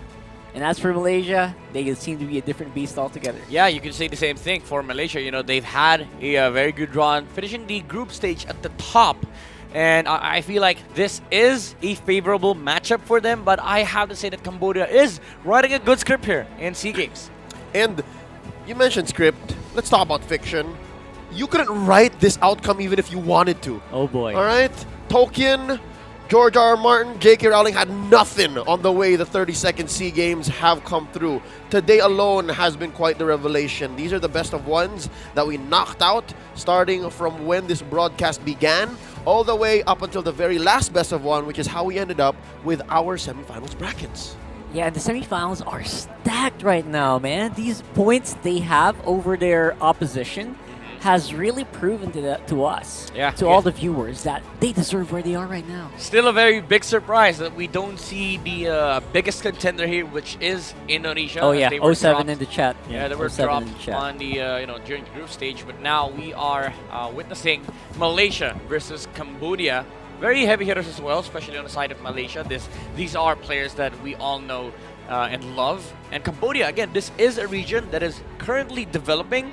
And they are performing. I would say they're even breaking expectations at this point. They're developing in the right path, right? That's right. They're definitely in an upward trajectory, which is what you want to see. We want to see more competitive regions here for MLBB. Yep, and for them to host the SEA Games and then in about a month's time, MSC, that's definitely going to accelerate the level of MLBB esports in the country. Here's the aforementioned semi-finals bracket. Again, a visual. As you can see, whoever wins semi-final 1 and 2 go on to the grand finals, which will be held tomorrow.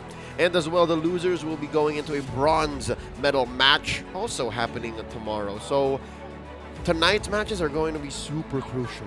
It really is. That's an understatement. I guess that is. A silver medal for a victory in the best of 3. It doesn't get any closer than that to that coveted gold medal in Southeast Asia. I would even say that this matchup is even more important for a lot of the teams because getting just one victory secures you that silver medal. And as much as you want to get a gold medal, you need to focus on the first matchup here. And that is also true for the other side because Philippines is also there. Again, that one matchup is crucial for them, for them to be able to defend their title. Yep, that's number 1 and number 2 of Group B and A, respectively. We're talking about the next best of 3, but for now, let's go ahead and try to discuss exactly what Malaysia and Cambodia are bringing to the table. Malaysia, seed 1 out of Group A. They had an amazing clean run and they've successfully debuted their all-star lineup, which has 2 main configurations. Exactly, and right now we did see the one that you say was the more serious one. Cleaner one, I'd say. Cleaner one. And maybe we'll see the more creative one later on. Who knows, right? Yeah, and I love the evolution of Team Malaysia here because in day 1, we kind of talked about how Malaysia are the king of upsets and the king of surprises, but as it turns out, it is just Team Malaysia just being consistently good. And this is really scary because for a lot of the contenders here, you don't really see Malaysia as sort of this dark horse team, but now they're in the semifinals. It feels like they are one of the bigger challenges for a lot of these teams. That's absolutely true.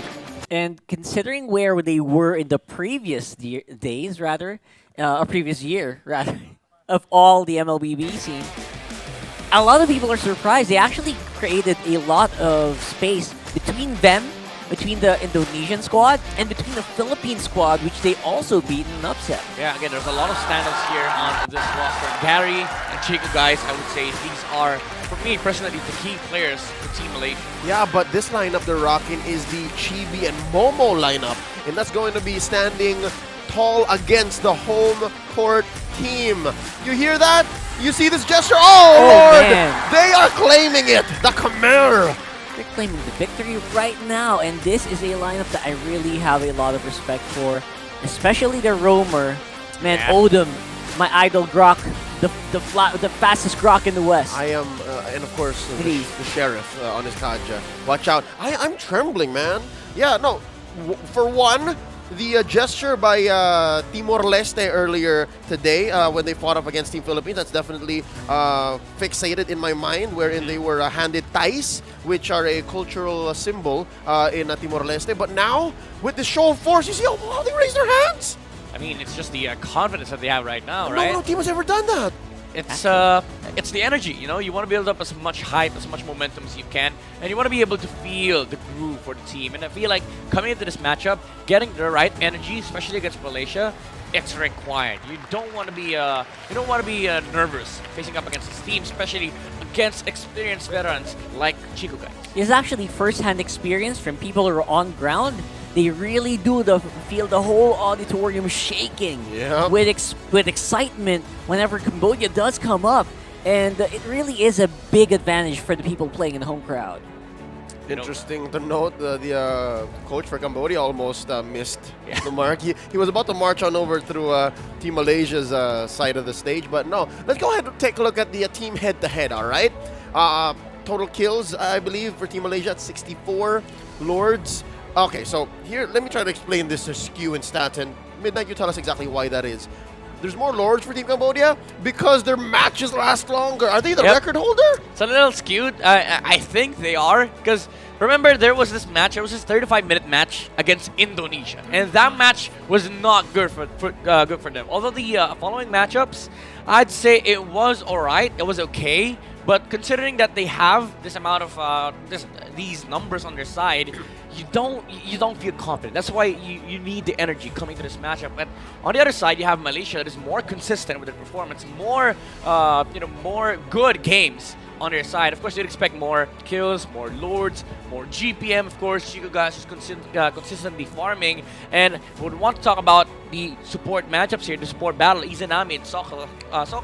Socorro has been more of the utility player for Cambodia, while Izanami has been like that huge threat on the support role, especially with huge damage leaders like the Farsas, the Valentinas. I like Socorro just because of I remember distinctly his Faramis plays. Oh yeah, he does play it in the very utilities-esque role, but he also plays it very aggressively. I remember him just going for a stampede and flickering back.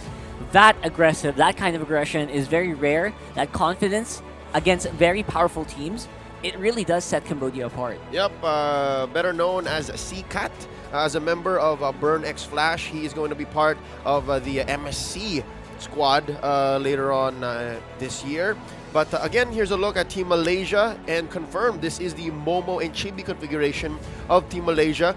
Now you see how much Team Malaysia looks at this best of three and how important it is going up against Cambodia. They want the cleanest go at it. Not to say that Ripo and Gary can't do it, but if you want to do it as fast as possible, much like how they did it against Team Philippines, this is who you field. Yeah, and that's also one of the one of the winning factors of this team. It's the surprise, because it's for Cambodia. If you want to be prepared in this matchup, you need to study different configurations, different players, and I feel like this is the roster that has been consistent, and also the roster with the least record. Like if you're Cambodia, you have more data on the other configuration than this one. So I feel like this is where the advantage comes from. Again, the surprise factor of Team Malaysia. And I do feel like for this roster, for Cambodia, they have the capability of matching up against the tempo and aggression that Malaysia can bring in if they are able to figure out how this composition works. And I feel like for Malaysia, the most important factor on their side is Chico Guy's farm. We always see Team Malaysia look for fights without their gold laner, and then suddenly after a few seconds he comes in, he cleans up the house. That was very evident in their last game as well, where Chico Guys barely did anything. Right? We remember distinctly there were a lot of team fights for Malaysia, but Chico Guys was not really that much in the participation, but he was very instrumental in doing the cleanups, and it made it look easy for Malaysia to take that game. Yep. Again, a lot that we're expecting from this young 21-year-old veteran from Malaysia. And just the same, can we again acknowledge Sorn?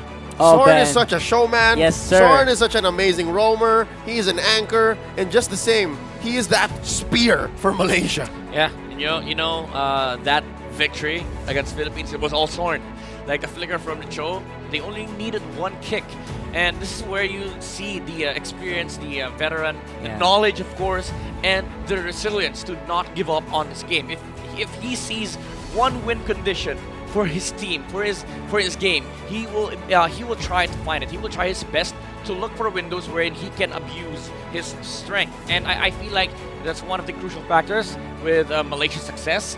That dependency on game-winning situations is what breaks games. And I feel like for Team Philippines, they learned that the hard way, and that is the challenge now for Team Cambodia. How do you break this team that has a player that holds that win condition?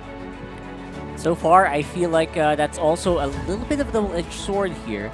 Based on all of our previous analysis of Malaysian games, they really are very chaotic, but sometimes they also tend to get lost in it. Here's the thing.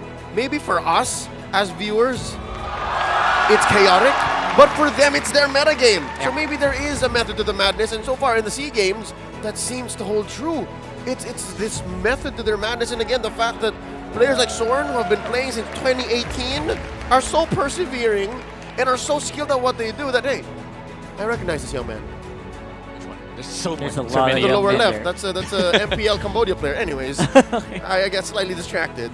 But yeah, no, I was saying, I think Cambodia should have done their homework. So yes, for this to even go to possibly Game 3, and yes, I am clearly saying Malaysia has the advantage here, a lot is on the shoulders of the Khmer. I get what you're saying here. For Malaysia, it's like beauty is in the eyes of the beholder. And for Malaysia, this is what works. The chaos, they have the system. It's not chaotic for them. It's basically what they do. It's their playstyle. But for Cambodia, to their eyes, it's very chaotic MLBB. And I feel like it's going to be hard for them to figure it out during the series. Though, this is the best of 3. They have more space. Compared to the group stage where you fight against Malaysia, best of 1s, you have more chance here. But you only get one more chance. If you lose to Team Malaysia game number 1, you need to be able to figure out what's wrong for game number 2. And I feel like if you're Cambodia, you have to be prepared for the Beatrix plus set of heroes coming out from Sorn in the drafting stage. I would say also be prepared for that show for sure, though. Oh yeah, yeah. The Grok, I can feel it. I can feel it coming. From Malaysia could be over the. To me, your team is all that matters. Nothing comes free here in this draft. Here we go. Team Cambodia on the play. Of course, the home court advantage, all considered. There's the Franco, and Team Malaysia takes out the 1-1. Yeah. Yeah, we keep mentioning this factor of chaos. I'm happy to see that at least here in the draft, with what bands we're seeing, there's some housekeeping. Yeah, no chance in the semifinals that we will see OP heroes come out in the draft. And I like this choice from Cambodia.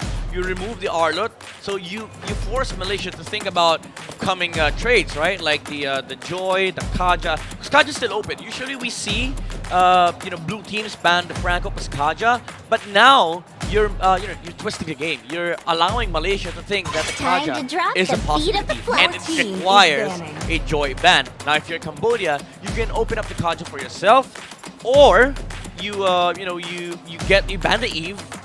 Actually, that goes in the same line of getting the Kaja. You ban the Eve here, and Malaysia is forced to ban out the Kaja, and you get more assassins. I am the power of light So incarnate. they go back to the Eve route. How about the opposite? Yeah, they go back to the Eve route. And Malaysia, you still have to worry about the Fannies, even the Fredrins. You are first. And so we're not playing with that. Yeah. They went back with the staple bans. Although Arlen and Joy is banned. Yep. And Eve.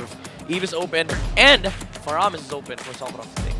Oh wow, Sokroth here was able to hold on to that game against Indonesia because of the Apharemis alone. Now, what's going on in the mind of the young EM? The young Salty Seth. All right, he picks up the Eve for Sokra. Okay, Izanami and the gang against Valentina here, probably. Valentina Fredrin sounds awesome. But you can also argue that you can pick up the Beatrix now for Malaysia. Because Cambodia, they have a Beatrix specialist on their side as well. You know, we've seen Koname with the Beatrix. He gave out an amazing performance, and that might be taken away from Chico. So it can be, it can be the choice here for Malaysia. But again, I would say Fredrin and Valentina is a much safer choice. Actually, the win rate of the Eve right now in this tournament is off the charts. It's ridiculous. I don't know why people are still letting it go. It almost feels like what an aggressive pick, though. Okay, this swerve I like. And they go Fredrin Claude. Oh, they're rushing it. They go Fredrin Claude and Cambodia. I like it. It's a very good answer against a Lapu Lapu and Lancelot. Fredrin, staple jungler, and it can be still flexed on the XP lane. Now, the question is for Malaysia, do you get a Cho? Do you get a Grok? Or do you get a Valentina? I think Grok. The Cho feels like it just doesn't suit their playstyle. I don't know. I hate to say that, but although it's Soren. It is Soren though, right? But I feel like he is just more effective in deny picking. Yeah, they have to do the deny pick. I do get your point, and I feel like Grok is more suitable here, especially up against Claude. They go carry first. Okay, they're securing the late game condition here for Malaysia on the hands of Chico. And you need that against Claude, so it's very much respectable because they still get first pick on second phase, so it is a possibility still for them to be able to pick up the Grok. But Cambodia, they have two bans. They can go for two, the Cho and the Grok.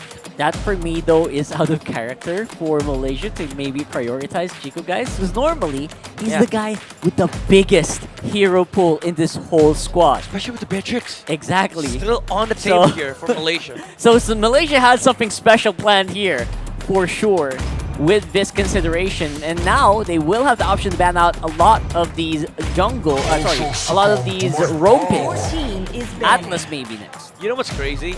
Malaysia's draft looks very much similar to Team Philippines. Like it's almost exactly. You get Ricky Shano, the hero on third pick.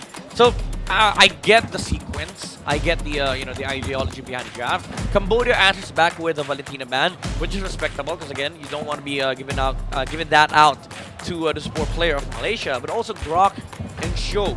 These are still very much viable options for Malaysia. I think you ban out Grok on the side of Cambodia, while Malaysia could go for a what are other options in Rome? Estes ban? Well, basically look for the Philippine lineup. if it's gonna be they're gonna do something similar, maybe that's the choice. Wait, Cambodia has Estes. Cambodia still has Estes. Alright, Estes, is that the biggest thing for this lineup though? I think so, because if you think about it, early game, where does the damage come out from? Malaysia. So I think Cambodia, you let go of Cho, you ban out the Grok. Or honestly, if you think about it, like if you're going SS, let go. Give it both. Okay, there it is. That's exactly what they do. A much better option. So you have that threat of group up against Malaysia, and I like the Kadita man because it's a threat versus the Estes and the Eve very specifically. And the Eve. I personally have gone to the revelation, and again, this is through anecdotes, personally experienced it. It's miserable to be a Kadita against an Eve. What if Malaysia... rather, to be an Eve against a Kadita. What if Malaysia snatches up the Estes here? Grok it though. I feel like the Grok. Grok, Estes... Because Cambodia's going to pick it up. It's not a Zorn thing to play an Estes, man. Yeah, that's true. I'm just saying if you want to be able to fight into what's coming, because Cambodia is likely going to play Estes. That's fair. Farsa. Pick up the Farsa here from Malaysia. I guess. Or Lilia. Or Grok. Squid Game. There it is. There's the Farsa. You go Estes. Right on cue. And Benedetta here. Are you sure about that? You go Estes Benedetta. He's so sure of it. Oh! Okay, it's the next mistake. It's the next mistake. Okay. And they use on against the carry. Kind of works the same way, so I get it as well. Yeah. Well, some actually the Malaysian casters I believe have said that Florin is a much better version of the Estes. That's gonna be a whole. That's a whole podcast. The heal, the heal cannot be reduced. So even if you buy Dominance Ice it cannot be reduced. It's a smaller amount, but it cannot be reduced. But it's global. It's global. That's blue. That's the thing. We should have a whole podcast for that. I will not argue that here against Kadi. Not enough Florian time. versus SS. We don't have enough time. You still go Grok here. You still go Grok. Much better. That's a Rock Zorn it up, hero. rock it up. You still go Grok. Rock it up. This is Zorn hero. Grok, Cho. There you go. Please. That's a signature. Yeah. From great to greater. That's the pickup for Team Malaysia. Now, thinking about what the early game might look like. Who's gonna pull the trigger first? Who wants to go fast? Cambodia, for sure. Oh man, Cambodia. I feel like damage is still lacking on the side of Malaysia. Even though you have a Farsa and the Lance. And a Lancelot, positioning is crucial here. And I feel like Zorn on the Joe 100% could only go for the Frederick. Yeah, for sure. Explain this, Rockhart. I mean, I have a lot of faith, man. I'm running on fumes and fate here. You have a Cambodian heart? Yes, I do. I still feel like I got so impressed by their game. And again, Odnum. We would say in the Philippines we call him Odnum. Odnum, yeah. But obviously it's Odum. All right, you know what? If I was asked the predictions after I saw the Cambodian entrance with them raising their hands, I also would have said. Yeah. You could have flipped it. Yep, they would have gotten me as well. All right, loading into the land of Dawn. Here we go. Again, forecast. It should be the Khmer who wants to go fast. Now, we'll see in the first minute. Oh, look at Zorn. Oh. Want to go fast? Zorn's going furious mode right now. Some good damage on the Odom. Yeah, it's not a trade. It's not a trade that you win though. Like it's a Florian. Yeah, overall, right? He just gets back into form better. Although he is doing his very best. He's controlling basically the whole mid lane by himself. They're doing the support XP thing, so the roam gets level 2. So this is a very good advantage to be in for position to be in for Malaysia, because it gives you an unfair advantage of XP. Although, come the turtle timing, the XP laners have to clear much faster compared to the opposition. So Momo has to clear the XP lane by level 3 much faster, so he gets level 4 by the turtle. Oh, and again, if Cambodia is the team that should go faster, if Malaysia is able to do that, then already the tides have turned. They switch gears, they step on the clutch. And I'm wondering how Cambodia is going to consider getting back in the driver's seat if that happens. Because again, in the first minute alone, if you just showed me what happened in mid lane, I would say Malaysia's getting exactly what they wanted. Everything. Actually, Malaysia's getting almost everything they want right now, especially on the back of the movements being created by Zorn and also by Izanami. I'm not sure how Momo would feel about this. Farsa has double waved twice now, so he's gonna suffer a little bit on the XP department, and they're up against a Yuzong, one of the kings of turtle contention, especially with the Black Dragon form. So they have to play the turtle fight perfectly, and I feel like that's gonna become a problem because you're up against Fredrin, a Yuzong, and then Eve. These three heroes take turtle for breakfast. So it's all going to be up to That's whether... healthy. Yeah. I'm pretty sure. I think? Could be illegal in some parts of the world, but it definitely feels healthy. You get a shield, you get extra damage. Yeah, no, that's true. You're saying. There it is. We go nutritional packs here. So I totally derailed your thought. I know. It's okay, though. That's an interesting thought that could have occurred to me as well. And again, big credits to the birthday boy Wolf. Also one of the things he would have said. Yeah, that's true. So right now, I feel like we are at a point where we can look for an opening here for Cambodia. Because right now, I believe what Leo said is true. Malaysia's getting everything that they want on the map so far. Yeah, but you have to take note that there is a sacrifice. Like, there's no 100% trade in MOBA with the XP being absorbed onto the Farsa. That does require the Lapu-Lapu to clear the wave much faster against the Yuzong.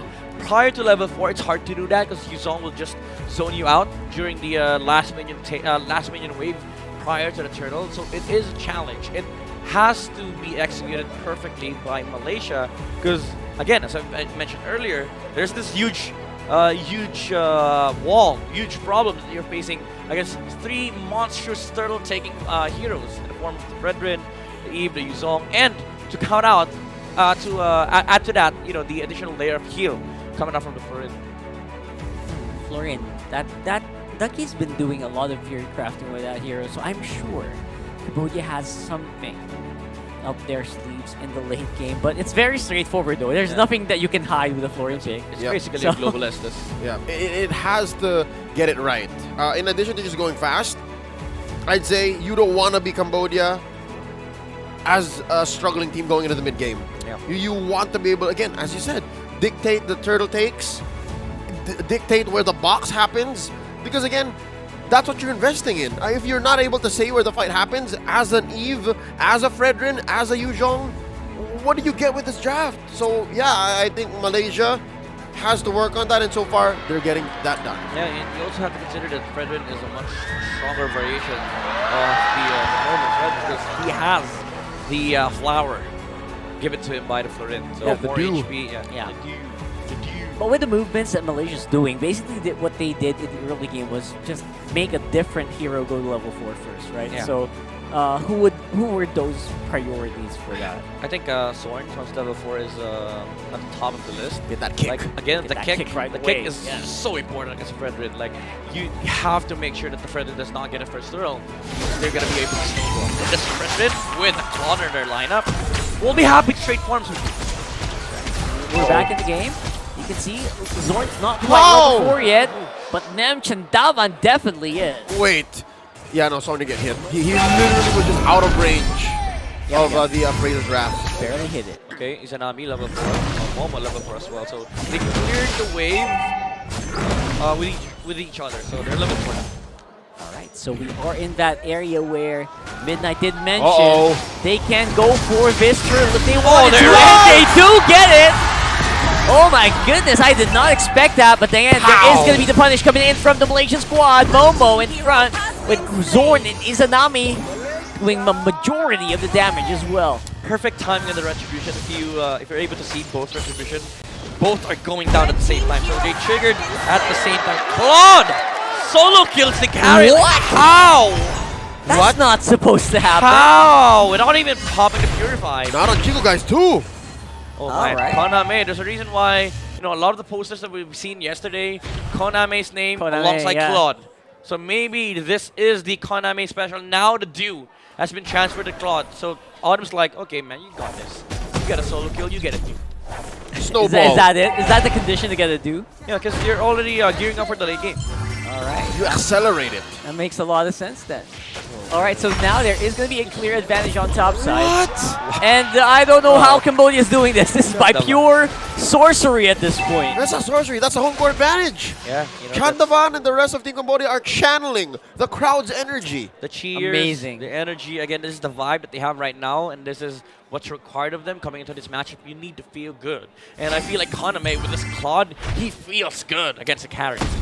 That's true. Home court advantage, guys. That is not a myth. That's science right there. That's medals translated. Oh, there he is. On the fight on the bottom side, you got Nem Chandavan dodging out of the Bravest Fighter stun. But look at Tosao Pizet just refusing to go down. And Nem taking the kill as well. It's the Estes, man. It's the global heal. You think that you're able to kill some hero off on the side of the map. Suddenly a huge burst of HP comes in. Not just, there's damage involved too. Yep. An AoE around the targets, meaning people who did not expect, say 500, 600, I'm being very conservative here. Damage from out of nowhere, that could do it. You get like a plus 100, Round plus 2? 200, round 2 right now for Nem Chandavan. Sokrot close by. It's going to be way too far for the real world manipulation. But look at that, Tosao Pizet also making sure that Sokrot does not get dove in by Zorn, although Zorn's still here. Still wants to go for it. Odum. He's actually close, but again, that is a Florian. You won't be able to do much. All right, that's a turtle apiece now for Malaysia and Cambodia. So again, Zorn is holding to that condition wherein the only target that he needs to kick on these skirmishes is the Fredrin. If you take out a Fredrin, problem solved. Well, problem's still there. But at the very least, you are able to provide some decent answers in the early game. And that just shows how complex our esport really is. Most of the time, when you're looking at the situation, and you see a choke kick of Fredrin, like, that's a bad kick, man. Because again, how chunky a Fredrin is. But given this setup, target. Yeah, it's the best target. That's absolutely right. And right now, the target is going to be Koname on top side. And there's no way for Odum and Sokrot to follow up. Although Zorn right now is in a bad position, forced to flicker out. He got away! Yeah. Got away, yeah. That was a very technical approach by Team Malaysia. While doing the TPs yeah, as well. Nice sandwich against the Claws of Zorn. Just making sure that the Claws exit is covered as well. He also had a kick at that time, so even though Konami has Purify, at the very least they're able to hold down the Claude for quite a few seconds and maybe let the carry finish the job. Man, Zorn was like a carpenter in that moment. He was doing art. Is because he had the tools. All right, do I have a bit of a hardwood here? Is this nails. sharp? Yeah, like all right, I need a hammer. I need a right. It was perfect. Definitely has that confidence. Oh, interesting. Right? Brute Force Breastplate on the Cho. More CD, more movement speed, especially with casts. You don't need to hit the targets for the charges to go up. So I think Zorn is he wants to be able to play the map. Yep, and it's amazing damage coverage for the mid game. Look at this. Oh, Look at Zorn actually missing out on that Sees G2 Pro. It's a 1v4 right now, but he is with Izanami. He's doing good damage alongside the Farsa. Cancel on defensive airstrike means that the Farsa could go down, and he does. Very fundamental approach here by Cambodia. Odom gets out, but Malaysia answers back. It was a bait. Uh-oh. Oh, that's happening. Koname as well will be going for the chase. Nem. Chendavan. And the kill goes over the wall. Cambodia. Someone got hit with a wall. The map belongs to Cambodia. It literally does. The home court advantage. Home court advantage. Was like, purple buff's gonna spawn. You're not gonna be able to get out. And he had no shoot ball. That was the most unfortunate moment in this game, I think. Okay, all right. Say what we will about how Cambodia made the most of a losing situation. Malaysia worked hard to set that up. They distracted bottom lane to be able to take down mid. And I like the fact that it's multi-layered. It's not just them attempting a kill on Fredden, although it was a little impossible for that situation because he only had a Farsa and he saw 4 heroes. That was meant to split the attention from Team Malaysia, from Team Cambodia. And Chico guys is like, okay, this is a late game. This is a late game matchup. Why not go late? Why not trade resources? While they commit to the kill over the Farsa and the Cho, Chico guys was just chilling in the mid lane, pushing out towers. Well, all that was happening while all of the consecutive small skirmish wins for Cambodia, Malaysia still ahead in gold. Yep. So that's a completely different side of the story that we are not seeing. Yeah, they were willing to give up the mid-roam duo to be able to get permanent damage on the map. And I think if you're able to shrink the map against Team Cambodia's lineup, that Florin global presence might not even make a difference anymore. Yeah, because again, you're also fighting against a lineup that wants to be able to split up, especially with the Claw on the side of Cambodia. But Team Malaysia, they understand that this match, it's a resource battle. It's about how much gold you limit on the opposition. How much gold does the Claw get out of the map while also amplifying the resources that the carry can farm up. Because imagine this, if you are able to take away like 4 jungle camps, which amounts to at least 600 plus gold, you automatically get 1,200 because these are gold that the Cloud is not going to be able to take. That's a while swing. you also take it swing for yourself. So that 600 gold is essentially doubled up. So it's technically 1,200 gold that goes to the side of Malaysia. And that's basically half a core item. Yeah. And that's why every minute, mind you. Yeah, every minute. Exactly. So that's massive. And that's why Malaysia, despite losing out on these skirmishes, they don't look pressured. They're not panicking. Zorn's even throwing out those stickers non-stop, right? He knows. It's all according to plan. He knows. Yeah. So I'm wondering what Team Cambodia is thinking right now, given the presented dilemma. And here's the thing. Do they even know? Are they aware of this dilemma? Because again, we are at a privileged position. We are spectators here. We see the whole picture. And now they have to consider, all right, our mid tower is down. They're fighting us on, 3 different fronts right now. And next thing you know, if you're considering things and you're a step behind, next thing you know, you're inside your base. I think they do. They do recognize the threat of, the damage coming out from Izanami. That's why when we saw the team fight earlier, they went straight to, the Farsa on the back. Stop it. And I feel like, even though it looks grim right now for Cambodia because of the resource thing that we mentioned, if the map gets smaller, their team fight approach becomes easier. Because now you start seeing where the Farsa is coming from. For me, it's actually pretty good for Cambodia to lose out like this in the early game. I want them to be able to prove themselves a little bit. they're up against a team that has proven themselves already. Yep. I want Cambodia to be able to prove that they can adapt to the pressure. If they want a chance at silver medal, they better be worthy of it, right? And it's not impossible and show to it say in the game. They might even go for gold. Exactly, right? Again, this is the toughest situation I believe Malaysia has been, besides Team Philippines, of For course. the longest time. Right? Right. Yeah. His whole tournament so far. So far. They swept the groups. Yeah. And again, they're doing a fantastic job of holding, some resource away from Cambodia. But I think, especially with this composition, I think you still need to do more. Because Cambodia, I would even say that they have a much stronger team. Right? Although damage output is also there from the side of Malaysia. In late game, you have to deal with a lot of things. Dragon Force. Odom is the target. Zorn went straight for the Florin. And it looks like Ye will be able to take it out. And where is the support for Nam Chandavan and Koname if the Florin is MIA? This is what I mean by doing more, because Malaysia, they were grouped up as 4 there. And Cambodia was fighting with just 3 heroes. And they can't even, confidently say that we win the team fight. That was without the Yuzhong. Without the Yuzhong, exactly. So I don't know what the Yuzhong is doing right now. They are waiting, but Koname, he is done waiting. He wants to go for the fights, but again, the rest of the team doesn't look like they're on the same page. Oh, Lancelot though. Yeah, no, Chibi's doing work. Chibi's doing work on the mid. Oh my goodness. And yeah, no, even with all of those ults used up, Cambodia got away with nothing. Like, they didn't get a kill. Yeah, they stopped the push down bottom. But Chibi was still doing work. It was really weird where when they tried to commit for that. Because Malaysia, I get the idea. They wanted to fight because Malaysia did just burn a lot of their resources. Do it on Lord. Do it where, do it in a place where you know that you all 5 heroes will meet. And now Cambodia, you just lose out on the biggest ultimate here in the game, which is the Black Dragon form. Although it's going to be up in, I think, around 15 seconds. But you're giving Malaysia some window to work with. The ultimates were there, but they were mistimed, I think, a little bit. Yep. So, not on the same page, which means definitely they're on the disadvantage. They're delaying the Lord. Yep, they are, but just the same, look at the work Momo has done. He's pushed the long lane, and this is going to make the Lord dance all the more easier for Malaysia. Oh, no. Who's the target? Chico? Who's the target? Chico guys is low, he's running, but Chibi, he gets the Lord. Sakura goes down as well. Whoa! One by one, the Cambodians are starting to falter, but there it is. That's the top lane dragon that we're talking about. Kosa Pizzette doing work as well. Chibi alongside Zorn. Great kick coming out from the Cho. And here comes the revenge of Chico, guys. He's got the damage, and he is roaring right now. Oh, BMI out by Koname. Oh, Team Malaysia's not done. They're still they're going. not done. They still want to go. What is happening here? Chibi just wants everything. That's a Claude. Be careful, Malaysia. You have to be careful here. Cambodia, they can fight back. They still have the Claude. I just want to point out, Pizzette almost had a chance to solo kill Chico guys. He did not use Petrify. It was so close. And Chico guys was able to get away with a slither of health.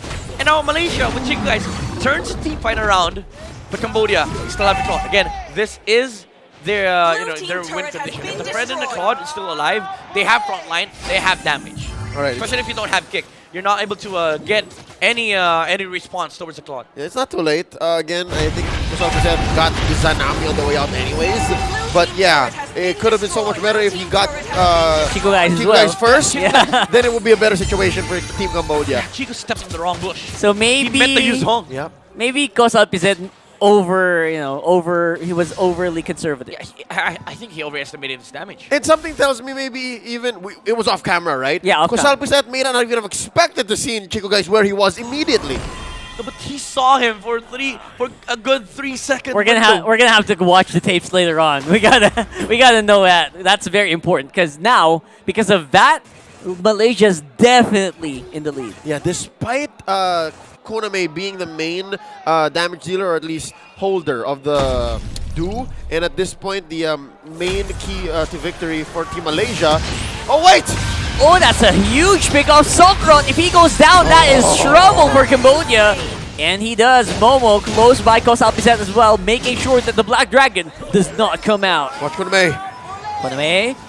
It's gonna be close. Zorn's actually there. He does not have the weight of the dragon though, so that might mean that Malaysia will have to back off for now. Alright, I was gonna say, Koname hasn't built the Wind of Nature just yet. Yeah. Chico guys was first. He's going for a Malefic Roar here on the Claude, and I feel like Cambodia, they're being so conservative with how they approach their map control. And again, this is because of the fact that Malaysians have so much map territory, map real estate, that they're able to do this. Lancelot is sitting at the top of the player gold, while the Fredrin is 3,000 gold behind. And this is why it was important for Malaysia to do that maneuver that they did in the mid lane, because this gives so much gold to their side. Now Cambodia, even though you can say that Claude is matching up the farming pace of the carry, look at the matchup between Fredrin and Lancelot. This is where you start seeing the gold disparity, the farm difference between Cambodia and Malaysia. Is definitely massive right now. Especially now that Malaysia has gone full form. They have no fear whatsoever. Chiku guys is also ready for the fight. Yeah, but where is Chiku guys? He's all the way down. He's in the long lane. Oh. This is not a Lord Dance. You don't want to take this, Malaysia. Cambodia, do you guys know what is happening? They see him, right? They see Chiku guys. Yeah, I think they saw the attacks coming up from the carry. We're not committing, which is weird. Oh, look, Chiku guys is knocking. He's at the door, and he's gonna break it down. It worked. They got it. Oh, but wait. Oh, and then making sure that Theodem is still alive. Although Zoran tried to bait it out straight into the hands of Izanami. Look at that, Chiku guys is gonna be able to make it out. They're pincered. They're locked in. What are they gonna do? Momo is actually low, and Zorn will fall as well. What is happening? Here comes that Claude. Is doing so much damage, and is breaking down Malaysia's defense. This is tough. What a turnaround. 2, or rather 1 for 3. They do get the penetration, but it cost Malaysia too much. Yeah. You know what? Even though it was the perfect setup for Malaysia, this is how strong the lineup of Cambodia is. Again, as we mentioned earlier, as long as the Fredrin and the Claude is alive, Oname! Again! I went full monkey there. What wait! He still kept the He's Blazing still alive! Chibi Rod, Chibi! That was basically normal attacks. No puncture available. There it is. Saved by the orange, but the Lord will go over to Cambodia. And they're trying to fight again. That is way too much. What is up here right now? Momo, they're taking advantage. Malaysia has basically full respawn. And Nem Chandavan, they can suffer 1, but that's pretty good because all things considered. Yeah, I would say a worthy trade for Cambodia. You give it a life of the Florin just to make sure that Malaysia is attracted to getting that kill and not contesting the Lord. That's a W for Cambodia. And again, the Fredrin, Claude, if they're alive, they're able to stay in the front line. And Chiku guys, one big problem for Malaysia is that most of their lineups have to deal with whoever is in front. It's only just Momo that can do the backline thing, because even the last one, he's not going to be happy with dueling against a Claude. Momo had to use his full combo against the Eve, but Stockroad just flickered out, and he suffered the entirety of the Blazing Duet. This Claude is a huge problem. He's like the biggest problem right now. He's looking for the red He's looking for the target. It is going to be... Oh, there it is. There's going to be the Winter Truncheon. It's going to be closed up. And there is going to be a huge fight happening right now. Momo with a stun. Beautiful stun actually coming in from the Lapu Lapu. But here comes Chibi for the cleanup. Not going to be enough though. It's going to be slowed down. Yes! Oh, that wins! No way! The heals! It's just sorted Momo! It's just sorted Momo! All 5 members of Cambodia are on the map! Claude's still alive. Claude is still alive. No way! What did we just see? What did we just see? Chandavan is offering himself. They could go in. That's gonna be Zorn. He is closing it up, and that might just be it. That's it. Team Cambodia riding high, still with the home court advantage, draws first blood.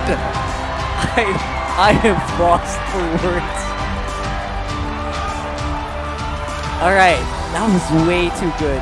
That was way too good. Team Cambodia serving up Team Malaysia with a taste of their own medicine. Is this not, gentlemen, the same situation against Philippines? Exactly. Yes, exactly. You know what, Cambodia? No way. They were like, okay, the Cashes have said Zorn holds to the win condition. Chandavan. And Kome was like, okay, we're the win conditions. We have 2 people here.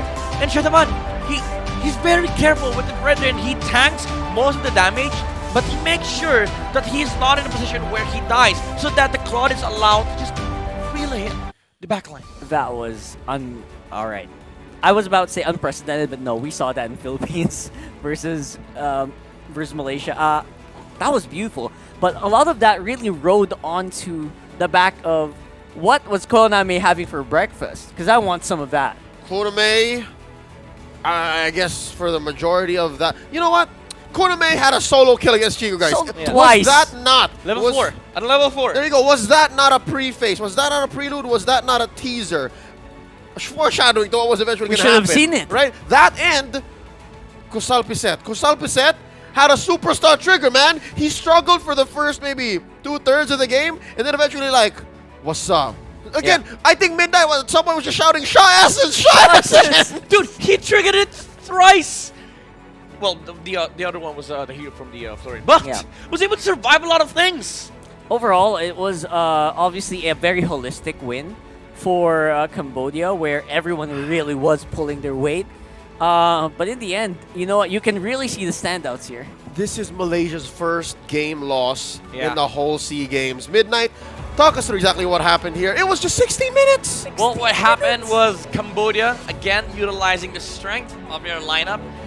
We did establish some facts earlier on that these are the biggest problems for the side of Malaysia when the Yuzong is participating on the fights, when the Black Dragon is there, and of course, if the Fredon is able to stay alive for the Claude to just hit the enemy frontliners. And that was what the story of the game. It was just Cambodia getting those fights. They found the right opportunities, and Malaysia, the weakness of their lineup is basically that they are only able to hit whoever is in front of them. Even though Momo as a lapu-lapu, you'd think that you can go to the back line, you can just try and take out the Eve. But one thing is for certain here, the heals will start coming out from the Florin, and add to that the shields she gets from the real world manipulation. And Konami did not leave the Florin, did not leave the Eve alone. So he was like, I don't need to participate as in the front lines as early as possible, because I have to protect the back lines first, because you know that the lapu-lapu would come out.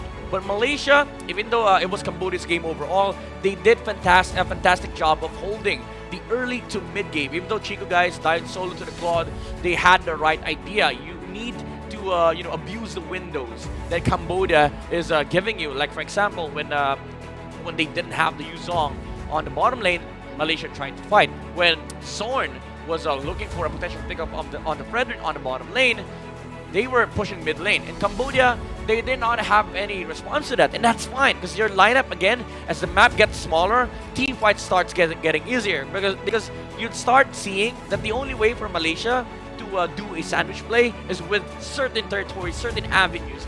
And in front of the base of Cambodia, it's hard for Malaysia to look for creative angles, because Cambodia will always be looking straight. They're always going to be looking forward. And Kusal Piset on this Yuzong, every usage of the Dragon form has been to perfection, with the exception of his absence on the bottom lane fight, and he was quite late there. But on the late game, when they were active, when Konami was in full force, in full swing, they did not disappoint. In Malaysia, it feels like, again, they suffered heavily because of this Florin pick.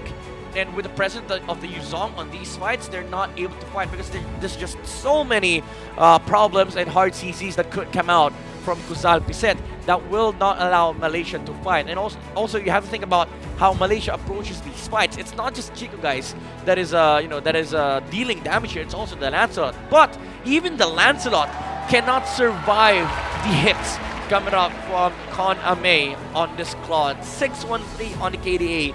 782 GPM, and you have to go back to that first level 4 wherein he got a solo kill over Chico guys. And you know that this guy really woke up on the right side of the bed, had a perfect breakfast, maybe even handshaked a somebody close to him, and you get all these blessings and you get the energy, and he was able to perform on this Claude. He was also not aggressive, as I would say not aggressive as you'd think on the early game, because what he needed to do was farm up in this game. Although Chandavan sacrificed a lot of his farm, to sacrifice a lot of resources. They needed to do it because Malaysia, they were having so much map territory on their side. The real estate was theirs, and Shantaban did the sacrificial thing, which is to allow Konami to be able to farm while also trying to deal with the enemy opposition. At one point in the game, Shantaban was 3,000 gold behind the Lancelot, while Konami was sitting near the gold or the farm of Chico, guys. As we see in the highlights here, the exact visuals of how the game turned out. Again, Malaysia, they had the right idea. They won when they needed to. The target selection was there. Sorn was always persistent on trying to get the catch onto the Fredrin, but the main problem is that they don't have enough damage. It's just Chico, guys, on the early game. That's why Shantaban is able to do this, be the sacrificial lamb for Cambodia, and this was the team fight that I was talking about earlier. There are no more creative angles for you. It's just one way. It's Cambodia looking forward, looking straight into the heroes of Team Malaysia. And Konami was just on fire on his floor. And this was the last play from Kosal Piset. He was able to survive this onslaught, mind you. He tanked a lot of things. Nice play from Izanami with a Wind Destruction, dodging the Petrify. But first, Shah Essence Trigger. He was able to survive that. Then the heal came out. And then second Shah Essence Trigger. And then third Shah Essence Trigger. Kosal Piset surviving so many instances. And this allows for more tankability, meaning more room for the claw to just hit Team Malaysia. Unleash Shah. Unleash Shah. Man, that's trippy. I saw the gauge, the meter. It was a big... It was just... Although some of them were heals coming out from the, the Florian. Yeah. Yes. But how many times did the passive trigger? At the very least, I think none of that would have been possible without the Florian, to be honest. That's right, that's right. A lot of these fights definitely came into the favor of Cambodia. They should have lost it, but because of the global ultimate, they turned it around. Yep, and now with hindsight, again, watching the highlights, truth be told, Malaysia was actually playing the right way on a micro level, and dare I say even maybe at a 50% zoom out, macro level too. But Team Cambodia played the long game. They understood that, all right, we're going to lose a lot of these mid-game and maybe early late game situations, but trust in Konami, and they did. Yeah. That's a lot of trust. It's a it's a Konami thing, but also a lineup thing. Yeah. Rockart, you're saying that's a lot of trust? Man, they got a whole auditorium full of That's it. right. I mean, this is what we talked about. This is why Leo keeps bringing it up. Home court advantage is not a joke. Yeah. It is really helping them make better decisions. It's helping them become more confident in the plays that they're making. And as you can see, most of those plays, it was just pure confidence. Yeah. They could have died if not for the Florian most of the time. Konami, man. Konami. Konami, yes. I'll allow it. 9 out of 10. Thank you. I hope he does too. 9 out of 10. Because that's his name. That's break that down into fractions. So no, please don't. Don't simplify it. You can't. 9 out of 10 is the basic form. Yeah, and we cannot simplify the performance from Konami. That's right. So again, he's been able to. He pulled off a level 4 first blood. Solo kill. And he did that as well near the Lord. Against a carry. Against with a carry. And he did not even pop Purify. More importantly, against Chico, guys. Against Chico. That guy. Against Chico, guys. All-timer at the M Series. Been playing since... I know my stats on Sorn, but I don't know when Chico guys started his MLBB career. But you know what I mean? That's Chico, guys. He does. I think he was there even before M1 came in. See? So. You can only really imagine. Now, going up against Konami, right? Of Team Cambodia, who... I don't know how young he is. I need to check on my stats. I need to check on my database. But Chico guys may have inspired this young man. And this could have been a dream come true for the young athlete from Cambodia. Finally gets a solo kill on my idol. And I'm one game away from knocking him down to the bronze medal match. One game away from a silver medal for my team, Yeah, for my that's country. true. Really high pressure now for Team Malaysia. Because again, this is why I mentioned earlier that this match might be more important than the gold medal match for you, because you might not get there even. Because this one game for Team Malaysia is either gold or silver or bronze or nothing. After 4-0ing your group stage, you get knocked down to bronze. That's Bronze or nothing. Oh, that's a bronze or nothing. That's a heavy feel. That's a scary reality. And again, think of who you might face eventually. It's one or the other. Myanmar. It's the Burmese or the Filipinos. Philippines. Oh, man. Neither is a good thing to think about. Yeah. There's a lot of discussions were being made in a lot of these communities. Like, if you're top 1, do you really want to face top 2 on the other side? Because Philippines is there. And if you're top 2, do you really want to face top 1? Because Myanmar's there. Wow. All right. Now it's like an immovable force versus basically that's like a freeway dead end. Yep, it's like you're trapped between a rock and a hard place. There you go. That's what I was looking for. Pickle. A rock and a pickle. I think I've seen that episode. Where the pickle came from. I think I've seen that episode. Cambodia. The Cambodian pickle. Do they even have pickles? Rock I don't know. I'm pretty sure they do. I'm pretty sure they do. It's a Southeast Asian country. I'm sure their flora is diverse. Anyways, back into the match. Let's talk about what must be going on in the minds of Team Malaysia. Are they considering the swap to Rippo and Gary? They can, right? I don't know. Do we see who's here? Well, honestly, if you're Team Malaysia, you stick with this current roster. Don't change too much. They didn't. Yep. Just remove the Claude. Still chibi. Remove the Claude. Let the Beatrix trade happen. I saw one of you wince when they locked in the carry at third pick. Who was it? It was him. I think that was it. It was me. Yeah. His gears were well grinded. So that's the reason, right? The carry kind of really was underwhelmed. Here's the thing. If you're going to pick carry, you need to be able to protect the draft, right? And the thing about it is that we mentioned that there was a lot of possibilities for Cambodia to pick in the second phase, like the Estes. If you're playing carry against Estes, it does not feel good. Even the Faramis was open for Sokroth. And it was not even it wasn't even considered. Wasn't even picked up. Right. Well, because he was already too good out there. It was too good. So I feel like, but you can make a case wherein they play Rogue Promise, right? So even if well, all things considered, carry was I would say kind of an okay pick to deal with the Fredden and the Claude, but it wasn't a great pick.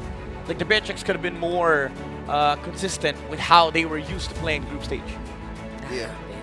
I think the carry was a tunnel vision pickup because again they saw the Fredrin, they saw the Yuzhong. It was crunchy. Yep. It's. But then again, yeah, that's what's so scary about carry, right? She's a great weapon. She poses such a threat, but also she's super vulnerable. Yeah, it feels like if you're a team that wants to play carry, like for example, Team Malaysia and Team Philippines, they do it right. You establish a very big margin for your lineup in a way that even if the enemy snowballs, you still are carry. But the main problem is that they didn't have any tools to deal with the Florin and the Yuzhong. And those two things, they're not even at the main criteria. They're not even at the top of the list because your main problem is how do you deal with Fredrin and how do you deal with Claude? Especially with Claude Purified. And this is us going into the details, right? We're talking about the technicalities of the draft and, of course, effectively what the Malaysians have equipped themselves with in-game. Let's talk about their mental game. Man, again, this is the first time they've ever lost in the SEA Games this year. Their first game loss. It's a big blow. And it's a comeback loss, too. They were in control for a majority of that game. Yeah, they were leading by 5.8k gold. Much like what Indonesia was when they were facing against Cambodia. But maybe that's it. Maybe that's the magic of Cambodia. Like, it doesn't matter if you lead by a certain number of goals. Of course, there's going to be a threshold, right? But for Cambodia, they know how to defend their base. And I like the fact about this team that, in a way, they treat their base as sort of like a battleground, you know? And it feels like they are able to fully maximize their team fight compositions around that area. They weaponize their base. Yeah, weaponize. That's actually because we saw it yesterday when Sokroth, he was like, okay, 4 heroes for sure would gather around my tower in the mid lane. He flickered in. He was like, Yeah, there's no I way remember you that. won't be there. After he flickered in, caught 4 heroes, and then set up a very good team fight for Cambodia. I think that's where they're strong at. Like playing from behind, they know how to fight near their base. But here's the thing, when that happens, Not inside. When that happens, there's actually a very good reason why Cambodia wins those moments. It's also because of that Eve. I can't get my mind off of that Eve pick. It's just so powerful, and its win rate, it just increased at this point. Right. So that means we gotta watch out for the wrath of Sokroth. Man, it's so sticky on that. Sokroth. Not allowed. Oh That's my right, the Sokroth. god. That's a lower score than Claude May. Yeah. Claude May suits more. But Claude May won, Claude so May. well, Sokroth. it comes with context. It was close. It was close. So I think You can't have more than one, more than two, more than one. Okay. I'm sorry. Slow your You roll, can't get Midnight. Okay, going back to Once the a day. draft. I feel like although we haven't seen yet who's first pick priority, I feel like you have to go back to that Arlet man.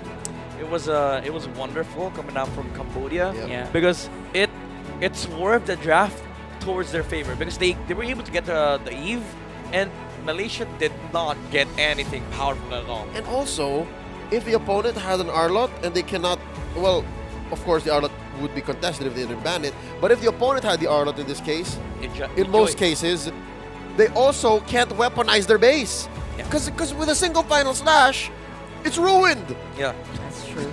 Although again, I have to commend Malaysia for that.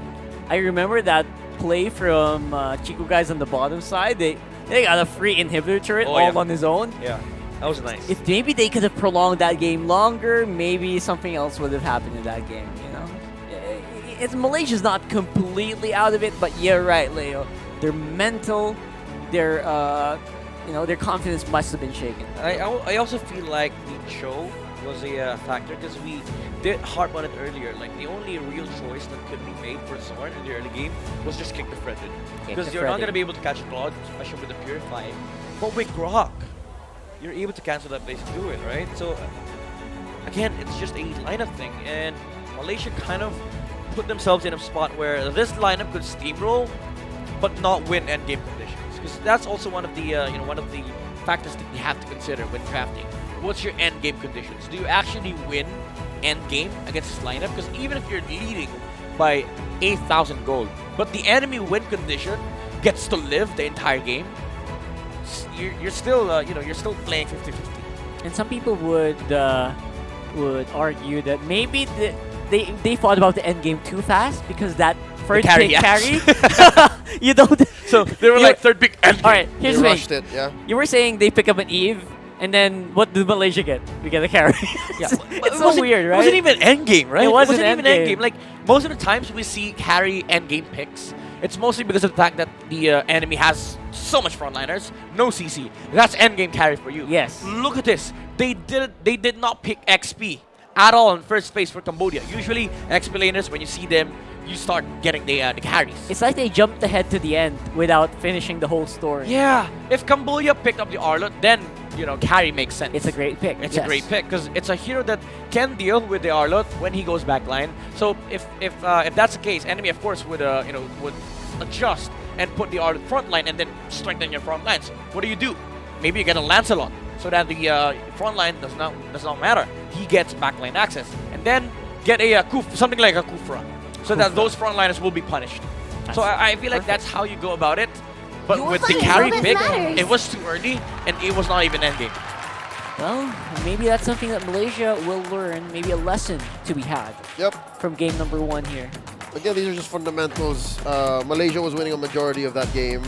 We can approach it, they can reiterate here, and make sure that we don't go home so quickly. But I'm sure the Khmer audience would think otherwise. Here we go. Malaysia on the play. They ban out the Fire Mist in 1-1. Cambodia take out the Arlot and the Kaja. Good respect from Sokra very early on for Malaysia. You banned one on the blue though. Oh yeah, that's like I think Malaysia is eyeing at picking up the Joy. Problem is they might just lose out on first pick because if Cambodia bans out Joy, they get Glue and Faramis. Glue +1. Again, Fanny not really the big point of contention here. Yeah. So I don't think they have to be worried about that. But I also don't want to leave it open. It's not Gary playing, so. Yeah, that's a good point. Yeah. So Malaysia, I think you ban out Glue here. Or Franco. You are fencing a cluster. Because Cambodia is going to get +1 either way. And you remove Joy here. So that Malaysia can go Franco. Or are you confident with your Joy? With our confident against the Joy? I don't think some teams are. I don't think you let Momo play Joy here. That's dangerous. That's dangerous. Especially if you are going to that area where you make the Matrix trade happen. Or unless, that's right, rock hard. If you let go of Joy here, Cambodia gets carried. That's endgame. No, because are you serious or the reasons we've talked about earlier, you disable the enemy XP laner. Okay, because you also get the Fredrin. If you can get the Predator. So that might be where they're going at. That's where they're going. I love this idea for Cambodia. If Malaysia picks up Joy here, I think you go Franco carry. Cambodia realizing the power of this Eve. Time to drop the beat of You go Franco carry. Do it. Franco carry? Do it. Franco carry or Frederick carry? You gotta get the Franco soon. You gotta get a Franco. Franco. Kaja's not open, so I think the only remaining option is Franco. And Odom can do it. Or Franco Fred. See value in main Freddy boy and Val. Okay, no, I get it. The Valentina is there. Again, steal it away from Izanami, and if ever Malaysia does get cheeky and pick up the Franco here, they still have a bloody they hunt. still have bloody hunt. That's right. That's the next level of thinking. Thanks, Leo. They cover their bases. No, I'm just also trying to defend why they picked up the Valentina. Leo's one step ahead. I wonder if Malaysia's gonna opt for a Claude maybe insteed of a Steal carry it away? this time around. Yeah, because I feel like Cambodia's eyeing that on third pick. for So maybe Claude steal it away. Got a name. Got a new name. I want to Bird say, cert. I might burn myself here, but I like carry. Come on, Dexter. It's a Claude steal. They saw how powerful Konami was. My problem with this Claude pick is that Frank is still open. And Grog is still open. And they did a big draw. None of the above for that Then third pick. carry works. Well, what happened if you get on my nerves? Nope. Yeah, it's Cambodia's really good at the draft, man. Either of the two. That's cool. I would have wanted to see it carry, because now Malaysia is forced to ban both Franco and Grok, but that leaves so many options available for Cambodia. With this Franco ban, I think the only response Malaysia does is ban the carry, which leaves more room for both sides. That's why I would have wanted to see a carry there. Maybe carry in Bea. Yeah, we never forget about the Bea. Man. I'd say do that. Wait. For Malaysia. For Malaysia to ban the carry in Bea, yes. correct. Or carry Brody. You play into Melissa. That's not bad. You play into Melissa or Beatrix comp. But that's also dangerous because Franco Beatrix. The ocean is not just our Cambodia. I like it. I like it. Gonna close the doors on sword. Are we assuming that this last pick is going to be a Cho? This last ban, rather. For sure. It's either a Cho or Grok. a I would say Kufra. Grok. I would say Grok. Grok? Yeah, you remove Grok. Oh, good point. Because Franco's already there. They can't pick it up anymore. So yeah, you want to remove that. And also, because Malaysia might just pick it. So you let him pick up the Cho so you can steal the Dragon's Way. Yeah. All right. Because with the Cho, you play carry Purify. So, yeah, the ban here is definitely Kufra, most likely not Cho on the other side for Cambodia. Yeah, Cambodia. You're So right, Malaysia, I think you still ban out carry here. There you go. And most likely Brody, last ban. Because if you don't, I think Konami is going to have a fantastic carry Brody or carry Bea. Yeah. Either way, still a lot of good gold picks here for Cambodia. Yeah, this isn't as tough a situation for Team Cambodia. Leslie. Stop it, man. All right, we have seen some sparing Leslie bans. Like again, some bans we would say, oh, that's so weird, but yeah, no, it's bubbling. Yeah, some teams when they pick up Claude, they ban Leslie. It's a losing lane already, and problem is Leslie can deal with the Blazing Whip. Maybe Melissa is the option. Cambodia. Yeah, that might be digging too deep. Grok or Forza. Oh, they don't need that way of the dragon. They want to play into a Grok because Valentina could steal it. Okay. Interesting idea. Risky. Yeah. I think for Malaysia, you go Eve, you have the Joy, put an XP because carry's already out. What, the Eve? Eve's out. Oh, sorry. Yeah, sorry. So it's... What's the mid pick here? Don't tell me it's another pause for... Sorry. I mean, Malaysia has to play Farsa. Farsa, right. They look so familiar. Same ultimates, basically, right? It's even Farsa, always. It's even Farsa. It's the Squid Game. So, that means this Joy is going upstairs. This is likely an XP Joy. Carry Brody. Yeah, you called Beatrix. You don't pick Beatrix here. You pick the XP. That's right. I'd say Lapu Lapu. Lapu. Yeah, the threat, the Claude. Oh, Mincetar would have been nice. Mincetar would be nice. Oh, but wouldn't they be cracking down on the Joy too hard? Or Grok XP. What if they play Grok XP? What if they play Grok XP? That's too much. Maybe Freddy would XP at that quick. This land is our homeland. Yeah, no, it's 1,000% man. He's a Lapu man. He's a Lapu guy. Then you pick up Grok here. All right. I like Midnight's gut feels. It's usually right that he second guesses it. Then my god, my gut feel was right. I'm trying to look for other solutions. You're feeling it out, right? You're feeling it out. You go Grok with Sparsa. It's a nice combo. also is really, really good against Beatrix, which is gonna come out from Cambodia. Or you play something the likes of Kufra plus Lunox in mid. Whoa. Yeah. No way.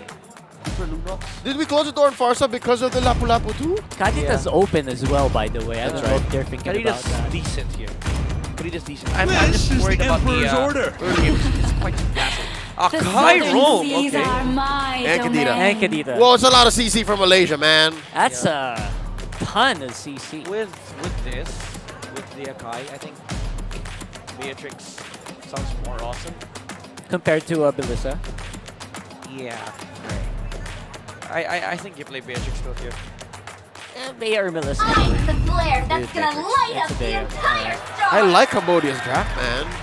Both teams actually pretty okay. I would have preferred Grok, honestly. You need that surprise jump Yeah. to take down the It Beatrix. feels like Malaysia got forced into these drafts, though, a little bit.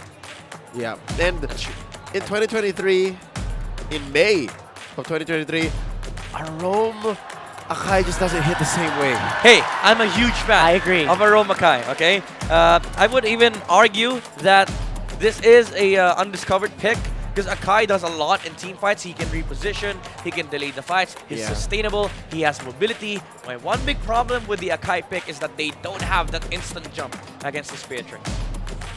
Alright. It will take a lot of setup to reach the Beatrix. That's the biggest weakness of that. Setup and payoff. All right. I wonder. That's a lot of mobility coming from Team Malaysia. I wonder how they're going to leverage that, especially up against Team Cambodia, who is now sitting again, folks, at match point. If Team Cambodia can manage to take this home, then yeah, that's a confirmed silver medal or a gold medal that's going to stay home in the land of the Khmer. Here we go. Let's get into the land of Dawn for game 2 of this best of 3. All right, the biggest question right now. Whoa! Where is Chantel? She's gonna determine. No. Where's Chanel? Chanel. I think they reverted it. Chanel? Did you guys revert it earlier? Where's Brigida? No, she's just Chanel. She's still just Chanel. All right. She's just Chanel. Yeah. Womi said it got reverted. Anyway, Chanel usually she's cursed with the long game, so that means if she's in the building, it's gonna go to game number 3. Well, as long as she's not casting, I think we're okay. Oh, I don't know. I don't know, man. I don't know. I think the Malaysians will hedge their bets on anything at this point. Oh, yeah. They will just hope for any 100%. way to get to game 3, and they will rely mostly on their skills. Yeah. Okay, here's the thing. The Malaysian lineup, they have a strong lane game. They have a lot of ways to protect the squad, especially with the Akai and Martinez being the front liners, and with the threat of the Kadita. There's this possibility, though, that Cambodia just snowballs with the Beatrix Franco. Right. Yes. Because Joy is not going to be able to play backline. So if you don't have an explainer that can play backline, first turtle is always going to be awkward. So it has to come down to, the jungle battle. Like whoever gets the first turtle allows their team to sort of have this momentum. But for Malaysia, it concerns me that they don't have great heroes that can be utilized during the mid game, while you have Franco, Frederick, Valentina, and the Beatrix on the Cambodian side. I know what you mean, because for Malaysia, early game good, mid game kinda really bad, kinda sus. Late game is pretty good. So there's like a gap there where they will have a lot of problems. Yeah, but the thing is, the reason why you say early game is good is because of the Joy. Yes. Because you have backline, Yes. you're up against a Franco and a Beatrix. Ah, okay. So it's kind of Bloody like hand. negated. It slows down the Joy. It can make the Joy double second guess itself. And just the same, they can use that level of certainty, that sure solution to negate that dip. Yeah. And some players don't actually see Fredden as a good hero against a Joy. Fredden is a decent answer against Joy because the hold that he gives whenever Joy is not dashing, like the energy eruption. Actually, they can time it perfectly. Whenever the Joy casts the ultimate, you can use energy eruption to make sure that she just stands in one place. So there's a half measure, there's a soft answer, then there's a hard answer. Yep. So there's a lot on the board here for Team Cambodia to take it home. But again, that's easier said than done. Yeah. As a quick recap, that game 1 that Team Cambodia won, it was mostly really Team Malaysia. There was just a window that Cambodia worked for themselves to find. Here we go, game 2. Oh, look at this. Team Cambodia deep behind enemy lines in mid. Yeah. Wow. Making sure that Chibi used the retribution. I always feel this in my ranking.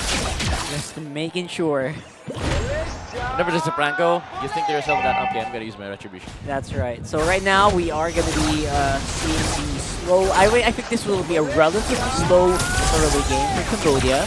Right? They can't really go right away, especially if Odom is not present in the team fight. Again, first turtle is really important for both sides. Sorn and Izanami has to do a lot in this game. A hook connects, but and disconnects. Disconnects. It's hard to catch. It's hard to fish. Yes. For the Kadena because she just always die. And that's why you always think about it in the draft right now. You can go with pos 4, you can do it pos 5 on the roam, and it'll do fine. I'm wondering how Konami is doing against the Star, because I would say Chico would have a good time with Matrix, especially now that when you link the Matrix, you're not holding the runner. Oh, that's true. Here's level 4, and there's the hook. Soren, he's forced to use the flicker out. That's gonna be enough to at least keep him alive. Use the flicker rather, yeah. The Vanzo. Oh. Not sure if it's worth it, although it's going to be back up when turtle spawns. It's got time. They have time to maybe hold it down. And there is I'm not sure about the face first hook. That's first blood. I'm not sure about that bush check, man. Like, you didn't have Yakai, and you know that the Franco was there. You don't have anyone to back you up. Yeah. That is kind of sad. You had the necessary information to make sure, guess correctly, that he was there. That's right. And now because of the forward faces of Odom and Kosao Cassette, they are on the offensive, man. And Cambodia is not slowing down at all. They seem very, very confident here. Yeah, again, we don't see the joy factor yet, especially in the early game because of the presence of Franco. Odom has been holding on to that bloody hunt. He's not using it on random targets. Oh, Chico. Ooh. Oh! Is this a sign? How? Chico, guys. How? One of the greatest. Oh, Izanami! I would say, gets bullied on the lane, but then answered immediately by Izanami. So Chico, guys, goes out. Yeah. It's all good, though. There is going to be a revenge play from Malaysia. Very good, educated guess as well from Izanami. He just did. He didn't know. He didn't see. I mean, he saw the Beatrix like 2 seconds ago, but most gold laners would go to that bush area, and Konami did not expect that at all. Yeah, we're at the point wherein, again, that early first blood on Izanami may have unlocked something in him. It's a next level awareness. Yeah. And the fact that... Izanami. Yeah, he's trading with the gold laner. Again, the MVP of game 1. Yep. This has to be a message sent over to Cambodia. And I think it's well received. Because look, the presence from both teams up top. Yeah, absolutely. Look at that. 3 members ready to go and pounce here. But Malaysia, they've got that 6th sense, man. I'd be careful with the recalls. Europe against a Franco. Yeah. You don't want to stand still. Don't want to stand still. Oh, yep. And then that's a Cambodian sheriff, man. He will take that as one offense. He will say, hey, you're standing there for too long, sir. Here's a ticket. All right. We'll have to find out whether or not that will result in anything much, because right now it's only 300 gold for Cambodia. I like this, the cutting of waves to make sure that the Joy is able to join the turtle fight. Although Cambodia could prolong this turtle. Ooh, okay, never mind. Piset actually is joining the fight here. They might be looking for a fight engagement. Not cutting the waves. Very close again. Odom not really hitting the mark yet, but he is providing a lot of zone. Kosao Piset with the Bravest Fighter straight in the back line. Zorn basically teleporting. They're doing their very best, but it's not going to be enough to steal the turtle. And there goes Gomo going down. That's 1 kill and a turtle. Good to boot, going over to Cambodia. Midnight very vigorously pointing at the screen, exactly saying, this is why the Fredrin is a solid answer to the Joy. Yeah, and again, the Bloody Hunt. This is the fundamental trademark of this composition, and I feel like for Malaysia, they need to break out of this. They need to introduce a little bit of chaos, not wait for not wait for the next timing, make moves on the map, utilize Izanami and Zorn. So maybe the thing that you're looking for here on Malaysia's side is you fight outside of objective timings like the Turtle and the Lord. So if Malaysia's being reactive, they're losing. Yeah. Basically. Oh! He gets there it one! is! He got a blazing duet, Chico, guys, but he is going to be pushed back here. Soren, very, very good play on the Akai. He's able to position well, but there is no heavy spin available anymore. He will get pinned down by his own ultimate. Wait, what did he use heavy spin? And yes, you are CC immune, but that's a CC! That's suppression! Yep. That is true, and there it goes. Chibi as well, trying to find shelter, but not gonna find it here. Sal. He's fine. Oh, wow. Alright. I guess he's more than fine then. Oh, Momo, be careful. There's a Franco here. No bloody hunt though. He's fine. He's okay. Fine And look at this push down bottom, man. Look at Koname and Sokrot just pressuring this gold lane, or rather the XP lane. That is complete control right now with Odom even dodging the Breath of the Ocean. GB has not felt like he has been the market for a time now. Because the poke damage is there, Shakaban. Oh! Right, we got a lot of micro going on top side with Chico, guys. Going to be able to get out of safety as well. Of course, Alpiset also very sturdy. Look at the Odom still holding onto the bloody hunt. They want to fight around Turtle. They're not committing any useless into any useless fights. They want to save up resources, save these important spells, so that we win the bigger picture. We get the major objective. Again, a testament to Team Cambodia's macro knowledge, the tactics that they're employing here. It's not a fluke that they won game one. Call it a comeback victory, yes, but they knew exactly what they were doing. Here, they know where the wound is. I like and this position they from are Cambodia pressing until it hurts. They have Flicker in 10, I believe, on Odom. Odom? Oh. Alright, he showed up way too much. He knew. He knew he made the boo-boo. And that's fine for Cambodia, though. It was a good attempt. I can see him patting himself on the shoulder. NT, I'm out of here. Yeah, fine. At least pressure is there on mobile, like the joy. Yep. Actually, that's part of competitive MLBB. Like the pressure that is put on Momo right now, he has this Franco image in his mind. Like, okay, when I see Franco, I go back because Odom has been playing like a real threat against this guy, so it kind of affects the gameplay, which means this joy, again, as I've said earlier, will likely be shut down. It's basically that game. Oh, there it is. There goes the hook. And that is going to be a great disengage coming in from Malaysia at the very least. But they're trying to fight again. Momo, he's looking for the target. Check it out. Gonna be finding it, but there is no electrifying beats available anymore. There's a good hook coming in, but the re-engage is just too strong. It's a 1-for-1 so far. Chandavan, he's in the front, but his teammates are on the back. He's getting attacked by Chico, guys. And they're still going. Oh no, Team Cambodia collapsed underneath the pressure of Malaysia's firepower. It made it seem like Cambodia wasn't even 2K ahead. Yeah, but it was the chaos that we were looking for here on Malaysia. Izanami was able to get out. Nice heavy spin coming out from Zorn to stop that bloody hunt. Izanami was able to live to land a Petrify on the backline when Koname used all his spells, the tactical reposition, and of course the flicker. Okay, so far we were talking about the pressure on Momo. I was about to say that what's going on in his head is basically that Spider-Man meme. Everywhere I look, all I see is him, and that's Odom. But they were able to find and use that to re-engage and win that team fight. Odom actually made sure that the Malaysian squad could re-engage with that hook. Yeah, it backfired. It's not the right call for Cambodia, and they used the bloody hunt on the wrong target once again. Oh, there it is. There's going to be the spinning Spinneroonies. Heavy spin for both sides already used up. Odom in trouble right now. And there it is. Coast Alpiset with the Bravest Spider combo with the Bravest Rat. It's looking really good for Cambodia. But Malaysia are still holding steady. Yeah, Malaysia, they're going to be happy with this. Claude is able to scale up. Koname dies for the third time this game. And no Bravest Fighter available. All the ults are down, and Malaysia knows it. Here comes Chico, guys, with the blazing duet. Some good DPS coming down. But look at that Bravest Rat. Make sure he's alive. Because Alpiset takes out Soren as well. Where's the retribution? It is nowhere to be found. Cambodia with the first Lord of the game. Chandavan with the save, the knock-up onto the Claude. Removed some of the damage on the blazing duet, and he was able to regain some HP back with the Appraiser's Wrath. Malaysia overstepping their boundaries here. All right, you know what? We talked about how Cambodia has amazing macro. They also have amazing marbles. Did you see how Chandavan just stood there and was like, I will take this Lord by hook or by crook? What a beast. Chico, guys, you're not going to stop me. Go up in the air. I am at a tenth of my health. I will take this for my country. And that is exactly what the crowd does, I guess, right? I guess you just throw everything you have and you hope that it hits, and at that time it did hit. Even with the mishaps, like Odom committing the bloody hunt on the wrong target twice now, Cambodia is still winning the fights.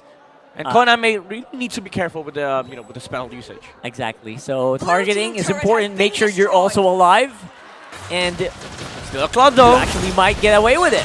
This is still a Claude. Oh, look at Momo! Look at that angle. Momo is in a very precarious angle. Oh my goodness! He still hit it! Izanami could not! Rough waves on out of there! Now Nem Chandavan is in trouble. Odom as well will go down because I'll be set against 3 members of Malaysia. I think they will fall for sure. And again, you still have Konami with Momo missing their mark.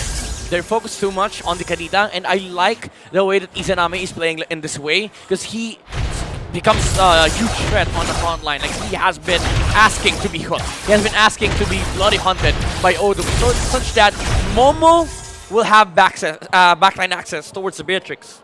And I love it. That's situational awareness. Usually, as a mid laner, you are one of the core damage dealers. In this case, it's turned around. Izanami understands that he is playing Patsy. He is the one who can afford to die like this. But wait! Another try on the engage here. Chico, guys, is this time around just focused on taking the gold. He knows that they need more gold to ensure this win. Sokolov though with the Holy Crystal. This Valentina is starting to ramp up. Damage is starting to multiply on the side of Cambodia. It's no longer just a Beatrix. You also have to worry about this Valentina. Gentlemen, how has Chandavan not died yet in this 12-minute game? I understand Sokolov. Valentinas are very good at protecting themselves. But Chandavan, what's he building? 1-0-6. Well, full tank. Maybe it's just, I would say it's just the positioning and the usage of spells. And also the appraisal stats because he's a Fredrin. I think also the fact that Malaysia is just not going all in. Yeah, they're going all in on the backline with Momo trying to focus down the Beatrix. And also Sokolov has been really phenomenal with this Valentina with the heavy spin steals. Like he has been the reset guy for Cambodia. The reset guy? Yeah. Yeah. He's been resetting a lot of defense. That's right. So it's kind of like Malaysia when they pick up the Akai. Yeah, we can reset, we can prolong its fights, but so does Cambodia. That's right. 2 resets equals another reset. Oh, there's the hook. That's a reset, it will be enough though. Chibi will still be alive, and there goes that heavy spin that Midnight was talking about. Very useful, keeping everyone in check. Momo will still survive with the vengeance on the Joy, and now who has control of the Lord? Odom does not have Bloody Hunt again. He used it onto the Martis, I believe. That looks like exactly what's happening right now. Izanami goes down though. I think that was a hook and Renner Apathy combo. Yeah, that was just massive damage coming out from Cambodia. Though, I would say these flickers from Cambodia that they have used, it's detrimental to them. Malaysia could capitalize, especially with Momo, although he does not have Vengeance. He can start looking for the bit. Yeah, also Sokolov has no ult. Doesn't have an IMU. Oh, Chico, guys. No BMI. No BMI. BMI. Topside, no BMI available. Will he survive, though? Here's Sokolov. He's going to try to fish it up. And again, Zorn on the bot side trying to go for the resets. Momo is going non-stop on the Koname. He goes down. This is tough because Team Malaysia has a Lord down bottom. Yeah. Cambodia needs to defend. You need to defend if you want to make sure that you get the win. That was an awesome attempt from Reset with the flicker as soon as the BMI ended. Unfortunately, I think one of the combos missed because the damage wasn't really there to take out the plot, and Chico guys was able to move around the Lapu Lapu. And Sokolov did not have flicker at that moment, so they were not able to take out the plot. Yeah, he was short one trigger of the bravest fighter, so I get why you guys won that outplay. Now inside the base. Here they come again. This time around, I think they got the right target. Momo will go down. And there it goes. The Blazing Duet. Chico is very, very healthy still, but Blazing Duet will time out. Chase is on for Cambodia. They're looking for the next target here. The sidestep from Chico. Odom. Will he survive though? Chibi doesn't make it. Wow, Odom. 1 HP and a dream, barely here. But yeah, he got his immortality popped, and now look at this. Izanami, despite this losing situation, he's in 1-4-5 in 15 minutes. Still able to build a decent kit. Look at this. He's a roamer now.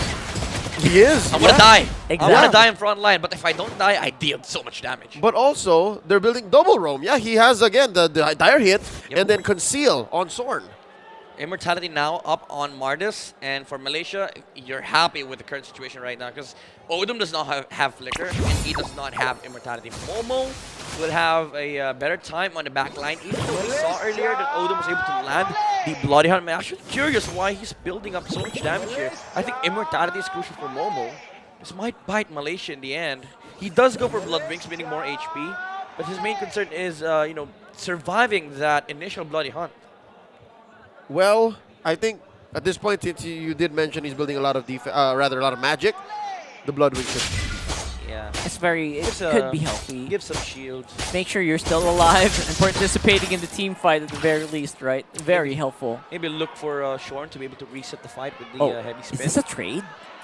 Is this going to be a trade for the base? They're going to force someone to defend? Odom hooked at the wrong area. Yep. This is unfortunate that the long lane is a lane that still has an inhibitor standing. If it was the other way around, it would be a much easier contest would be for happier. Malaysia. That would have been a win, actually.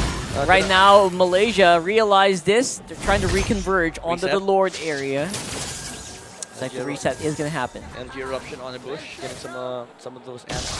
Right, so before Cambodia can fight, they need to clear that wave. They need to be aware where those minions are.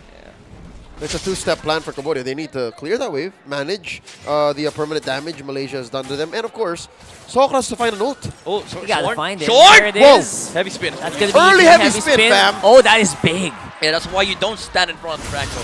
Like he was confident standing in front of Lapu Lapu, but he did not consider the hook coming up from Odom. Konami is very far away alongside Sokrov though. This could be it. Franco's Momo's flicker. in the back. Franco's flicker, but Momo, yeah, that's right. Momo is in a very good spot right now. Oh, Chico! Oh, the big play! Chico! It's the all or nothing play coming in from Cambodia, and I think they can get it. Whoa! They do! They pop is an Abi too! Oh, that is huge! What's gonna fight gonna be Momo? He's trying to stay alive. He's trying his very best to just take out who he can. Oh. But looks like it will not be enough Bloody though. Hunt! Bloody Hunt! Sokrat's alive. Bloody Hunt is up, but Momo's still up. He's still going. Oh no, this is the wrong configuration of heroes Gotcha, left gotcha. for Cambodia. Oh, boy. Sokrat's still alive. There's a Lord that spawns in mid. Oh, that's a lot of damage from both of them. I don't think either are completely happy. Odom. And there it goes down there. That's not the best hook right now because there's no one to do damage. Ooh, that was almost critical for Malaysia. Chico guys survived. We jumped from Sokros, then reset. Unfortunately, again, still not enough damage coming out from Mr. Lapu Lapu, but Cambodia was able to get the Lord with an amazing retribution from Davan. GB. Momo definitely kept this alive right now, Chico guys. I don't know, man. Was able to find a kill on the Beatrix on the back line. Yep.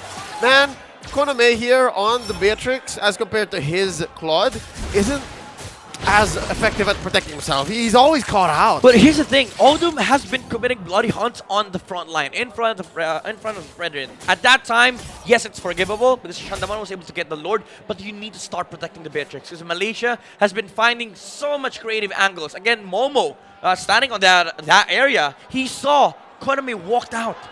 All right, Konami here switching up guns. I assume he is going Bennett and Nibiru. Yeah, I think so. This is the kill shot. That's it. That's going to be for the double win. ultimate as well. Now it's a Zord. big quiet. Spotted. Okay, Oh, spotted Sentry. out. Sentry, new patch, Hello. added to the game. It's so cool. You could hear the quietness of the crowd. Everyone was like apprehensive. Yeah. And then it was silent with that. And ring. boom. Yeah, because again, the gold has swung back to Cambodia in a small way though, but look at this. That's going to be a question of who takes that fight right Zorn now. in the back line. A lot better right now is going to be the heavy spin of Malaysia. Whoa! You guys very, very healthy in the middle. Call Davan. that. There goes Odom. And that's going to be one down. No more ultimates available here for Cambodia. That could be it. Konami was holding the Renner. Yes. He was not able to land those 3 hits. Nothing. They were could have caught. taken out Momo and They Chico were guys. caught out. That's This is Malaysia's game now. massive misplay there from Cambodia. Yep, Cambodia were engaged on maybe 2 seconds too soon. They weren't ready. Yeah, Chidi. He was baiting himself. He was like, okay, go on me. But Zorn and Momo was on the backside of things. Now they push out the final tower in the mid lane. 10 seconds before Odom comes on. And I think at this point, Malaysia will also just wait for the Lord, going for the full reset. Cambodia. They're making a lot of mistakes right now in Malaysia. They're punishing, they're capitalizing on the fact that Odom has not been on point with those bloody hunts. You gotta act the hero lock mode, bro. You gotta get refocused on that one. The armor though, like you said. Good maneuver here. Conceal already used up. Was that for a rotation? They are going around it. They got spotted though. They got spotted out. Oh, where it is? Where's the target? It's Momo! Oh no, he's a Nami in the back. Chico Guy goes down! Chico Guy goes down! Oh my goodness! Malaysia compromised! They're very low and Chico is out! For 44 seconds. Wait, sorry, did Soccer dash into his death? Sorry, man. I was split up in that fight. I don't know where to look. He was bursted down. Yeah, he was bursted down. Soccer dashed towards the rough waves. Well, I'm sure he didn't see it. I'm sure he was still on the fact that let's go all in, let's take out Chico. Watch Momo, watch Chibi. They have Bloody Hunt. They have Bloody Hunt. They're pincered. They're pincered right now. Oh my goodness, where is the crowd control? It's going to be missing on the breath of the ocean right now. Tsunami. Goes up his head, trying his very best with the brave spider. He's still alive though. And then again, what's the Lord take going to be? Soren's on the back. Chibi, he's waiting for the position. And the Lord is going to be up for grabs. Going over to Cambodia. Oh no, they take out Kasal Piset. There's an Appraiser's Rat down home. Odom with a conceal. Oh, they're taking him away. Oh, look at the base. Everything missed. All right, Sokoro's going to be able to defend. Oh man, back to back. This the past 5 minutes have been so messy. Yeah, this game. Oh my goodness. I like the fact that Malaysia is now starting to play around Momo, Chibi and Zenami, as well as Sorn, is leaving Chico Guys all together. Like, dude, you're on your own. Try to survive as best you can, because we need to be able to get this catch onto the Beatrix, and which has been still the story of this game for Cambodia. They have not done a good job in protecting Koname. However, that kill on Chico Guys changed everything. Is that not the story here? The gold laners protecting themselves. Yeah. It's a tough life, but look at Sorn! Oh, that's a very, very aggressive maneuver there from Sorn, but countered immediately by Sokro right there. Oh no! And that is a big problem. They catch out Odom, but he's actually quite tanky here. Hook goes down, and Izanami will fall. All right.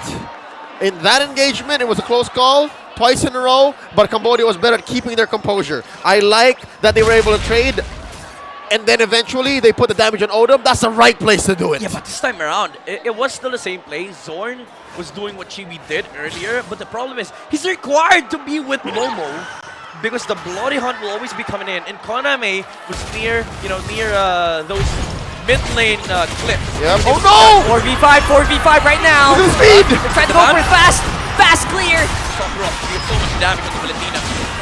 Could be big, but again, the spawning will be Izanami in 19 seconds, so that might be enough time for Malaysia. Oh, the push!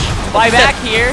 Here comes those heavy spins, and there's the reset. Nice usage of the Bravest Spider. All right, reset about a minute until the next Lord, and Lord will stop scaling in about 2 minutes, all right? They still want to go. This is the massive strength. Look at Momo! Momo in the back. He's taken out Koname, but Koname will survive at least for now. And who's not going to survive? That's Kosapi set. That could be bad though. Sokrod has immortality, but will not hold it for long.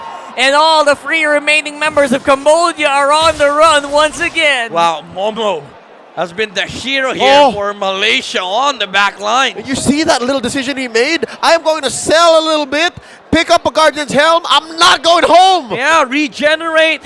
Make sure that we are able to capitalize on these death timers. These are quite long, I would say, for Cambodia. Yeah. 30 seconds is the nearest tier to spawn, and that's Piset. Oh no. They needed Sokroth here for this defense to work. They needed Sokroth. I wonder if Chandavana May and Odom are enough. Tor's looking for an angle. This could be it. Although this is a weird spot to be in if you're Momo. Sokroth goes sell her out. Oh, man! The beautiful heavy spin. No bigger! No one's going to be alive to clear it anymore. And ladies and gentlemen, we have a game number 3. Chanel!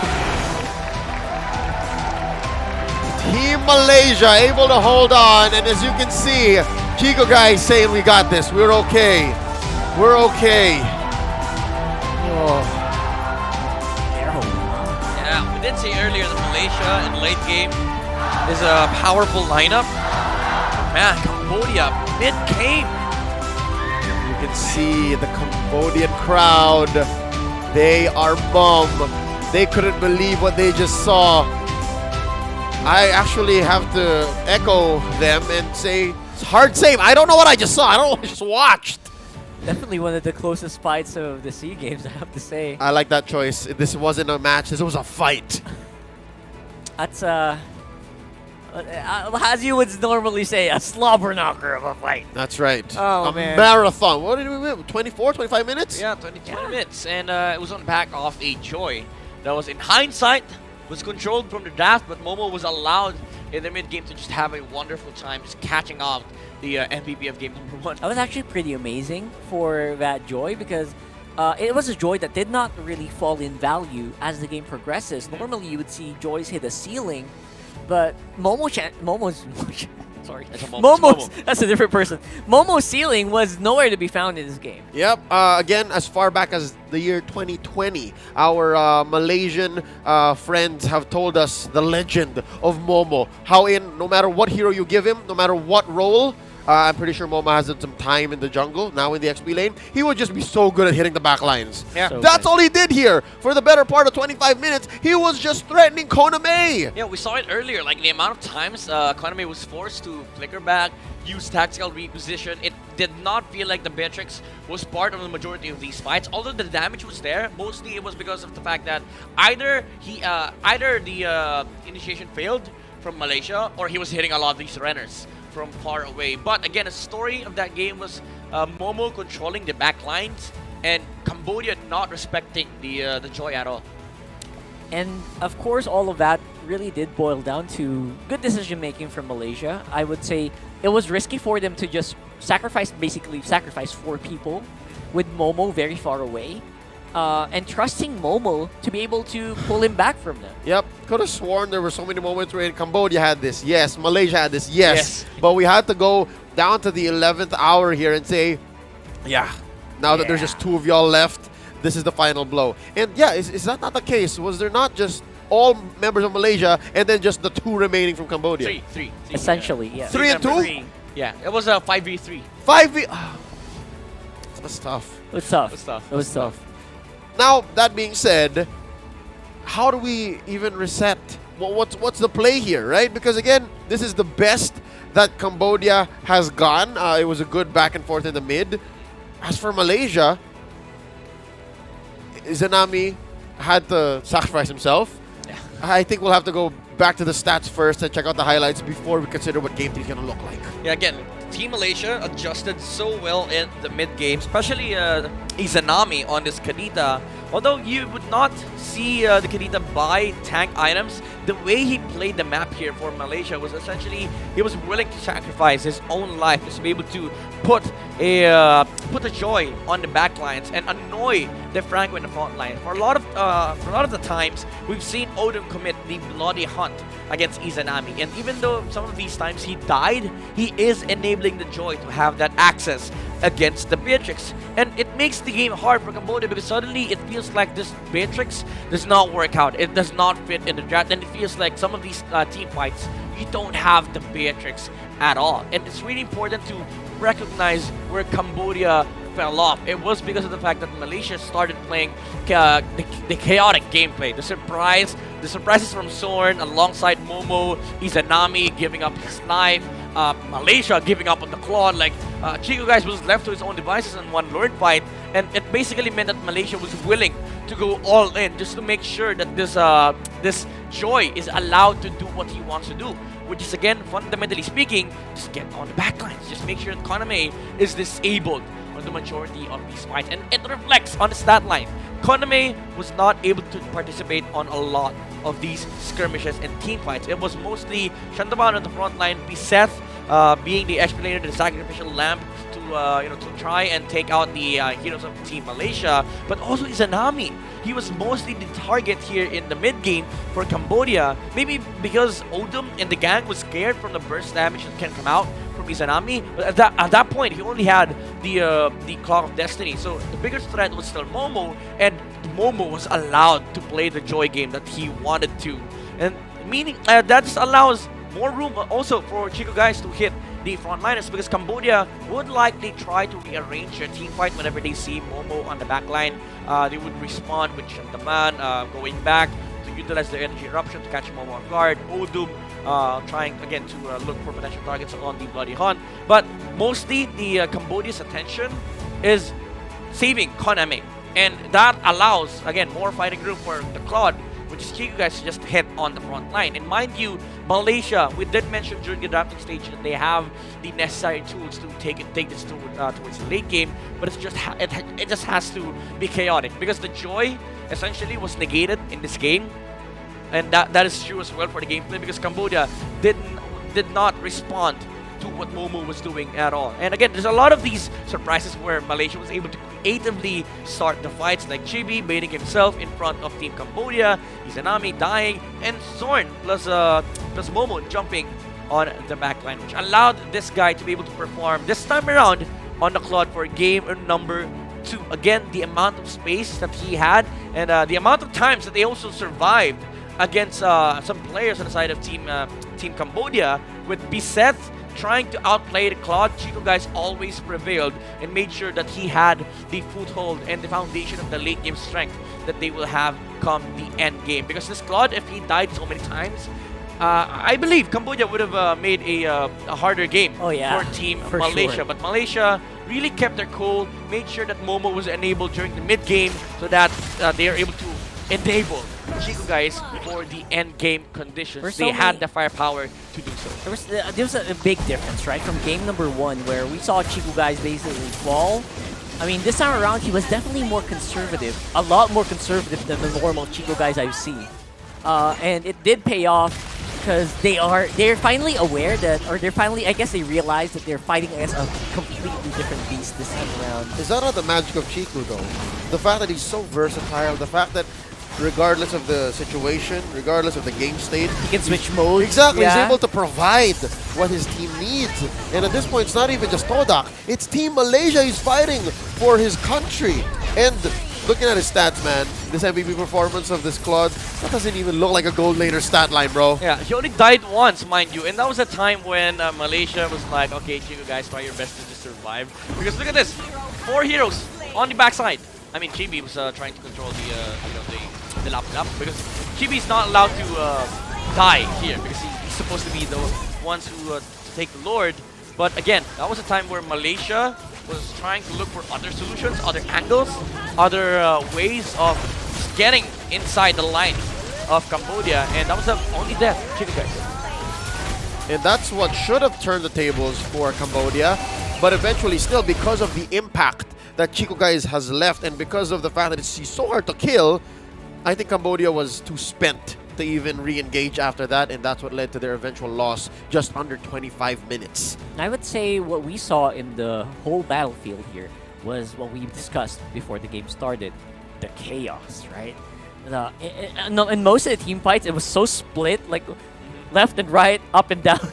Everywhere. It was everywhere. Under. And that's where basically Cambodia did get their wins, Preposition. but Malaysia definitely greater than. I would like to think that now we're at match point. 2 things have to kick in. Number 1, that ultimate chaos trigger that Malaysia has. And then number 2, the ultimate in home court advantage. Let's see if the Khmer can dig deep. Don't go anywhere. We'll be right back. You're still watching the English broadcast of the 32nd Sea Games covering men's MLBB. We'll be right back.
Welcome back. You're tuned in to the official English broadcast for the Mobile Legends Bang Bang discipline for men in the 32nd Southeast Asian Games live from Cambodia. At your service, my name is Leo. Here with Rockhart and Midnight, we are right at match point. It's sudden death, a best of one within a best of three for that last slot, well, the first slot rather, in the grand finals of this tournament.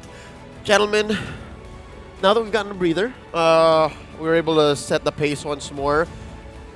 What's going on? Like, we're back at square one. Well, we definitely know that at the very least we know that Malaysia's not going to be overrun by the home court advantage, right? And Cambodia's already proved that they can really take that advantage and swing with it. So I guess all of the external factors are gone now. It's all going to be up to complete overpowering on the draft. Like, I think what Malaysia kind of did, they got themselves one of the best heroes that they could for the perfect guy, Chico Guys. Yep, and Cambodia, I think this is the time where you start pumping out those cheese picks. Because, again, this is the setup that we used to play in the group stage. And for Malaysia, you might consider giving either the Claude or the Beatrix again to Chico Guys. You don't have to necessarily play carry unless it's endgame. Yeah. But yeah, again, these are very comfortable picks and comfortable situations for both sides.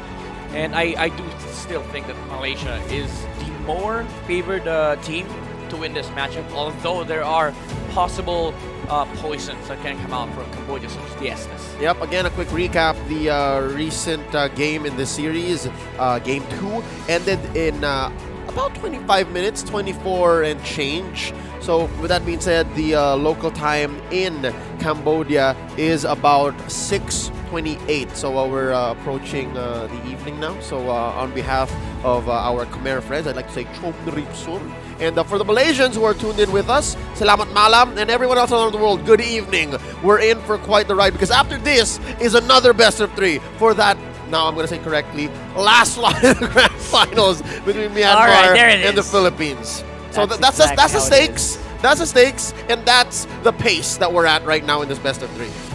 And so far, so good, I would say, at least for the Malaysians who thought they would have lost that game. Yeah. But Momo, again, on the back of that, Joy really did prove that, you know what, with the right timings, you can do a pretty good, decent damage with that hero. He was allowed to wreak havoc in the mid-game during game number 2. So Cambodia needs to keep their composure in check and come to game 3 with, again, good energy, like what they brought in game number 1. They are first pick though, so they have the capability of dictating the draft once again, and we saw them dictate drafts from red side. So I think this is a better position to be in if you're if you're a supporter of Cambodia. Yep. Say what you will about how brief the games are. Again, a best of 1 into a best of 3 into a best of 5.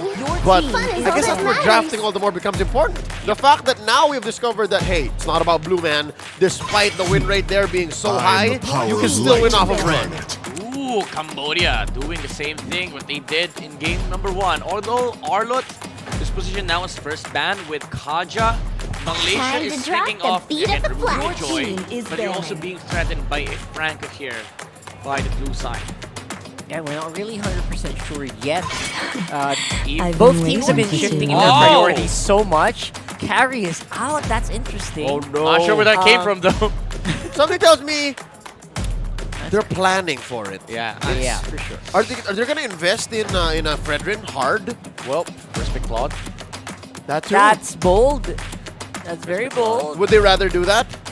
I think they can. They can afford to do that. Yeah, I think it's viable because even if Cambodia gets Claude first, if they get Claude first pick, even if Malaysia gets Fredrin versus Valentina, Eve is open unless Malaysia wants to ban it out here.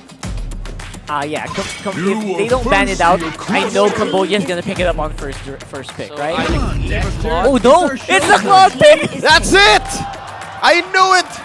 They were gonna invest hard into it. What does this leave open for Malaysia? Why do we even bother? Do they go for the Eve? They should. I think you go. They really should. Fred and Franco. You go Fred and Eve. Fred and Eve? Or you go Franco Eve. Or you go Fredrin Grok. So many options, but at this point, Cambodia, they're happy that they have Claude. I considering the fact that no, that's it. They're gonna dig deep here. Franco? Yeah, Martina? Franco Eve. Franco Val. Franco Val, Fred and Val. Your team is None of the above. Okay, that's... Why the Martis? I get a single worthy foe. Indulge us. Maybe they're expecting the Fredrin pick coming up from Cambodia. I do love the idea. My problem with this is still susceptible to Estes. Estes Fredrin. At the cusp of or a Florin. gold, at the cusp of a gold medal chance, right? Do they go ahead and go towards the Cambodian Ube? Florin Eve. Let's go Florin Eve for Cambodia. Maybe. Yeah, make sure the Eve is there because I think that's the trap that Malaysia set. We don't care if we don't get the Eve, as long as we get the Valentina. You should. This is dirty from Cambodia. Is to trick the They can still do. They can still do it. They can still do it. They can still pick Fredrin. Florin. Now you is go over. back to Chico guys, Beatrix. I think Atlas is up for contention on both sides. But I do think Cambodia needs to ban out. Florin gets banned out. Estes last ban probably. Atlas Grok for Cambodia. I think it's a high priority ban. Yep, take it out. If ever Malaysia does come out the other end with a Kufra or a Cho, that's still something I think Cambodia can deal with. This is Cambodian ube. Everyone smells it from a mile away. So ban out the Estes on the next one, Malaysia. Right. You know it, right? Midnight smells it from all the way here. And if I'm not mistaken, Cambodia is roughly about 1,800 kilometers away from here. It's a huge distance. So yeah, everyone can tell. So go ahead, just cross it on out. Unless Cambodia's thinking about something else. Franco, again, look for the heroes that can dismantle that 5-man death ball that is, you know, more endearingly called the Ube. Yeah, Franco is just to make sure that there's no catch against his guard, which will likely be rocking a Purify emblem if the Grok does ever come out, or the Cho from Zorn. Definitely a Zorn specialty. Yeah, I think it's a very nice heads-up ban from Cambodia, but still, you want to be able to ban Grok here.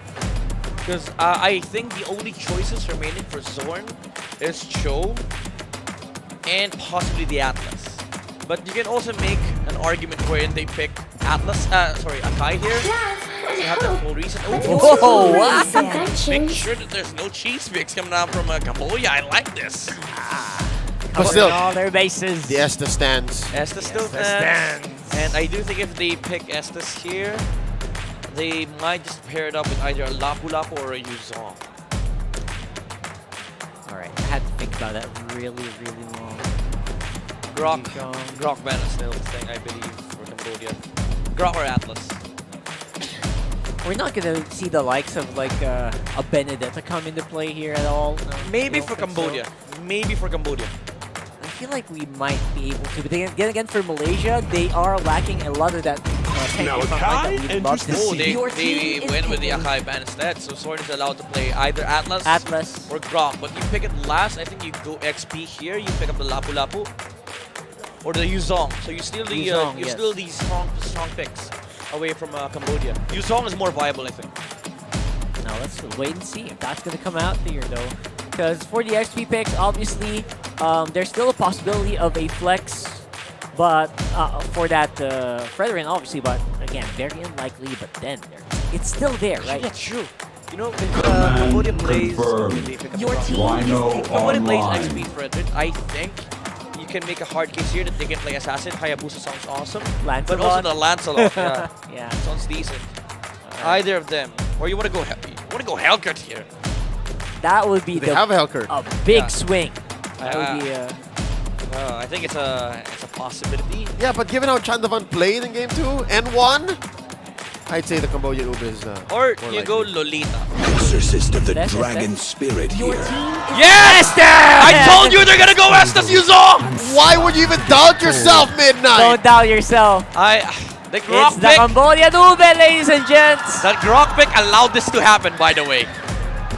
So yeah, you go Lapu Lapu. You have no choice. And then, at least for sure, we give Odom a Purify. That's it. Yeah, I don't think you go Benedetta here. We've seen so many of that and in the fails. past couple of matches. Yes. And it failed horribly. I mean, The last time we saw it, as far as I remember, is in the hands of Diablo with an execute and an unbending will. Was creative, but still not enough. Yeah, just Lapu or Edith? Lapu. Edith? And Edith's like the... Or you go Grok XP, you play the Lita. No way. I mean, that's an answer to the This land is our homeland, and it will soon be our They thought about it. They thought about all of that, and they ended up with the first one. Again, just them going with their gut. Okay, so it's the Cambodian Ube, versus the tried and true Malaysian Snowball. Oh wow. Oh wow. That's the best way I can describe, again, their chaotic playstyle. This is still, you know, Cambodia dictating the pacing of the draft here. You know the SS was coming. Yep. You know that the Yuzong was coming. But still, Cambodia decided to pick up the Grok. What was the alternate ban?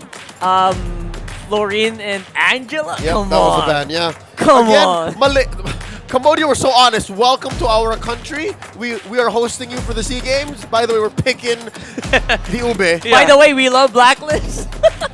That's that's an it's no secret. That's them. That's it's no secret that it's inspired by and the FA World Champions. A lot of people were really moved during M3, so and everyone has been replicating it all around the world. All right, here we go. Loading in. This could be. I don't know, man. Is it an upset still at this point?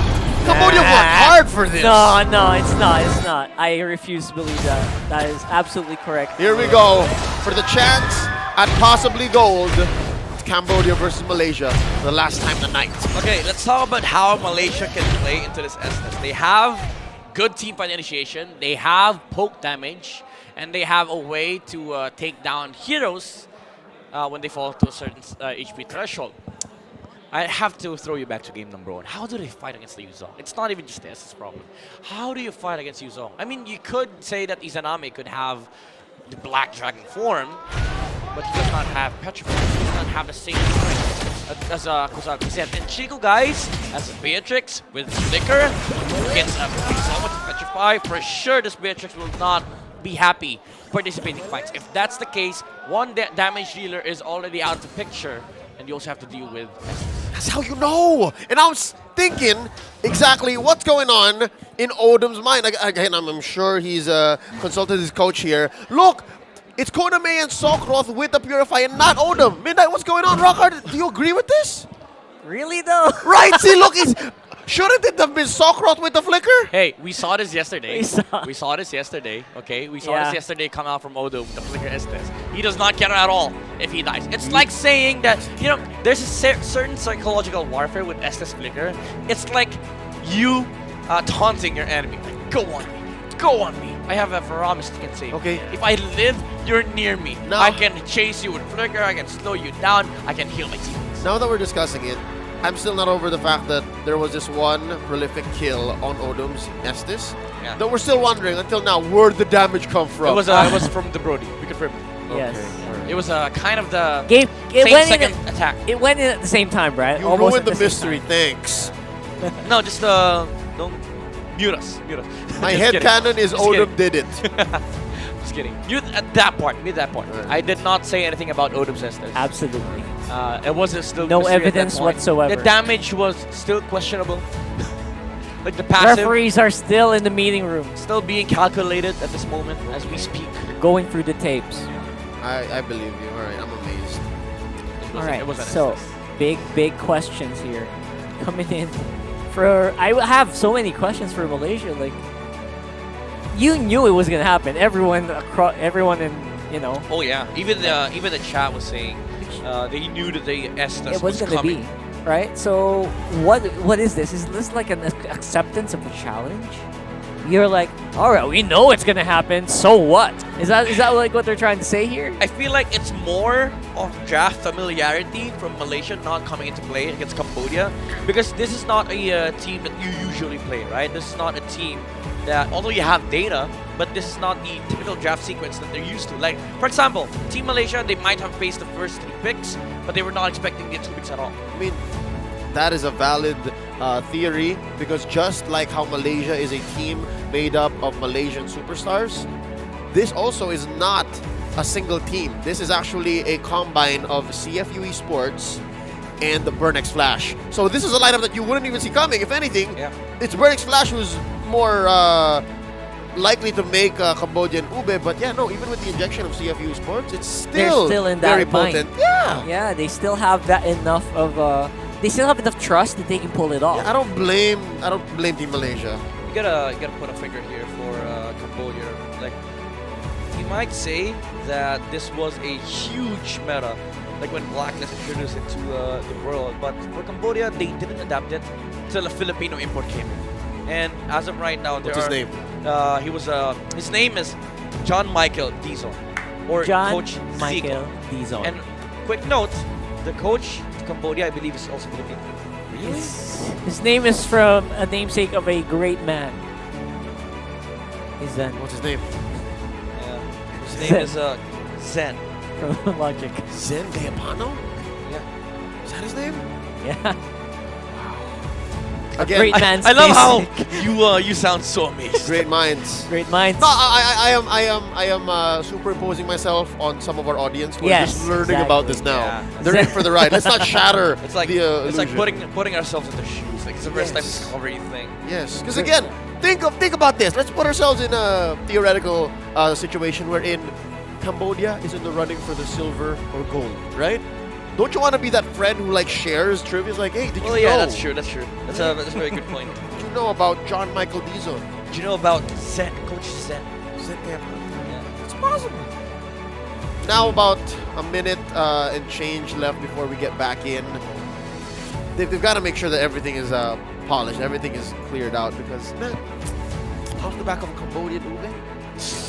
If you're Malaysia, it's a game where it feels like, yes, you have momentum, but when you see this draft come out from Cambodia, you suddenly feel the pressure. Like, lines start getting blurry because end games, pain in the. I'm not gonna say it.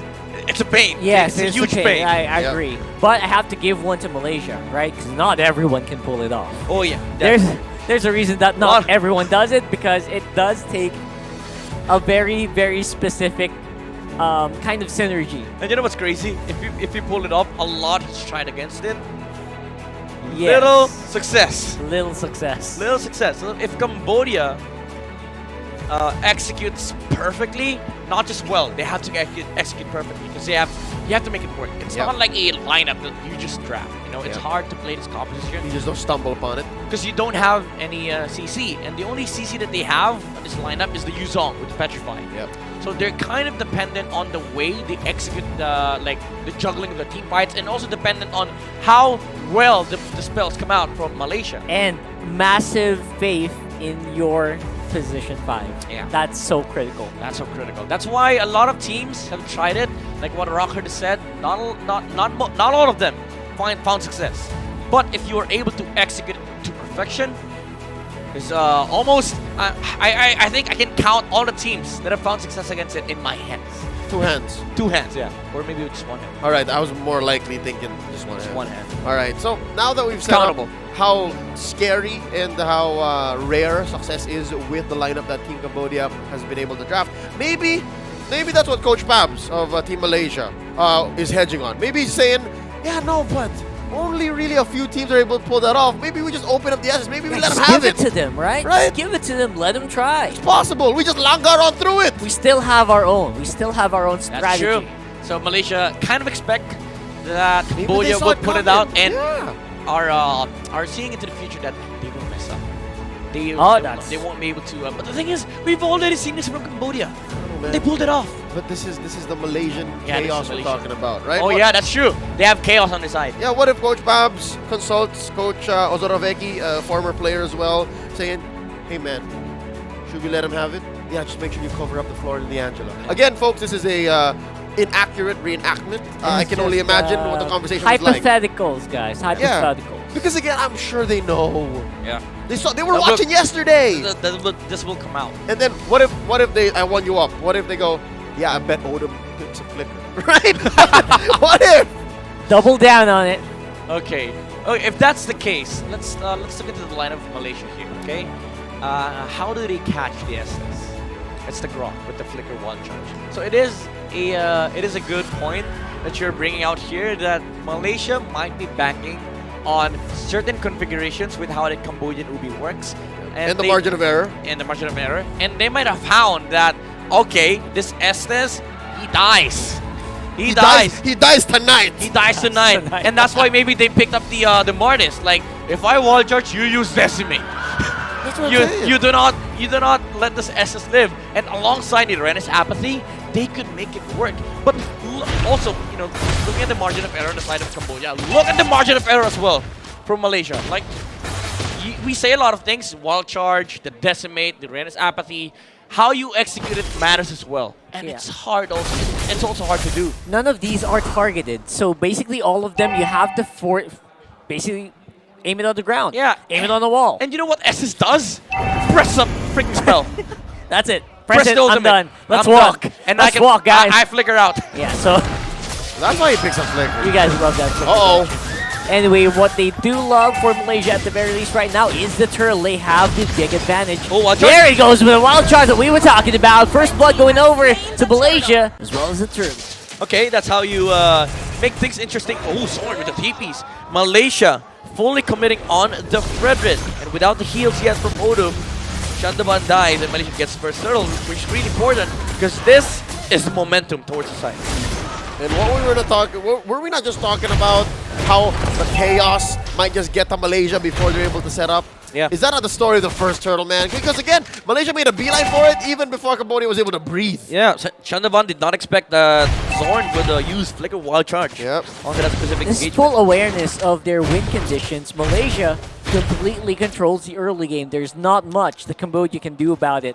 They need to wait for Koname for that farm before they can actually fight. Chico guys actually feeling the momentum on the game. Ooh, this is good. Tastes good for Malaysia. They're winning all 3 lanes. That's money. Look at that. Look at that. Whoa! Wait! 3 minutes? 3-minute turret. Maximum amount of gold they could get from the outer turret energy shield as well. Maybe you're right, Leo. Maybe they found that on the side of Malaysia, they found that the Cambodian Ube with the Estes is a little passive on the first 5 minutes. Really and is. they found that window and they took advantage of it. Wow. It also relies a lot on a very aggressive Fredrin if you go for this jungle. Yeah, but they was Fredrin was shut down. Yeah, that's from right. the first turtle. Very good rotations coming out from both Zorn and of course GB with the Martis. I mean, with Momo as well. Okay. Now that we're in this situation, about 4 minutes in, they're not letting Konami farm. I don't know, man. For the sake of Cambodia, I still think the Purify should have been on Odom. Look at this! That's right, as we're talking about right there. Will we see the power of the Ube right here?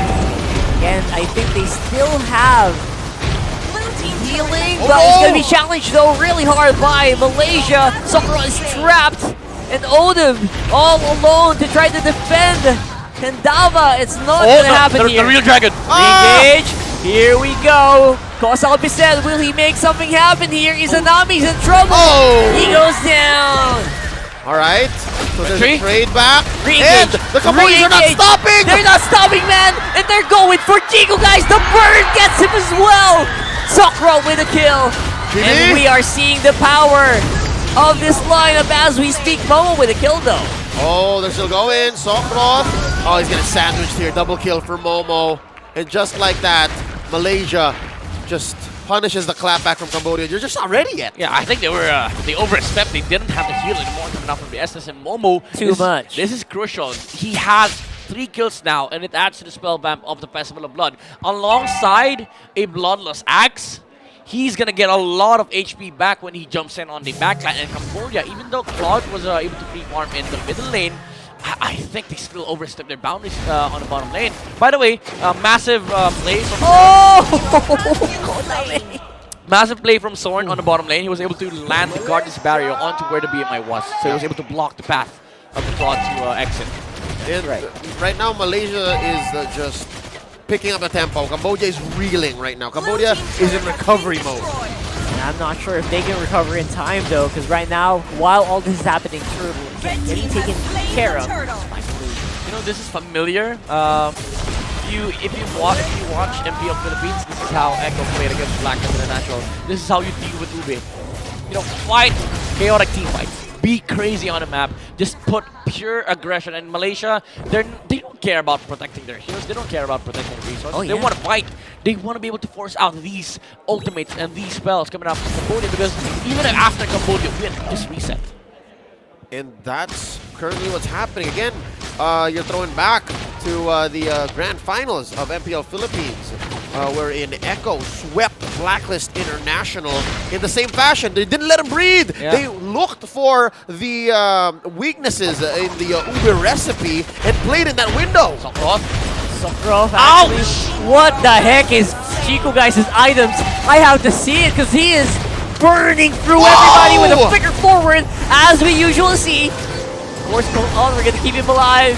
Here comes the attempt. Here is the dog pile. But then again, Sword with the play. And Chico guys gets away with it too. Oh man, what a layering of spells there by Malaysia. Chico guys had full trust to Izanami, because guess what? Izanami had called Altar. So he was like, okay, I can just flicker in, try to take out the Yuzong. He's still here. And Sword with the wall charge. Just stop the Yuzong from taking down the Beatrix. Chico guys 411 is also level 10, way ahead of Cam Koname right now. Chibi just committed Grand Theft Purple. They're just starting to choke out Cambodia of their own resources.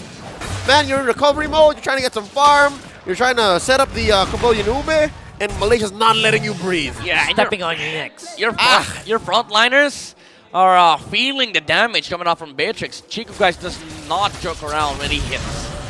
Especially with the flamethrower built already on the Beatrix, alongside, I believe, the Blade of Despair. You know what Chico guys did? He basically 2-hit goes out reset. One ult and one normal. That doesn't sound right coming in from a Beatrix on a Yuzhong. That's not supposed to, that's not supposed to work. Exactly. Right now, Chico guys, again, no one actually ready to face him right now. There's strong momentum on this side here for Malaysia. They can actually still push mid lane. And the bullet mindset coming in, Lazy Gems. At the bot! He's not going to be able to survive for sure, even under the turret, even with a flying cause out set. Right now, Malaysia are on the siege. They're not stopping even for a tower. Sokrot will not be able to survive as well. Deodum! Oh my god! He's trapped!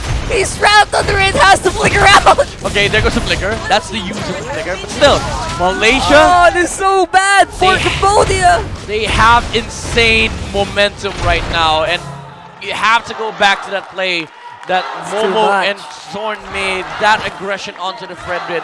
It shuts down the only remaining early game option for Cambodia. Even though they were able to clap back on the bottom lane, the mistake was that they overcommitted, and that's why they're in this position right now. Malaysia just has too much lead, 7.4k gold, and the Beatrix is sitting at by 3,000 gold ahead of the Claude. Already has the Wind of Nature. All the tools that he needs to deal with the Claude are there already. All right, we're about 35 seconds away from this first Lord of this Game 3. And as an analogy, what happened with Chandavan earlier was he just walked into an establishment and he tried to fake it till he made it. Because again, this Ube lineup has no business going in that deep this early. No way. And then Team Malaysia just checked his bluff. Is like, I don't believe it. Yeah. And that's why we're here now. Again, if you're playing this lineup, you have to play it to perfection. And with that mistake, that overstep from Chandavan was punished heavily by the Rock. And even in the bottom lane, wherein they didn't have the Estes ultimate, but they kept going. And so far, Cambodia haven't recovered yet. That's why we're here sitting at 8k ahead for Malaysia. Zorn is on the hunt as well with Izanami. Waiting for something to happen. Lord goes down for the favor of Malaysia. And Kosal Buset trying to see if they can take out Izanami. Zorn's actually pretty far away. And with the Altar, the 4-man Are they going to get out though? We still have 5 men actually. It's going to be a 4v5. But the ultimates are on cooldown. Now it's going to be Chico guys. He's getting pulled back. There's a lot of CC that he's dodging. But he is still making the hits work. Charge. There goes Odom. There goes Sword rather with the wild charge. And now, who is going to be it? Chico guys actually will fall. Oh, the Decimate able to be chained by Chibi, and because of that, despite Cambodia's fancy footwork, still ended up with a trade. Yeah, way too good. They still have Lord. Although Konami is alive, while Chico Guys is not. Kind of an overstep as well from the Beatrix. He tried to go for the backline play against the Estes. Had to use the Wind of Nature, even without the Claw hitting him, being able to survive, and he also figured out, but Stockrock was on the chase. His eyes were set on the goal. His eyes are only set towards the Beatrix. At the very least, you know what? That was a nice try from Chico Guys. If that worked, if he wasn't Would have been amazing, yeah. If he wasn't like, I think he just got knocked up a little bit, or he got pushed back. That would have been it. That would have been a cleanup. He actually used ult on the Grok, so it was kind of weird. Yeah, it looking was. at the Beatrix hitting his own teammate. It's odd. Again, that's Cambodia working with the negatives, and so far they're still in this. They're approaching 12 minutes now. Lord in about a minute and a half. They still have their inhibitors, so it's not all over for Cambodia. Yeah, Odom only died once, and maybe that's that's a flicker coming to play here for Cambodia. But still, you cannot negate the fact that Malaysia just deals so much damage. If you look at their lineup, 3 heroes on their side scale really, really well, and 1 hero punishes survivability. Also with with the Marcus, if you go down to a certain HP threshold, he does not care about how much armor you have, how much magic resist you have. You're automatically dead with the Decimate. He will have you, and especially if you're bunched up, he will jump onto you and all your friends. And again, that's just the nature of the Ube. And so again, you have to have Sockdrop with the perfect timing if you want to survive against that. Yep. Luckily though, now is a good spot to be in with, I hate to say this, a Flicker Estes and a Purify Faramis. Yeah, it's still weird though. It's still weird. It's weird, but can you like swap it out so that we can be happy? Sockdrop is actually doing a fantastic job on catching the Beatrix off guard, especially with the Purify. Oh, what's happening? I don't know why he's What is happening right now? He pressed Purify, but I didn't see any reason why. Yeah. There you go. I got you. I was a point. I didn't even know it. Little Leo. But now, Word. it looks like Malaysia's definitely a lot more ready coming into this next Lord. Yeah. Although, again, Chico Guys, he does show himself on the top side. Oh. 3-level gap over the Claude. Level 15 for Chico Guys, while Konami is sitting at 12. Oracle, set. I'm not sure about his item pickup by the Yuzong. He still melts towards the damage of Malaysia. Yeah, I think plate armor would have been more ideal. His problem isn't Izanabi, his problem is Chico Guys. Yeah, Defying Cleave already for the Valentina, so this Valentina is gonna hurt. Still, you have to you have to consider the fact that the sustain is still there from Estes. But Cambodia, right now, it's much harder to press their spells because just standing in front of Malaysia, you'd know that somebody would die in under 2 seconds. Yep. Agreed. A lot of damage coverage there between physical, magic, and true damage. Yeah, Malaysia's packing. So with that being said, here's a Luminous Lord marching down through mid, and Soren is just buying time. Look at this. He's going with it and blocking it with the Guardian's Barrier. Huh, there's no okay, there it goes. There's Dominance Eyes on the side of Cambodia, but it's only on the Yuzong. So that means the Dragon should always be near the Beatrix, because if not, Chico Guys is hitting at full speed. That's right. And especially with the able to DHS. stop him. Yeah. Oh my. Watch out HP for damage. his fight though. Who's gonna start the initiations? Oh, Who's Malaysia. gonna go for the fights? I think they just want to go for turrets for now. Who's gonna make a mistake? Konami on the chase on the bottom side. It's pretty far away. Where is the damage coming in from Cambodia? It's very far. And they're on the chase on top side. I don't know why they're running, but that's gonna be calls out. Piset going down. Here's the place to do it. See if it can make a mark. It's not gonna happen. Ah, Sword goes down. But Konami will fall as well. And there it goes. I think that's it. No one left to do the damage except for Chandavan. This is an odd configuration of survivors left from Team Cambodia. This is difficult. That's gonna be it. And we have our silver medal confirmed. Best Malaysia. That is the way Malaysia does it. They set up the Langar, and as loud as ever, Malaysia Bole. They confirm at least a silver medal in the 32nd Southeast Asian Games. Yeah, and the way they did it as well, like even us, even the audience watching this game, they were looking at Cambodia to take it in this game, especially with the Cambodian Ube, but Malaysia again surprises us, upsets the Estes pick of Cambodia and upsets the home crowd as well. They played through that small window in the early game wherein Cambodia didn't have much to do, and you can see the national team of the Khmer in disarray. You see them try to understand the situation, and here comes Team Malaysia, a show of sportsmanship. This was a well-fought fight. Overall, I would say that it was an odd execution in the end, right? You only have the Claude as your primary damage dealing source. It was sent to deal with the bottom while they were fighting on the top. I don't even know why they were fighting. So at the end,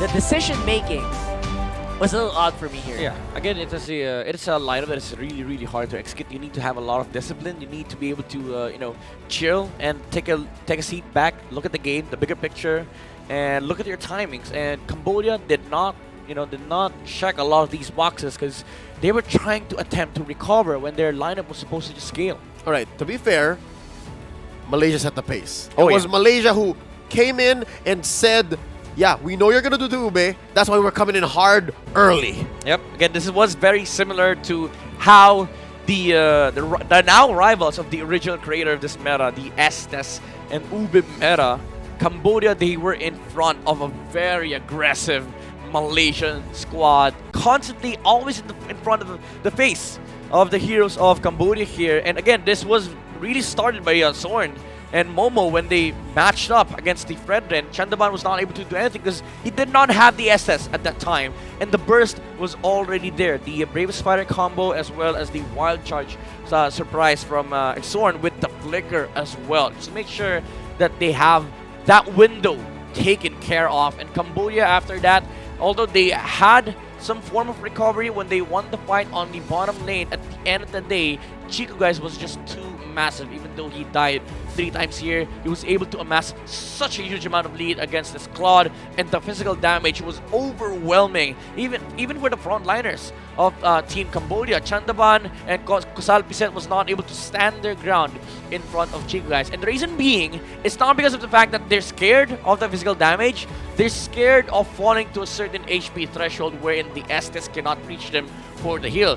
It's because of the fact that Chibi has always been persistent with the Decimate combination coming out from Malaysia. And of course, there's a lot of follow-ups coming out from their squad, like Izanami with the Cult Altar, sometimes the Black Dragon form, and Zorn with the Wild Charge Flicker. Cambodia was really checked on the start of the game. From early to mid-game, they were on recovery mode. Chico guys was just farming for his life here, was farming for the silver and gold medal, 926 gold per minute on the Beatrix, and was always constantly in front of the towers against Team Cambodia. He was not like farming his own jungle. He was not just clearing waves and going to other lanes. He was always with his teammates, trying to look for towers to push. And again, this is the thing that we talk about on game number 1. When Malaysia does this, this gives them a lot of resources on their side, especially that they are the aggressors in the early game. You are able to control these real estates from the side of Team Cambodia, wherein you limit the resources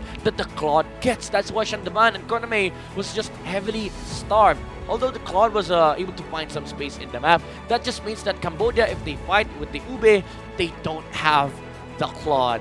The MVP of our game. Gonna be Chibi, of course, one of the aggressors as well on the early game. Pushed the XP lane tower by minute 3 and 14 seconds, 406 on the KDA, 651 GPM. It does not matter because he was the tempo setter for Team Malaysia. He is what allowed this aggression from the squad to happen. He is the objective taker as well, taking the turtle, taking the top lane tower, participating on that bottom lane fight, and making sure that there is always a decimate threat against this Ube lineup. Because again, for the reasons that we discussed earlier, Chandavan was finding it hard to try and set up some damage because there is that threat of being insta-killed, insta-decimated, and allowing Malaysia to snowball even further, even more. I also love the item build-up here after the Molten Essence. Usually, Martises nowadays just go for the straight Brute Force Breastplate, but he went for a few damage to add more physical damage towards this hero, and that is what allowed him to actually push down towers alongside the Beatrix, and now we're seeing the highlights here.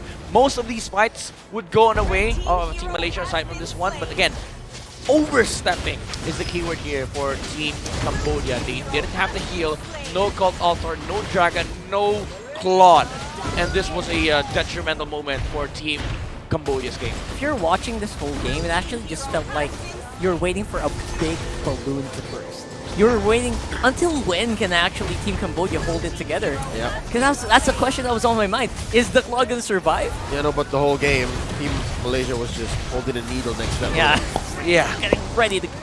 And this lineup wants to fight, right? This lineup is looking for yours to kill. If you don't show up, we're gonna take towers. But the main problem for Cambodia is that they showed up to these fights without those important resources. They showed up late on the bottom lane. They didn't have Blackjack and Form. They tried to overextend without Claude. Fredrin tried to contest Lapu Lapu and Grok. Both heroes are good against Fredrin in the early game without the Estes. So again, these are windows that Malaysia abused, and the beauty is for Team Malaysia is they did not stop. They wrapped up even further. Yep, and how perfect is this? Our MVP performer, Chibi, the jungler from Team Malaysia, is playing a Martis, and anecdotally, the Martis does well against the Fredrin, and boy oh boy did he do well. He did more than well here. He trumped the Fredrin. He stopped Chandavan from playing MLBB. Like, there wasn't much that the Fredrin in Chandavan could do. I think it looked like he burnt out because of the way Chibi played. It was critical because in lineups like that, you need to have the Fredrin strong, or else everyone's just gonna look on the Claude, take care of him, and then win. Yeah. He's the one peel. Yeah, it's like what you said earlier. You know, like Team Malaysia, when they saw the potential of the Estes pick, they're gonna mess up. We have the anti-Fredrin, we have Martis, and we also have aggression on our side. And again, as you've said, they did not let Cambodia breathe at all. All right, I was just presenting an alternative. I'm sorry, but I hate it sometimes when we're right, but that's just the nature of the beast. Thank you all so much for joining us. There's one more best of 3 coming at you tonight. It's Myanmar versus the Philippines. One of them goes up to the grand finals. The other gets sent down for that bronze match. You're watching the official English broadcast of the 32nd Sea Games for MLBB Men's Tournament. We'll be right back.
They're here making another statement. They deserve this celebration. 3G, well played. North America has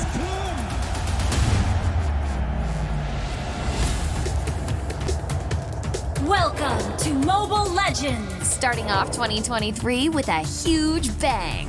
The M4 World Championship by Mobile Legends Bang Bang Esports achieved one of the highest peak concurrent viewerships of 4.2 millions, setting the tone for the year. And with the MPL seasons and official tournaments going underway in their respective regions, we know that fans across the globe wanted more. Taking place in Phnom Penh, the vibrant capital city of lovely Cambodia, for the first time in MSC history, this This year's cup will include non-sea representatives. And why do this and include international teams? The objective is simple: to improve MLBB esports level and ecosystem, evolving an established regional brand into an international championship, one without borders. MSC 2023 is a testament to the increasing demand and support from fans across the world. #SeeTheWorld. We will work hard to elevate the tournament level and increase our esport competitiveness. With that, do look forward to witnessing world-class MLBB esports in Phnom Penh this June. See you there and see the world.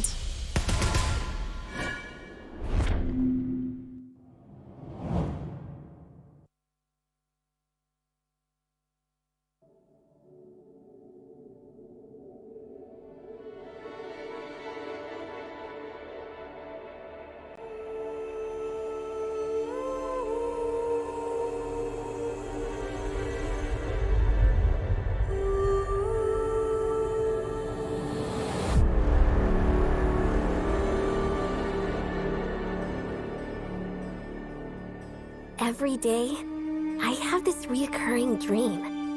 A dream that has repeated countless times. A dream about destiny. What's on your mind? Mother, why must we build the Star Atlas? We've been mapping the stars to reclaim our destiny. Our destiny? If we can unlock the secrets, we can break the shackles of destiny.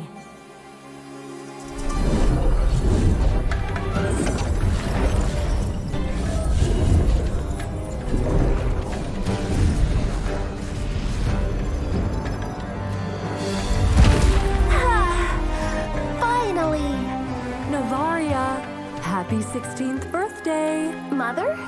Ooh, star glimmers! Even in darkness, they shine. The Atlas! What's happening?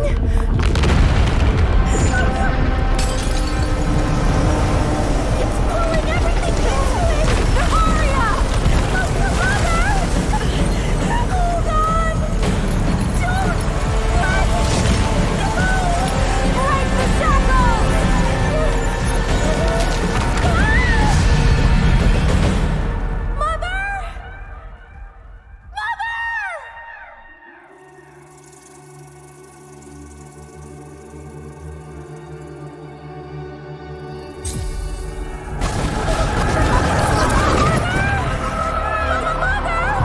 Break the shackles! Mother!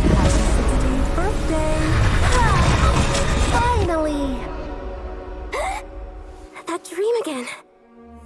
What's on your mind? Mother? Was that really just another dream? If we can unlock the secrets, we can break the shackles of destiny. Destiny. If I can unlock the secrets, we can break the shackles. If I can unlock the secrets, we can break the shackles. Finally, almost done. Happy birthday, Novaria. Mother?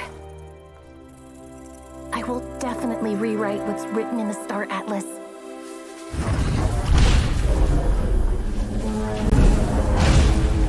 But why? No, I did everything right. If I can unlock the secrets, we can break the shackles. If I can unlock the secrets... Mother! Hold on! I can unlock the secrets. If I can unlock the secrets... Happy birthday, Novaria. Mother?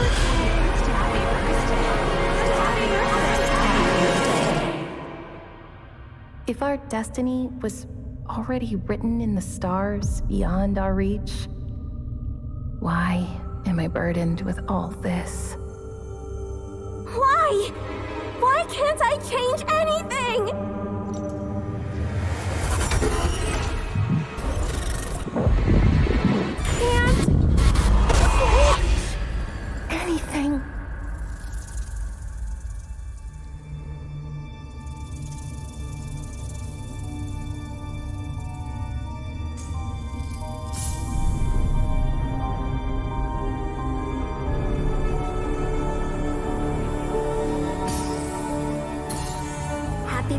Navaria.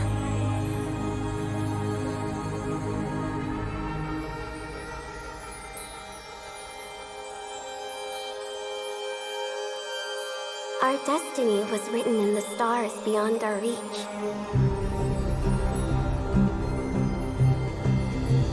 But something always finds a way to shine in the darkness.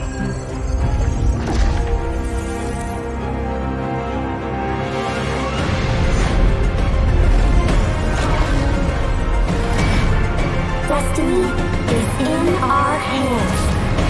Destiny is in our hands.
Good evening, everyone, and welcome back to the official English broadcast for the Mobile Legends Bang Bang in the 32nd Southeast Asian Games live in Cambodia. We're going to be your casters for tonight. At your service, my name's Theo. With me is Rockheart and Midnight. How are you guys doing?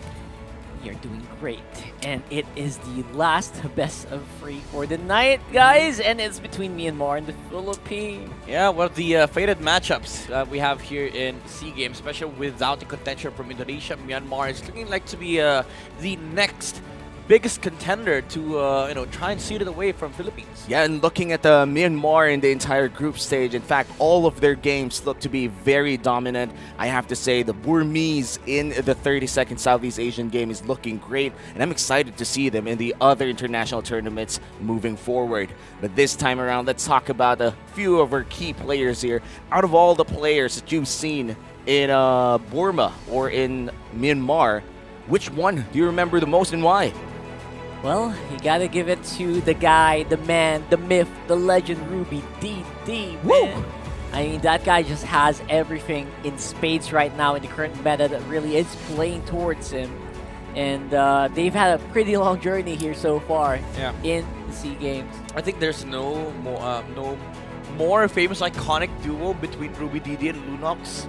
But he's making a different case here. Ruby DD plus Arlott, man, just hits different. Oh, man. And looking at, if you look at your screens right now, we are seeing that we are in the final semifinal matchup here in our broadcast day of the men's division.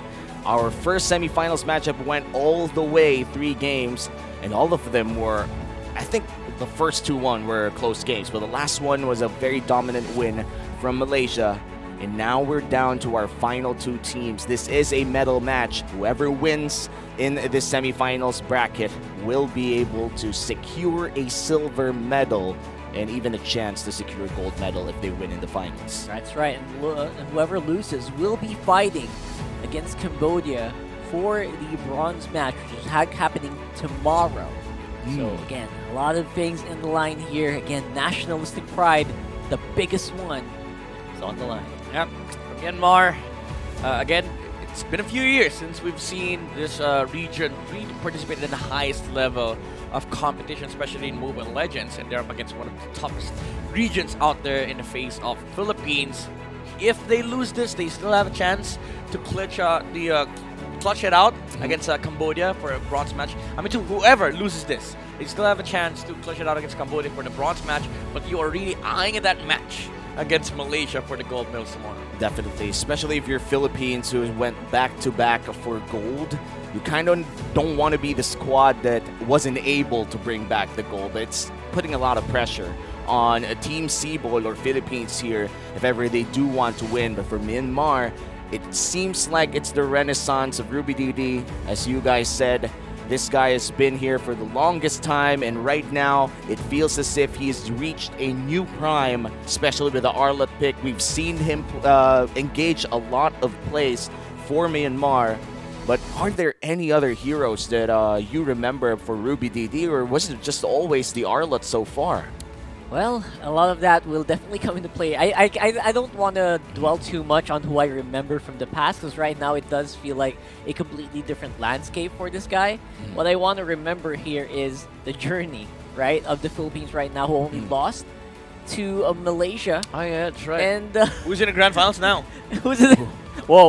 Well, you know, take care. To be Easy fair. there. No, I mean, who is in the grand finals? All right. I mean, I thought you were saying...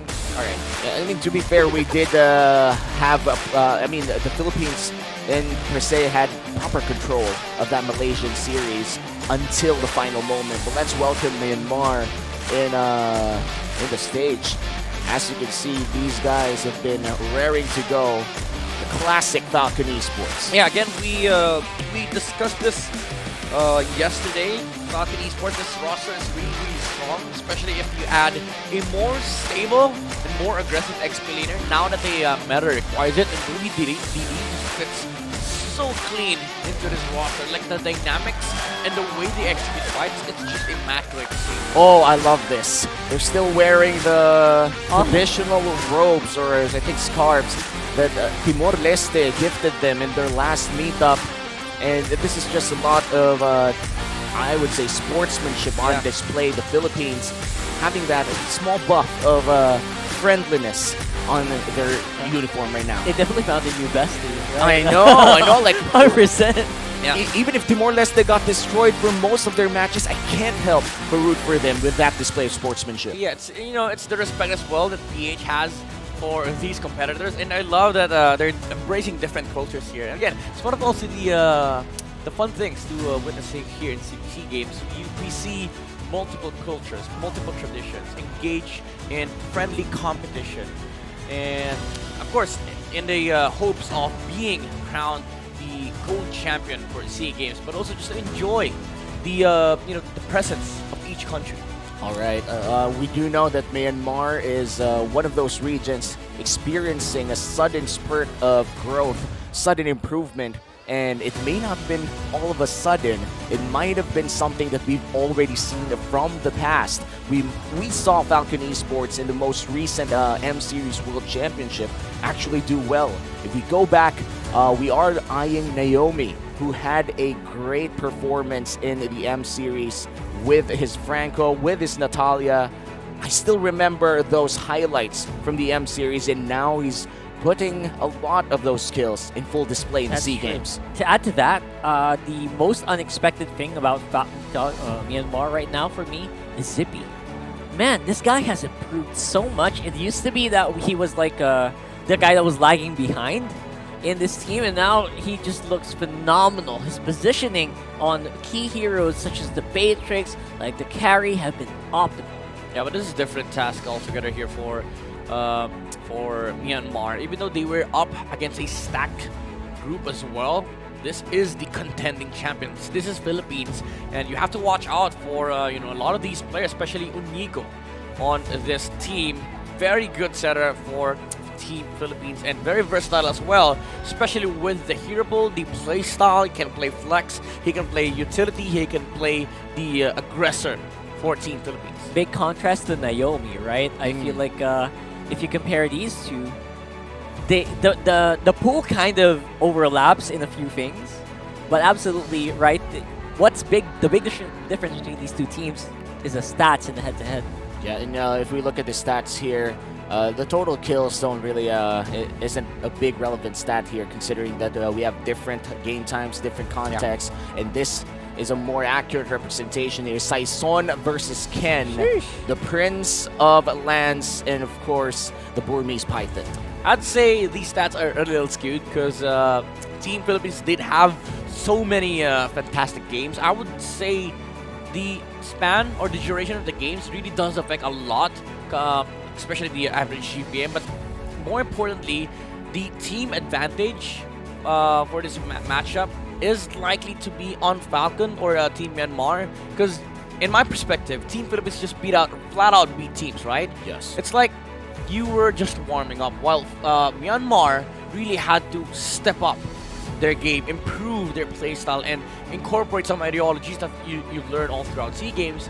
In a way, you kind of see the advantage for Team Myanmar, wherein you are up against Philippines. Yes, it's a huge task, but the journey that you have to go through, it kind of pushes Myanmar even further. Yeah, I completely agree with that stat thing.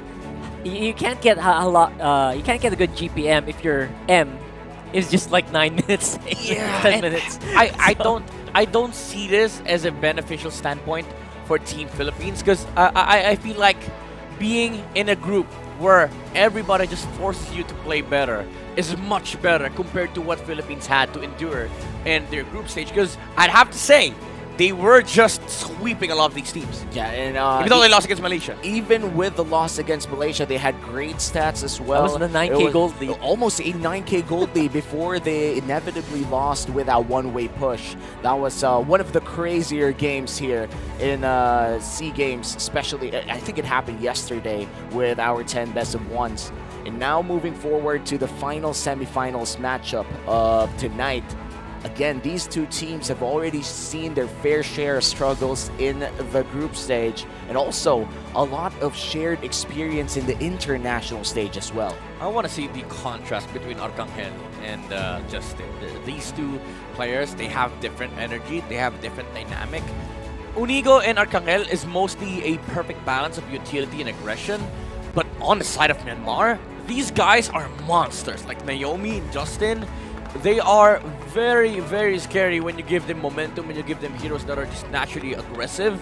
And that's why it's interesting that this matchup will look like in that way, because it is going to be a battle of tank supports, but also the battle of the junglers, right? The hero pool of Ken and Saison is mostly the same.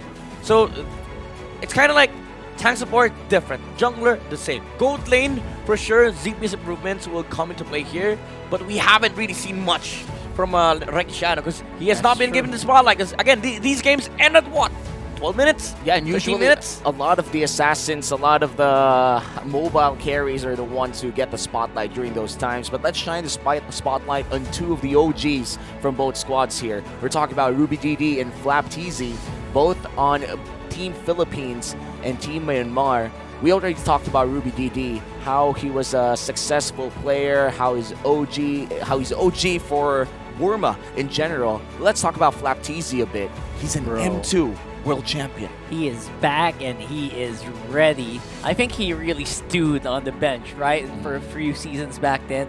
And when he was unleashed, he looked very refreshed. I remember a conversation that we had back in MSC last 2 years ago, I think.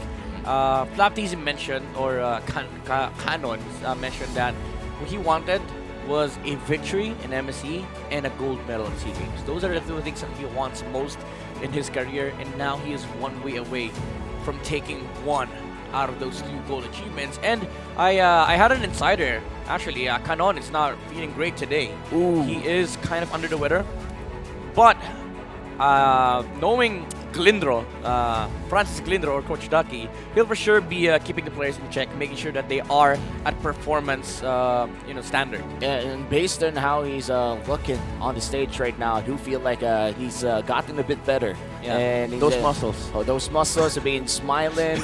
he's doing. Oh, I hope he's doing great. You know, if you're Myanmar, you wouldn't want to see your opponents be less than 100%. The one thing that I love about this roster is that they have so much character, and the character they're bringing out, it's so damn lovable. And look at this video of a Filipino fan eating food.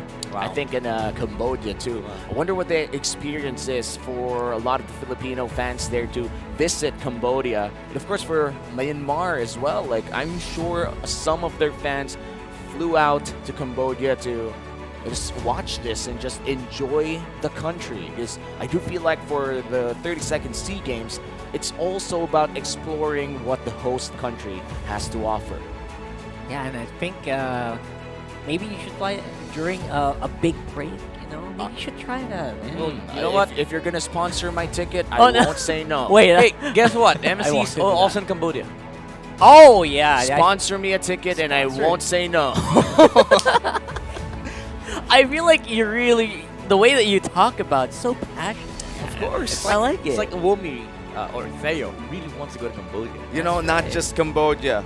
With the moment that I earn enough money, I will explore the entire Southeast Asia. Oh, there you go. Not just in Southeast Asia. Come on. And of course, the OG picture of Coach Estes God, Ducky, Estes himself, and of course, the wonderful, wonderful Florine. Florine, yeah. That's kind of an inside joke for Team Philippines at the moment. Now, going back to Myanmar, again, the camera is panning Justin here. Again, I feel like he is going to come huge in this matchup. He is a big factor for Philippines to consider because there's a lot of heroes that you don't want Justin to be playing.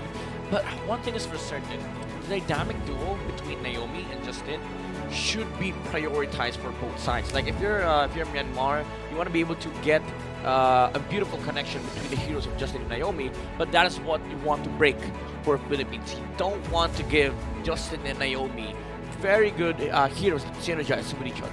You know, going back in the M series, I do remember that they're one of the very few teams that did run that got it to Johnson. And at some point in time, it was also Respect Band out of Myanmar. Would you say that there's a very slight chance that we might see that now? They never brought it out until they had to, by the way. it's not zero. It's absolutely non-zero. And I think if we talk about drafting, if we talk about stuff to bring out, Oh, what is happening? He's what is striking back.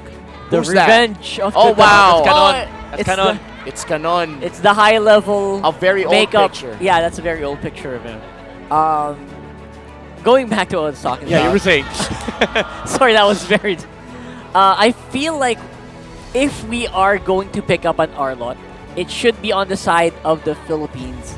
Please don't give it to Ruby DD. That's the biggest Yeah, that's win true. condition for That's this true. team, right? That's also true. And if you're on the side of Cambodia, for Myanmar, you want to pick up that Franco though. Yeah. 100%. And now Naomi Franco. Naomi's Franco Brings is back a lot of memories. it can be comboed very well with a new hero that's upcoming. I feel like it's gonna make an appearance, the Mincitar. Mincitar. The double hook. The double hook combo. And we've Oh, it's seen not it. just down this time. Is that Justin? That's Oh, Justin. That's that's Justin? the new picture of Justin that they took when Justin fell asleep Was he inside the sleeping? arena. He was sleeping with his mouth open. Oh and my people God. took photos of him. Oh my. Amazing. So much character as well coming out from Myanmar. Well, he did amass a lot of fans. He did. The During referees are having The referees fun. are also trying to get in on the action. All right. You know what? During their international... Yo, that's a good friend of ours. That's a friend of ours. He's called Yep. Naisu. His name's Naisu. He's outside Southeast Asia at the moment. And I think beside the Realme logo there was also the TikTok of Rekisano, who was actually dancing that one song called Cupid by 50/50. You are so updated. I Of love course. that. I That's watch Inigo. all of their stuff, and now we That's have a Inigo. picture of Inigo. He's actually quite young. If you guys don't know, Onigo's I think Yeah. like 18 or He something. has an oval head too. He's very oval head. Yeah, the Master Oakwin from Philippines. And some of the Filipino representatives as well. Sorry, some Filipino fans. And we have actually John Michael Dizon, Oh, also wow. known as Coach Zico, one of the few Filipino coaches in Cambodia. So really supporting here for... Actually, he was present earlier. I also when saw Cambodia Hesa, played. one of the... Yeah, Hesa is yeah. also here. So they're supporting both Cambodia and of course Philippines. Absolutely. Yeah, and now Love we the are support. still waiting Kind for of- the players to just warm up and get ready for the game. And so far, I do feel like a draft is just waiting to be started Yeah. here. You know, with all the hand warmer action that they've been doing, I think with that kind of heat, because they've been shaking it for too long, you can cook eggs. Oh yeah. I have not tried a fresh hand warmer. I've only gotten the ones that were already used by players. I would It was love- still hot, by the way. I Still would hot. love to get a fresh hand warmer. I would love a hard hand warmer right now. What? So important. Have you tried? Like, have you guys actually tried like a fresh hand? Yeah, warmer? I do. I have not. How I've does also it feel? used an old How does one. it feel to open it up and shake it up? It feels like shaking something. And then Shake it like a it gets Polaroid hot. picture. How hot does it get? Like peak hotness? Like how hot? Maybe I can compare it to less than the temperature for a cup of noodle. All right, so basically, like You can- almost hot water. Yeah, you can get it to a point where it's almost unbearable to hold. Ooh. But of course, you have to shake it. You have to shake it up. Constantly so you have to shake make. it. You have to put the effort. Just like what Saison's doing right And now. I don't think you'll with just casually shaking it, you'll get to it. You get to that point. I don't think that's possible unless you actually wanted to go to that hot area. And you know the thing is, like, these hand warmers are being used because have you tried playing with cold hands? I like the fact that we're going straight into analysis after that. Yeah. Okay, it does come into play, right? It does. It does. Even though we joke about it, like fingers actually lock. Yeah, if it's too cold, you know. Fingers will naturally slow down in a cooler environment. You know why? Why? Because of a lot of science things happening in our fingers. And one thing is, I think even friction is considered onto that. So actual movement does produce heat. So it's kind of unnatural just to get your I'm just thankful right now that we're not like professional players. It is a lot of pressure. It's a lot of You're a pressure. professional caster. So. You know, it's also a lot of pressure, but at least we don't need. Okay, he had to strike back. all This right, is all I think this is Coach Coach V, Coach V. but That's ran red. through a face app. Yeah, that's red. Well, speaking of someone who's been through the ringer, whose hands are in the, in the, what do you call that, the threshold area. I'm surprised it hasn't locked in. It's Few. Oh yeah. This guy. He's young. Guy since day What one. do you mean he's young? He's a lot. He's been a 20. lot. I think he's below 23. He's been playing for 6 years, bro. I don't know. It's still a long time to play, and Yes. he's still young. 23 is a young age. I know, but I'm just amazed Yeah, that he's been able to sustain the maximum level of gameplay. Well, for I the think longest time. compared to other esports styles, that you're right. Like to see players last long as a Arcangel, it's commendable. It's amazing. But I kind of feel like it's normal for other titles, like with other games. But yeah, it's at this point, if you're a fan of Arcangel, you'd still be amazed to hear that. It is, If you haven't heard of Sea Games right now and you hear that Arcangel is still playing, like what? 2019 Sea Games champions? Yeah, that's right. He's still playing. 6 years, man. Like, I honestly think professional players have a very short lifespan. It's not always that you win championships. It's not always that you find teams that are willing to let you play for their organization. It's not always that you find teammates that could bring you to the places where these players are right now. And for Arcangel, not only was he a key piece for Bren Esports, in which case still standing here, but he's also a key piece of what makes Cbol now. That's right. And Mobile Legends Bang Bang in his home country. Of course. Overall. One of the OGs, and gotta pay respects to people like Arcangel, and you could say the same for Ruby Didi here in Myanmar. Oh, he's a legend. He's an absolute legend. It's a pedestal. Even in game, right? So yeah, they named an entire play. They named a flicker combo. A move. Based from Ruby Didi. And he doesn't even play it anymore. That's the funny thing. He doesn't even use it anymore. He's like, at this point, why do you keep calling it Ruby Didi? Like, why don't you just call it flicker combo? Wait a minute. I just thought of something. What?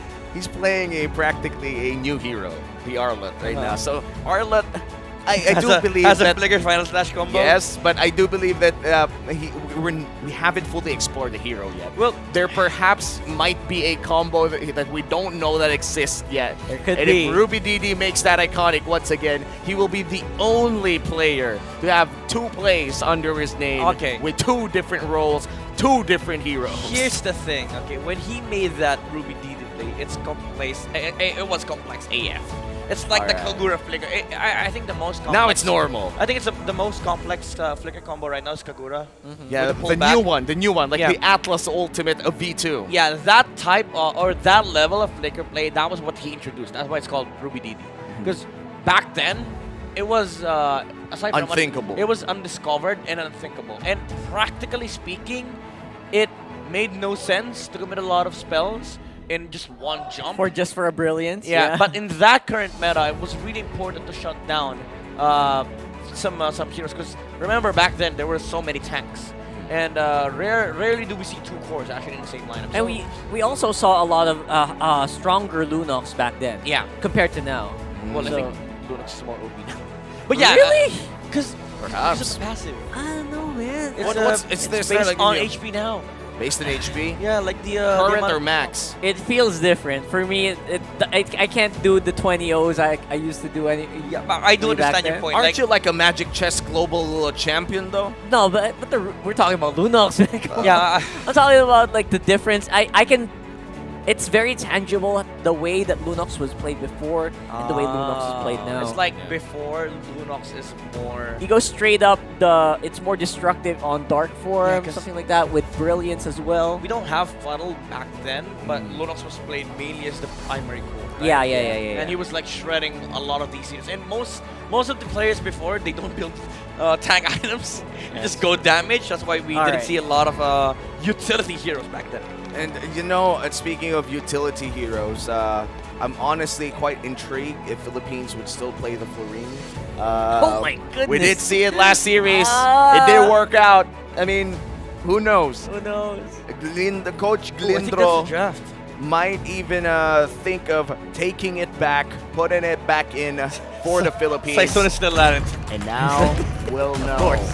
This is game 1 of Myanmar versus Philippines. The Burmese will be in the blue side, the Canadians will be on the red side. One is taken away. Franco, Kaja, most likely Joy and Arlott will be traded out. Myanmar for sure would likely go. I will choose my okay, own never mind. Okay. They respect the Ruby Didi, That's Arlott. how you do it. But let me give you some huge problems here for the Philippines. What? Joy is open, Kaja is open, Franco is open, and Kufra of Naomi. So it's a pick your poison kind of situation, right? Yeah. For the Philippines and for Myanmar, they have a very, very good chance of getting one of their really good picks. I am the power which of I think light is going to be the incarnate. Franco here.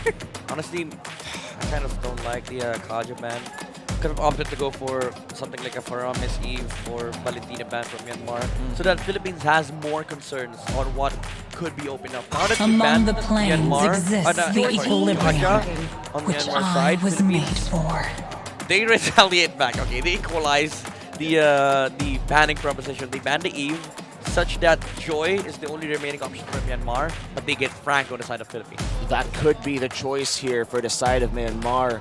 Philippines, I feel like they know that Myanmar might take that bait. But Myanmar, are they brave enough to actually choose that? Do they actually have confidence in Ruby DD to secure that Joy? I mean, he's also very, what do you call it, prickly on that Joy, because he just, he can really maximize that power spike. And I feel like that's the reason why you still have to pick it up. And they had to think about the upcoming picks of Philippines. That's why they took a lot of time. And Myanmar, I do love the fact that, yeah, you kind of mess up the Kaja ban because of the respect from Onigo. But now you have to play Joy against the Franco, although it's much more playable compared to the Kaja. I do think that Philippines could actually just leave the Franco open and get the Faramis for Arcangel, and maybe, just maybe, get get the Lapu Lapu. Oh, Lapu Lapu could be a choice here. Or Valentina. But I do think they have to lock in the Franco, as you said, Midnight, in this phase. If not, Myanmar could get it for themselves. It is my mission to banish all darkness. Smell it, good power in the morning. All right, good. That's a trade that they were willing to do, I guess.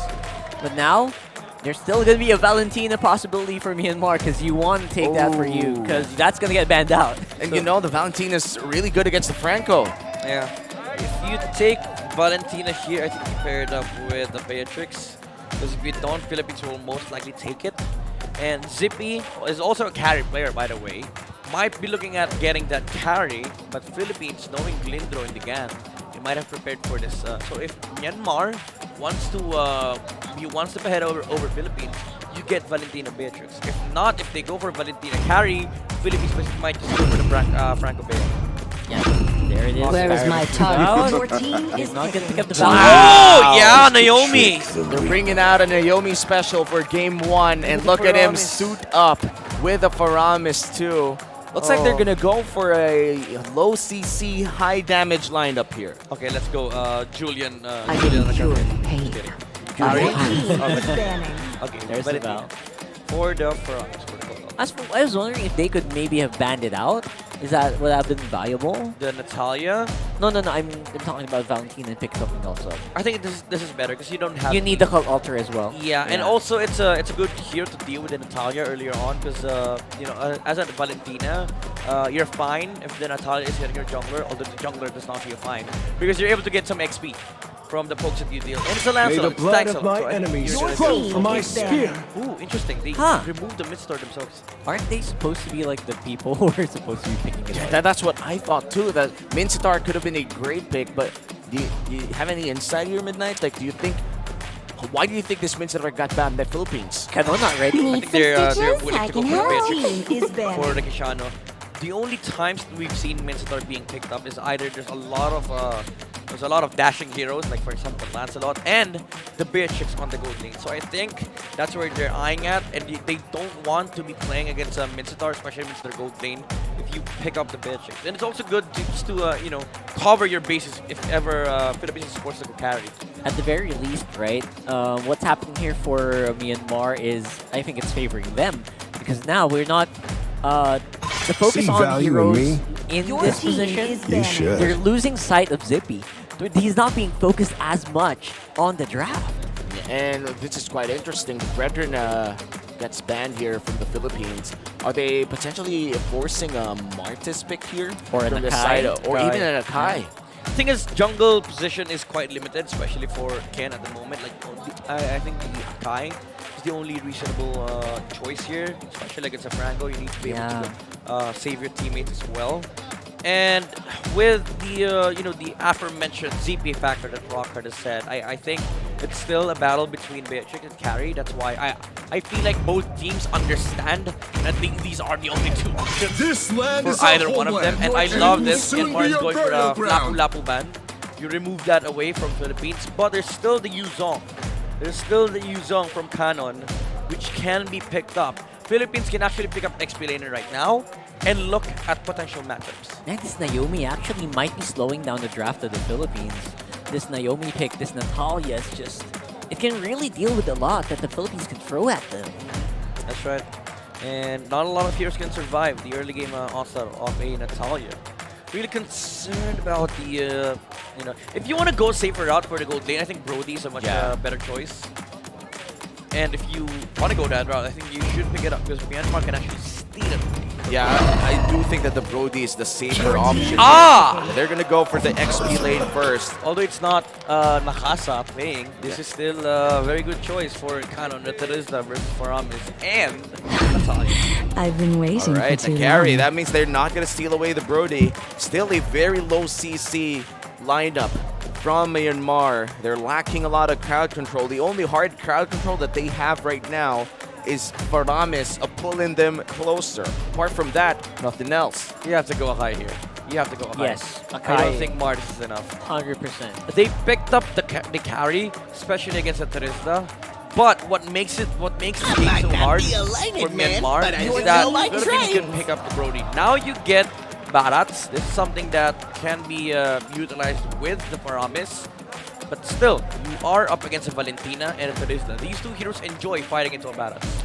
Oh man, I'm already thinking about how Myanmar could potentially pull the trigger here in team fights, but it's quite obvious in how they're going to pull the trigger in picking off targets. They have a high mobility in this Natalia and in this Joy, and it's going to be extremely crucial for Philippines to choose a gold laner that could survive. It's our Claude. showtime. Oh yeah, Claude, yeah.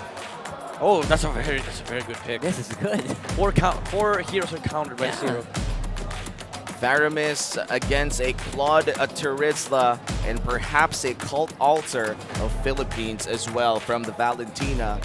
It seems to me that Philippines have drafted reactively, but it was a good decision to draft that way against Myanmar's draft. I would say so, except for the Barrett's pick. I love it. Again, I have to reiterate what Midnight said. The Kai would have been better because they need that tankiness. They need that disengage. And all overall, the early game and the mid game power spike for the Myanmar squad is actually massive. Yeah. I honestly feel like they could snowball really fast if Philippines were to get a little bit too complacent early on. Maybe it's been too long since we've seen a natural good game for the Barretts, especially on the jungle role. But I don't think it matches up well against the Lancelot because the mobility is there from the Lan. In terms of jungle speed, I think Barretts is a little much faster. But it gets, rectified because again, the Lancelot has just much more mobility. And at this point in time, both teams are well aware that this is a medal match. Whoever wins will be going to the grand finals against Malaysia. And it looks like they're going to start in the XP lane here, just getting the level 2. Ouch. Ooh. Ouch, okay. So Philippines is doing the support XP rotation, which does mean Canon will get a little help here. Here we are. This is the early game that we're talking about right now. Myanmar going ham with these heroes, specifically that Natalia and of course. That was a great hook. That was blind. Again, there was no way for the Philippines to follow that up. How'd he do that? That was a blind hook. 6 cents, bro. 6 cents. It's probably luck, but we're not gonna say that for Lunigo here. Team Philippines still trying to find a few early game steals inside the jungle of Myanmar, but Myanmar is closely guarding their jungles. Could steal this away from Saison, although the Lancer is already level 4. Ooh, retreat. Retreat. Even. Ooh. To make sure that, the Natalia is not going to be able to steal it away from him.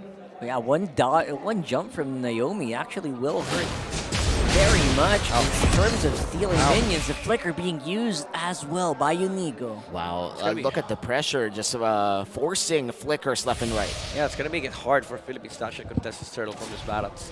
They don't have the best kit for entry. Oh, unless... No way. Philippines are already fighting here, even without the Bloody Hunt, and they will suffer first blood going over to Myanmar. Rekishano still have no access for his Blazing Duet, means Myanmar will have free reign over this turtle, possibly, but Philippines, they touch it first, though. Yeah, I think... they're keeping it steady here. I think Onigo was willing to give his life away to make sure that Myanmar responds back. And even though it was a good kill from Myanmar, they did have to lose some HP in the process. And Taisan was like, I'm still healthy. So that's basically the play, right? They're trying to keep the HP of Myanmar low. They don't need to kill them. They just need to make them back off from the turtle. Yeah, and Myanmar still ahead by almost 1,000 gold. Means they've been farming quite effectively. Zippy's already on his corrosion scythe here. Might be a big thing if ever a fight does break out around the gold lane. But if you're Myanmar, you're not happy with the state of the game. Even though you're leading by 300 gold, the only thing that you have against this squad, especially on the late games, is Naomi. Right, and they don't have any hard CC against this squad. Actually, is actually quite powerful here is Ruby Didi, man! He's really got us very ferocious here. Yeah, that electrifying bait, especially if you play your rhythm with Joy perfectly, will hurt like a truck. But now 2v1, Kanon. Oh, Kanon's really playing this. Force the flicker once more, man. Myanmar is forcing a lot of battle spells from the Philippine delegation, for sure. Yeah, but Myanmar's not accomplishing anything. Like, yeah, you're scaling, you're still up against a Claude, both of you are scaling. And it's just a huge concern for Myanmar right now that this balance could have been any different jungler. Yeah, and I do think that the nature of a Natalia pickup, the longer the game goes, the less value it gives to you. It starts becoming more of a ward than an actual assassin. Yeah, it's different, however, now, especially for the IPS. But still, your main concern right now is that Rekishano has been untouched for 4 minutes. Well, same could be said true about Zippy. Right now, Onigo hits the hook right on the docket. Onigo will fall though. Beautiful catch by Justin on the Pharaohs. Kanon might be in trouble here. Goes in. Oh, penalty zone goes down. He will get gobbled up. Kanon actually going to be super duper low, taken out by the blades of the carry. And 2 kills going to the hands of Myanmar. Done. Might be in trouble. The double dash from Naomi. But Iron Hook lands on Justin. Here comes Rekishano with a Blazing Duet. But Ruby Didi will be able to save himself. And Ken will be securing the turtle as well. Yeah, Philippines just not quite there yet, especially on the side of Reketiano. Yeah, they need it from Myanmar. This is what their lineup is meant to be and meant to do. Now that they have a slight 2k gold lead for their side, they can utilize the carry to be able to get some pushes on the map. But the Eagle again with the hooks. As good as his hooks are, it's not really resulting too much here for the Philippines. So right now though, Myanmar gonna try to make a play, not really happening though. And now we're hearing, I think, a lot of the crowd inside Cambodia. I'm not sure who they're cheering for, though. Like, they're just having fun. I feel like that's still the essence of watching SEA Games. I'm having fun. That's true, especially right now. If you are a Malaysian viewer, definitely you feel it right now. Sorry, Myanmar. There you go. Kill going over is actually pretty massive. That's a big kill, yeah. On the top side, with Reketiano joining it right now. Naomi! Flicker! Man, that was clutch. And that damage coming in from Naomi, he did have access to execute, but the threshold for HP still wasn't enough to kill off Rekishano. Yeah. Rekishano was forced to back off. Maybe Naomi will try for seconds. Yeah, there's a lot of the steel leg plates being purchased inside the Philippines. Onigo being punished so hard here with the attempt Can making sure that they are able to push the tower here. Zippy is going to take that for their team. Philippines, they're dodging these fights very, very well. And Kanon's not having a great time here on the Terizla. I gotta say, it's looking really dire for the Philippines so far, even though it is only 1.5k. They're slowly losing control of some parts of the map. And last turtle of the game will be spawning in just a few seconds. Myanmar already in prime position to take it for themselves. Saison might be able to steal it away, but it will take a lot of skill. Yep, Saison is zipping, he's dodging, he's low, and he evaporated. Man, the damage from Naomi. Yeah, he attempted. Saison he was not able to take the turtle, but at the cost of the top lane tower. Philippines were willing to trade a turtle. Oh, Rekichano! Oh my goodness, he's definitely gonna fall there. Beautiful timing on the missiles from the Barats. Yeah, quite weird that the Claude actually defended that push from Myanmar. Could have just been farming the top lane, but Myanmar again punishes these small steps coming out from Philippines. Yeah, and a Divine Glaive on Ruby DD means he will hurt even more, and he's been hurting a lot already. Vengeance is up. You could say the same for the execute on Naomi 10 seconds from now. Anytime within the next 30 seconds could be a big team fight if Myanmar does take one. And if they do go for a team fight, I don't know if Philippines is ready. Onigo once more, he bit. And he just went out without a fight here under the turret. Myanmar, they are overtaking this slowly but surely. Yeah, again, the tempo that they have is really, really good on their side. The damage is there now for Naomi, especially with the dire hit and execute. And Philippines, they're trying to keep up with the resources on the map. And you can see Saison trying his best to clear as fast as possible. Naomi. He's got some damage, but so far Saison, at least with that tank build Lancelot, be able to shrug off some of that. Rosh Thunderbolt as well, so making sure that he has enough armor to deal with the heroes of Myanmar. And yeah, it's a Myanmar game as of now, but they have shut down Rekichano even further. Yeah, and Rekichano right now, I do think that he's farmed quite a bit by Ruby DD though. Ouch! Oh, Ruby DD! Arcangel hits hard. He hurts. I think at this point, Arcangel is still very much a threat here. Naomi has to be careful. Oh! Guardian's Helm pickup here for Saison. It's going to be crucial for the upcoming Lord Dance. And whenever we look at the Lord Dances, we always look at Philippines as a region. I do think that Philippines is the region that started these prolonged Lord Dances. Yeah, but this time around it's hard to dance against Myanmar because of the presence of the Natalia and the Paramis. So Saison has to be really creative with the angles here. It's like Naomi sees it.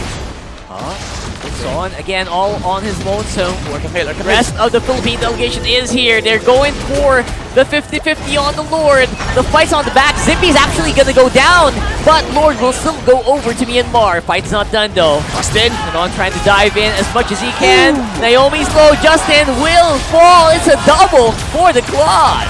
Ruby DD might be next, but the Vengeance is there to save his life. Arcangel gets the kill on Ruby DD. Oh, Saison looks to be next. Saison on the back end as well, but Justin's already there to save his friend. Nico! No way, that was a beautiful hook there, and Ken will actually still try to fight it. He's confident, but you don't know. 4 members are actually behind you. Ken? Arcangel got bursted. Justin is alive, but not for long. One more hit. One more hit would have done it, but he makes it out just in time. And Myanmar, I do think that was a net loss with the Philippines taking a lot of kills. Yeah, again, Saison committing for the Lord kill, but the main difference is 4 heroes on the side of Philippines actually committed onto the carry kill. Arcangel found the carry and their sights were set. They did not care. They did not care about the Lord at all, because all they wanted to do is shut down the gold laner of Myanmar. They're playing to scale in this game, and by the way, very nice usage of spells coming out from Philippines. And Saison just being able to find Naomi on the back line, and he was able to get out, mind you, with a slither of health, but he found him on the top bushes. And this is why the Lancelot is such a big priority for Philippines. Everybody knows how good Saison is on this pickup, and I do feel like Myanmar is starting to see why Saison is being given this hero to begin with. Oof, he's actually leading the player gold here, and Rekichano has been able to catch up in this Claude. Again, as I've mentioned earlier, he will become a problem because the thing is, ZP will most likely be focused on trying to deal damage, especially against the frontliners of PH, because Lancelot's not going to show himself over the carry, while Rekichano, he can just hit their barracks. some weird plays happening here for Myanmar. They're trying to chase hard onto Saison. Then again, it's Onigo trying to keep him alive and makes him go down. And look at the damage coming in from MLBB. If you pair that up with Naomi, they didn't even have to use the execute to get a kill on Onigo. Philippines, they did find a winning team fight, but Myanmar is still pretty much in control. Yeah, when the attention is not divided like this, Myanmar, they're focused at just trying to take out heroes on the side of Philippines. Able to stun down Canon. He's actually low, and the Cult Altar will go down. But so far, it looks like it will be in vain. A good defense by the Philippines. Wait, and what? Whoa! RubyDD overstepping the boundaries there, diving inside the base, I believe, of the PH. I think he dove and Onigo was able to hook him back as well. Massive overstep. And now, it's going to be a 4v5 for 19 seconds as the Lord spawns. Saison though, bottom side of the map. It is Illuminous Lord too. Saison on the top end of the map. Is this something of a message coming from Philippines, or they actually gonna give this away? I don't think Myanmar is confident enough to just burst the Lord, especially that they don't have the damage because they don't have the luxury of showing Zippy in front of the Lord here because he will just be caught off guard by Philippines. Saison can actually catch up with Arcangel if ever the Valentina just comes in. Naomi's nowhere to be found here. He's actually pretty far away. He's near Arcangel. He's near Rekitiano. But where's the fight gonna happen? That's a big question so far for the Philippines. And so I think at this point, Myanmar has a better position. And Myanmar will be able to pull it back to their end too. This is the power of the Barats, the sheer sustain that it has to tank a lot of shots from the Lord. And Canon, Onigo, Arcangel will be surrounding him for a while. They know for a fact that they cannot burst down this Barats, but you also have this Lord already at HP. You have to respect that. Naomi is looking for a potential kill on the backline. He sees the Claude. RubyDD though, gets the kill onto Arcangel. The combo of RubyDD and Naomi demolished Arcangel right there. RubyDD still alive, penalty zone is down. Justin again, very close by, but everyone just not seeing Zippy. Good positioning from the marksman of Myanmar. 3 for none. Yeah, it's the Naomi factor. The vision that he saw the Claude and Valentina walk through mid, and Zippy was in prime position to help to get the kill. RubyDD as well came in to the Valentina, and Philippines, they were just not ready. The biggest question there was, before that Lord fight started, where was Naomi? And they got answered by a claws to the face and probably an execute too. Myanmar now leads by 3,000. Look at the items coming in from Naomi. Full damage, Natalia, of course, that's the only way to build it. Still hurts a lot. That's 3 items locked in already. Yeah, Wind of Nature built up now on Rekishano. And Saison still has that Molten Essence, so especially with the hybrid build, War Axe and Endless Battle. But again, as you've mentioned, this carry is going to start first. He will build up for the Rose Gold Meteor, especially against Valentina. It helps because it adds mobility to carry, and it provides a shield that blocks all sources of damage. And a Rose Gold Meteor is also locked in here for Zippy, as you said. A lot of mitigation of damage here coming in from Myanmar. They could potentially get a lot of inhibitor turrets from here if Philippines cannot defend. Let's see how they're going to pull up the defense with Lord on top side. They are able to clear on bot side. Onigo is starting the fight. That's another very, very long hook. But the Cult Altar comes out just in time, although it is now wearing off. Fight being initiated on by Saison. Zippy goes down. That's a 4v5 for a long time there, but the ultimates are out already for the Philippines. Another good hook coming into RubyDD. Forces the immortality out and makes him go down. Although there is a revenge play coming in from the Philippines by Naomi. It's a 2 for 2. Saison and Arcangel goes down on the side of Philippines. Great play coming in from Naomi. Still has that execute. Onigo was more good for 3. 3 for 3. Oh my goodness. Onigo. Wow. Philippines, after that kill, that was basically Onigo just using Conceal and getting the hook land, like I believe it was Zippy. And even though Justin was able to save that team fight for Myanmar with the Cult Altar, they were met with the penalty zone coming out from Canon, and all of them focused on bringing down the carry. At some point, there were 3 frozen heroes on the side of Myanmar because after the Cult Altar, you stand there for 2 seconds and they took the full brunt of the damage from the Blazing Duet. And Myanmar now will be leading this game still by 3,000. But as this game progresses longer, we're getting closer and closer to that point in time where everybody has items and we're just waiting for the winner of the last team fight. Ruby DD has been very stellar in this game. Yeah. A 1-4-10 on this Joy. We asked during the draft if it could play this well, and looks like the answer is absolutely yes. The spicy heroes are definitely perfect for Ruby DD right now. Although, I'm seeing a pattern right now, though. Every time Myanmar gets a Lord, it's like they lose a little bit. I don't know why. It's so good right now, the Philippines playing with the Lord dances. Well, Ruby DD, as much as he has been able to add much damage to Philippines, Arcangel is such a big problem. You know, whenever he gets a cloud altar, it feels like the Joy is sort of like forced into a position where he either needs to commit or needs to back off. Because you're always under the threat of being bloody hunted by the Franco. Look at really the damage! rushing into it. Saison can't survive, and Naomi's circling back. He's hunting down Saison. Lord's gonna go down, and Zippy will secure it. What's Philippines gonna do right now? No, it's gonna be the winner of the first Rhythm of Nature. Ruby DD on the side as well. Saison takes him out. And Naomi hunting for his next prey. Finds Rakishano. And looks like Cannon is next. But he finds the quad only. Kanon is still alive by an inch.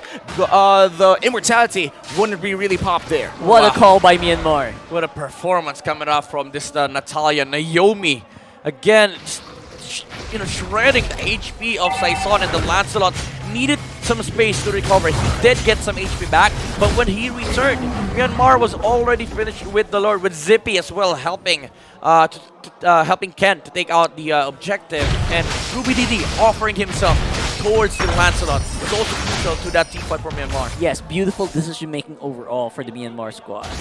The world is watching. A Lord in the mid lane. Philippines, can they defend this? Big what if, but everyone is ready to go for the fight. It's going to be Daytona's Welcome going down, but it will be cancelled. Ken is going to be suffering. So far, so good for Myanmar. They are able to push back the Philippines, but Saison going to go for it. Saison playing around in the middle of everything. Penalty zone goes down by Canon. He's getting hit on by Zippy. Saison in the back. Beautiful by Unigo. Ruby DD will fall. And Arcangel, he's still going at it, but he's all alone. Yes, gets set up by his own call altar, but Unigo gets pulled in by Zippy here. Zippy trying to kite away with the immortality still Naomi? up. Zippy, he's going in. He is. He's not done. Naomi, who is going to be the target? Arcangel fights him, but he gets deleted. Oh man, that's 2 for none in the span of 30 seconds. Naomi showing himself up towards the Lancelot, stop Saison from participating on that fight. Would have been amazing for the Philippines, but Ken also standing his ground with the kills from Daytona's Welcome. He was able to survive the initial damage burst coming out from Arcangel. Saison, though, might be in trouble here. They still don't want to end this push. Myanmar might be overstaying their welcome. Zippy is just so powerful right now. It's going to be hard for the Philippines to stand up to this guy. But the hook goes down, and Justin is going to be the victim. Saison trying to make his mark, trying to help out Cristiano as much as he can.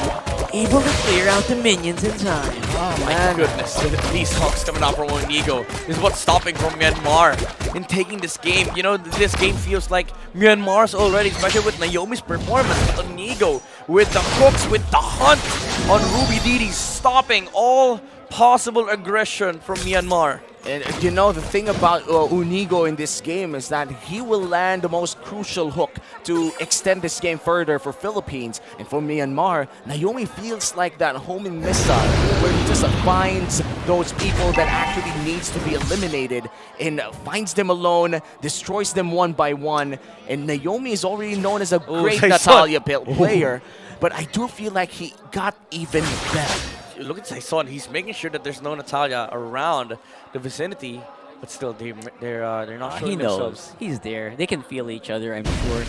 High level MLBB so far. They don't know. They don't know the Lancelot's here. Okay. The Lancelot. Oh, there it is. Naomi will find him. There's a combo, and somehow Saison dodges it. No puncture, I think, for the Lancelot. Now, what's it gonna be? Half HP on the Lord. Unigo with a conceal. But apparently, Philippine Sphinx is just not worth it to go in just yet. Are they thinking that this is a feint? There's a big wave up top. Naomi could go for the end here. Does feel like it. Naomi's in the back. Arcangel is a big problem. Saison gonna be able to dodge on out Daytona's welcome. Oh, the reset on and the reset is gonna happen. Naomi's godlike. Zippy gets a kill as well. It's a 3v5 defense. What a macro call from Myanmar. The diversion in execution. Yeah, and again, Naomi, he knew that somebody had to defend, and it was the Valentina, it was the Arcangel. Without the Valentina, without a copy of the call counter, they cannot fight. And the reason the Lord Inigo, figure out. It's a 3v5. Don't forget, it's only 30 seconds before Canon and Arcangel makes their way back. So I think it's going to have to be the reset for the Philippines for now. And we're already 22 minutes in. When we think about the Natalia, we always think about how it's a big early game threat. But this is definitely, most definitely in the late game already. He's like a nuke. And he's like a nuke. He 100-0 a lot of people. Right, so it's going to be a big question. Can the Philippines hold? Our base lock? Yeah, it's a base lock, and I don't think they can survive long enough. It's a 1-0. Myanmar ahead. Look at this. Myanmar going ham, finding the weakness of Philippines. You could see in their faces how satisfying is it to strike first blood. You have to respect Naomi here, the amount of pressure that he put in the Philippine side. With the Natalia rocking that dire hit, again, the damage is always going to be enough against his squishy cores and squishy supports. Even Arcangel did not expect for him to just melt down as quickly as that. And we're talking about a Lancelot that was quite tanky too. Saison had to respect every bush. Imagine burning your Thorned Rose for every bush around the Lord area.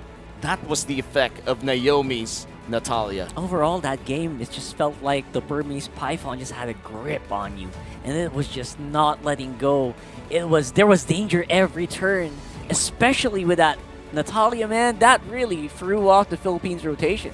Yeah, and I feel like for Myanmar, it's kind of like in a place where they actually baited out Philippines. Although theoretically speaking, it was a good sequence from Philippines when they picked up the Joy and they left the Franco open. When they picked it up, you already know your matchups. Like you already see the roam here for Philippines, and I feel like Naomi was just comfortable enough to play the Natalia that time around, even though it is up against the Franco, because most of the time the Franco's attention would likely be on the Joy. Yeah, and it was such a beautiful decision as well coming in from the coaching staff of Myanmar to have that awareness in general that they could pick up the Natalia. And now let's go back to what happened in game 1 of this best of 3. My God, what a game for Naomi. Yeah, what a game definitely for the Natalia here. 10-1-5 on the hero. Full damage against Philippines, and only the Tankslot was able to sustain this type of damage coming out from Myanmar. And it feels like, as what we called it yesterday, it feels like there was an honorary gold laner here for Myanmar, a secondary damage dealer, and all Ken needed to do was just stay alive. Like the dinosaur was just walking around, making sure that he was burning flicker, and actually that's really commendable coming out from the Barats, because every single time he was burning the Daytona's welcome, just to make sure that these heroes are using the spells to get out. Because the thing is, if they run out of spells used for mobility on the side of Philippines, they can actually chase from Myanmar. Like there are 4 heroes on their side that can chase Philippines towards their base. Even with Justin, with the Faramis, they're capable of just making sure that these heroes are checked when it comes to map movements all over the map. And Philippines, although they did have the Claude, they had Immortality on Rekishano, they had Wind of Nature, just the sheer burst damage of the Natalia was pressure enough, and only Saison was able to play around it. Although there were some glimmers of hopes here for the side of Philippines with Arcangel, that caught alter play that almost wiped out Myanmar. It wasn't really enough as Ken stood his ground, again using the Daytona's welcome for its utility, not just to burn battle spells, but also to be able to regenerate on these crucial skirmishes. And you'd see also the effect of the Joy here on the side of Myanmar. Although Unigo has done a perfectly good job on trying to hold down Ruby Didi whenever he joins in the fight or goes for the backline, Problem was, he is also a, I would say, kind of like a black hole. You know, he attracts attention. He is a gravity that pulls Philippines' attention towards him. And he was actually able to output so much damage, 100k damage output on Ruby DD on this Joy. And maybe because of the fact that Arcangel has Cult Altar on their side as well. So more HP, meaning more HPs to burn on the side of Myanmar. And Zippy, as Rockard has said earlier, he was just having a fantastic time, hitting things, hitting the Lord, hitting the frontliners, even though he died a couple of times where it was a brilliant play coming out from Philippines. It was still a fantastic overall game for Myanmar. And this guy, Naomi, allowed this to happen for Myanmar. A Natalia specialist. It's 2023 and this guy is still playing Natalia. 10-1 and 5 on the KDA, 582 GPM, and 75% kill participation.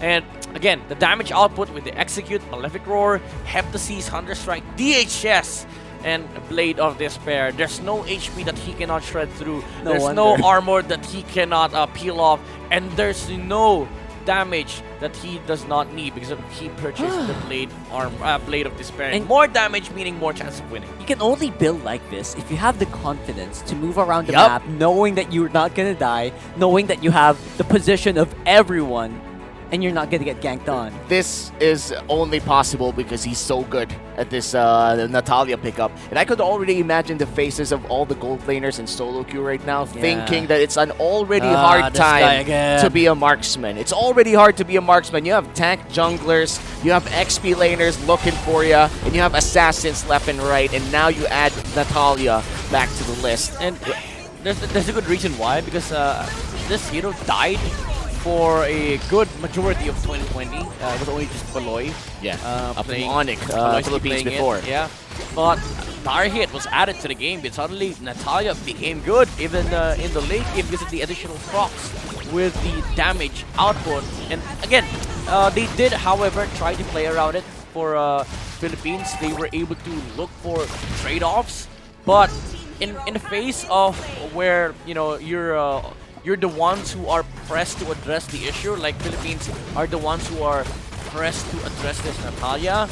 There's so many problems, layer of problems that Myanmar can actually output or give in a team fight like Ken. His sheer sustainability is a huge problem. This Lord is a huge problem, and you're being covered by Naomi. It's hard for Philippines to fight into it, and that's what allowed Myanmar to win game number 1. Wow. And with everyone from the Philippines looking for Naomi, looking for Ruby DD, you know what? It was just so easy for Zippy to just hide under a rock. He was just hitting. He was just hitting everyone. Because everybody else was taking the attention off of Zippy. And as you said, Midnight, the Joy, the Natalia, both of them are literally heroes that says, look for me or look at me. And that's the reason why Zippy had the time of his life. And now that I think of it, all the Natalias and the Joys in the world, you know, that's like indirect peeling. You're peeling for your marksman by taking the attention away from your marksman. Well, that's technically peeling. That's a correct way to do it. Yeah, it is, but you're technically not a peeler. Usually peelers push them away, but this time you pull them towards you, you know? The Natalia suddenly became burst damage. Because you're a gravity well, right? You take the attention of everybody. You're a black hole. You just scoop him up and then let your carry do the Yeah, and Philippines, they had their moments. They also had the same idea, right? They utilized some objectives, like for example the first Lord that Myanmar tried to take. Myanmar's attention was kind of divided. Like the carry was just sitting on the back line. Saison opened up the Lord potential, and Ken was like, "Okay, guys, Lord, let's try and take Lord." But then Xavier was second out. 4 heroes from Philippines were like, "Okay, your attention is focused there. That's a black hole. You try and take the Lord. Saison, do your best. If not, so be it. At least we get the carry kill." But without the Lord, where's your black hole? Where's your gravity here for Philippines? When in fact, on the side of Myanmar, you have 2. Well, technically 3. You have Naomi, you have Ruby DD, and you also have Ken.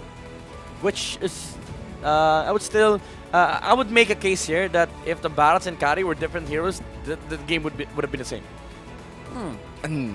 Like if fair, it's fair. Even if you put Melissa and Akai here, the game would have been the same. Oh yeah, for sure. Yeah. That's how I see well that. Naomi played in this game, and Ruby Didi. I see what you mean. Man, it's such an amazing feat to see Myanmar in the SEA Games shocking the entire world with their performance. The 32nd SEA Games has already been shocking to begin with. Like, day one was full of upsets, and right now I feel like it's already filled with realities. Reality check, Myanmar might be the best country right now paired with Malaysia for SEA Games in terms of MLBB men's dominance. Yeah. But of course, the best of three ain't over yet. There is still a chance for the Philippines to strike back and extend this series to a game number 3, just like how we saw in the first series in semifinals. How thrilling would it be for the SEA Games to not have its defending champion and to not have its biggest contender? Like, what if, fresh faces. What if Myanmar closes this one out and then face Malaysia in the grand finals? That honestly would be amazing for the MLBB universe, because that means we're close to achieving true parity. Yeah, true balance. True balance, Once we achieve that, a lot of the other countries would start to realize that they too could be champions. That it's no longer just Philippines, just Indonesia. That everybody at this point could be a gold medalist, could be a world champion, and that's just insane to me. It's been 2 years like this. Yeah, it really is. That's good speech. And then basically it might not be in the future, right? It's not that they could be, and it's probably they will be right now. Other regions are really, really catching up. It's not something. It's not like 6 months in the future. It's not 1 year in the future. It's happening now. And the best part about this one is I do feel like both Philippines and Indonesia did not gatekeep their players. Like, we see players from Indonesia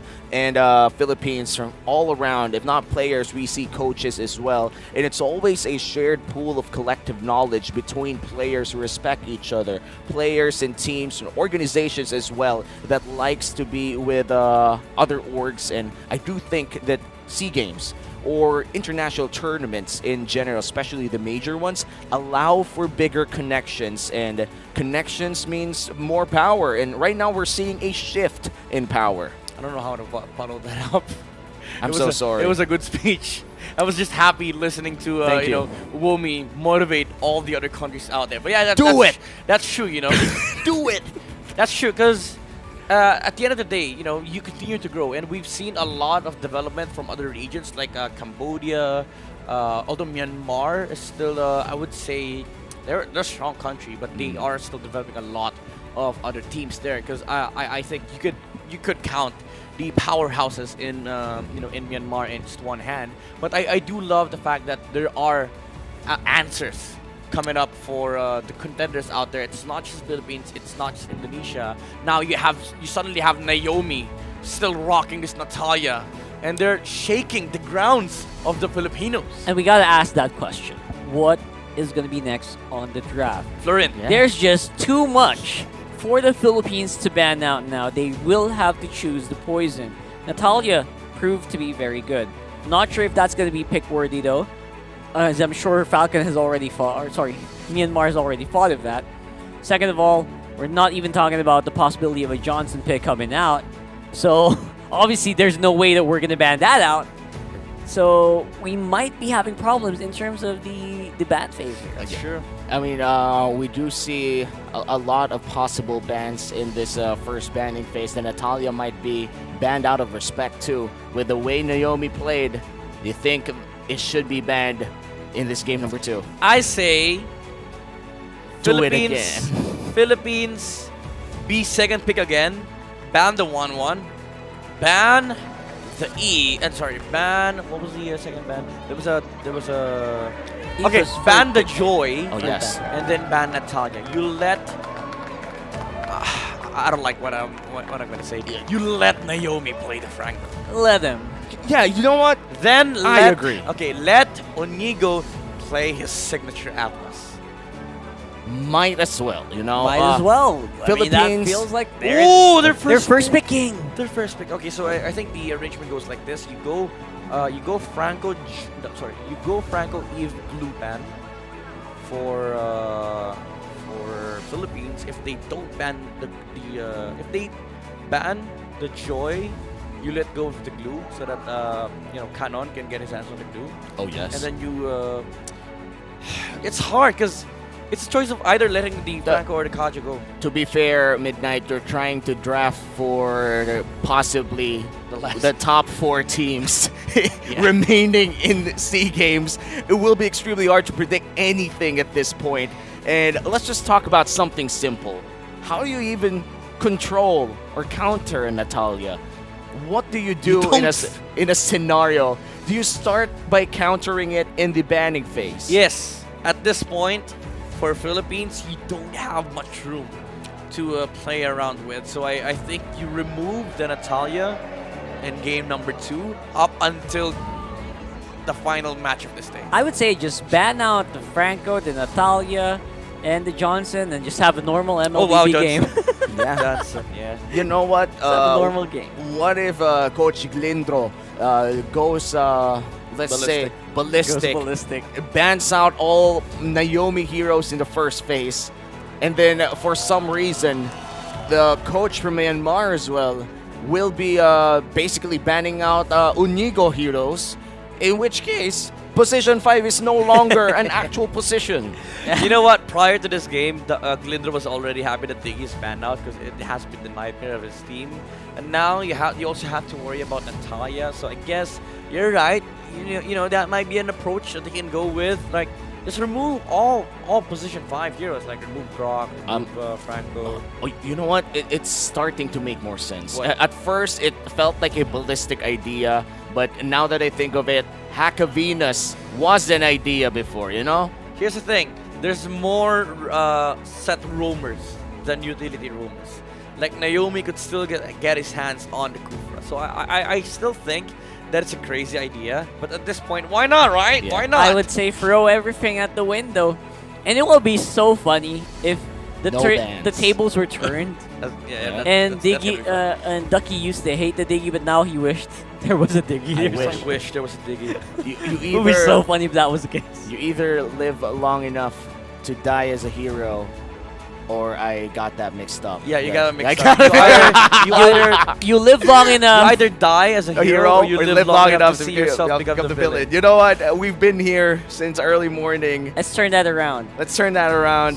Team Philippines receiving a lot of what do you mean? support. What do you mean turn that around? We've been here since the morning. Let's turn it around. Let's be here till the end of the night. Is that a meaning? 2-day event. Let's go.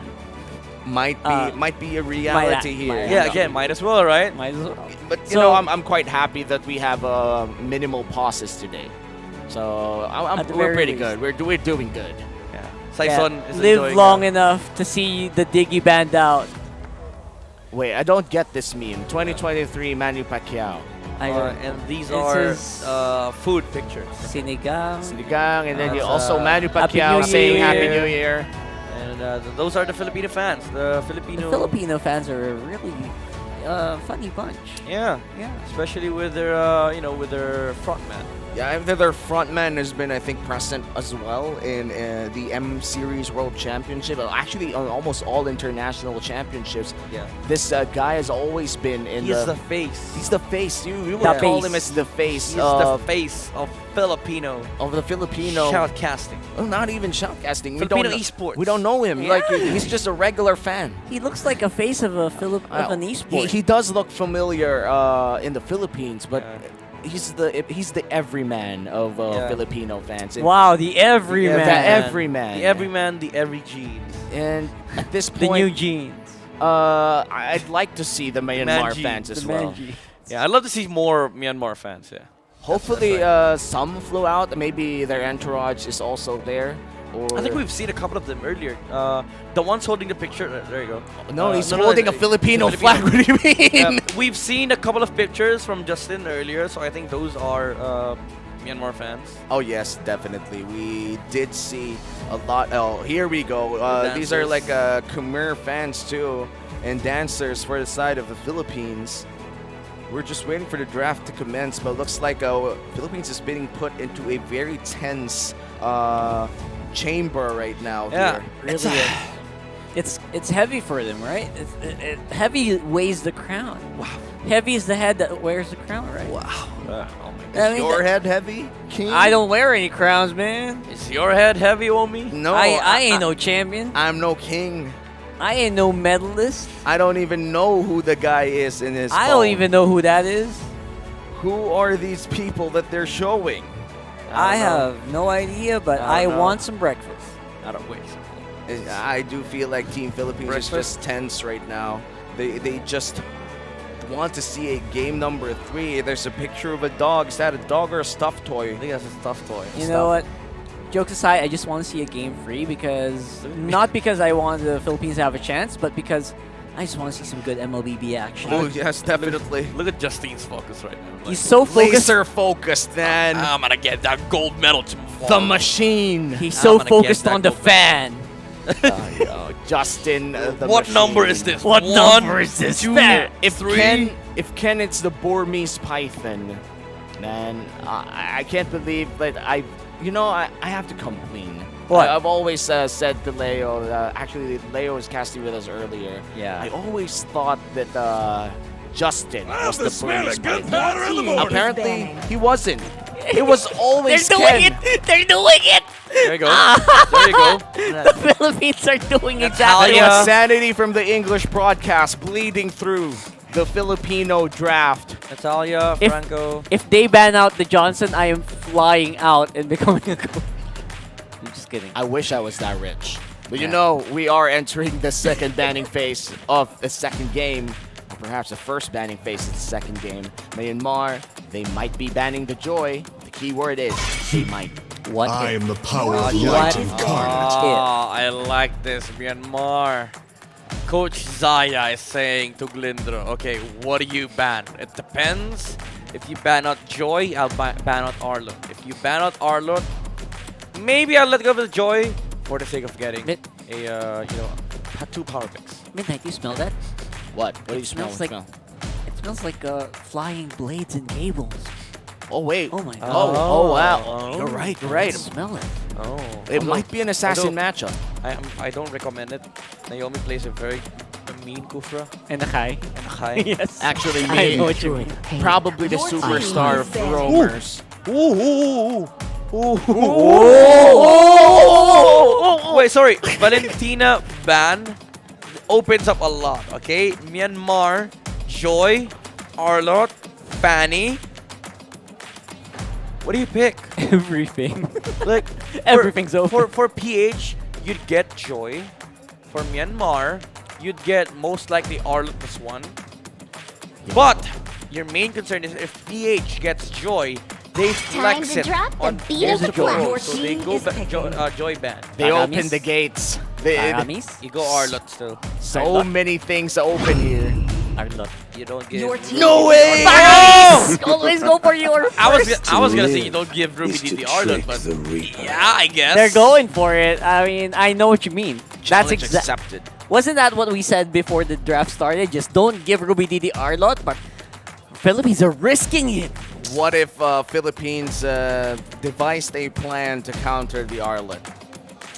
Maybe. And I like what this first pick for Ramis does bring them. It's also an anti-Kufra. So they're also shielded from Naomi's hero pool. Like, I think the only concern for Philippines right now is if Naomi plays Lolita and the Atlas. And what if we see Unigo go for the Grak or the Akai here? It would be perfect against the Arlot. There you go. I think you go Lapu-Lapu for Canon. And then, quite possibly, a Kadita from... just kidding. This might be a far-fetched idea, but what if they lock in the Estes and go Ultimate Ube?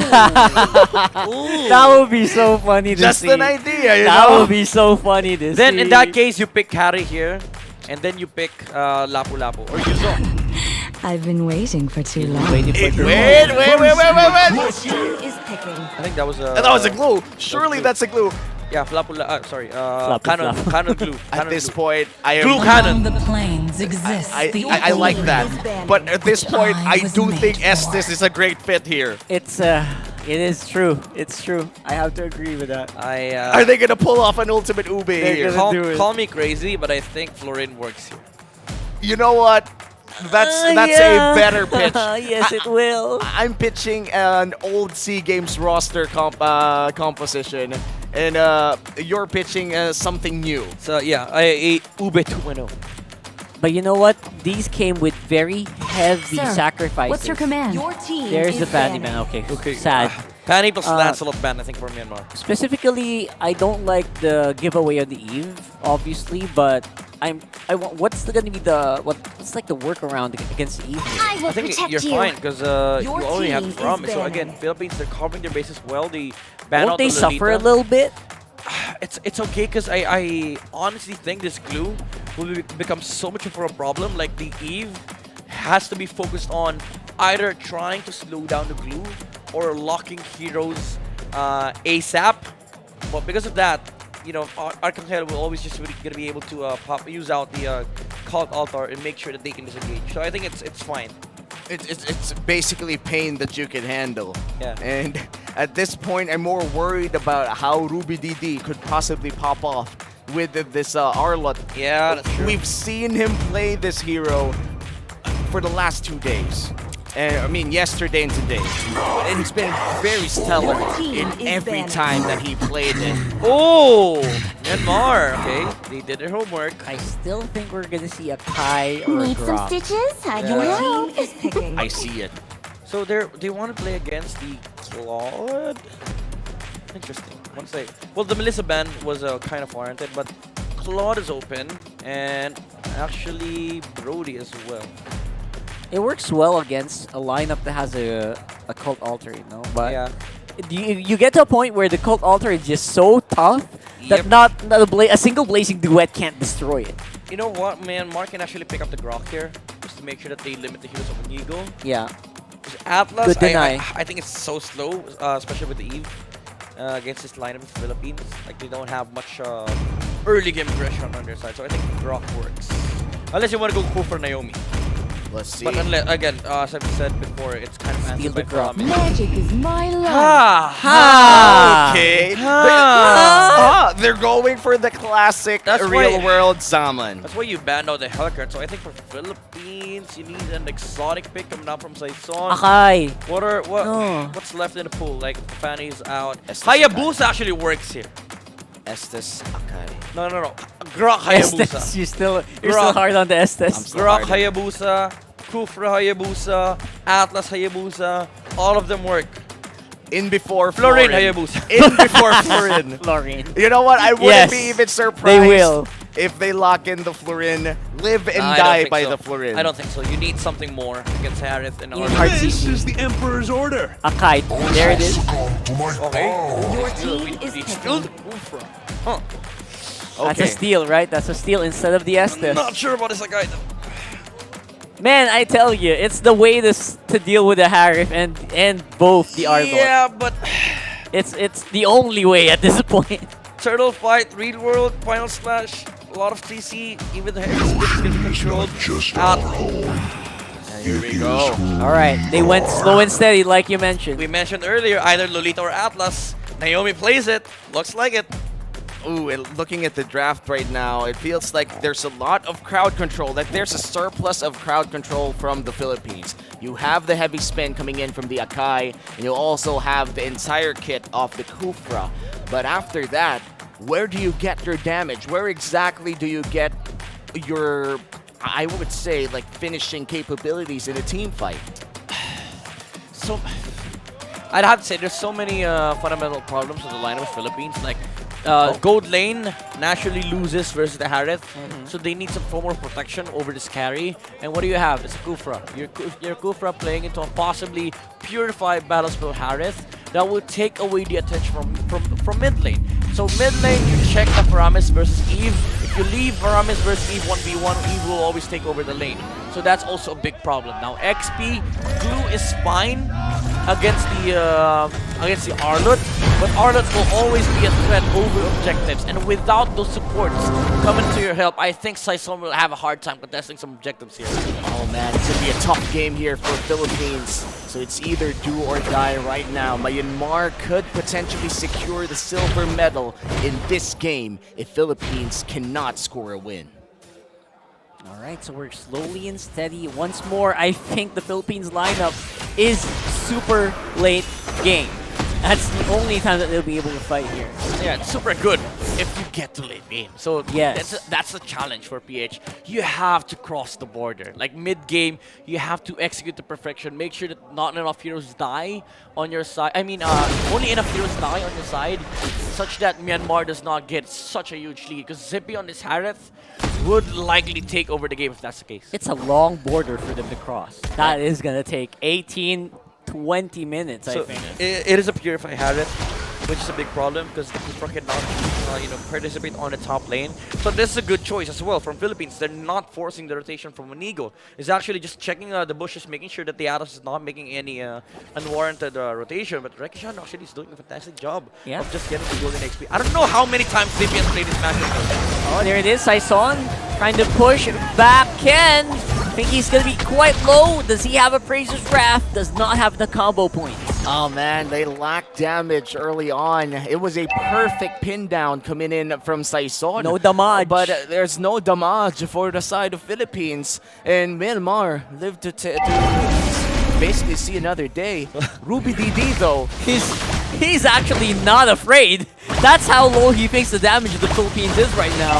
It's going to be a 3v4, but as you can see, the HP of the Myanmar representatives are just not going down. Going at hard at it is Saison. He's whittling down Ruby DD long enough, but the retribution will still go over to Ken. First blood is gonna happen, but it's gonna be 2 kills going over. Yeah, this is the this is not Philippines playing terrible turtle control. This is just the nature of what Myanmar is able to do around these objectives. Naomi with the zone, even using the fatal links, and of course Ruby DD just staying his ground over the Akai. I've seen this Arlot so many times, and it hurts that Saison has to play it with Akai. And around turtles, yes, you do get shields, you do get heavy spin, but he does not care. As long as he don't have any damage to deal with Arlot, he's just gonna move with you. Like he's just gonna run away. He will walk with you. Yeah. He will be glad to walk with you. And look at top lane. Zippy almost took out Rekishano on the carry. And this guy's running and bending will too, so the more he walks with you, the more you hurt him, he's gonna strike back sooner or later.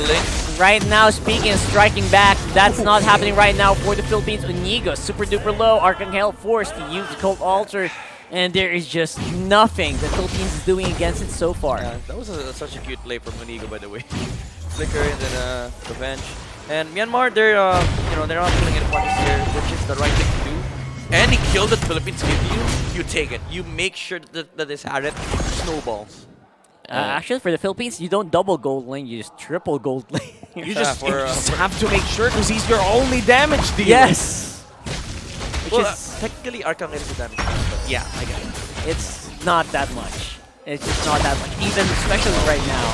Canon trying to play around it. Split, just in the nick of time. Ruby DD. I just have to say that's a Ruby DD's, that's like a friendly high five from Ruby DD. Yeah, he committed the stun at the wrong time. You stun the mini glues. Like you just walk with the glue. Walk with the glue, don't rush it. When you stun the mini glue, you get so many matches. Alright, now the turtle will be started here by Myanmar. On to Saison. And it will be a battle of retribution. Forcing it. Unless Ruby DD has something to say. It's the pushback. Can't reach the retry. And good spacing gets Saison that turtle. But where is going to be the fight? They're just not able to output enough to push back the Myanmar.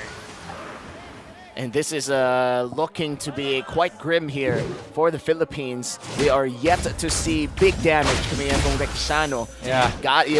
They gotta wait for more than like maybe 15 minutes for this to happen. Yeah, saving grace though is the game is flat out balanced for both sides. Like Myanmar, they're not leading by a huge margin. Actually, the Philippines holds the gold lead, and Rekishano is doing a fantastic job still in keeping up with the form of the Harith. Again, I don't know how many times Zippy has played this matchup, but as Harith, you should be more aggressive over the carry. Exactly.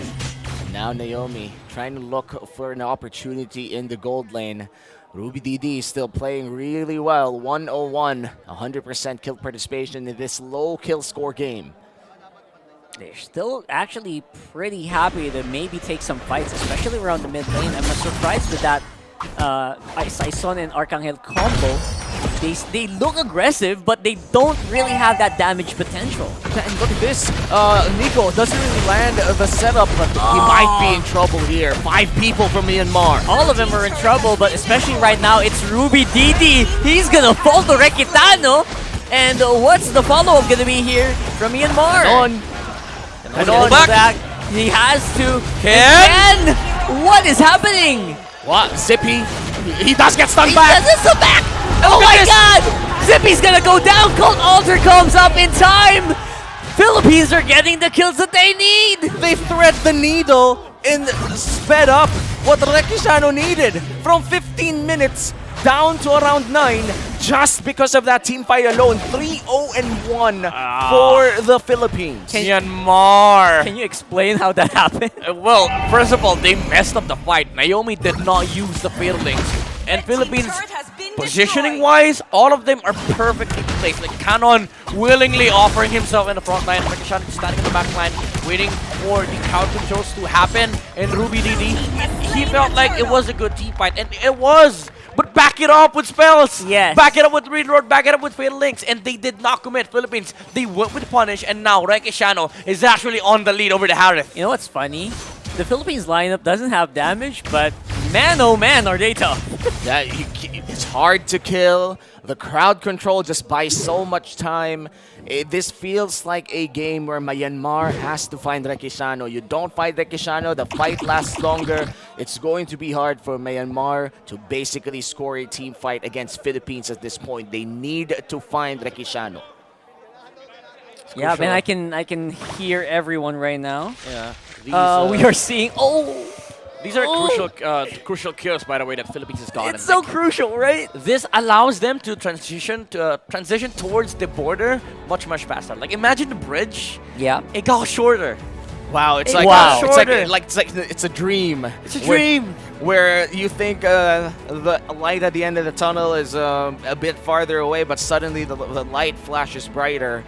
Hello, late game. And then you wake up, it's like it's just the sun in your eye. Here's the thing. Wow. Here's the thing. Myanmar's lineup does scale towards the late game with the Harith. Like it's not like the carry wins over the matchup naturally. No, you have to make you still have to win team fights. But the problem with this is that if you are up against a carry and you rock this lineup from Myanmar, your margin of error gets slimmer.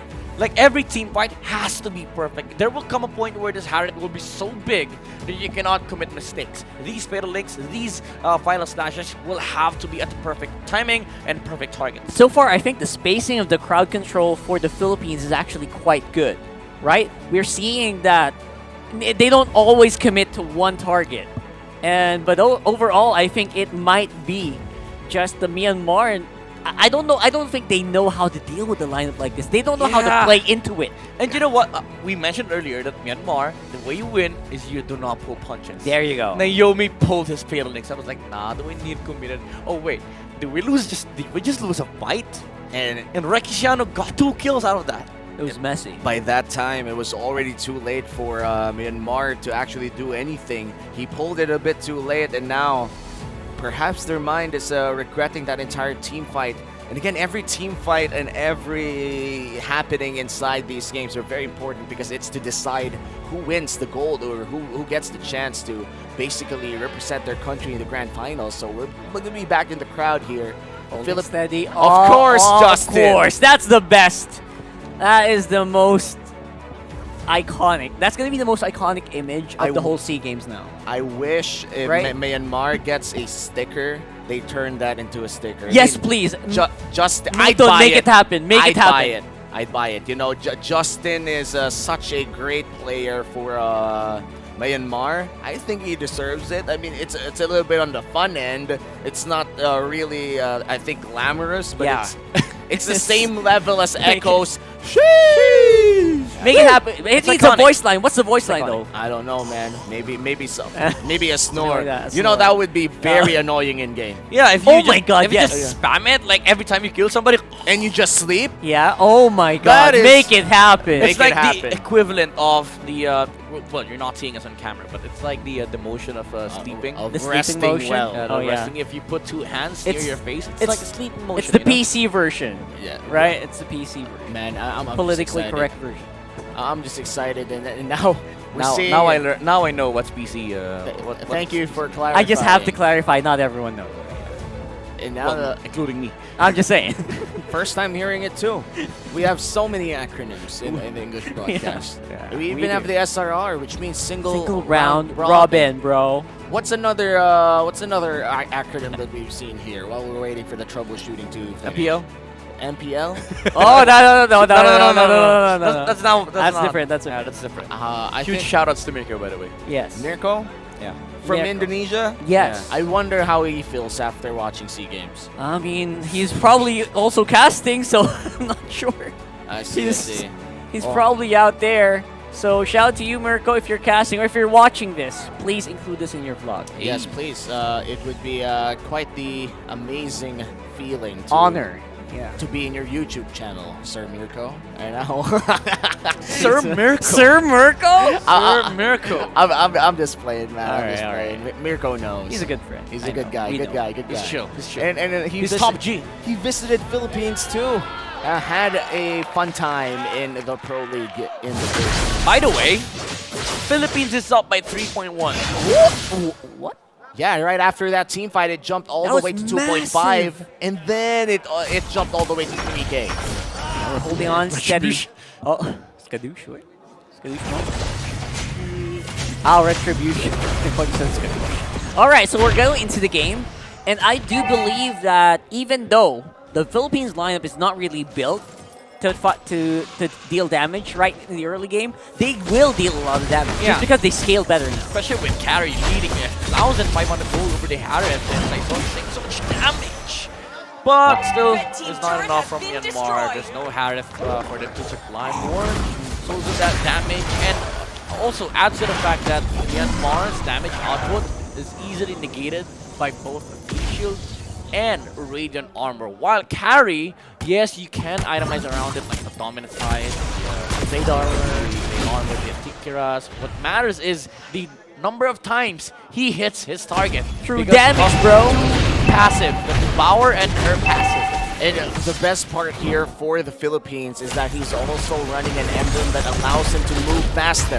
Arcangel might be in trouble. Ooh, that's a lot of boo-boos coming in from Justin, but he already used the real-world manipulation. That is big. Yeah, Will that's they big. be able to use it against the Lord? They don't have anything against this reset from Saison now with the heavy spin. He has to hold it.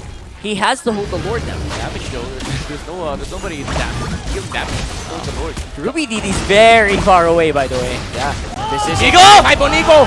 Instant lock into Naomi. No fatal links activated for that one as well. Rekidano's on the back line. He's dealing every damage that's needed for Philippines to stay in. And now Philippines up by 4,000 might be able to secure this first ward of the game. Again, these mistakes from Myanmar are crucial. It is what's crippling their It's game. too much. They fight without Ruby DD.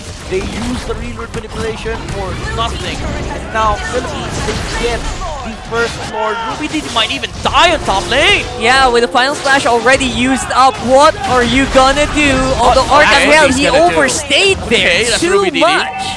Ruby DD versus Canon. It's a 1v1 in the top lane, and they're just gonna sustain each other. Might as well call it quits, right? They've been fighting so long, the final slash already went off cooldown twice. Yeah, that's the unbending will emblem for you. You know, Philippines thought they had enough damage, they had enough in the tank, but every time Ruby DD's HP goes down, damage goes higher. He So read into it too much.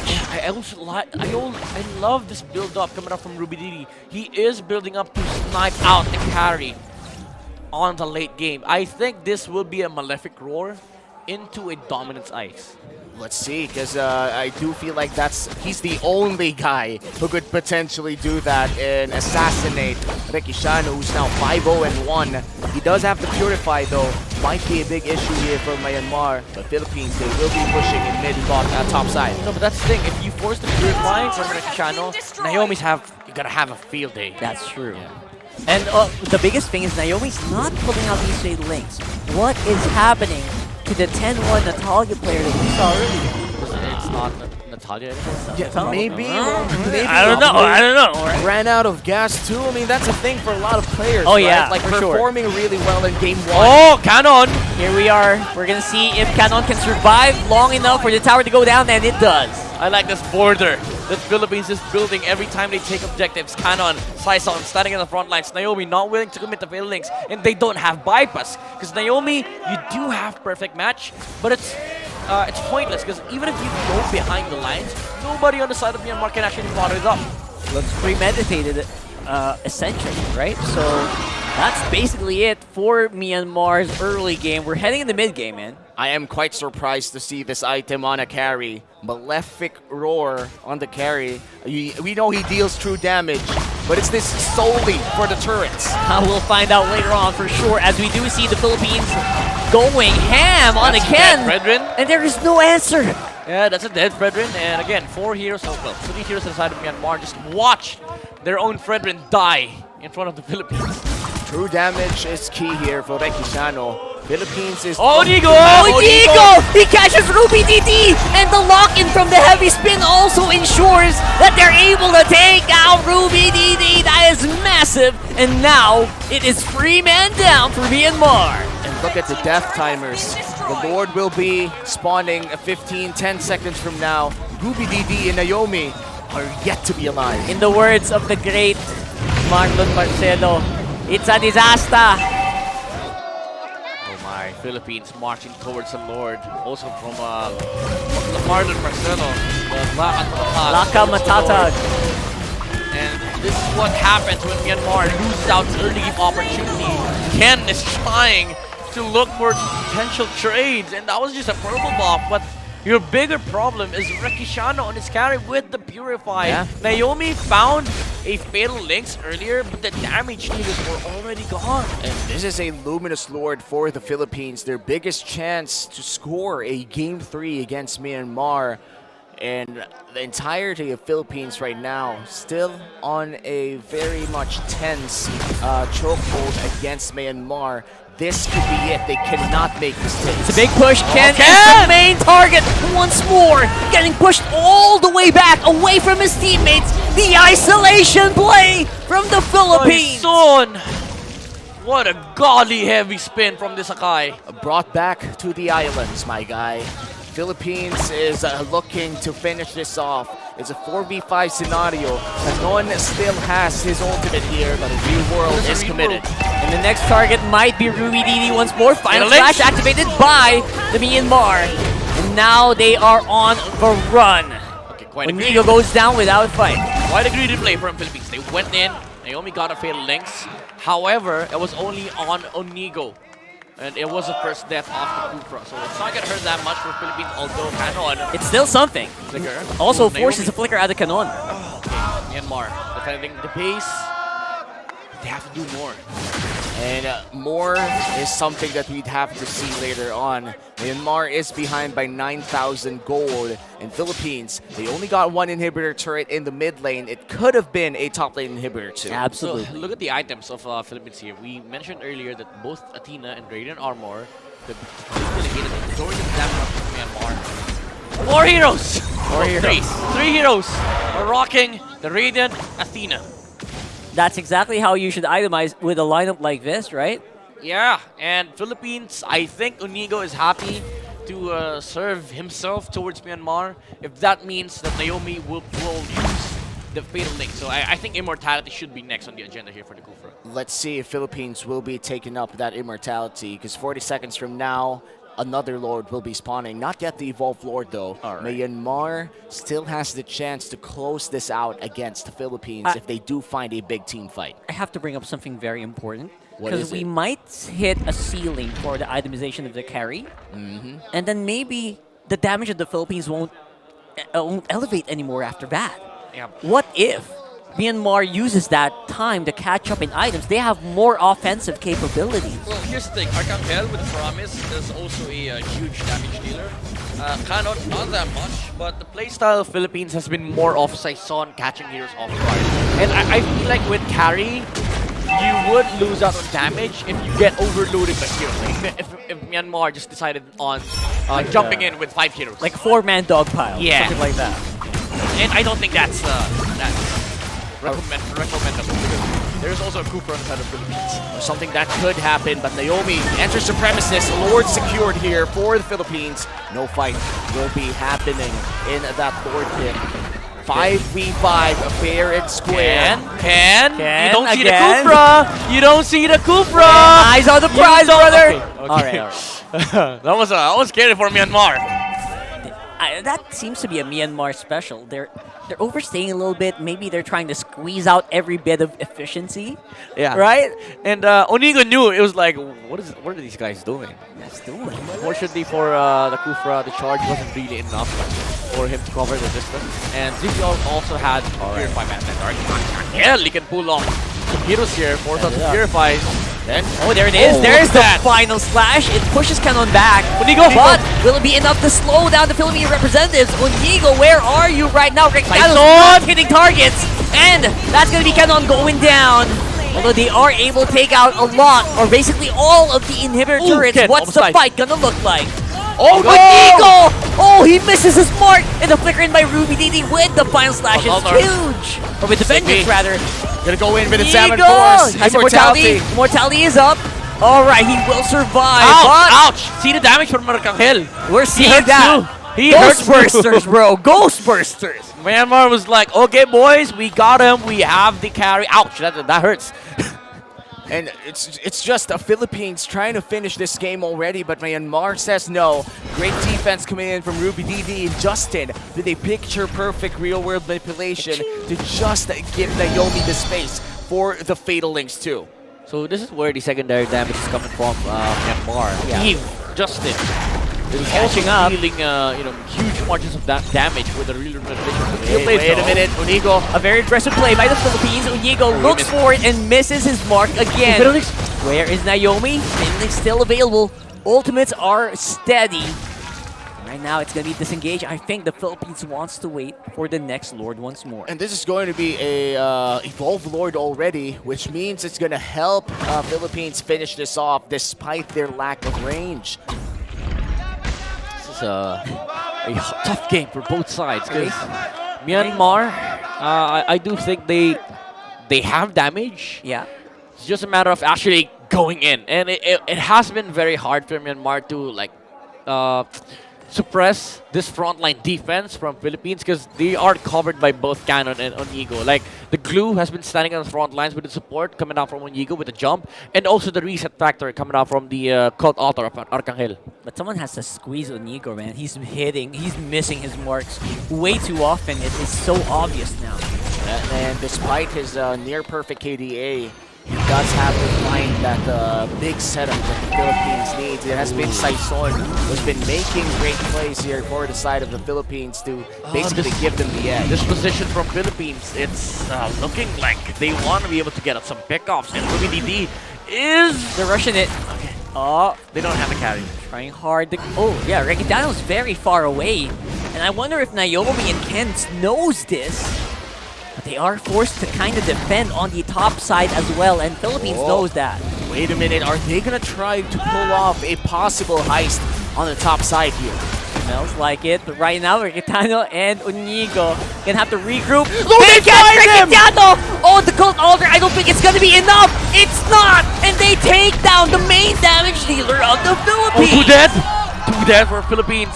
Arcangel's back. Fun though, it's a promise, but they don't have the damage dealer on Philippines. Myanmar will likely get full control of the Lord here, and what's hard for Philippines to swallow is that Naomi did not even commit the flicker. 30 seconds without Rekitiano, that is huge. And again, Onigo missing with the Tyrant's Revenge. Have on the Lord right now. Final slash activated by Ken. Saison's actually quite low. He's going on the Zippy, but it's not enough. Onigo will fall. Canon in the back, takes care of The Harita is massive right now. What's Ganon gonna do though? The Lord is definitely. Oh, Diego with a steal! He steals the Lord right under the noses of the Myanmar representatives. It was Yakai! It was Yakai! The jump in with the retribution, Saison! Saison rather! Saison was able to secure it for the Philippines. Boy. But will they live to tell the tale? I don't think so. He might just fall down to Rekishano's They're auditioning! head. Gold Lane Ganon, man. is back. He's holding on. He's trying to fight it, but UBTD finds them both. And look at this. He's going to try to kite them back, but there is no one. Eve's here. Eve's here. Here's the Eve. It hurts. It's hurting. Ganon can't take it.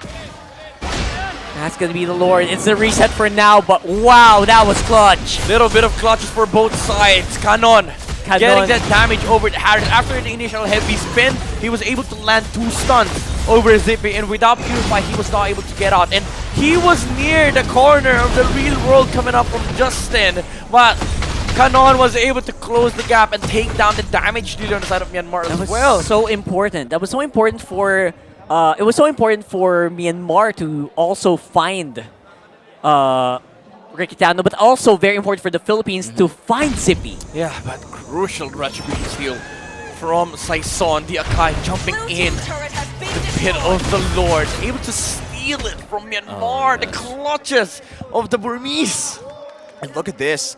Philippines from an 8K gold lead back to a 1.6K. It doesn't really matter that much anymore because everybody already has their items. Whoever wins the next team fight will probably win the game.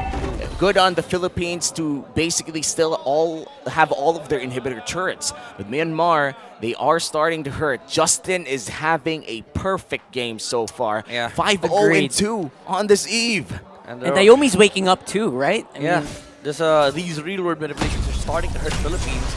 And Zippy, even though he has not had a kill in this game, the damage that she deals is massive. I mean, he deals. Harris is male, right? Yes. Okay, the damage that he deals is massive. And now they're putting all their resources onto one basket. And Zippy, with a purple buff and orange buff, is scary, you know? I mean, there's also the Ruby DD basket still, but, you know, it's not as... I don't know what you mean. He bought his own basket. It's not as good as Zippy. Yeah, he bought his own basket. Like, he bought physical damage items. Oh, Naomi. Chases on. Finally, it's Myanmar initiating. Looking for Ganon right now, although he is a one tough cookie. There's Saison. He's going for the heavy. He's looking for Zippy. But where's the damage?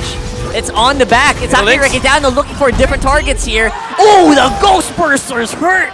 And that's going to be one going down. Naomi will fall for 50 seconds. Onigo! Oh, they find him. Final slash used as well, but Zippy still untouchable here with the shields. Onigo might be in trouble. They find Arcangel, and looks like Ken is next here. A lot of damage coming in from Rekishano as well. Ruby DD still alive with that immortality, and Canon will be able to run away with his stick and grab. And he's still going to go back in. He's holding on there looking, and they find him.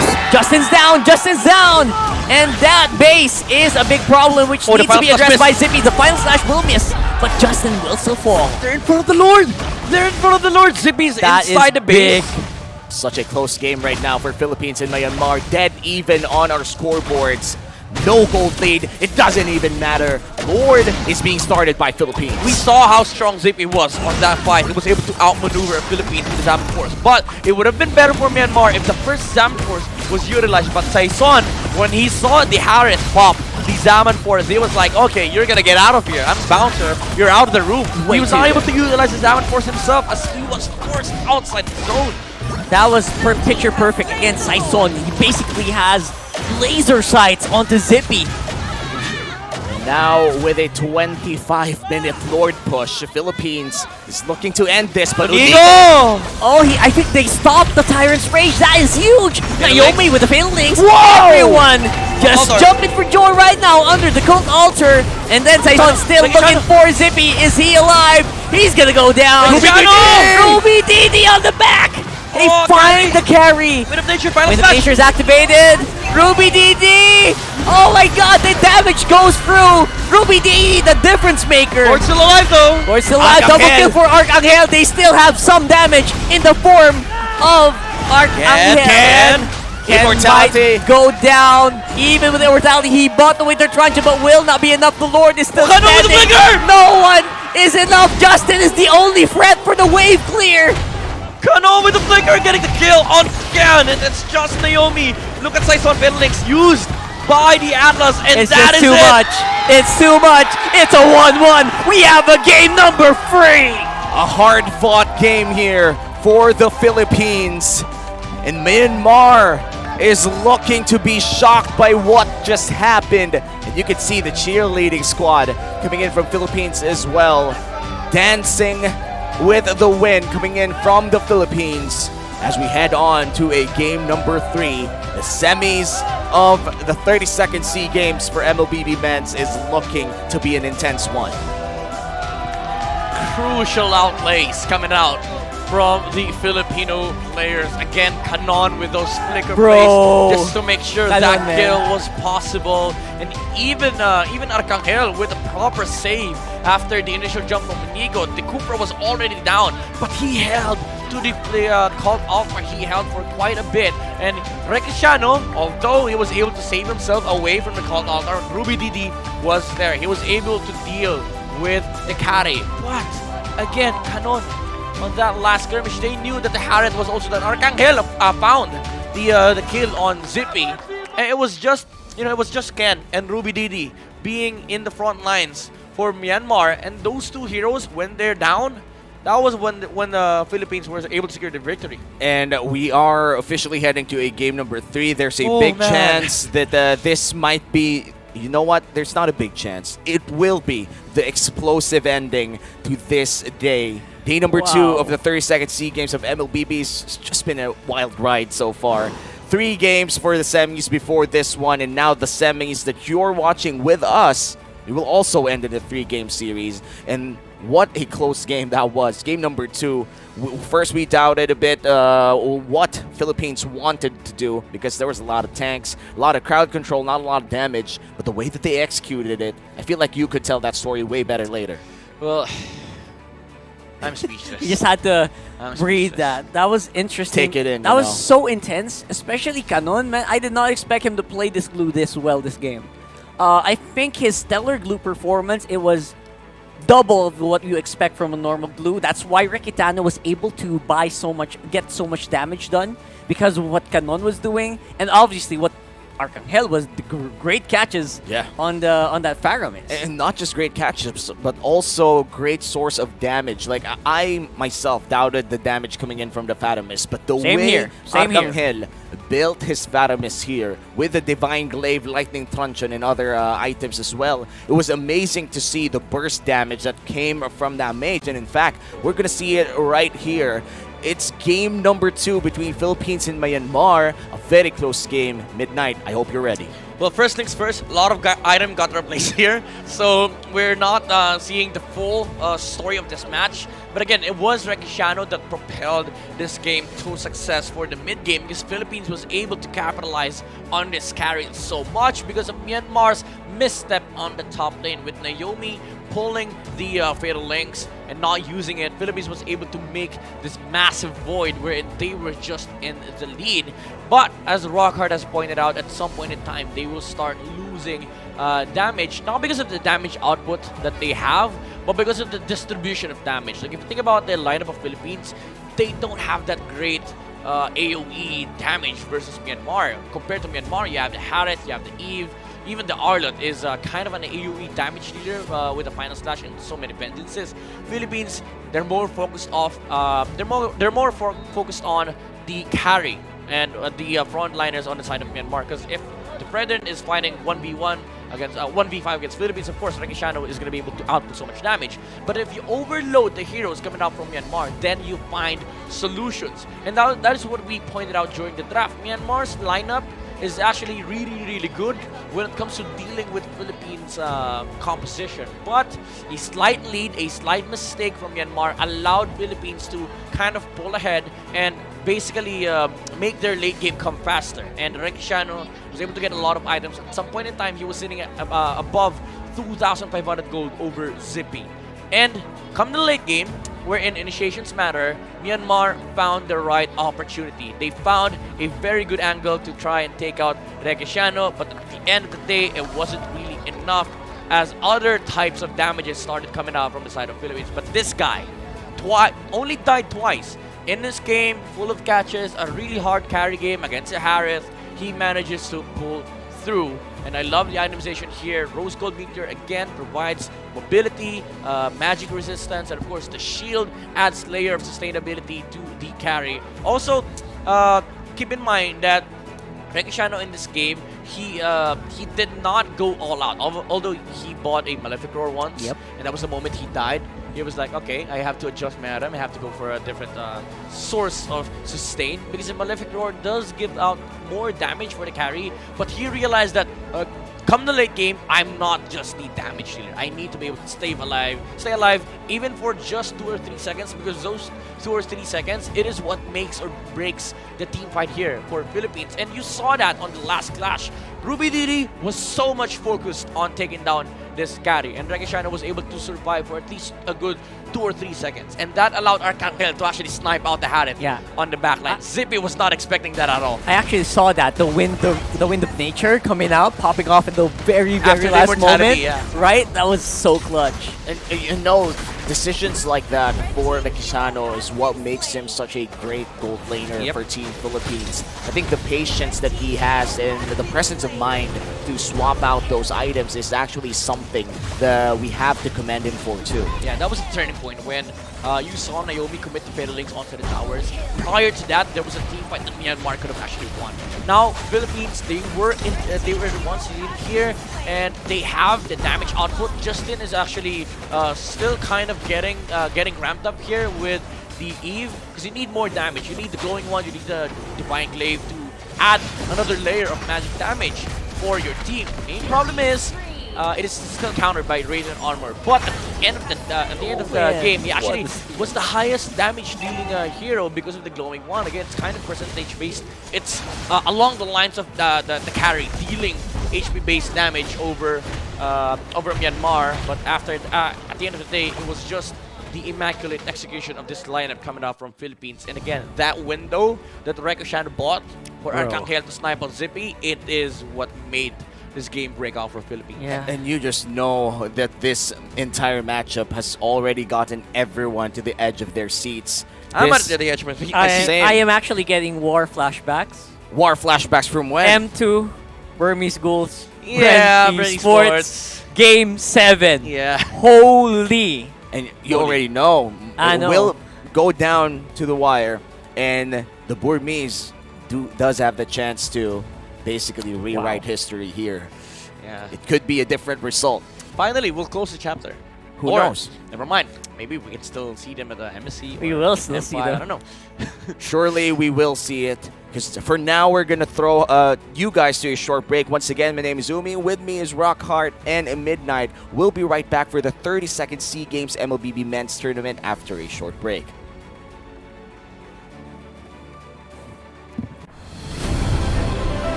Good evening and welcome back to the official English broadcast of the MLBB Men's Division of the 32nd Southeast Asian Games. We're going to be your casters for the final game of this best of 3 tonight. My name is Uomi. With me is Rockhart and Midnight. After those 2 games, it's back to best of 1. Myanmar versus Philippines. Let's get it on. 1 game to decide who is going to join the silver match, or the gold match rather. It's happening tomorrow, and the bronze match happening as well. One thing is for certain, whoever wins this match secures silver, and one at the very least, the team who loses this match is securing either nothing or bronze. Oh man, that's gonna be really hard to think about once you're inside the land of dawn. But looking at these professional players, I feel like they forget everything the moment that they're in the game. They just remember one thing. They just want to win. So going back to the last 2 things, obviously Game 1 was a Naomi-Natalia game, and then Game 2 was a heavy... How do you even describe Game 2 for Cebol here, for Team Philippines? I would say Philippines just more team fight oriented players, I would say. Yeah, and basically Saison disabling Zippy all games. That's what I saw in that. It was an anti-Zippy game. It was an anti-Zippy game. There you go. Basically answered Zippy instead of dealing with Naomi. Yeah, I guess the problem is being addressed in the draft as well. Looking back at the drafting phase of game number 2, Naomi picks were being banned left and right. Yeah, it's kind of like Philippines redirecting the attention towards the Harith, even though Myanmar could have pushed more and taken, utilized the advantage that they had earlier on. But again, Team Philippines, they had wonderful answers. They had creative solutions, like the Akai forcing out the Harith from the Zaman. Of course, like, who would think that Akai would do that? Even Zippy most likely did not think that you could possibly utilize the heavy spin that way. That's right. Basically, instead of using it to secure objectives, I think it was used to for objectives 3 out of 10 times. The rest of the 7 times is just to push the Harith away from the Zaman force. Get out! Which worked very, very well for the Philippines squad. Yeah, imagine laying down your ult, your Harith, Zaman force. You know that this is your domain. This is where you're strong. But then an Akai just pushes you away from where you belong. That must have been a sad game here for Zippy. And going forward in game number 3, I'm just super curious on what's left for Cebol here. Mainly because they've brought out so much already. And for the side of Myanmar, I do feel like that they're still hiding a few things here. Like, we know the Arlot is Ruby DD. Sure, he did great in game number 2. It should be Arlot DD at this point. It's Arlot DD. Just rename it. We're naming new things for Ruby DD at this point. And I think there's also one last thing. It wouldn't be a Myanmar game without that one thing. Look at me in the eye, Midnight, and tell me you would not want to see a Johnson Kadita game. Yeah. That took me about 5 seconds, but I think Myanmar, dude. I think Naomi and Justin have more combinations in pocket. And I feel like this is not the time to save up if ever you're saving up for grand finals, because you'd like to be eliminated here. So I think, if you're Naomi and Justin, if you're hiding some pocket strategies here, some Kadita, some Johnson, some Pexanas, I don't know, you can't pull it out on game number 3. And if you're the Philippines, there's always the Florian. Yeah, that's their secret weapon right now. And Team Philippines, the secret weapon, Florian, could be a answer to whatever problem they might experience here. I'm just excited to see what the adjustments they're going to make. I feel like looking at the Team Cebol right now, it feels like they were reinvigorated after that fight. I mean, they looked extremely tense earlier, extremely, I would say, pressured, but now it feels like they're back in square one. Yeah, Rakishano, his face on game number 2, it feels like when I saw him, he was basically just hoping that they could cross game number 2. And with the carry on his hands, his signature pick, this guy's carry has been well respected in his country, and it did show up in game number 2 why, if you give carry to this guy, he will be able to perform. And he has proven it time and time again against some of the best MLBB players all over their country. And a lot of people would regard their country, the Philippines, as definitely one of the most powerful regions in that game. So now they gotta prove it. Now they gotta prove it all over the world here in Southeast Asia.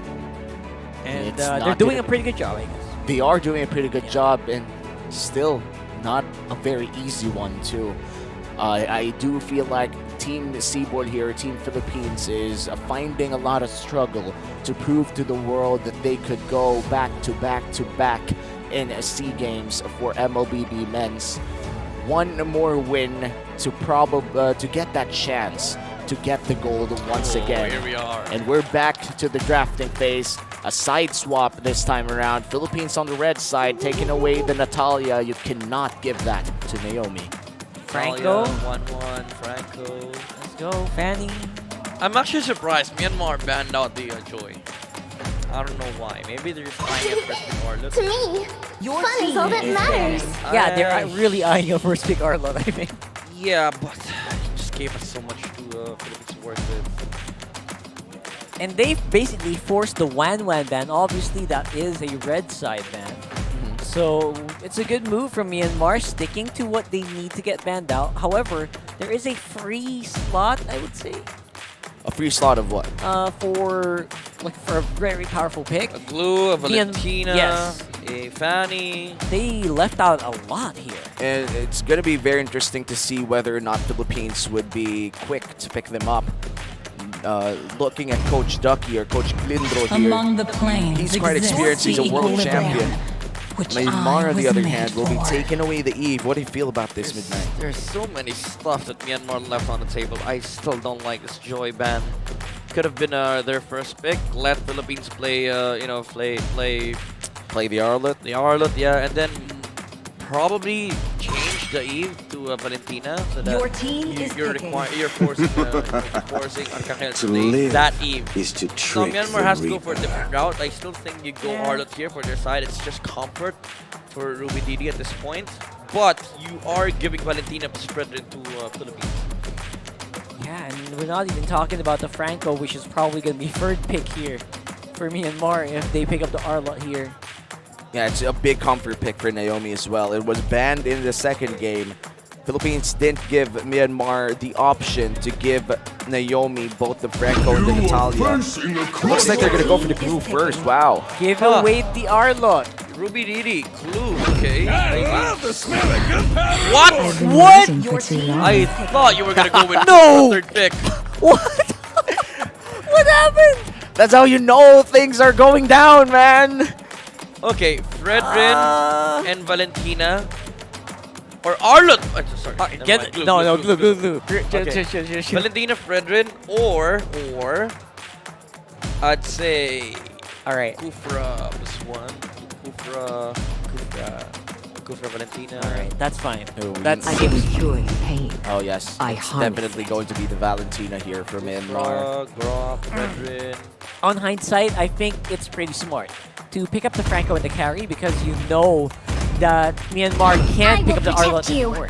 Your team Ooh, they go for the Lolita instead. How does this affect the entirety of the carry composition? This one I like. This one I like. Okay, why? With the Lolita, you affect the carry composition just providing an overall good team fight, and also the bulwark to shield your teammates away from the hits of the carry. But this Kadita, what this allows the Philippines to do is abuse this Franco-Kadita combo in the early game such that the attention is away from the carry, and it's also a good threat versus Valentina and Lolita. So overall, really sound pick from Philippines, really making a good, good support pick here. Because even if you say that the Lolita can check pushes, Kadita does that perfectly well as well against both of these two heroes. The Franco and the Kadita are basically a very classic combination. They got blindsided. Very point and click, right? Yeah. It's such an easy combo to pull Point off. and tap. Point and tap. Sorry about that. Yes. Yeah, and you know the best part about the Kadita Franco combo is that it seems single target, but it could also be not a single target thing. Because usually when you get one target with a bloody hunt, you'd see some other guy trying to help that other guy out, and they both die anyway. And I'm speaking out of solo queue experience only, so it might not happen here in the Pro League. I think you ban out Barats here. That's for good. PH. Are there Barats or Akai? Yeah. Bakit sa kay Kukra? Big tanky picks. Philippines has last pick, okay? So I don't think their jungler matchup matters to them as well. So I feel like you can remove some of these OP junglers like the Redrin. Baras, the only reason why I mentioned it because it's because of the fact that it's good against Karita and Franco. Although it's not that tanky, but it's Come on, sustainable. Dexter. It's enough. It's our showtime. Okay, they go for slot back, making sure that they win late game. They focus on the gold lane this time Yeah, around. that's actually really good. A good idea. They go. They can go Hellkirk late game. No. I mean last pick. They're probably gonna go Hellkirk or Fanny here. You know what? I have not seen the Fanny from Saison here for the longest time, but I won't be complaining if I do see it. Word on the streets, he's probably the best Fanny in the 32nd Sea Games Men's MLBB. I agree. Word on the streets or word on the sea? Word on the sea. Oh, sorry. Sorry. I'm so sorry. Your And you know what? Never The mind. word on Never the sea. It reached Myanmar. Yes. Reached Myanmar. They take it Never off mind. the table. You go Lapu Lapu. Haya? Lapu Lapu. Sorry. Last pick jump. XP first, yes. See value in me? Is he gonna do it? Well, can You flex. should. So ideally, it's nice. I mean, fundamentally, it's sound because you can flex it to XP, and it's also a good laner versus the glue. Oh man, it's gonna be this last You two go high here, right? Yes. Last two 100%. picks for Myanmar. What is the smart thing to do if you're Burmese? You go Akai. Bea. Akai Brody. Brody, how's the Brody carry matchup? You do have the range advantage, but do you scale better by the mid game? It's a good matchup just because of the fact that Brody deals more damage and it's also a huge shot on level 3. And you have rumors that can actually visit the lane to make sure that the carry get disabled. Oh, they get a Hellkirk themselves. So Myanmar, I steal it away. Coach Jaya was like, you lost the opportunity to go for the Hellkirk jungle, but they go instantaneously It's sound. with a Yuzong pick. It's a very sound lineup for Philippines. Because it's a threat versus the Beatrix, yeah. It's now or never, boys. Myanmar versus Philippines. Only one gets the challenge, Malaysia, to the top of the leaderboards. This is for all the marbles. And the Man. cakes. Everything in and between. the sinigangs. In the world. I don't know. At this point, you could literally see the world with all the MLBB action that's happening right in front of you. We are down to our final match of the night, and it's going down to the wire, just as the other semifinals matchup that came before this one. The Philippines was projected to be an undefeatable monster in the 32nd Sea Games MLBB, but that is not the truth right now. The truth is they are struggling against Myanmar. I think you can make a hard case here where the Hellkirk pick does not work on the side of Myanmar. It's mostly just to contain the last pick potential Team Philippines, but I kind of feel like with the Yuzong pick, it just shatters what Myanmar wants in the mid game. And now we enter the land of dawn. It seems as if we're back to a very calm scenario from a very tense game number 2. It still feels like it happened. Oh, you know what? It really happened a few minutes ago. For me, it just feels like a calm before the storm. You can expect a lot of explosive action from Myanmar. I think around level 5 or level 4 here with the lineup that they drafted. We're just going to have to wait for that moment to happen. For now, people will be farming around, poking each other out inside the lane, keeping the action away from the gold laners, trying to give their carries a safe haven down gold lane. What's the hit on the bottom side, Midnight? I don't think you kind of expected the Beatrix to pop up here. It's a neutral lane. I would say it's a wash lane because I don't think the Beatrix provide much threat versus the carry. Because if you are able to land those runners, then it's a 4-man pincer maneuver. It's first blood going over into the Philippines, and I don't think they're to Myanmar rather. I don't think they're done. They got 2 out of the way. 2 kills straight to the mouths of Myanmar. Great engage. They caught Philippines by surprise there. And Ken 101 on this Hellkirk, and we know how snowbally this assassin could go. Oh my again! goodness! That's half of his HP gone. yeah, and this is big for Myanmar. Yuzong is level 3. Ken is going to be able to take this turtle without any contention, probably from the explainer. It's going to take Saison quite a maneuver to pull one out. And there it goes, Arcangel being solo killed as well. Wow, such a great start from Myanmar here, already ahead by 1.1k, plus the first turtle of the game. Looks like Philippines will be put on the defensive end once again. And Zippy definitely looking a lot better in this game now that he doesn't need to worry about single targets anymore. Yep. Now he can kind of just focus on spamming on AoE behind Naomi and behind Justin. Yeah, and the strength of this Beatrix is that you can utilize the double lane. He clears wave in a fast manner such that he can just leave the lane. And you know, with this movement coming out from Inigo, this is just to make sure that the characters able to farm up. These are wasted movements because Myanmar at the moment is more concerned about getting the damage items on Zippy. That is the biggest priority, obviously, but right now it feels like that path of this looks a lot clearer for Myanmar's goal. Yeah. Oh man. Compared to last game. This is looking to be such a great start for Myanmar here. We could see in their faces that they're still feeling the pressure of potentially be on the receiving end of a reverse sweep. Again, this is a best-of-3 series, and wow. I can't believe that happened literally 3 minutes in. That was such a big tower dive for a freshly level 4 Helker. He didn't even pop his ult.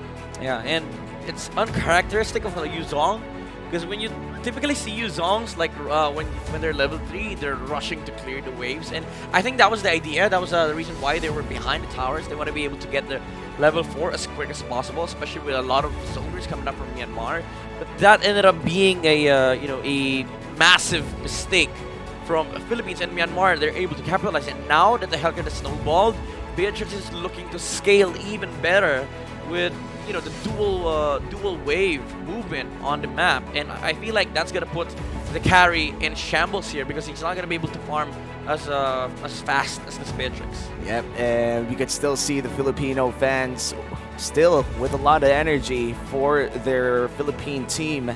Myanmar, on the other hand, still looking to close this one out.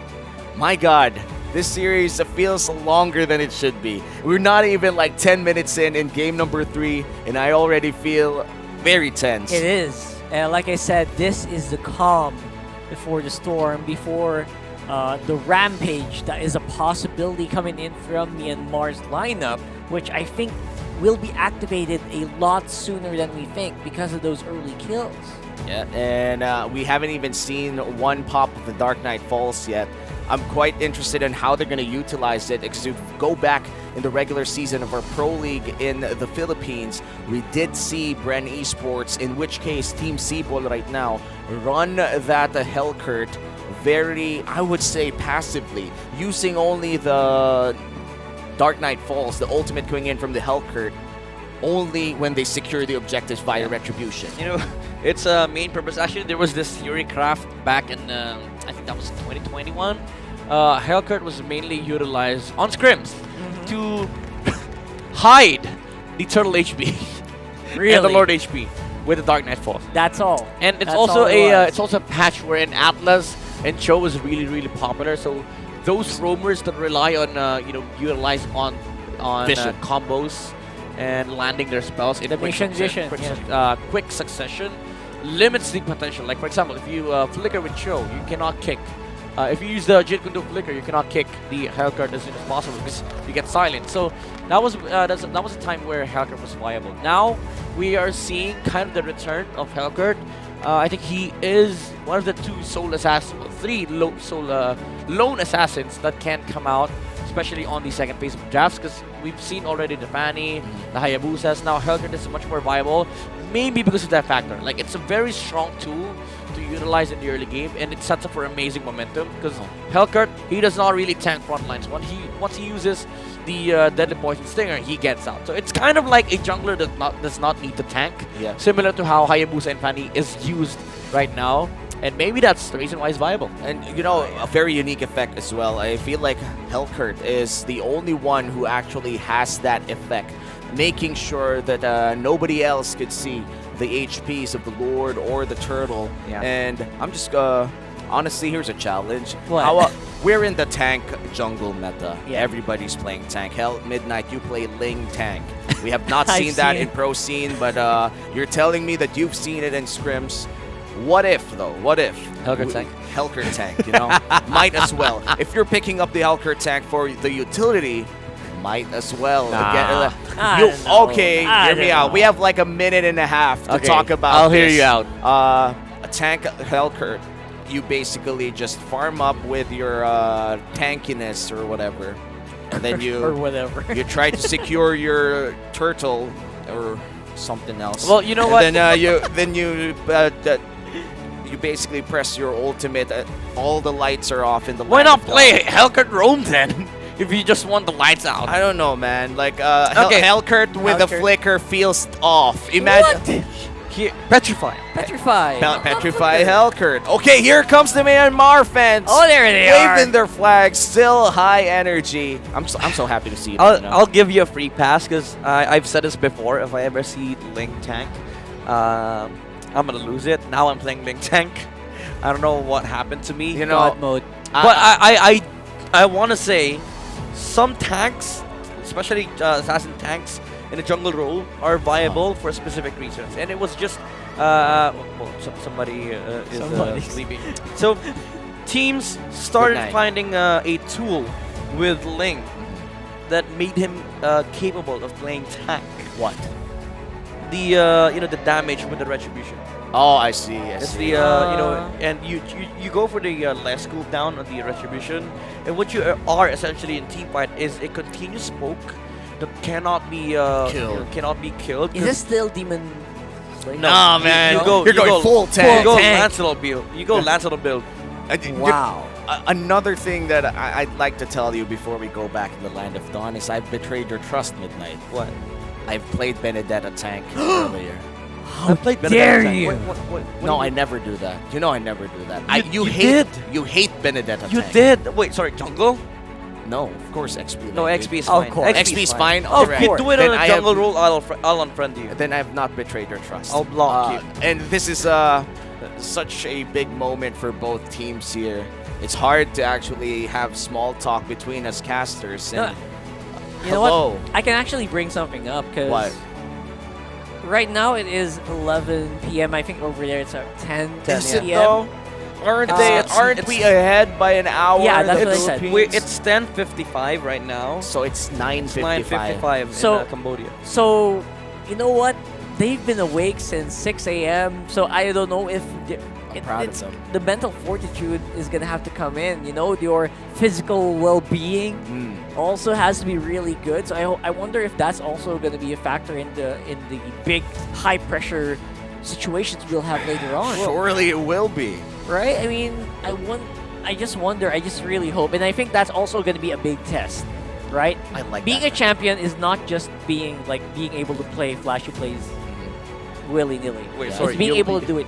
You like the fan or you like the I like the fan the being held by the the fan? fan Alright. being held by the fan. There you All go. right, Clear it out. there you go. Rockhart was about to give an amazing speech I'm so until sorry. I was- got distracted. You got distracted. I by got me. distracted I know, because you we got all distracted. get distracted. And now I'm everything is distracted. I forgot what I derailed. was gonna say. I'm You- so I don't know sorry. anymore. You were saying that it's gonna, the mental fortitude is gonna come into play, like Yes. critical moments. Need the grit, man. I hope the grit's still there for you. And you know what? That is a good argument because in this match, in this this guy. This guy. this guy.